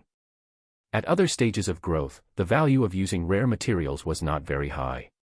After all, only at the cocoon transformation stage, with the nourishment of the cocoon, would the green silkworm have a high chance of comprehending new racial skills. In other stages, it seemed that only the worm silk was worth strengthening. At this moment, Shiryu also started to consider what direction he should nurture the green silkworm in. It was very important to determine the direction of a pet in order to train it. For example, 11 and Shiryu were cultivated according to the standard battle pet template. It was fine as long as they were good at fighting and were all-round. As for the green silkworm, Shiryu did not want it to be like a traditional battle pet. After all, he had the skill index, so it was relatively easy for him to DIY it. It was better to choose some rare and more practical evolution directions. Healing butterfly. This way, it might be able to learn a skill that could help him, a beast tamer, recover his physical strength and energy in the future, and use it with the skill index. Support butterfly. For example, the goddess of light butterfly, which had light control and illusion abilities, was a very good personal bodyguard of the beast tamer. Its abilities were very widely used. Or, nurture it in the direction of mythology. Traditional mythical creatures, such as dragons and phoenixes, were all naturally noble races. For example, the first ice phoenix moth in the country to master the evolution of a transcendent level worm silk that Lu Qingyi mentioned was an evolution completed after integrating the ice phoenix bloodline during the evolution process. It was also because it possessed the mythical bloodline that this green silkworm could directly become an honorable monarch level race from the lowest position in the pet world. Also, if the compatibility was enough, he could choose some rare attributes. For example, space and time. If he had a pet that could master instant transmission, its escape skills would be considered full. It would basically be fearless if it encountered danger. Moreover, these rare attributes might not be weak in other aspects. With this concept, Shiryu realized that there were simply too many evolution paths for the green silkworm. It was so dazzling that he had no choice. The key is still skills and materials. It's not that easy to obtain rare skills and materials. For example, where can I find the evolution materials used by the Ice Phoenix Moth? I guess I can only use Bureau 11's channels. Forget it, it's too early to think so much. I'll see what materials I can find first. At the moment, the most important thing is to nurture the worm silk to the highest level. Sure, you flipped through the booklet and found a spiritual plant that was very suitable for the green silkworm as food. Dragon Whiskers Grass. A level 1 spiritual plant was named after its beard that looked like an eastern dragon. It was the favorite food of pets who had mastered silk skills. It could effectively increase the tenacity and sharpness of the worm silk. This is it. During the search for the Dragon Whiskers Grass, he brought 11 along to challenge powerful ferocious beasts. The next day would be used for this. Collecting Dragon Whiskers Grass was actually much easier because the spider-type ferocious beasts around the Dragon Whiskers Grass were basically not that powerful. The most powerful one was a level 10 awakened ferocious beast, the ghost-faced wolf spider. It was worth 4,000 points. But in the end, it was still killed by 11. Although the battle process was a little more difficult than fighting an electric slime, it did prove that 11's current battle power was stronger than these untrained wild level 10 ferocious beasts. The reason was very simple. Even if these wild creatures grew at a higher level, their skill proficiency was too low. They basically relied on instinct. Very few creatures would train independently. For example, that slime. Be it its discharge or multiplication skills, they were both initial level. The race skill of the more difficult ghost-faced wolf spider that Shiryu encountered later was only at the proficient level, so when it faced 11, who had multiple proficient and even expert level skills, the difference in level was not that obvious. In fact, Shiryu hoped that the nearby spider-type ferocious beasts were more powerful. It would be best if he could master a premonition danger skill like spider sense. Then, he would be very happy. Shiryu wanted 11 to use the haki of the famous comic One Piece on Earth. Now that he had armament haki hardening and conqueror's haki, he was just short of observation haki. But so be it. Since it had supervision, it could pretend to make do with it. A proficient level supervision could allow 11 to have extremely strong dynamic vision. It was already very impressive that he could clearly lock onto his target like a fog in various extreme environments. In the future, when he reached the expert and perfect level, according to the information Shiryu found on his cell phone, he could even have a 360-degree perspective and see the effect of the energy flow. As for the transcendent level, he wasn't sure, but the effect would definitely be stronger. When the time came, with perfect supervision as a reconnaissance skill, the effect wouldn't be too bad. In short, the green worm was very happy on this last day. It felt that its trip this time was not in vain. This Dragon Whiskers Grass was much more delicious than Shiryu's leftovers. In less than 3 days, Shiryu, 11, and the green silkworm had different gains. Shiryu obtained the multiplication skill. 11 learned Thunderpalm on its own, and the green silkworm had an extra meal. It was obvious who was the one who profited the most. In the blink of an eye, the 3-day training event at MT Tianming was about to end. In the training base, the 5 professional beast tamers carefully looked at the final points displayed on the big screen. First place, Shiryu, 20,000 points. Apart from the 4 level 10 creatures and 5 longthorn wild boars, Shiryu also collected some resources on the way and handed them in, gathering 20,000 points. He's indeed in first place. Although hunting the slimes was a cheap trick, hunting the ghost-faced wolf spiders alone later undoubtedly proved their true strength. The one in charge, Zhou Wanshan, listened to the evaluations of his surrounding teammates and silently looked at Shiryu's information. The average level of the pets of the beast tamers in charge of this training base is low. None of the beast tamers have reached level 10. Level 10 is the strongest ferocious beast in MT Tianming at the moment. It's indeed very impressive for him to be able to control a level 6 iron-eating beast to defeat 4 level 10 ferocious beasts. He deserves to be first. It's rare to see such a beast tamer who can fight above his level in Pingcheng. I wonder how his performance in the ruins will be next. With Shiryu's current results, he had undoubtedly obtained the qualifications to enter the ruins. It's over. It's finally freaking over. I ate tree fruits for 2 whole days. I vomited. I want to shower, I want to shower. I'm going to die if I can't shower anymore. Am I that popular with the mosquitoes? I've gotten 49 bites in less than 3 days. After the training base announced the end of the assessment through the mechanical bird, the beast trainers on MT Tianmeng went down the mountain and complained. As for Shiryu, he looked at the sky with a calm expression as he walked. It had been tough on him this time. Maybe he should take out a portion of the 10 million yuan to reward himself. It was time to buy some high-end supplements. Chapter 46, Purchasing Supplement. Chapter 46, Purchasing Supplement. At the training base of MT Tianmeng was a huge field. On the huge field, miserable beast tamers stood. In the beginning, a total of 100 people entered Mount Tianmeng, and now only 73 were left standing here. As expected, the 27 who were missing withdrew midway. Perhaps it was because they couldn't tolerate the wild environment, or because they were injured during the training process and had no choice but to stop the assessment. The fact that you can still stand here means that you still have some qualifications. MT Tianmeng is just an artificial training environment. If you can't even stand here, don't talk about exploring ruins, let alone participating in the vocation assessment in the future. It's better to go home and raise pets obediently. The person in charge of the training, Zhou Wanshan, stood on the platform and said impolitely. Below, the beast tamers were silent. This guy was the boss here, so they let him say whatever he wanted. However, compared to this nonsense, these candidates wanted to know what rank they could get in the assessment this time. Although they could roughly calculate their points during the training process, they didn't know anyone else's at all, so the ranking was a mystery. Alright, if you want to know your specific points ranking, you can look at it yourselves. The results have been pasted on that wall. Among them, the top 20 can obtain the qualifications to explore the ruins. A week later, I'll lead you into the ruins for the first time in a week. Be mindful of the association's notification regarding the specific situation. This assessment is over. You can leave after exchanging your points. After a simple announcement, the person in charge of the training base, Zhou Wanshan, turned and left, leaving behind the noisy crowd. Unsurprisingly, everyone rushed to the wall beside the platform. 10 copies of the same score list were printed in the training base. They were spread out on the wall and could be clearly seen by everyone. In the crowd, Shiryu went over with the main group and looked down directly. This feeling.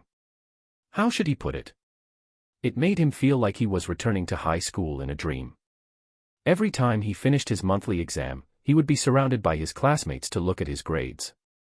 First place, Shiryu, 20,000 points. Who's Shiryu? No. It's not our school. Not from our school either. Most of the beast tamers present were still students. After all, the average level was not high. The older batch of beast trainers with average pets at level 10 were all assigned to another training base. At this moment, the candidates at the scene started discussing among themselves. As for Shiryu himself, he turned around and left the moment he saw his name, hiding his merits and reputation. The first place in the assessment was nothing much. It was better to quickly exchange points for real money to heal his bank account. Although that was the case, he was still betrayed. Holy shit, Shiryu. In the crowd, Chen Kai, the top student, looked at the name in the first place of the points and had a special feeling. Although he knew that Shiryu was very strong, he still felt a faint sadness when he saw that Shiryu had taken first place. 20,000 points was equivalent to 5 awakening level 10 ferocious beasts. He looked at his ranking again. Why did he feel that after working hard for a week, he was getting further and further away from Shiryu? Was he not working hard enough? You know this person? After Chen Kai exclaimed, his classmates asked one after another. Who is this person? A beast tamer from a key school in the city. I bought the refreshing capsule under his suggestion to train my pets. As expected, he's still impressive. Chen Kai's classmate was stunned. No wonder Chen Kai's ice-armored beast had broken through again and its strength had improved at lightning speed. It turned out that it had received guidance from an expert. Was it the capsule that Chen Kai often ate during his training? They took note of it and looked into it immediately when they returned. Then, Shiryu ran to exchange points. He encountered someone familiar. Yan Qi looked at Shiryu with a smile and said, I'll help you exchange it. By the way, I've told Master Lin about your iron-eating beast mastering the Thunder Palm. Oh. What did Hall Master Lin say? Yan Qi chuckled in his heart. What else could he say? Yan Qi could even guess Hall Master Lin's doubtful expression. This apprentice might not be teachable anymore. Master Lin asked you to make a trip to the dojo when you're free. There are some special nutritional supplements, food, and insights on Thunder Palm. He's planning to give them to you. This Lin Hongyan, head of the dojo, was probably that Panda Senior's father. He didn't know if this man had any other high-level skills other than the Thunder Palm. After all, he was one of the most powerful beast tamers in Pingcheng. He should have some heritage. After exchanging the points, Sure Yu went home directly. He missed home, the soft bed, the hot shower, and normal food. In short, the wilderness was really not a place for humans to stay. When I have money in the future, I must form a mechanical life contract and become a mechanic. I want those that are like Transformers. They can turn into Gundams, planes, cars, and people, and houses. In this way, when he went to the wilderness in the future, it seemed that he would be able to live a modern life. After returning home, Sure Yu stretched before lying down.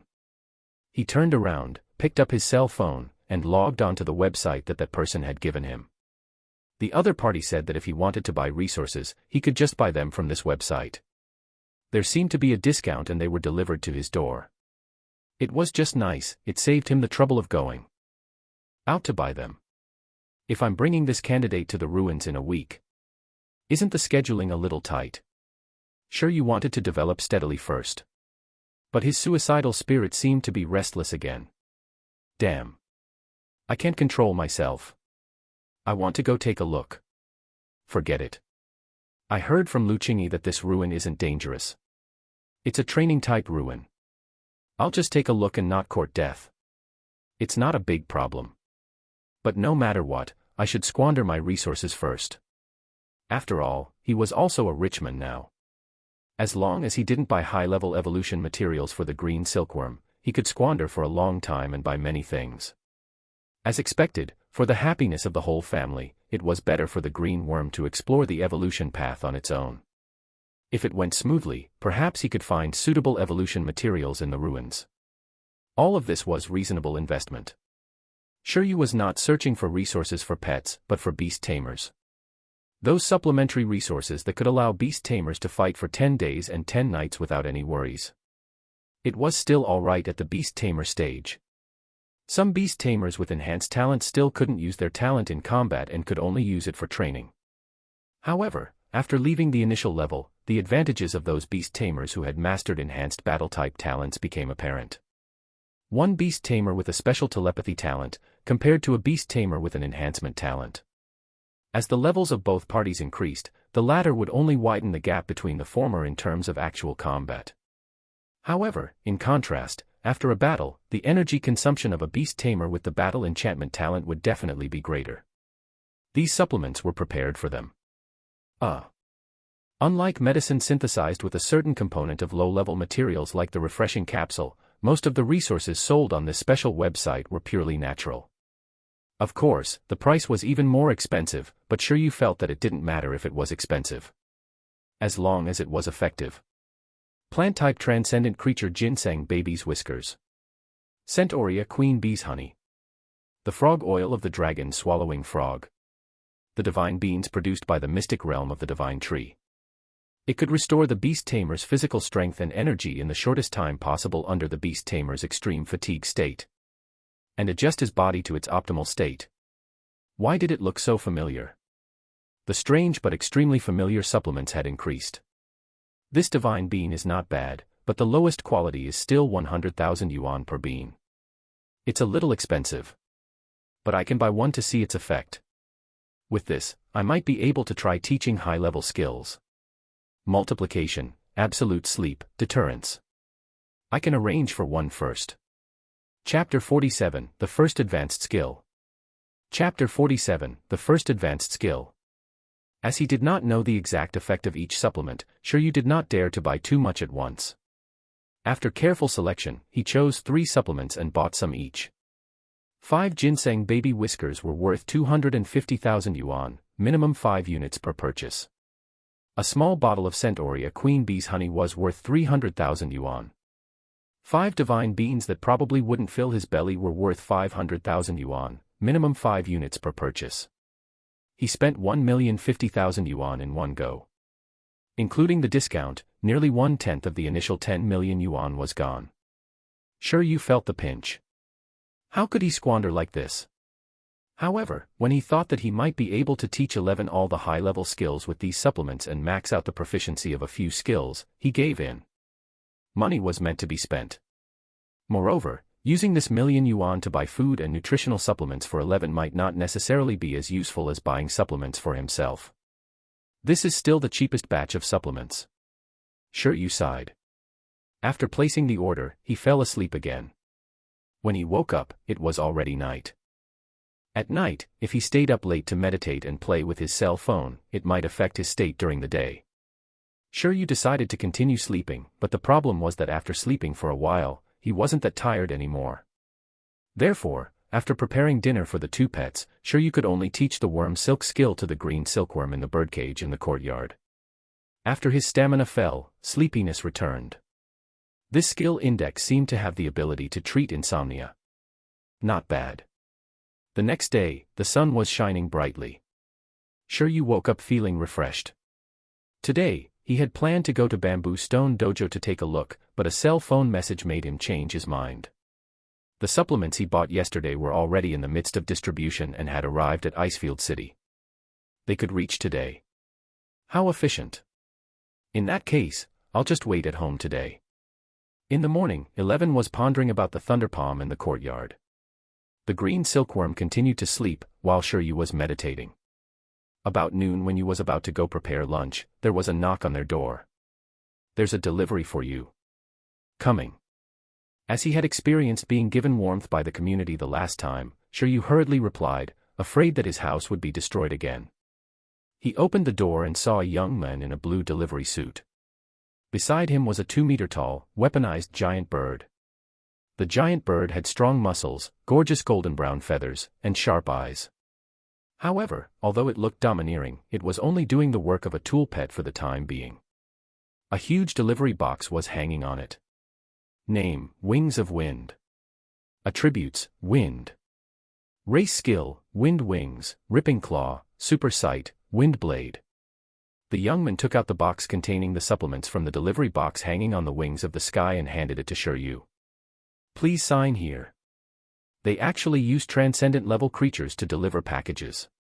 The Wings of Wind was the bird pet with the highest overall strength among transcendent-level creatures. "Little brother, you're a professional beast tamer." When Shiryu signed it, he asked casually. "Yes, I just joined this year. If there's anything I'm not doing well, please inform me," the young man said. After Shiryu received the goods, he felt extremely stifled. In this day and age, even the threshold of the delivery industry was so high. Though, the salary must be very high. After all, the resources assigned to that website were all high-end goods. After signing the letter, Shiryu handed it over. The deliveryman took the delivery order and looked at Shiryu. This little guest was a beast tamer in turn, right? Speaking of which, why did he buy so many high-level supplements? Even as a professional, he himself didn't need so many. He decided to forget it. Good luck. Have a good day. Thank you. After the delivery boy and Shiryu thanked each other, the bill was completed. Then, in the courtyard, Shiryu began to take out tonics one by one. He was very careful, afraid that it would break. He first took out a bottle with 5 green beans. After looking at the accompanying manual, Shiryu called 11 over. 11, who was playing electric in the courtyard, ran over. At this moment, with higher-level supplements, Shiryu's heart surged. Skill level: Advanced. Status: Can be taught. Shiryu planned to teach 11 the multiplication skill first. As for why it wasn't the deterrent skill that allowed 11 to have the aptitude of a king, or even the absolute sleep that could increase the efficiency of his and 11's training, it was very simple. Because the multiplication skill was more interesting. In any case, with so many supplements, there were still only 3 high-level skills in total. It was the same whether he taught them early or late. Shiryu first chose the multiplication skill that he found relatively interesting. In the enlarged state, 11 could increase his battle power. In the shrunken state, he could accelerate the recovery of his physical fitness. Learning this skill first was not a loss. Shiryu took out a divine bean and placed it in his mouth. Skill Index. As Shiryu chose to teach, his right hand suffused with a white halo again. At this moment, 11 was stunned to see this familiar scene. It panicked. This beast tamer, was he going to make it reap the benefits without working for them again? Woo! He had just learned the Thunder Palm on his own, and the beast tamer was going to use cheats to invade its mind again. This wasn't good. 11 stretched out its head. Since it couldn't resist, it chose to enjoy it. He would double his efforts later. Just like that, the white light that represented the multiplication of skill experience flowed into 11's body, and Shiryu's legs started to soften. Cooldown time, 168 hours. The levelless worm silk skill was about 8 hours. Low-level skills were about 24 hours. The intermediate skills were about 48 hours. Shiryu originally thought that the high-level skill was 72 hours, but in the end, it was more than doubled. In his extremely weak state, Shiryu felt that he was about to die. He hurriedly swallowed the divine bean. In the next second, energy began to flow in Shiryu's body. Just as the introduction said, in an extremely short period of time, the divine bean erupted with immense nutrition and began to nourish Shiryu's body. 1 second, 2 seconds, 3 seconds. Shiryu's body suddenly surged with power. Cooldown time, 48 hours. Although it didn't completely allow Shiryu to recover, the consumption was reduced to an acceptable range. In an instant, Shiryu felt as if he had not just taught a high-level skill, but just an intermediate-level skill. Judging by his experience with getting weak after teaching a skill, Shiryu felt that he could do it again. It looked like advanced skills were the current limit of his teaching. Before his physique improved by a lot, even if he had stronger supplements, he definitely couldn't touch super skills. This is killing me. Shiryu let out a long sigh and ignored the dirt on the ground. He sat down on the spot and looked at 11. At this moment, 11 was closing its eyes and digesting the experience from the advanced level multiplication skill. Shiryu stared at it for nearly a minute before 11 returned to its senses. You've mastered it? Shiryu asked. 11 nodded hard. Then let's see how big you can get. As Shiryu finished speaking, the round 11 nodded seriously and used the multiplication skill with a serious gaze. In the next second, ripples seemed to spread out from 11's body. Accompanied by the ripples, its body began to tremble slightly. Then, as the transparent ripples vibrated, its body began to expand in circles. It didn't suddenly become bigger, but its body gradually enlarged in proportion. Its limbs, torso, head, and hair were all changing at this moment. A moment later, a round 11 that was still no different from before but had doubled in height and size appeared in front of Shiryu. At this moment, 11 slowly waved its arm, but it still wasn't used to it. It felt that the energy in its body was being consumed rapidly, but at the same time, its strength seemed to have increased by more than just a little. It was probably the difference in strength between a young panda and an adult panda in reality. In this state, 11 felt that if it encountered those long-spined wild boars again, it could send them flying more than 10 meters with a slap. 11's eyes were filled with battle intent. However, there was no battle intent in his stomach. 11, at. In less than 10 seconds, 11 started to feel dizzy. After all, it had consumed a lot of its physical strength just now. All right, quickly shrink and show me. It was called multiplication. There was the option of double and triple. Naturally, there was also 1/5, 1/4. That was the so-called shrinking state. As a beast tamer, Shiryu hurriedly made it shrink and recover its strength after sensing the power of the transformation. In the next second, 11 looked like it was leaking air. It first quickly circled and shrunk to the size of an ordinary person, which was about a meter tall. Then, it continued shrinking. Soon, it shrank into a real round ball 1/2 meter tall, round, and short. In this state, it was closer to how it looked when it was 11 years old. It looked harmless, and its big eyes revealed innocence. Sob. 11 touched its stomach and let out an aggrieved cry. It had become smaller, but it was still hungry. Cough, looks like for the initial level multiplication, doubling in volume and shrinking to half, is already the limit. It was still lacking some proficiency compared to the Ultraman-sized huge iron-eating beast in Shiryu's mind, as well as the mini iron-eating beast that could stand on his shoulder. But it was also very good. After all, he had just learned it. All right, let's eat. Shiryu was in a good mood as he looked at the little iron-eating beast. Let's have you eat like this in the future. I think we can save a lot of food expenses, he joked. 11. Epsilon Epsilon Epsilon Epsilon. What? Chapter 48, Always Making Money. Chapter 48, Always Making Money. Shiryu was very pleased that 11 had finally learned the first high-level skill. Although it was still far from the legendary surmounting skill with the ability to move mountains and drain seas, or the divine skill that could change the world that was recorded in myths and legends. It was still a huge improvement. However, looking at the cooldown time, 48 hours, Shiryu fell into deep thought. He didn't prepare lunch for 11 and the others immediately. Instead, he picked up the bottle with the divine beans. One divine bean cancelled out the 120-hour week period. If another one came, could it immediately revive him to full health and even make things better than before? The manual said that the divine beans could be eaten in a large amount in a weakened state until the user recovered to their perfect state.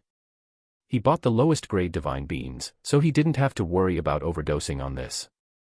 Therefore, eating 2 or 3 in one go shouldn't be a problem. Amazing. This was a joy that couldn't be enjoyed with the refreshing capsule, which was a synthetic medicine. However, Shiryu, who was about to eat a second divine bean, quickly hesitated. The effect of the divine bean was clearly greater than the 48-hour week period. Wouldn't it be a loss to directly eat it? The manual didn't say if he could split half of it and eat it. If he ate it like this, he would waste tens of thousands of yuan. The price of a divine bean is 100,000 yuan per grain. Baby ginseng's whiskers are 50,000 yuan each. So, maybe I can use another supplement next. No, even the roots of a ginseng baby aren't safe.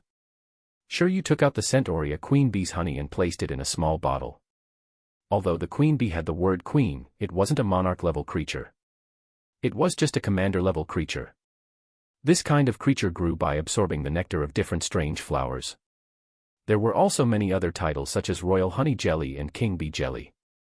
They were supplements even in his previous life. As for this world, the nourishing effect was even greater. Shiryu found his red date cup, poured out the contents, and poured in the supplement. Although this small bottle of honey was worth 300,000 yuan, it could be used multiple times. It would be fine after warm water was poured into the inner pocket.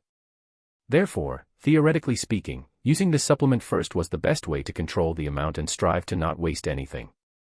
Shiryu soaked a third of the honey in a large cup. After mixing it fully, he took a sip and waited. This effect was much slower than the divine bean. Shiryu waited for a few minutes before his body reacted. Cooldown time, 46 hours. After taking a small sip, his weakness period was reduced by 2 hours. Shiryu was excited on the spot. It's so good to be rich. People got what they paid for, after all. The refreshing capsules he could buy outside the pharmacy didn't have such an effect at all. The refreshing capsule only relied on the effect of the medicine to forcefully restore his spirit. The cooldown time was even more impossible to directly jump up and down on a large cooldown number like this. At most, it was only a support recovery. It was nowhere like the honey, which was greatly influencing the cooldown time. Shiryu seemed to see a new life. It would be fine if he didn't go to this pharmacy in the future. He wouldn't have to suffer the strange looks of the employees anymore. He gulped it down. Shiryu took another sip and brought a cup with him. He planned to clear the cooldown time today and teach skills again at night. It was really good to spend money. His teaching efficiency increased immediately. It seemed like the 10 million starting capital wouldn't be given for 11 and the green silkworm to enjoy too much. It was better to use them to buy supplements for himself at a higher price. He was probably the only beast tamer who could use these supplements to such an effect. That night, Shiryu drank almost half a cup of happy water. His teaching cooldown was finally cleared. Shiryu was happy, but not too happy either. Because he used a third of this honey to make this cup of happy water, half a cup was about 50,000 yuan. However, he had only recovered 48 hours of weakness. The divine bean worth 100,000 yuan recovered a full 120 hours. The difference in cost-effective ratio was immediately obvious. It's not quite right to calculate it this way. After all, the divine beans are mainly supplements to recover physical strength and energy, and apart from similar effects, the honey can also prevent diseases. Sure, you couldn't be bothered to count it. The problem now was that he had eaten supplements for the whole day and was a little too awake. It would probably be very difficult for him to sleep again. As expected, worm silk should still be the first choice for tonight's teaching skills. The 8-hour cooldown period of teaching the worm silk skill is suitable for sleeping. Shiryu decisively went to look for the green silkworm and taught it the 4th time. It was still at the expert level.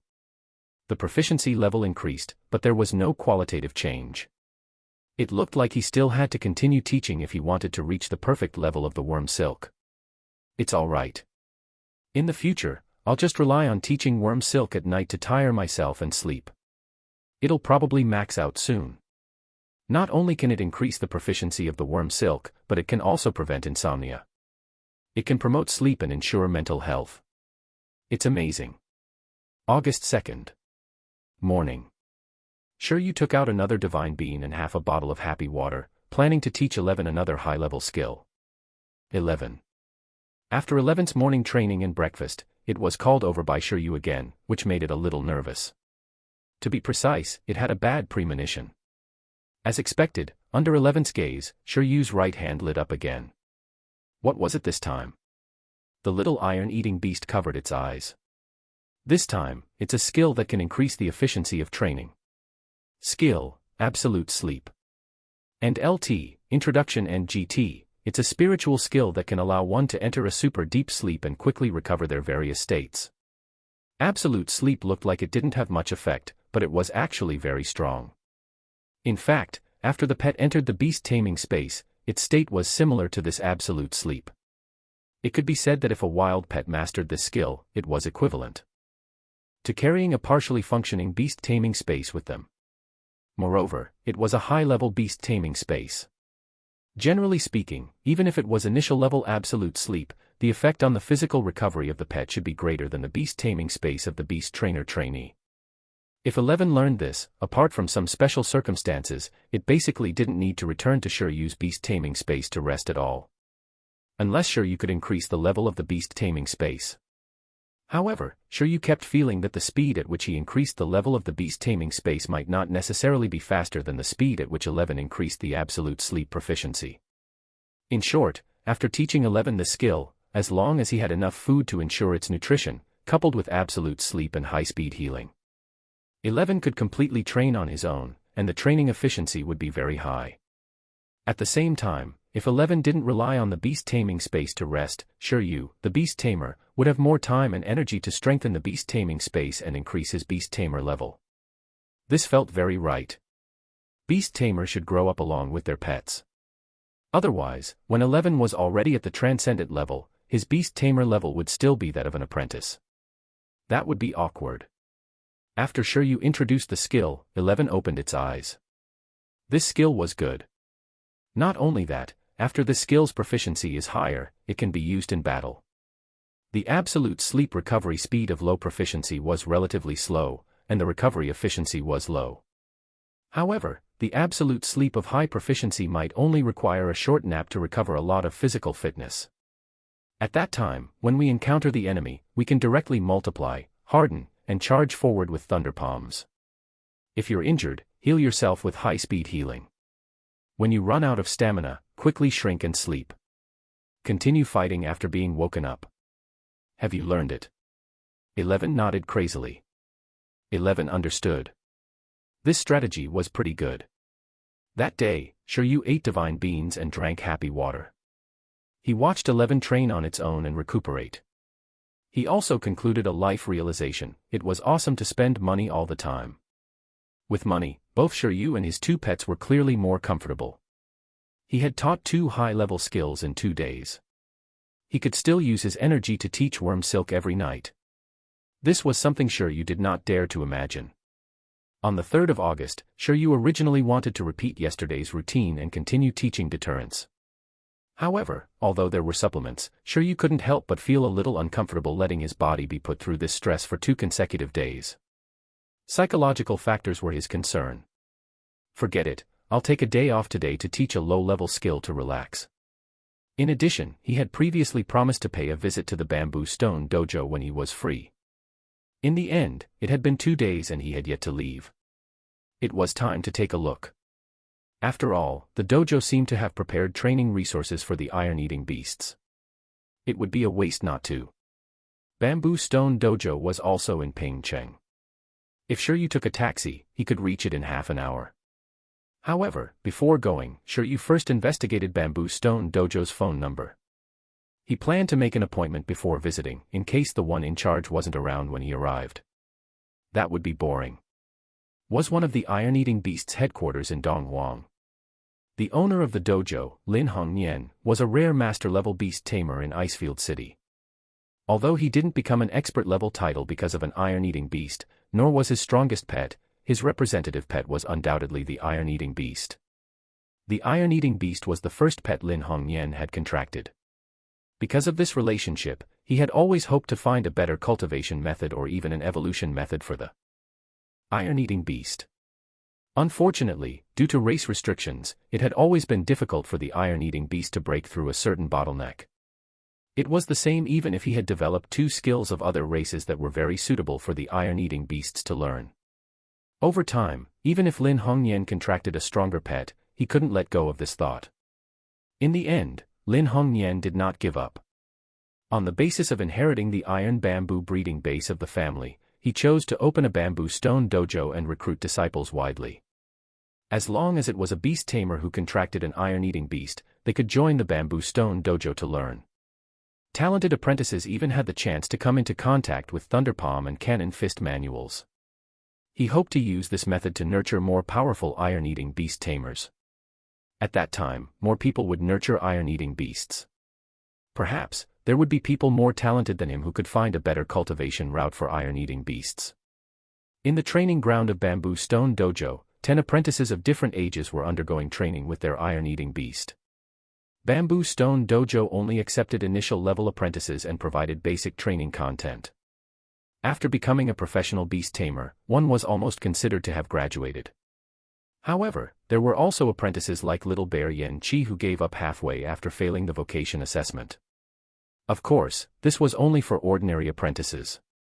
For talented apprentices, Hall Master Lin Hongnian would take them in as his personal disciples and teach them seriously without holding back. Unfortunately, apart from his own daughter, no iron-eating beast tamer had been able to enjoy the teachings as a personal disciple.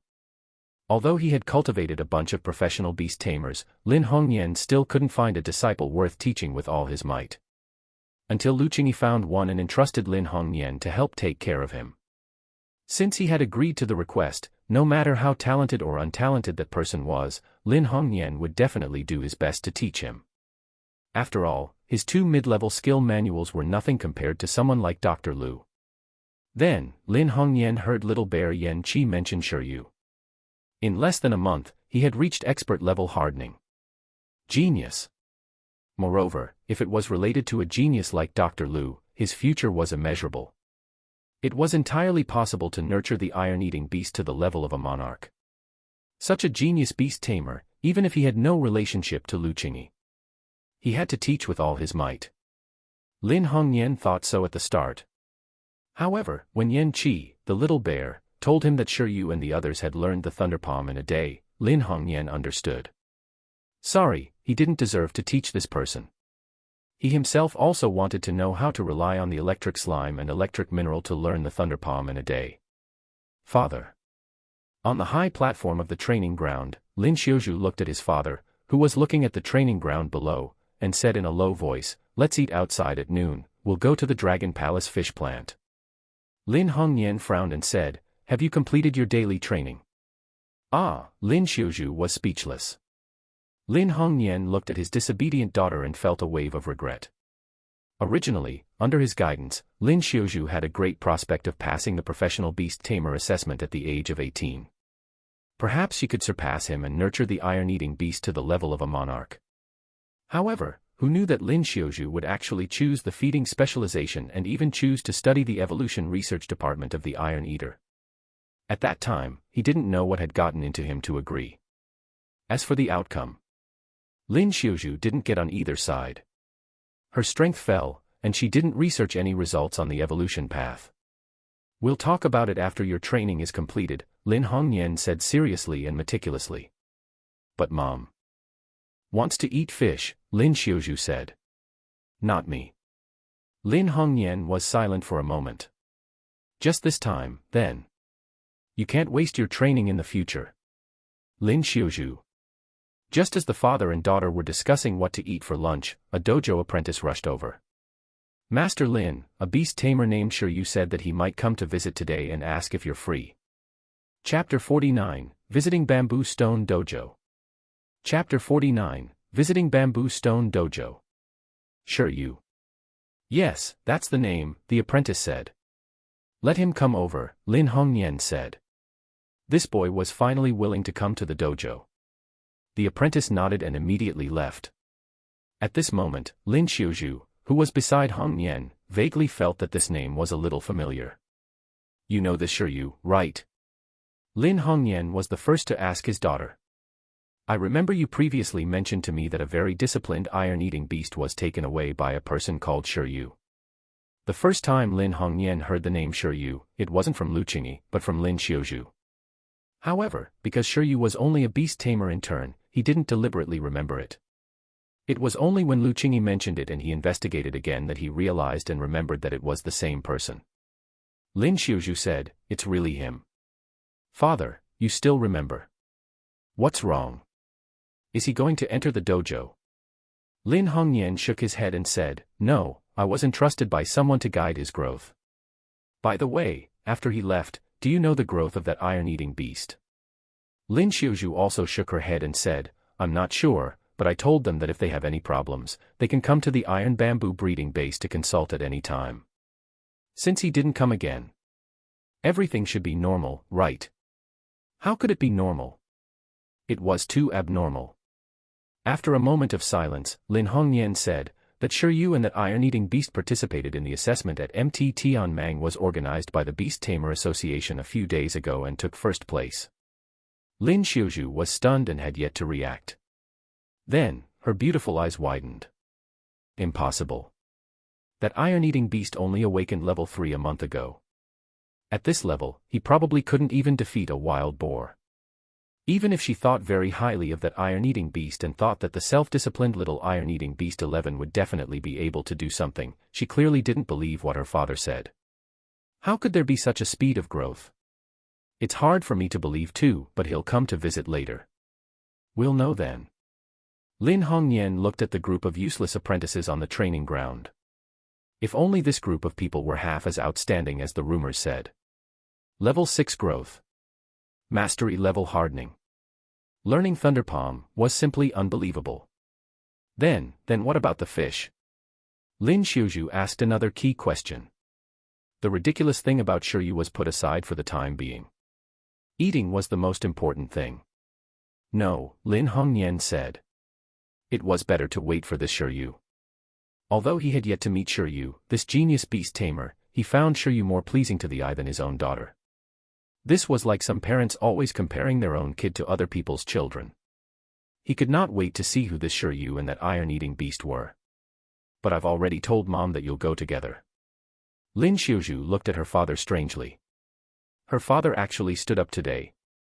He dared to disobey his wife. Wasn't he afraid of going back to sleep on the bamboo board at night? Lin Hongyan turned around calmly. Where to? Lin Xiaozhu asked. Tell that Shiryu to come in the afternoon. I'm suddenly a little hungry. In the afternoon. On Shiryu's side, he heard from the apprentice of the dojo that Hall Master Lin Hongyan would be at the dojo in the afternoon. After arranging that, he stretched in anticipation. He decided to find a place to eat lunch before going. At about 10 in the morning, Shiryu started to move. In order to save time, he still chose a taxi. After arriving near the dojo, he casually found a high-level restaurant and ordered a bunch of dishes, including the wild boar meat he didn't eat last time. After eating and drinking to his heart's content, Shiryu glanced at the time. It was getting closer to the appointment time, so he headed straight for Bamboo Stone Dojo. Outside Bamboo Stone Dojo. "Excuse me, is anyone here?" Shiryu knocked on the door. A moment later, the door was opened, and a person in a familiar costume opened the door. Shiryu looked down and subconsciously said, "Panda Senior." "No." "Breeder Lin Xiuzhu." The person who opened the door was Lin Xiuzhu, who was wearing panda-style shorts and a t-shirt. "Hello, we meet again." Lin Xiuzhu smiled at Shiryu. "Yeah." Shiryu nodded. When he bought the iron-eating beast, he felt that there was something wrong with this Lin Xiuzhu. Later on, he learned that she was actually Lin Hongnian's daughter. In short, she was another rich heir. He wanted to sigh. He had just gotten 10 million from Lu Qingyi, and now he wanted to collect cultivation resources from this girl. As expected, he was someone who relied on women to get him stuff. Speaking of which, he hadn't finished repaying his loan. He had originally planned to return it monthly, but now, was there a need to return it? "Follow me, father is inside." After Lin Xiuzhu finished speaking, he started to lead the way. A moment later, Shiryu was invited into the waiting room of the dojo. At this moment, Shiryu finally saw Lin Hongnian. Chen Kai, Zhuang Yu, and the others had said this man might be the #1 beast tamer in Pingcheng. "Sit." In the room, Lin Hongnian, who was wearing a gray battle suit, extended his hand and invited Shiryu to sit. Sensing the aura of Hall Master Lin Hongnian, Shiryu thought to himself that this person was obviously an expert. Since he was an expert, he wondered if his pets had any rare skills. Shiryu sat down cautiously, and Lin Xiuzhu, who had brought him over, naturally sat opposite him. Lin Xiuzhu still didn't believe the battle results of Shiryu that Lin Hongnian mentioned just now. After all, she could also claim that she took care of 11. How could she not know 11's strength a month ago? Moreover, during the meal, she also asked her father what was going on. However, Lin Hongnian himself was ambiguous and couldn't answer. He only said that Shiryu had a special opportunity. Ridiculous. Dr. Lu already told me. If you plan to come to Bamboo Stone Dojo to learn, I'll teach you everything. However, according to my understanding, there seems to be a limit to what I can teach you in the cultivation of iron-eating beasts. Among the training methods of Bamboo Stone Dojo for iron-eating beasts, the most precious were undoubtedly the skill manuals of Thunderpalm and Cannon Fist. Apart from that, although special nutritional supplements and food were also very expensive, they were clearly still a little inferior to the value of skill manuals. There were also many substitutes. Shiryu and 11 had already learned the Thunderpalm skill. It was no wonder Lin Hongnian said that there was not much left to teach. "You're too polite." Shiryu expressed that he was just a newbie. "How about this? Next, the 3 training grounds of the Bamboo Stone Dojo are open to you. You can use the training equipment as you wish. In terms of the cultivation resources of the iron-eating beasts, the Bamboo Stone Dojo will also provide them all. Xiuzhu should have given you the basic cultivation manual of the iron-eating beast, right? I'll give you a cultivation method for advancement later for your reference. If you have any problems with training, you can come to me anytime to ask. You don't have to undergo training in the dojo like other apprentices. What do you think? There should be a special treatment for geniuses." Shiryu's iron-eating beast had already mastered mastery level hardening and Thunderpalm, so there was no need for it to do the daily training of ordinary apprentices. Therefore, Lin Hongnian gave Shiryu a lot of convenience. This was something other apprentices, even his own daughter, couldn't enjoy in the beginning. "Thank you, Hall Master Lin," Shiryu said. "This is pretty suitable for me." Food and drink were managed, freedom was not restricted, and a master-level beast tamer who he could ask questions to at any time. This treatment was perfect. Alright, looks like that 10 million yuan could only be used to buy supplements without any reservation. Wouldn't 11's cultivation resources be resolved if he did this? It was just that 11's appetite was a little big, and he didn't know if the dojo could handle it. It was alright under normal circumstances, but he was afraid that 11 would eat more after getting into the habit. As for the food of the green worm, it was everywhere outside. It seemed that joining this Bureau 11 was indeed the right choice. Otherwise, he might still be recuperating at this time. If I'm not wrong, your iron-eating beast has already learned the Thunder Palm, right? In addition, the proficiency of hardening has also reached mastery level. Shiryu nodded. Yes. Lin Xiuzhu, __. These two were getting more and more ridiculous. Then let's focus on training the Thunder Palm skill first. The learning difficulty of the Thunder Palm is slightly lower than Cannon Fist. Don't bite off more than you can chew. If you want to learn Cannon Fist, my suggestion is to master the Thunder Palm first. Shiryu nodded. Indeed, one shouldn't bite off more than one could chew. He couldn't even level up the current iron-eating beast skills comfortably right now. As for the Cannon Fist, forget it. Ordinary iron-eating beasts might lack this skill, but he didn't lack iron-eating beasts at all. A similar skill was enough with the Thunder Palm. There was no need for a fire element cannonball fist to increase the attack power. Even if there was such a requirement, he still would definitely use that slot for higher-level skills in the future. There are very few records regarding the Thunder Palm in the outside world. Next, I'll bring you to the training ground and explain the Thunder Palm in detail. Before that, I'll also introduce you to other apprentices. In the future, when you come to the dojo, you'll inevitably come into contact with them. As for the various training facilities in the dojo, I'll let Xiuzhu bring you around to familiarize yourself. Lin Xiuzhu had many questions, but he didn't dare to interrupt when his father was speaking. In the family hierarchy, she was below her father, who was below her mother. Speaking of which, Lin Hongnian looked at Shiryu. Although I heard about you from Yan Qi, I still don't seem to know much about your situation. Do you mind having a battle with the apprentices of our dojo to let me understand your specific situation? That's good. Lin Xiuzhu answered for Shiryu. Combat was good, and she also wanted to see how Shiryu and the others were currently doing. Omega, Omega, Omega, fighting time. Shiryu was extremely calm. He was invincible, so they could do whatever they wanted.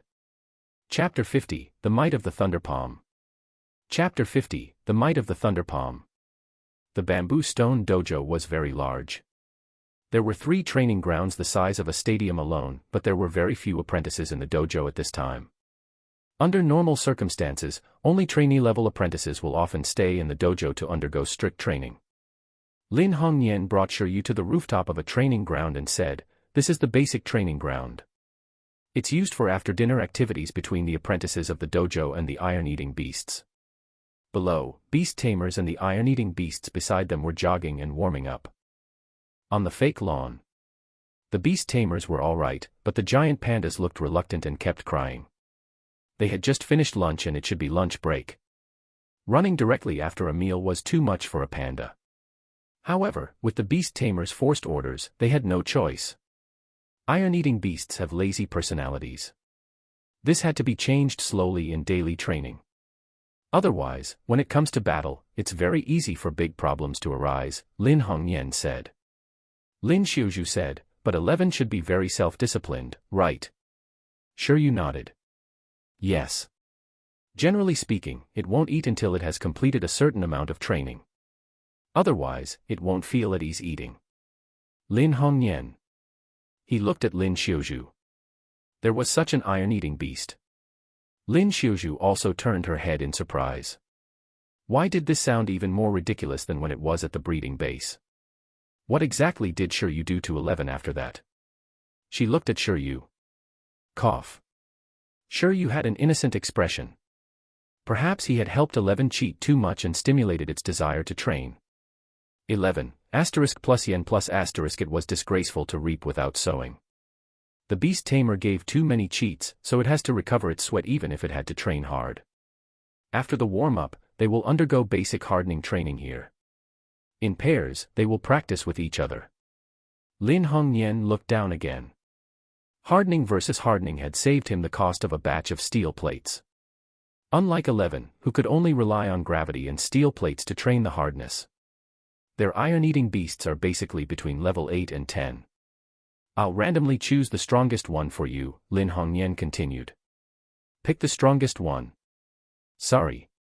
Right now, the 10 dojo apprentices in the training ground had just finished warming up. They were about to start the basic hardening training in pairs. Under the organization of a tall young man with a crew cut, they quickly divided into teams.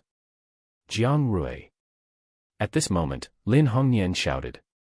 The tall youth with the crew cut, Jiang Rui, who had just organized the other apprentices into groups, looked up. Let's go down, Lin Hongnian said. A moment later, they arrived at the training ground below.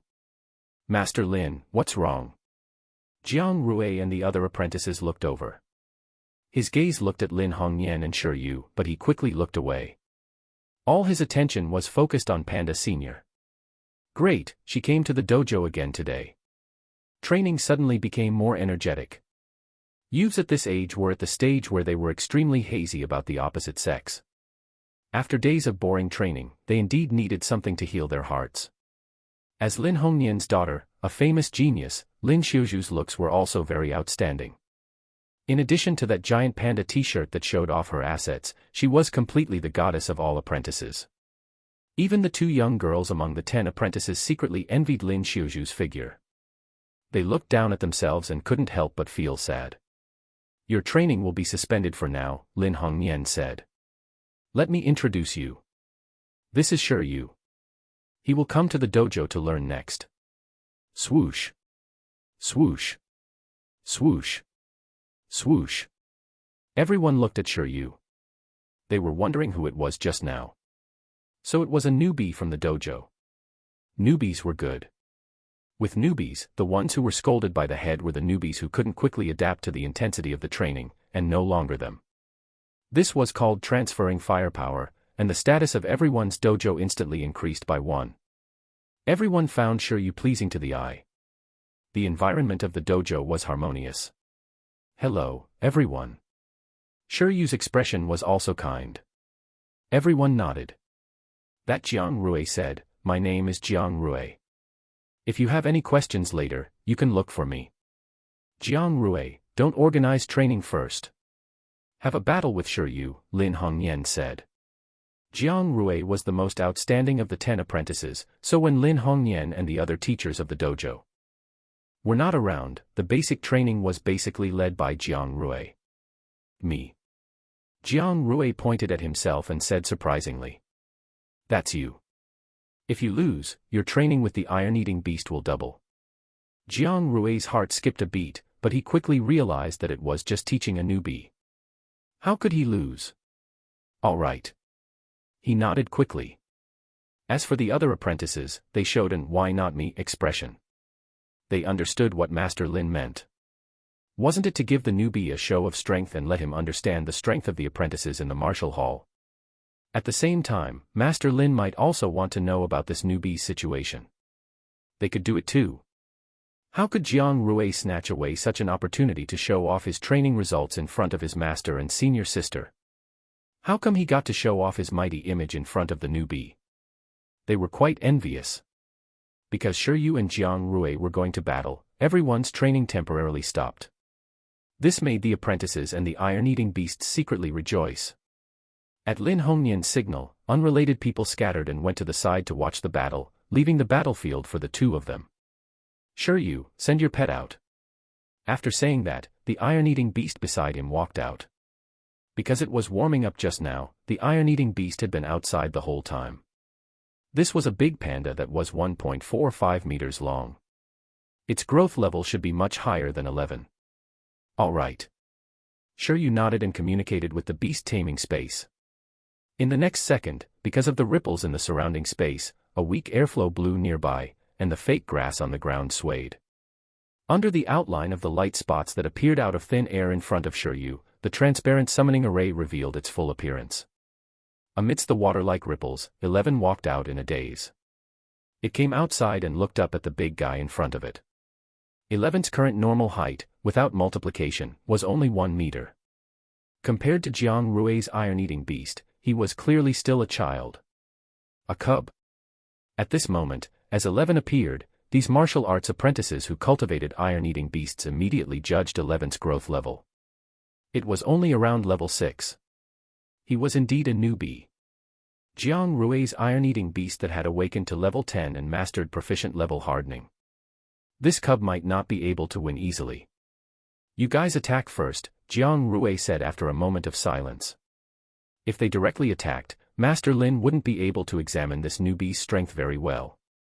It was better to let the newbie do it. 11. Sure, you didn't stand on ceremony and directly ordered 11 to attack.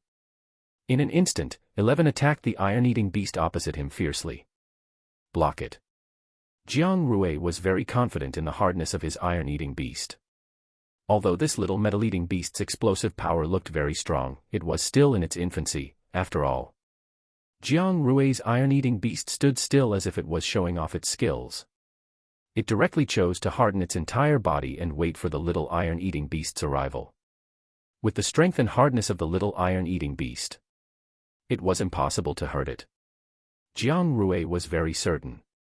In fact, it was indeed so. Even though Shiryu knew that 11's hardening strength was definitely above this iron-eating beast's hardening strength, he wasn't sure if 11 could heavily injure it with hardening.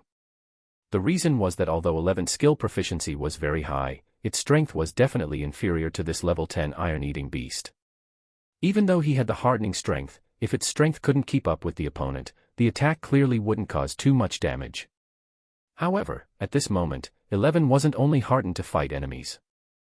Zzz.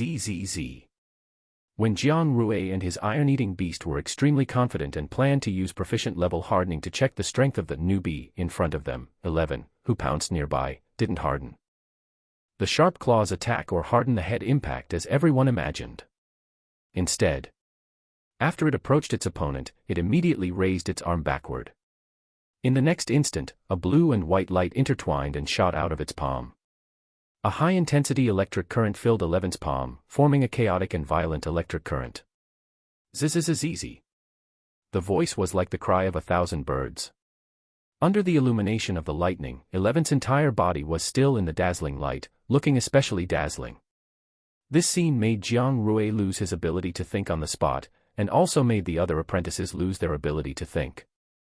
They widened their eyes and found it unbelievable. Because this skill definitely couldn't appear on iron-eating beasts below the transcendent level. Under the condensation of the high-intensity electric current, 11's palm had an extremely strong penetrative force like a sharp blade. It was more suitable to attack than using hardening. At this moment, because the proficient-level hardening could not allow the panda to be moved, Jiang Rui's iron-eating beast could only watch as the thunder palm with electricity passed through. It was already too late to cancel hardening and dodge. With a bang, under the thunder roar, the blue and white interweaving lightning surged into Jiang Rui's iron-eating beast's body, passing through the hardening crazily and corroding its body. Bang bang bang bang bang. In the next second, electric currents shot out from its entire body. This iron-eating beast's entire body was directly paralyzed, and its body subconsciously leaned down. Although it hadn't lost its battle ability, it clearly suffered heavy injuries. Apart from the silent Lin Hongyan, all the other apprentices, including Lin Xiuzhu, opened their mouths and looked at the little iron-eating beast, who was cautiously retreating. They couldn't believe it. Chapter 51, Profound Truths. Chapter 51, Profound Truths. It's really Thunderpalm. Lin Xiuzhu stood beside his father and looked at 11 in disbelief. Compared to being told about something, it was clearly more shocking to see it personally. Thunderpalm's skill was actually really mastered by a level 6 young iron-eating beast. Impressive. Lin Hongyan nodded. Moreover, it was the Thunderpalm that had just gained power. It seemed that this iron-eating beast had put in a lot of effort to practice after mastering the Thunderpalm. Although it won't lose its battle ability, if it takes this move head-on, Jiang Rui's iron-eating beast's entire body will probably be paralyzed. Lin Hongyan looked at the venue and judged. Z. Jiang Rui's iron-eating beast was crackling all over. At this moment, Jiang Rui was at a loss and shocked. How could this be? This didn't make sense. Woo! Just as Jiang Rui was stunned, the iron-eating beast's roar woke him up. The battle wasn't over yet. Hard claw. Only then did Jiang Rui react and hurriedly give the order to attack. We can't lose. It was fine to lose to a newcomer. After all, the other party had already used the Thunderpalm. Who the heck would call this a newcomer? However, after losing, the training volume would increase. It would really be devastating for a panda. In order to not train twice as much, even if Jiang Rui's iron-eating beast was paralyzed, it still erupted with fighting spirit. Under the beast tamer's command, its body shot out lightning as it pounced at 11. Buzz. However, under the paralysis state, the iron-eating beast's speed was more than just half a beat slower. Opposite it, 11, who had pulled away, instantly saw hundreds of openings in Jiang Rui's iron-eating beast's attack under the lock of its supervision. Don't dodge. Fight it head-on and counterattack. Sure, you ordered. He didn't plan on showing the supervision to everyone. 11. Although it could easily dodge the attack trajectory with its supervision, sure you had not forgotten the purpose of the battle. It was to show Lin Hongyan 11's hardening and thunderpalm proficiency, not to showcase the power of his supervision. Woo! The beast tamer had already given the order. What else could 11 do? It directly stood on the spot like Jiang Rui's iron-eating beast just now, its whole body hardening. Proficient level hardening. At this moment, when they saw the changes in 11's body, the disciples of the dojo were shocked again. Not only did he master the thunderpalm, even its hardening proficiency looked very high. That made sense. After all, one of the requirements to learn thunderpalm was proficient level hardening. While everyone was amazed by the little iron-eating beast's monster-like talent, Jiang Rui's iron-eating beast swiped its claw at 11. Screech. Jiang Rui's iron-eating beast mainly trained the hardness of its claws. In daily training, the hardening skin of the iron-eating beasts of other martial arts apprentices was often torn by the hard claws of his iron-eating beast. But this time, under the claw of Jiang Rui's iron-eating beast, it only left a white mark on 11's hardened skin. It didn't break through his defense at all. It was just a very light injury. How is this possible? Jiang Rui felt that it was ridiculous again. In the next second, an even more ridiculous scene appeared. After taking the palm, 11 maintained his hardening state and tried his best to hit his iron-eating beast. Because the lightning energy accumulated in his body was limited, it was very difficult for 11 to use the second powerful thunder palm. This time, he could only choose to harden his skin against the enemy. Because they thought that the other party had only mastered proficient level hardening, Jiang Rui and his iron-eating beast didn't have any defense awareness at all, causing them to directly eat all the damage from this impact. Plop. Jiang Rui's iron-eating beast was sent flying. The maximum power thunderpalm plus full damage hardening impact directly made his iron-eating beast lose its battle awareness. Thank you, sure, you said in embarrassment. At this moment, Jiang Rui and the apprentice's worldview gradually shattered. Expert level. Hardening. This was a level 6 young iron-eating beast. Even the iron-eating beasts cultivated by the senior brothers and sisters who passed the vocation assessment were only SOSO. At the same time, 11 let out a cry of victory when he saw his opponent fall. However, it still felt that it wasn't enough. The strength of the apprentices in Bamboo Stone Dojo seemed to be limited. At the moment, probably only pets of the commander rank and above could pose a threat to 11. Jiang Rui, you lost. Your training will be doubled when you go back. At this moment, Lin Hongyan spoke beside him. Jiang Rui expressed that he had lost for no reason. This, a newbie. He looked at 11 and Shiryu with a blank expression, then at Lin Hongyan and Lin Xiuzhu. He suspected that they were Master Lin's illegitimate children. Otherwise, how could he be so strong? The other apprentices from the dojo also looked confused, but at this point in the battle, Lin Hongyan felt that it was enough. Jiang Rui, bring the iron-eating beast to treat it. The others continue training. Shiryu, come with me. Lin Hongyan turned and left. Shiryu could only call 11 to follow. As for Lin Xiuzhu, he was still pondering on the spot. Was this really the 11 she knew? Senior sister Lin, that person is. The other apprentices surrounded Lin Xiuzhu. Lin Xiuzhu returned to his senses and said, your training will also be doubled. With that said, she hurriedly followed her father and Shiryu, leaving the confused apprentices behind. How was this a rookie at the bottom? It was clearly a monster genius who only knew how to provoke people. Damn. In the inner area of Bamboo Stone Dojo, in an empty training hall, Shiryu was brought here by Lin Hongyan. Following beside Shiryu, 11 observed the strange middle-aged man leading the way. It kept feeling that he looked a little familiar. 11. Lin Xiuzhu called 11 after following him. 11 turned around and couldn't help but be pleasantly surprised when it saw Lin Xiuzhu. It was the big sister. Well, in 11's eyes, Lin Xiuzhu, who often wore a panda costume, was one of them. She was a panda to it. 11. Long time no see. Lin Xiuzhu touched 11's head and hugged it to observe. Well. 11 was still that 11, but what exactly happened? Why was it suddenly so strong? Your iron-eating beast is pretty outstanding. It's the most outstanding iron-eating beast I've ever seen. Lin Hongyan was not stingy with his praise in front. Woo. 11 left its stuffy place and clenched its fists. Of course. It also remembered who this uncle was. It seemed to have seen him in the breeding base, but it didn't know who he was. Thank you. Sure, you acknowledged the praise slightly. Sigh, wasn't this all thanks to his training? In short, your future is immeasurable.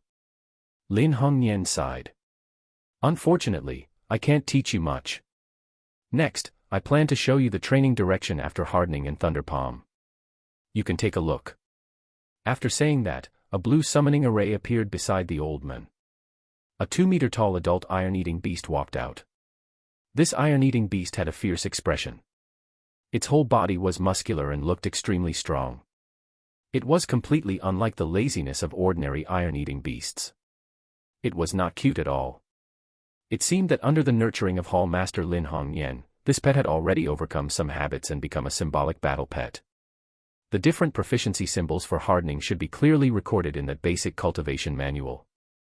As for the Thunder Palm, Lin Hongyan looked at his iron-eating beast and nodded. The next moment, in Shiryu and 11's eyes, the iron-eating beast's palm also filled with a high-intensity electric current that was interweaved between blue and white. ZZ. As lightning lingered in his palm, the strong iron-eating beast's surroundings flashed with lightning, appearing especially dazzling. Your iron-eating beast's Thunder Palm proficiency is currently at initial level. Once hit, after the chaotic high-intensity electric current erupts, it can put the enemy in a strong numb state. However, the penetration power is still not enough. Otherwise, it could have directly shattered the hardening layer and killed the opponent just now. And the symbol of the proficient level Thunder Palm is reflected in the piercing and penetration effect of the Thunder Palm. As Lin Hongyan finished speaking, the chaotic blue and white lightning on his iron-eating beast's palm started to wander. They gathered and looked even stronger. The iron-eating beast casually waved its arm. As the lightning flashed, the lightning seemed to really become a sharp blade. Its penetrative power increased visibly, and the air started to hiss. With the proficient level, no matter how hard the steel is, it can still be shattered with the lightning penetration. As for the expert level Thunder Palm, if I'm not wrong just now, your iron-eating beast was a little weak after using the Thunder Palm. The symbol of an expert level Thunder Palm is the normalization of it. After Lin Hongyan finished speaking, his iron-eating beast moved again. This time, both its palms were covered in lightning and it maintained this state continuously. Not only can it let the lightning cover the palm like the vambrace, but it can also use the Thunder Palm with both hands. This is the symbol of an expert level Thunder Palm. Then, after saying that, he looked at his iron-eating beast. It's the state where you train the Thunder Palm to perfection. Woo! The strong iron-eating beast roared, and the lightning from its palms began to spread throughout its entire body, invading its body. Under the lightning, its mouth and eyes seemed to be filled with lightning. In the next moment, all the hair on its body stood up. As if it were a bolt of lightning, it streaked past and instantly appeared 50 meters away from the training hall. Then, it instantly returned to its original spot. Everything happened in the blink of an eye, leaving the ground charred. Perfect proficiency. Borrowing the high-intensity electric current of the Thunder Palm to stimulate the whole body, using this to produce a powerful instant explosive force, obtaining speed that can't be seen with the eyes. After training the Thunder Palm to perfection, the penetration power of the lightning and its own speed can even cut open real lightning. His vision is so strong, Shiryu thought. After Lin Hongyan finished speaking, Shiryu was still feeling alright. 11, who was beside him, however, looked at Shiryu excitedly. This one looks so powerful. Shiryu, increase points. He would make up for it afterwards with training. However, this isn't even anything. Lin Hongyan wasn't done speaking. This is what you should be pursuing. This time, Shiryu also perked up and looked at Lin Hongyan. Was he going to show him the transcendent Thunder Palm? What effect would it have? Obviously, he was overthinking. Even Lin Hongyan, a master-level beast tamer, didn't train his iron-eating beast's Thunder Palm to that level. At this moment, Lin Hongyan's iron-eating beast dispersed the lightning and actually entered a hardening state. Then, it raised its head and clenched its fists. Under the metallic texture of its entire body, an even stronger electric current shot out from its body. Black and white intertwined, and under the flickering of the blue electric current, it was as if the iron-eating beast was wearing lightning armor. In this state, the iron-eating beast's strength was full. Its attack, defense, and speed reached the peak together. The explosive sound of the lightning armor seemed to be able to shatter the enemy's will. A combination skill of hardening and Thunder Palm. Shiryu opened his mouth slightly. Yes, but it's more powerful than ordinary combination skills. Beside him, Lin Xiaozhu didn't expect his father to display it to this extent. When ordinary two skills are successfully combined, it's called a combination skill. But father's iron-eating beast's hardening proficiency and Thunder Palm proficiency are both above perfect level. In the master domain, beast tamers call the perfect combination skill formed by two skills above perfect proficiency profundity. Right now, this is one of the profundities mastered by father's iron-eating beast, Thunder Armor. With this profundity, it can temporarily battle monarch-level creatures. Chapter 52, Don't Bite Off More Than You Can Chew. Chapter 52, Don't Bite Off More Than You Can Chew. Combination skills were very difficult. It didn't mean that if an iron-eating beast mastered hardening and Thunder Palm at the same time, it could combine the two skills. Even if it only used both hardening and Thunder Palm on his palm at the same time, it wasn't that easy to do. First, he had to consider whether his pet had the ability to use two skills at the same time. Second, he had to consider whether the energy of the two skills would conflict. If he wanted to resolve these contradictions, there was no doubt that he had to solve them by increasing the proficiency of his skills. Only when the proficiency of the skill was enough and the pet was extremely familiar with a certain skill could this skill be combined with other skills to be used. The higher the skill proficiency, the higher the combination skill completion. There was a saying in the beast taming domain, combination skills might not be the strongest, but the strongest skills must be combination skills. Therefore, on the basis of this sentence, the high-level beast tamers gave the combination skill of 2 and more perfect level skills a name, called profundity. Whether a pet could master the profundities was often the most critical factor in evaluating the level of cultivation of a beast tamer in a higher field. It was clearly a little early for Shiryu, who wasn't even a professional beast tamer. It was even very early for professional beast tamers.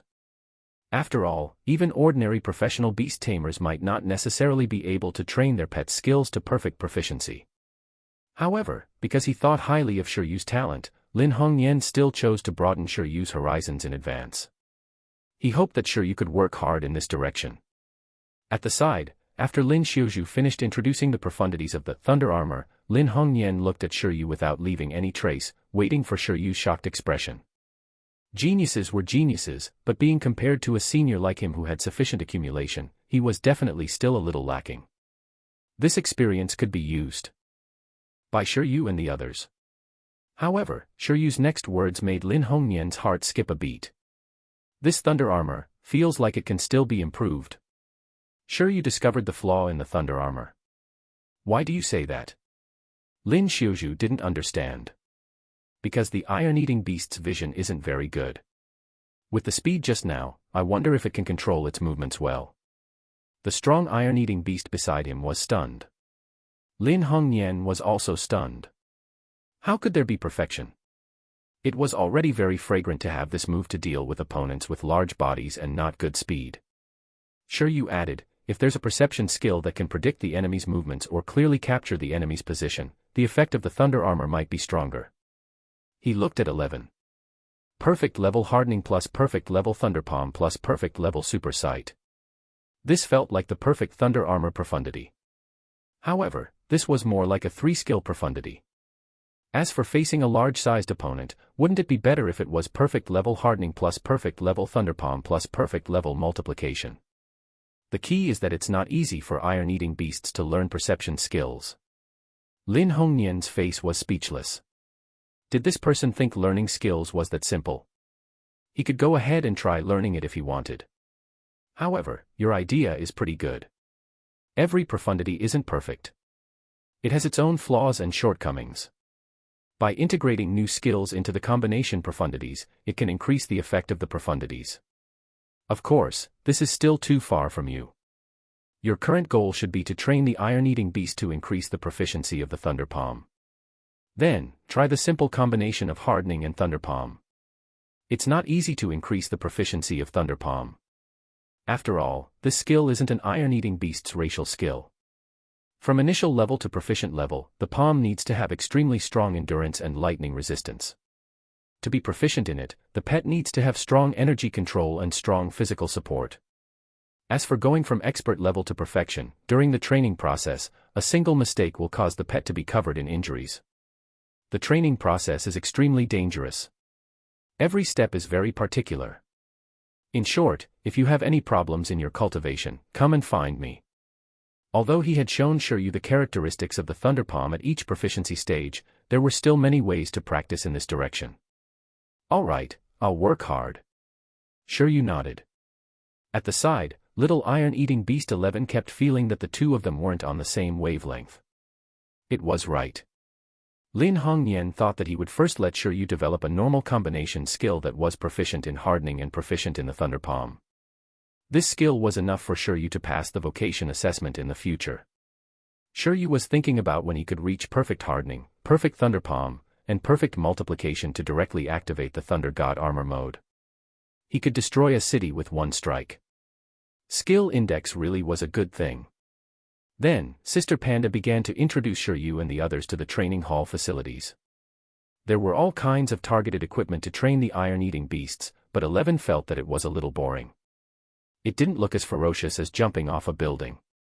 One of the rooms was an electricity generation training room specially designed for iron-eating beasts to train their lightning resistance.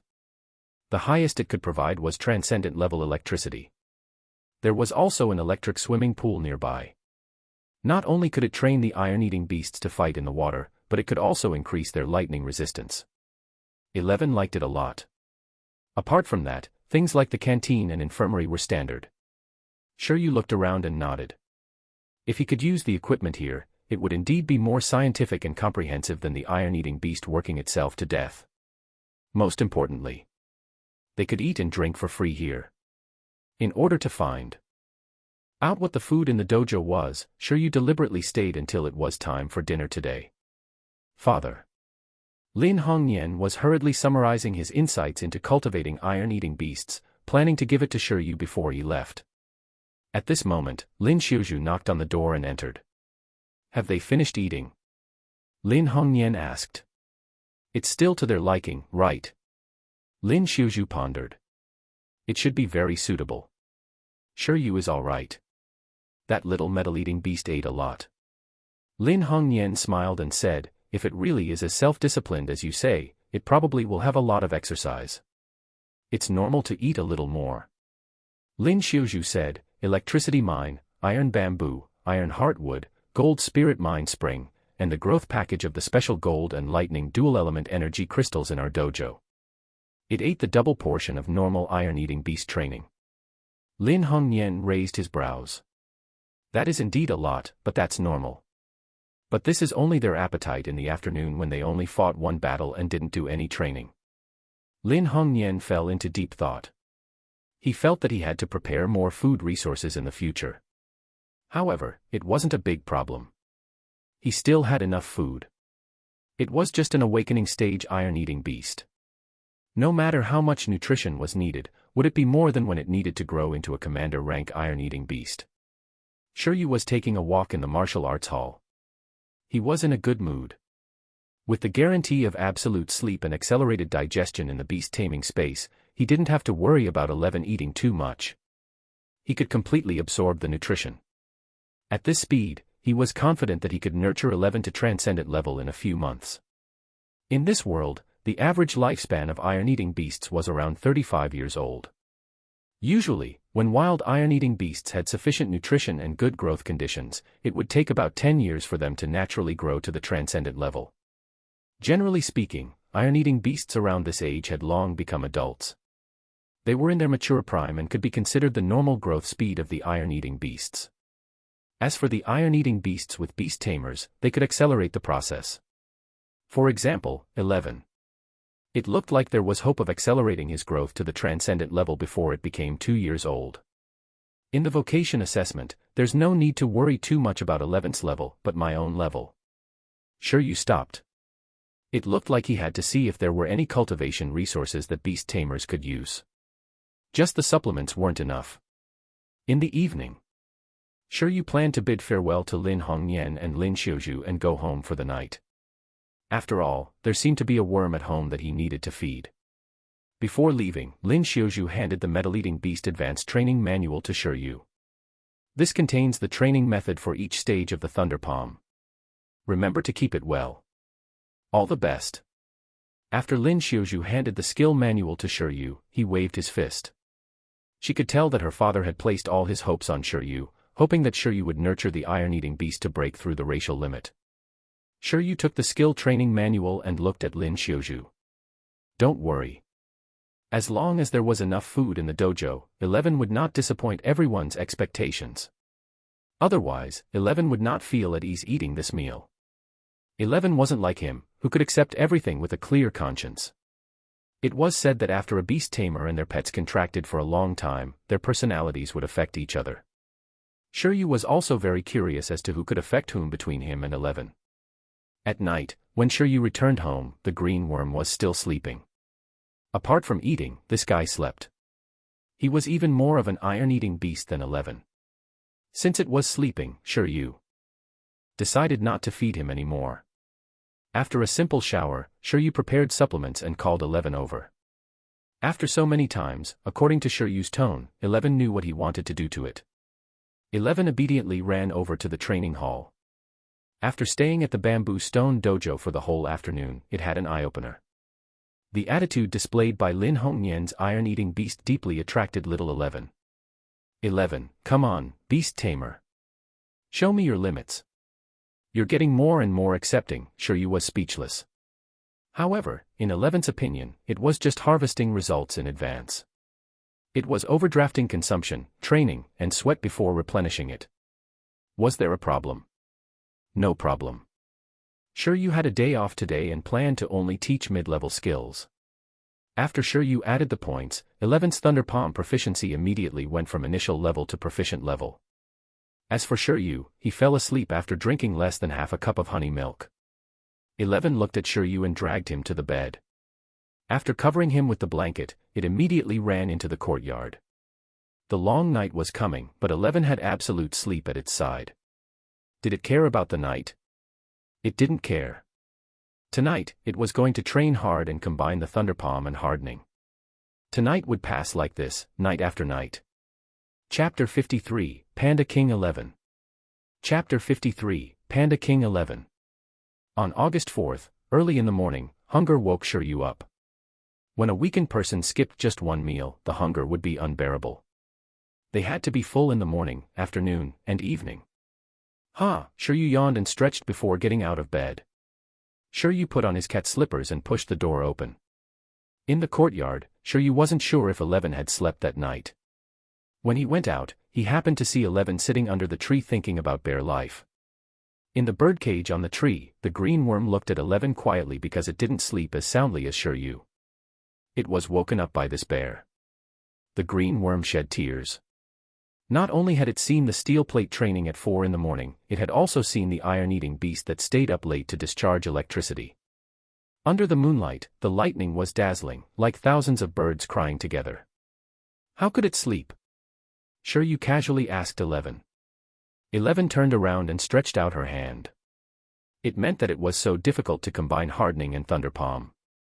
It seemed a little difficult to assemble the expert-level hardening and proficient-level Thunder Palm. It studied for the entire night. It tried supper plus absolute sleep plus constant trying, but it still didn't successfully complete the combination skill.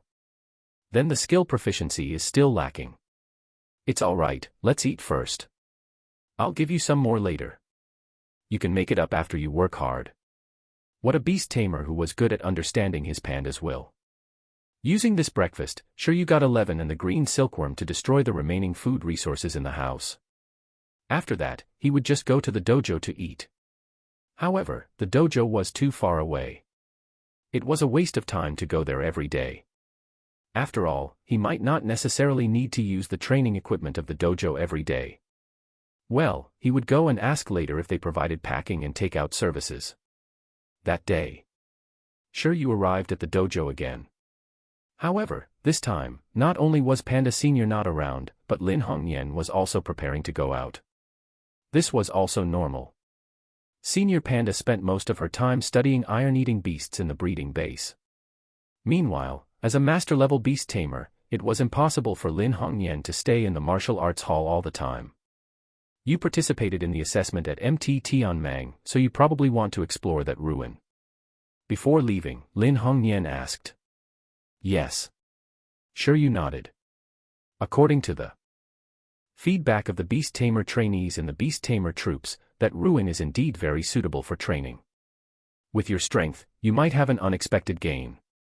Jiang Rui and the others will also explore the ruins this time. You guys can compete again. Lin Hongyan looked in the direction of the snow mountain and sighed slightly. I'm leaving Pingcheng for a period of time. If you have anything you don't understand in the martial arts hall, you can ask Xiuzhu directly. Master Lin left in a hurry, and sure you had yet to ask if there was any delivery service at the dojo. Helpless, he could only run to the canteen to ask. In the canteen, the middle-aged man said, of course. Most of the iron-eating beast nutritional supplements and food in Pingcheng, no, Icefield City are basically ordered here. There has to be a delivery service. Hall Master Lin said that you can freely use the cultivation resources of the dojo and support delivery. You just need to tell me the number, address, and delivery time. All right, thank you. When he heard that it could be delivered to his door, sure you immediately felt comfortable. Then, he would first order 3 times the normal iron-eating beast's appetite daily. However, from the looks of it, Panda Senior's family was more generous than he imagined. That made sense. How could a normal family afford a private panda breeding base? After making an appointment for 3 days of food resources, sure you left the dojo. 3 more days. There were still 3 days to the exploration of the ruins organized by the Beast Tamer Association. On August 7th, sure you could follow the large group into the ruins. Because he had heard that it was a trial-type ruin, sure you decided to take advantage of the past 3 days to desperately increase 11's strength again using the skill index. Now that he had so many supplements, food, and nutritional supplements, 11's strength could definitely welcome an explosive increase. After returning, sure you directly prepared all the supplements and started teaching 11 how to use deterrence. He planned to first teach all the high-level skills before helping 11 increase the proficiency of hardening and thunder palm to complete the combination skill. 11 covered its eyes and left a gap to silently bear the weight. Skill, deterrence. And LT, introduction, and GT, it's a spiritual skill. It can intimidate, overwhelm, and lead creatures with its aura. It can also make creatures much weaker than itself faint. It's a symbol of king aptitude. At a certain level, the deterrence skill could actually be said to be a common skill. Transcendent creatures above the level of monarchs could automatically awaken it. However, among awakened, transcendent, and commander rank pets, it would be very impressive if they could master deterrence. It had not grown to the level of a monarch, but it could grasp deterrence in advance. This almost represented that this pet had the potential of a monarch. As the largest official breeding base in Icefield City, there were really crouching tigers and hidden dragons. Powerful beasts all around them. It seemed that the owner of that snow wolf was not simple either. Sure you didn't know much about deterrence skills. He only knew the symbol effect of deterring for the first 3 proficiency stages. Initial level, intimidate the opponent, weaken the opponent's fighting spirit, and increase one's own willpower. It has a certain commanding effect on creatures of the same race. Proficient level, it can directly destroy the opponent's will and stun the opponent, causing mental damage. Expert level, can carry out a large-scale deterrence. A glance can make countless creatures faint with spiritual aura. As for perfect level proficiency and transcendent level proficiency, he really couldn't find it on his cell phone. However, sure you could guess it pretty easily. In short, Being classified as an advanced level skill, the skill potential was naturally very high. Teach. From today onwards, you are the Panda King, 11. Shiryu reached out and touched 11's head. As the light flowed in, Shiryu swallowed the divine bean with difficulty before heaving a sigh of relief. At this moment, in the empty courtyard, as Shiryu completed his teaching, 11 closed his eyes to receive the experience. Time seemed to have stopped. 1 second, 2 seconds, 3 seconds. A moment later, 11 opened its eyes. The fallen leaves on the ground trembled. There was clearly no wind, but all the leaves rustled. The scene was extremely abnormal. A moment later, 11 opened its eyes. The fallen leaves on the ground trembled without wind. There was clearly no wind, but all the leaves rustled. The scene was extremely abnormal. A young little king of beasts was still a king. 11 opened its bright eyes. Every movement revealed a natural domineering aura, blooming with a ferocity that made one's heart tremble. That's it. However, 11 soon couldn't hold it in anymore and was questioned by the beast tamer. Shiryu looked at the strange and cute iron-eating beast in front of him and did not feel the aura at all. Damn, the appearance of the iron-eating beast cub was too harmless. Even with the support of mental deterrence, the effect was limited at the moment. It seemed that 11 had to grow up a little or multiply in order to make the enemy truly afraid in terms of vision. Woo. 11 cancelled the uncontrollable deterrence skill and showed an aggrieved expression. This skill didn't feel that useful. It didn't understand the effect. However, just as Shiryu and 11 were complaining that the deterrence skill was still waiting to be upgraded, the green worm with white eyes fell from the tree. It had been affected by the deterrence. Looking at the green worm that had fainted on the pile of leaves, Shiryu and 11 fell into deep thought. Shiryu, deterrence skill. Isn't it only at the proficient level that there's a certain level of mental shock effect? But this green silkworm. The corners of his mouth quickly twitched as he understood. The weakest of the pet world. As expected of you, you can be scared even by this. Chapter 54, Combination Skill Success. Chapter 54, Combination Skill Success.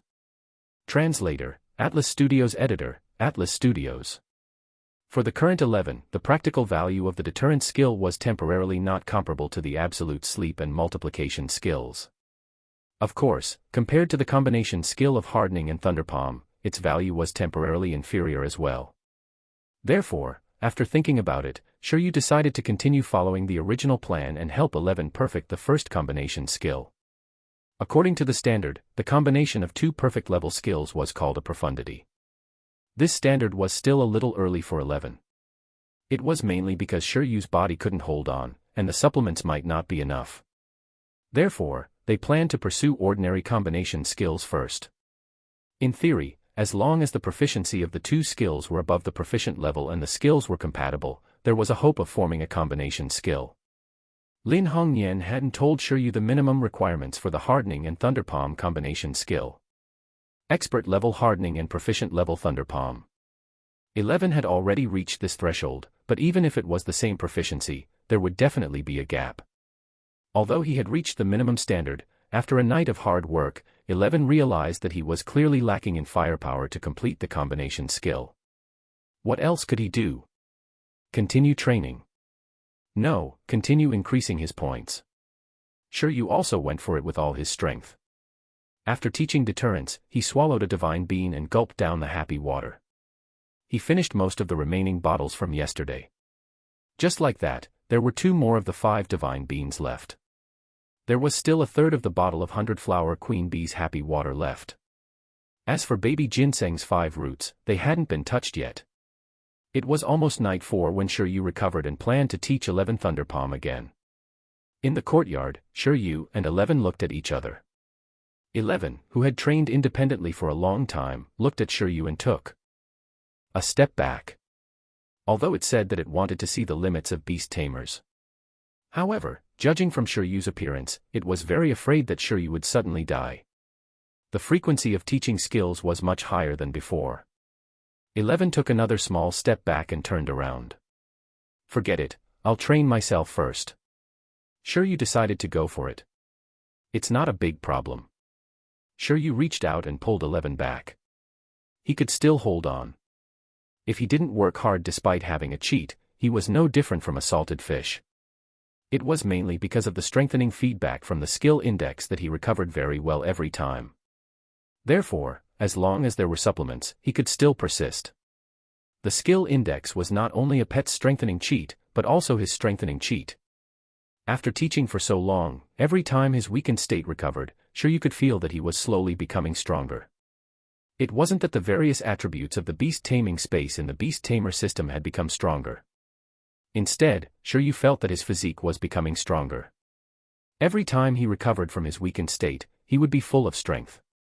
Although the one-time increase was not as obvious as the feedback from when the pets became stronger, the frequency was higher. After all, it was not easy for a pet to level up even once. However, teaching a skill once and recovering from a weakened state took less than a day or two. It looked like every time he finished teaching the skill, Shiryu was recuperating, but this process, in terms of training, was really often. Therefore, frequently using the skill index and supplements, Shiryu didn't just upgrade his pet. During this process, he was also strengthening his physique. Although the increase in the current feedback effect wasn't very large, and his physique hadn't undergone a qualitative change like that of a professional beast tamer, it would accumulate. After all, it had only been less than a month. Shiryu's final goal was to be like the protagonist of a certain cartoon where he could fight against pet skills with his body. At that time, he could directly transform into a super earthling. When he courted death, his safety would also greatly increase. Why do I subconsciously want to court death? Perhaps. Although courting death was very dangerous, it was also very joyful. In short, with so many supplements now, it would be a waste not to use the skill index. It was not only to make 11 stronger quickly, but also to have a good body. The price of strengthening the body was to fall into a weakened state first. It was a little painful. Shiryu sighed slightly. Then, he opened the Thunder Palm page again and chose to teach. Pa. He pressed a palm on 11's head. After the teaching was completed, Shiryu's eyes sank in. He was tired. He was much more tired than after teaching the worm silk. He wished he could never wake up again. Shiryu was so shocked that he hurriedly chewed the whiskers of a ginseng baby to calm himself down. This thing's recovery is so slow. After the teaching was completed, Shiryu stared at the words, cooldown time, and felt that the time was altered even less than the joy water. As expected of the cheapest supplement he had bought. However, no matter how cheap it was still worth 50,000 yuan. Shiryu compared it with the price of the divine beans and the honey. He felt that baby ginseng's whiskers should be able to recover from at least 40 hours of weakness. Next, it was time to wait for his body to recover to its peak condition.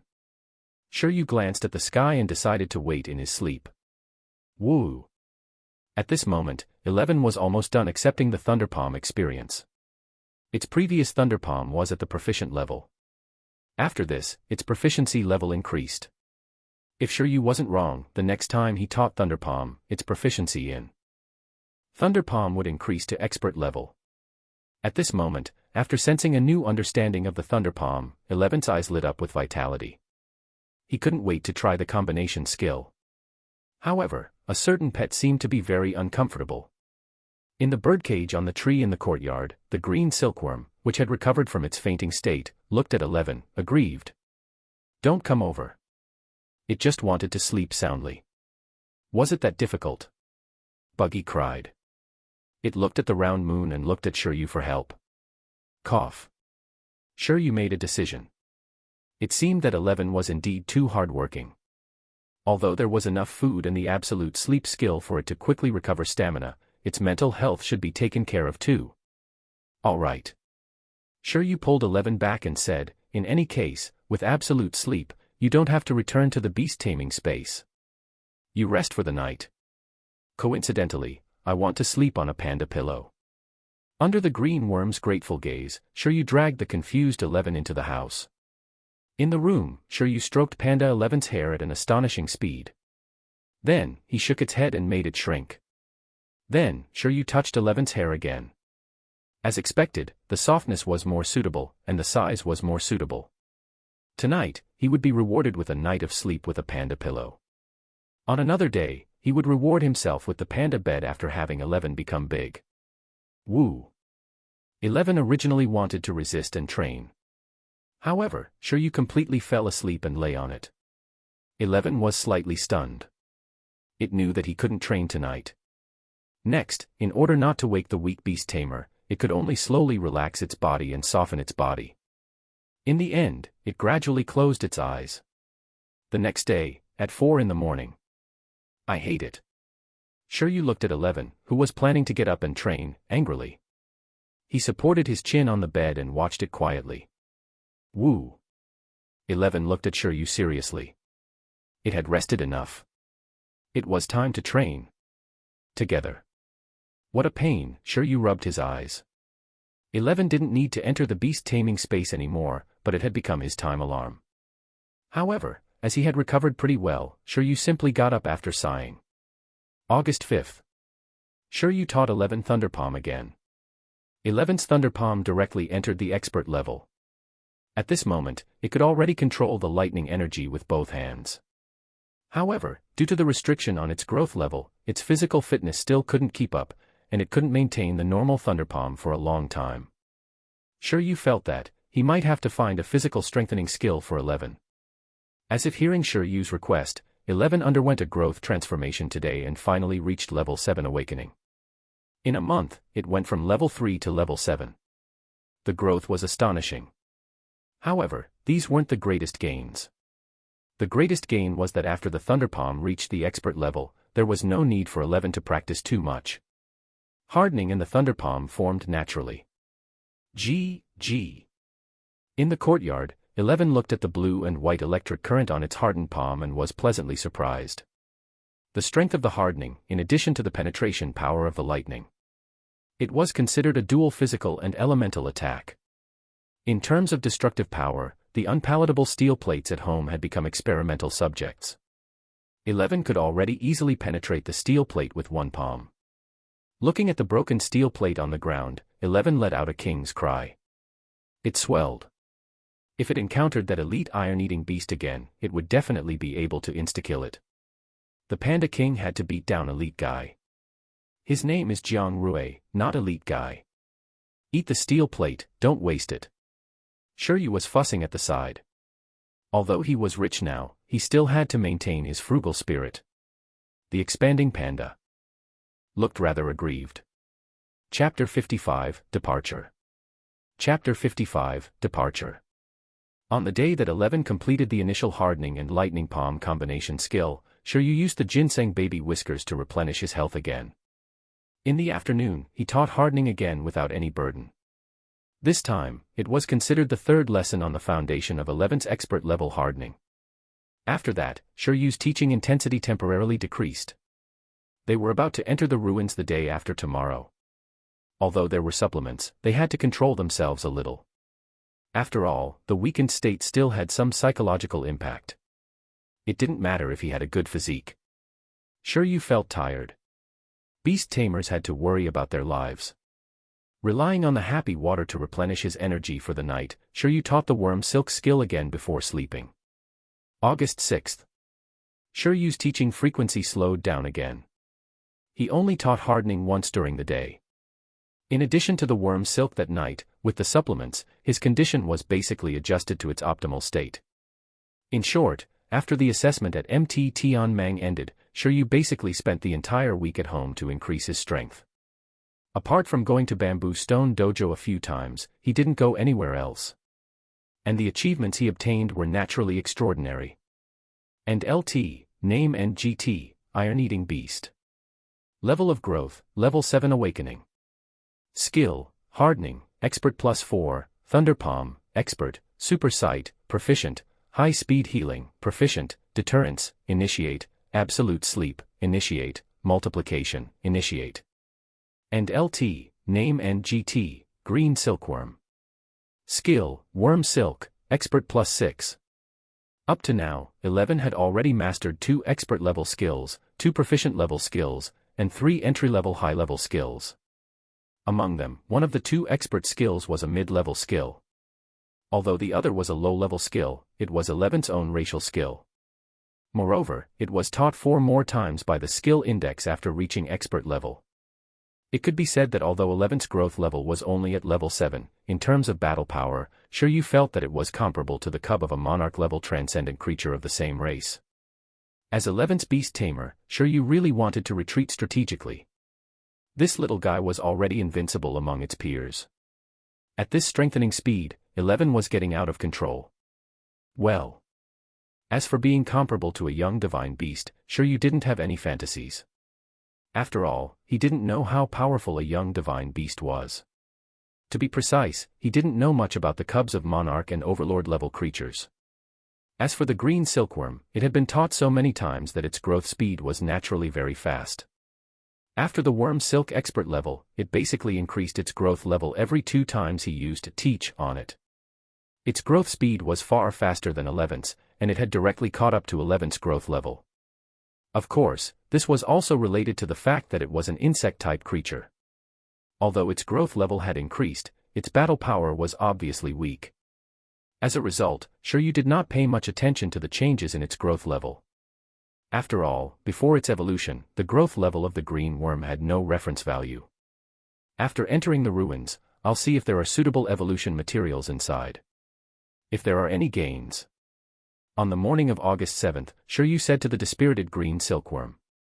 If he had any gains, he felt that he could take the time to nurture the worm next. After all, if he could nurture a monarch-level green silkworm to evolve, he would have a second contracted pet.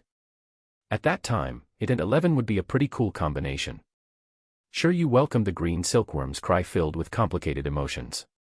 Today was the day that the professional Zhou Wanshan of the training base at MT Tianmeng mentioned to lead the candidates into the ruins. Shiryu asked around these 2 days. Combined with Lu Qingyi's introduction previously, he had a deeper understanding of this ruin. Only beast trainers with a level 1 beast taming space could enter this ruin steadily. Apart from beast tamers of this level and their contracted pets, any other creature that entered either caused the instability of the ruins or couldn't see anything after entering.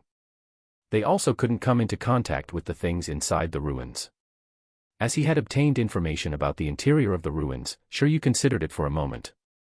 For the time being, he did not bring the burden, the green silkworm, along with him like he did during the previous training. Mainly, because there was no connection to the beast taming space, he could not guarantee that the green silkworm could successfully enter the ruins and not leave him at all times. In short, this place was very strange. It was so strange that it seemed to have been specially customized for Shiryu.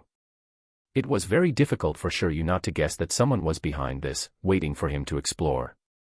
It seemed like an unknown life form was controlling the ruins, as if it wanted to test Shiryu. This was Shiryu's guess. After all, no matter what, this ruin was awakened by him. Of course, it was also possible that it wasn't a life form, but the spirit Lu Qingyi mentioned, which was also a trace of history that produced consciousness. Until now, no one had been able to completely research a consciousness-like spirit. Early in the morning, Shiryu returned 11 to the beast taming space at home and headed to the Beast Tamer Association with some anticipation. No matter what secret was hidden in this ruin, he, the mythical scholar, the archaeologist, and the beast tamer, Shiryu, had decided to explore it. He had to finish exploring the ruins he had summoned even if he had to cry. This day has finally come. The archaeological soul in Shiryu's body became active again. Indeed, it was better to go out and court death. After this addiction, he would definitely develop well and lead a stable life. That morning, about 80 people gathered at the designated location of the Beast Tamer Association. These 80 people were all elites among the beast tamers in Pingcheng.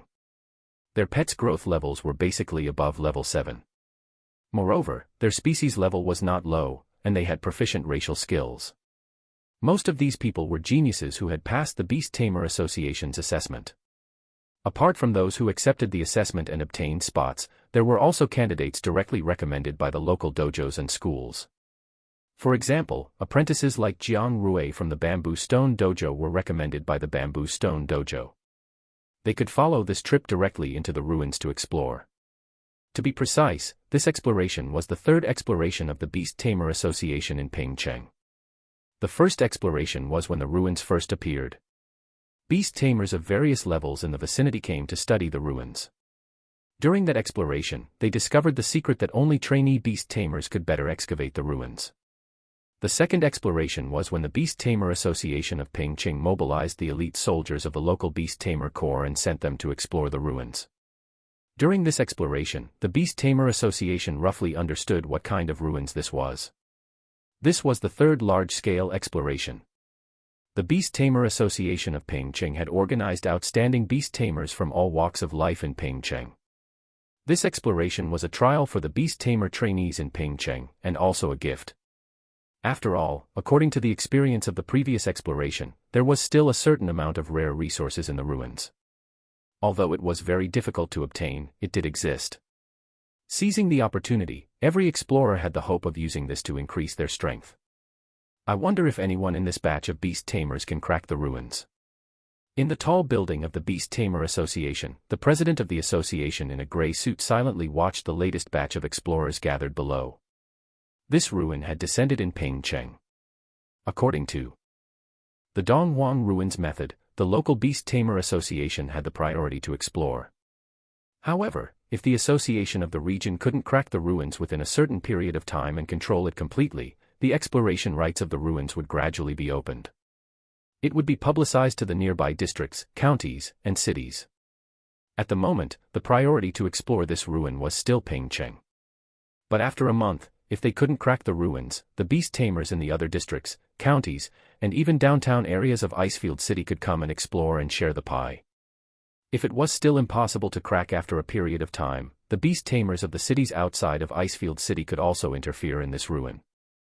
At that time, the resources obtained would not belong to Pingqing or even Icefield City. Therefore, the president of the Beast Tamer Association of Pingqing hoped that the candidate to crack the ruins would appear in Pingqing. This was because only in this way would Pingqing City's Beast Tamer Association and Pingqing gain more benefits. If he missed this opportunity to develop quickly, he might not encounter such a good thing again. A total of 3 familiar faces. There were only 80 people in total. After careful observation, it was still easy to recognize. Outside the Beast Tamer Association, sure you saw the top student, Chen Kai. This fellow was pretty lucky to have barely entered the top 20 of the assessment. In addition to Chen Kai, he also saw Jiang Rui from the Bamboo Stone Dojo and the other 4 apprentices. Because he had only fought Jiang Rui, he was more familiar with this person. Apart from them, sure you also saw the young doctor from the 100 Herb Hall's pharmacy beside his house. This fellow was also a beast tamer in turn. She was the one who had told Shiryu about the ruins. Shiryu didn't expect her to come too. To be precise, there was still a familiar face left. It was the judge who presided over the competition between him and Chen Kai that day, White Stone. He wasn't very old either, looking to be in his 20s. It looked like he was also a beast tamer in turn. However, for him to be a judge of the battlefield hall, apart from being a judge and a graduate of the venue management specialization, his strength must be pretty good. Everyone's here, right? Seeing that it was about time, a man in a gray suit with narrowed eyes walked out of the association. Seeing this person, the 80 beast trainers stopped talking. The president of the Beast Tamer Association in Pingqing. Master-level beast tamer. Then let's go. He narrowed his eyes and said to his secretary beside him. Soon, the sound of a large car engine that had stopped outside the Beast Tamer Association rumbled as it started.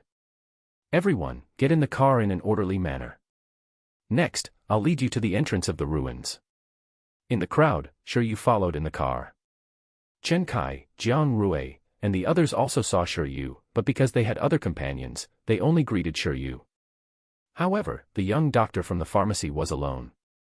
He took the initiative to sit beside Shiryu. He said, "Good Lord, why are you here too?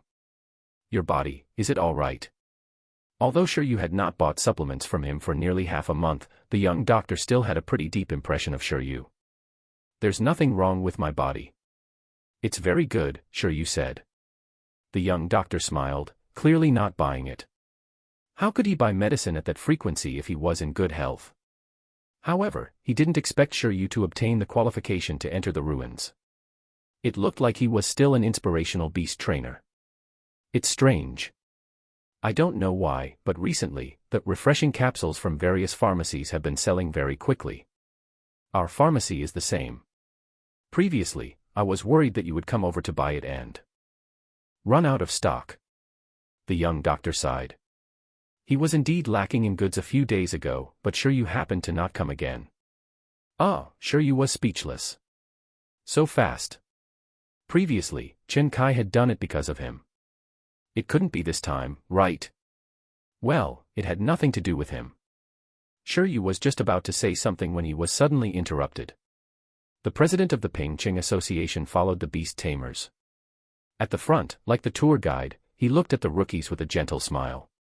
It will take us about 40 minutes to reach our destination. During this process, let me explain some things to take note of when exploring the ruins. You are all elites among the beast tamers in Pingcheng. I really hope that you can obtain good gains in the ruins. Part 1 of the series ends here. Thank you for watching and listening. If you find it interesting, please give us a like, a comment and a subscription so that we have the motivation to make the next videos.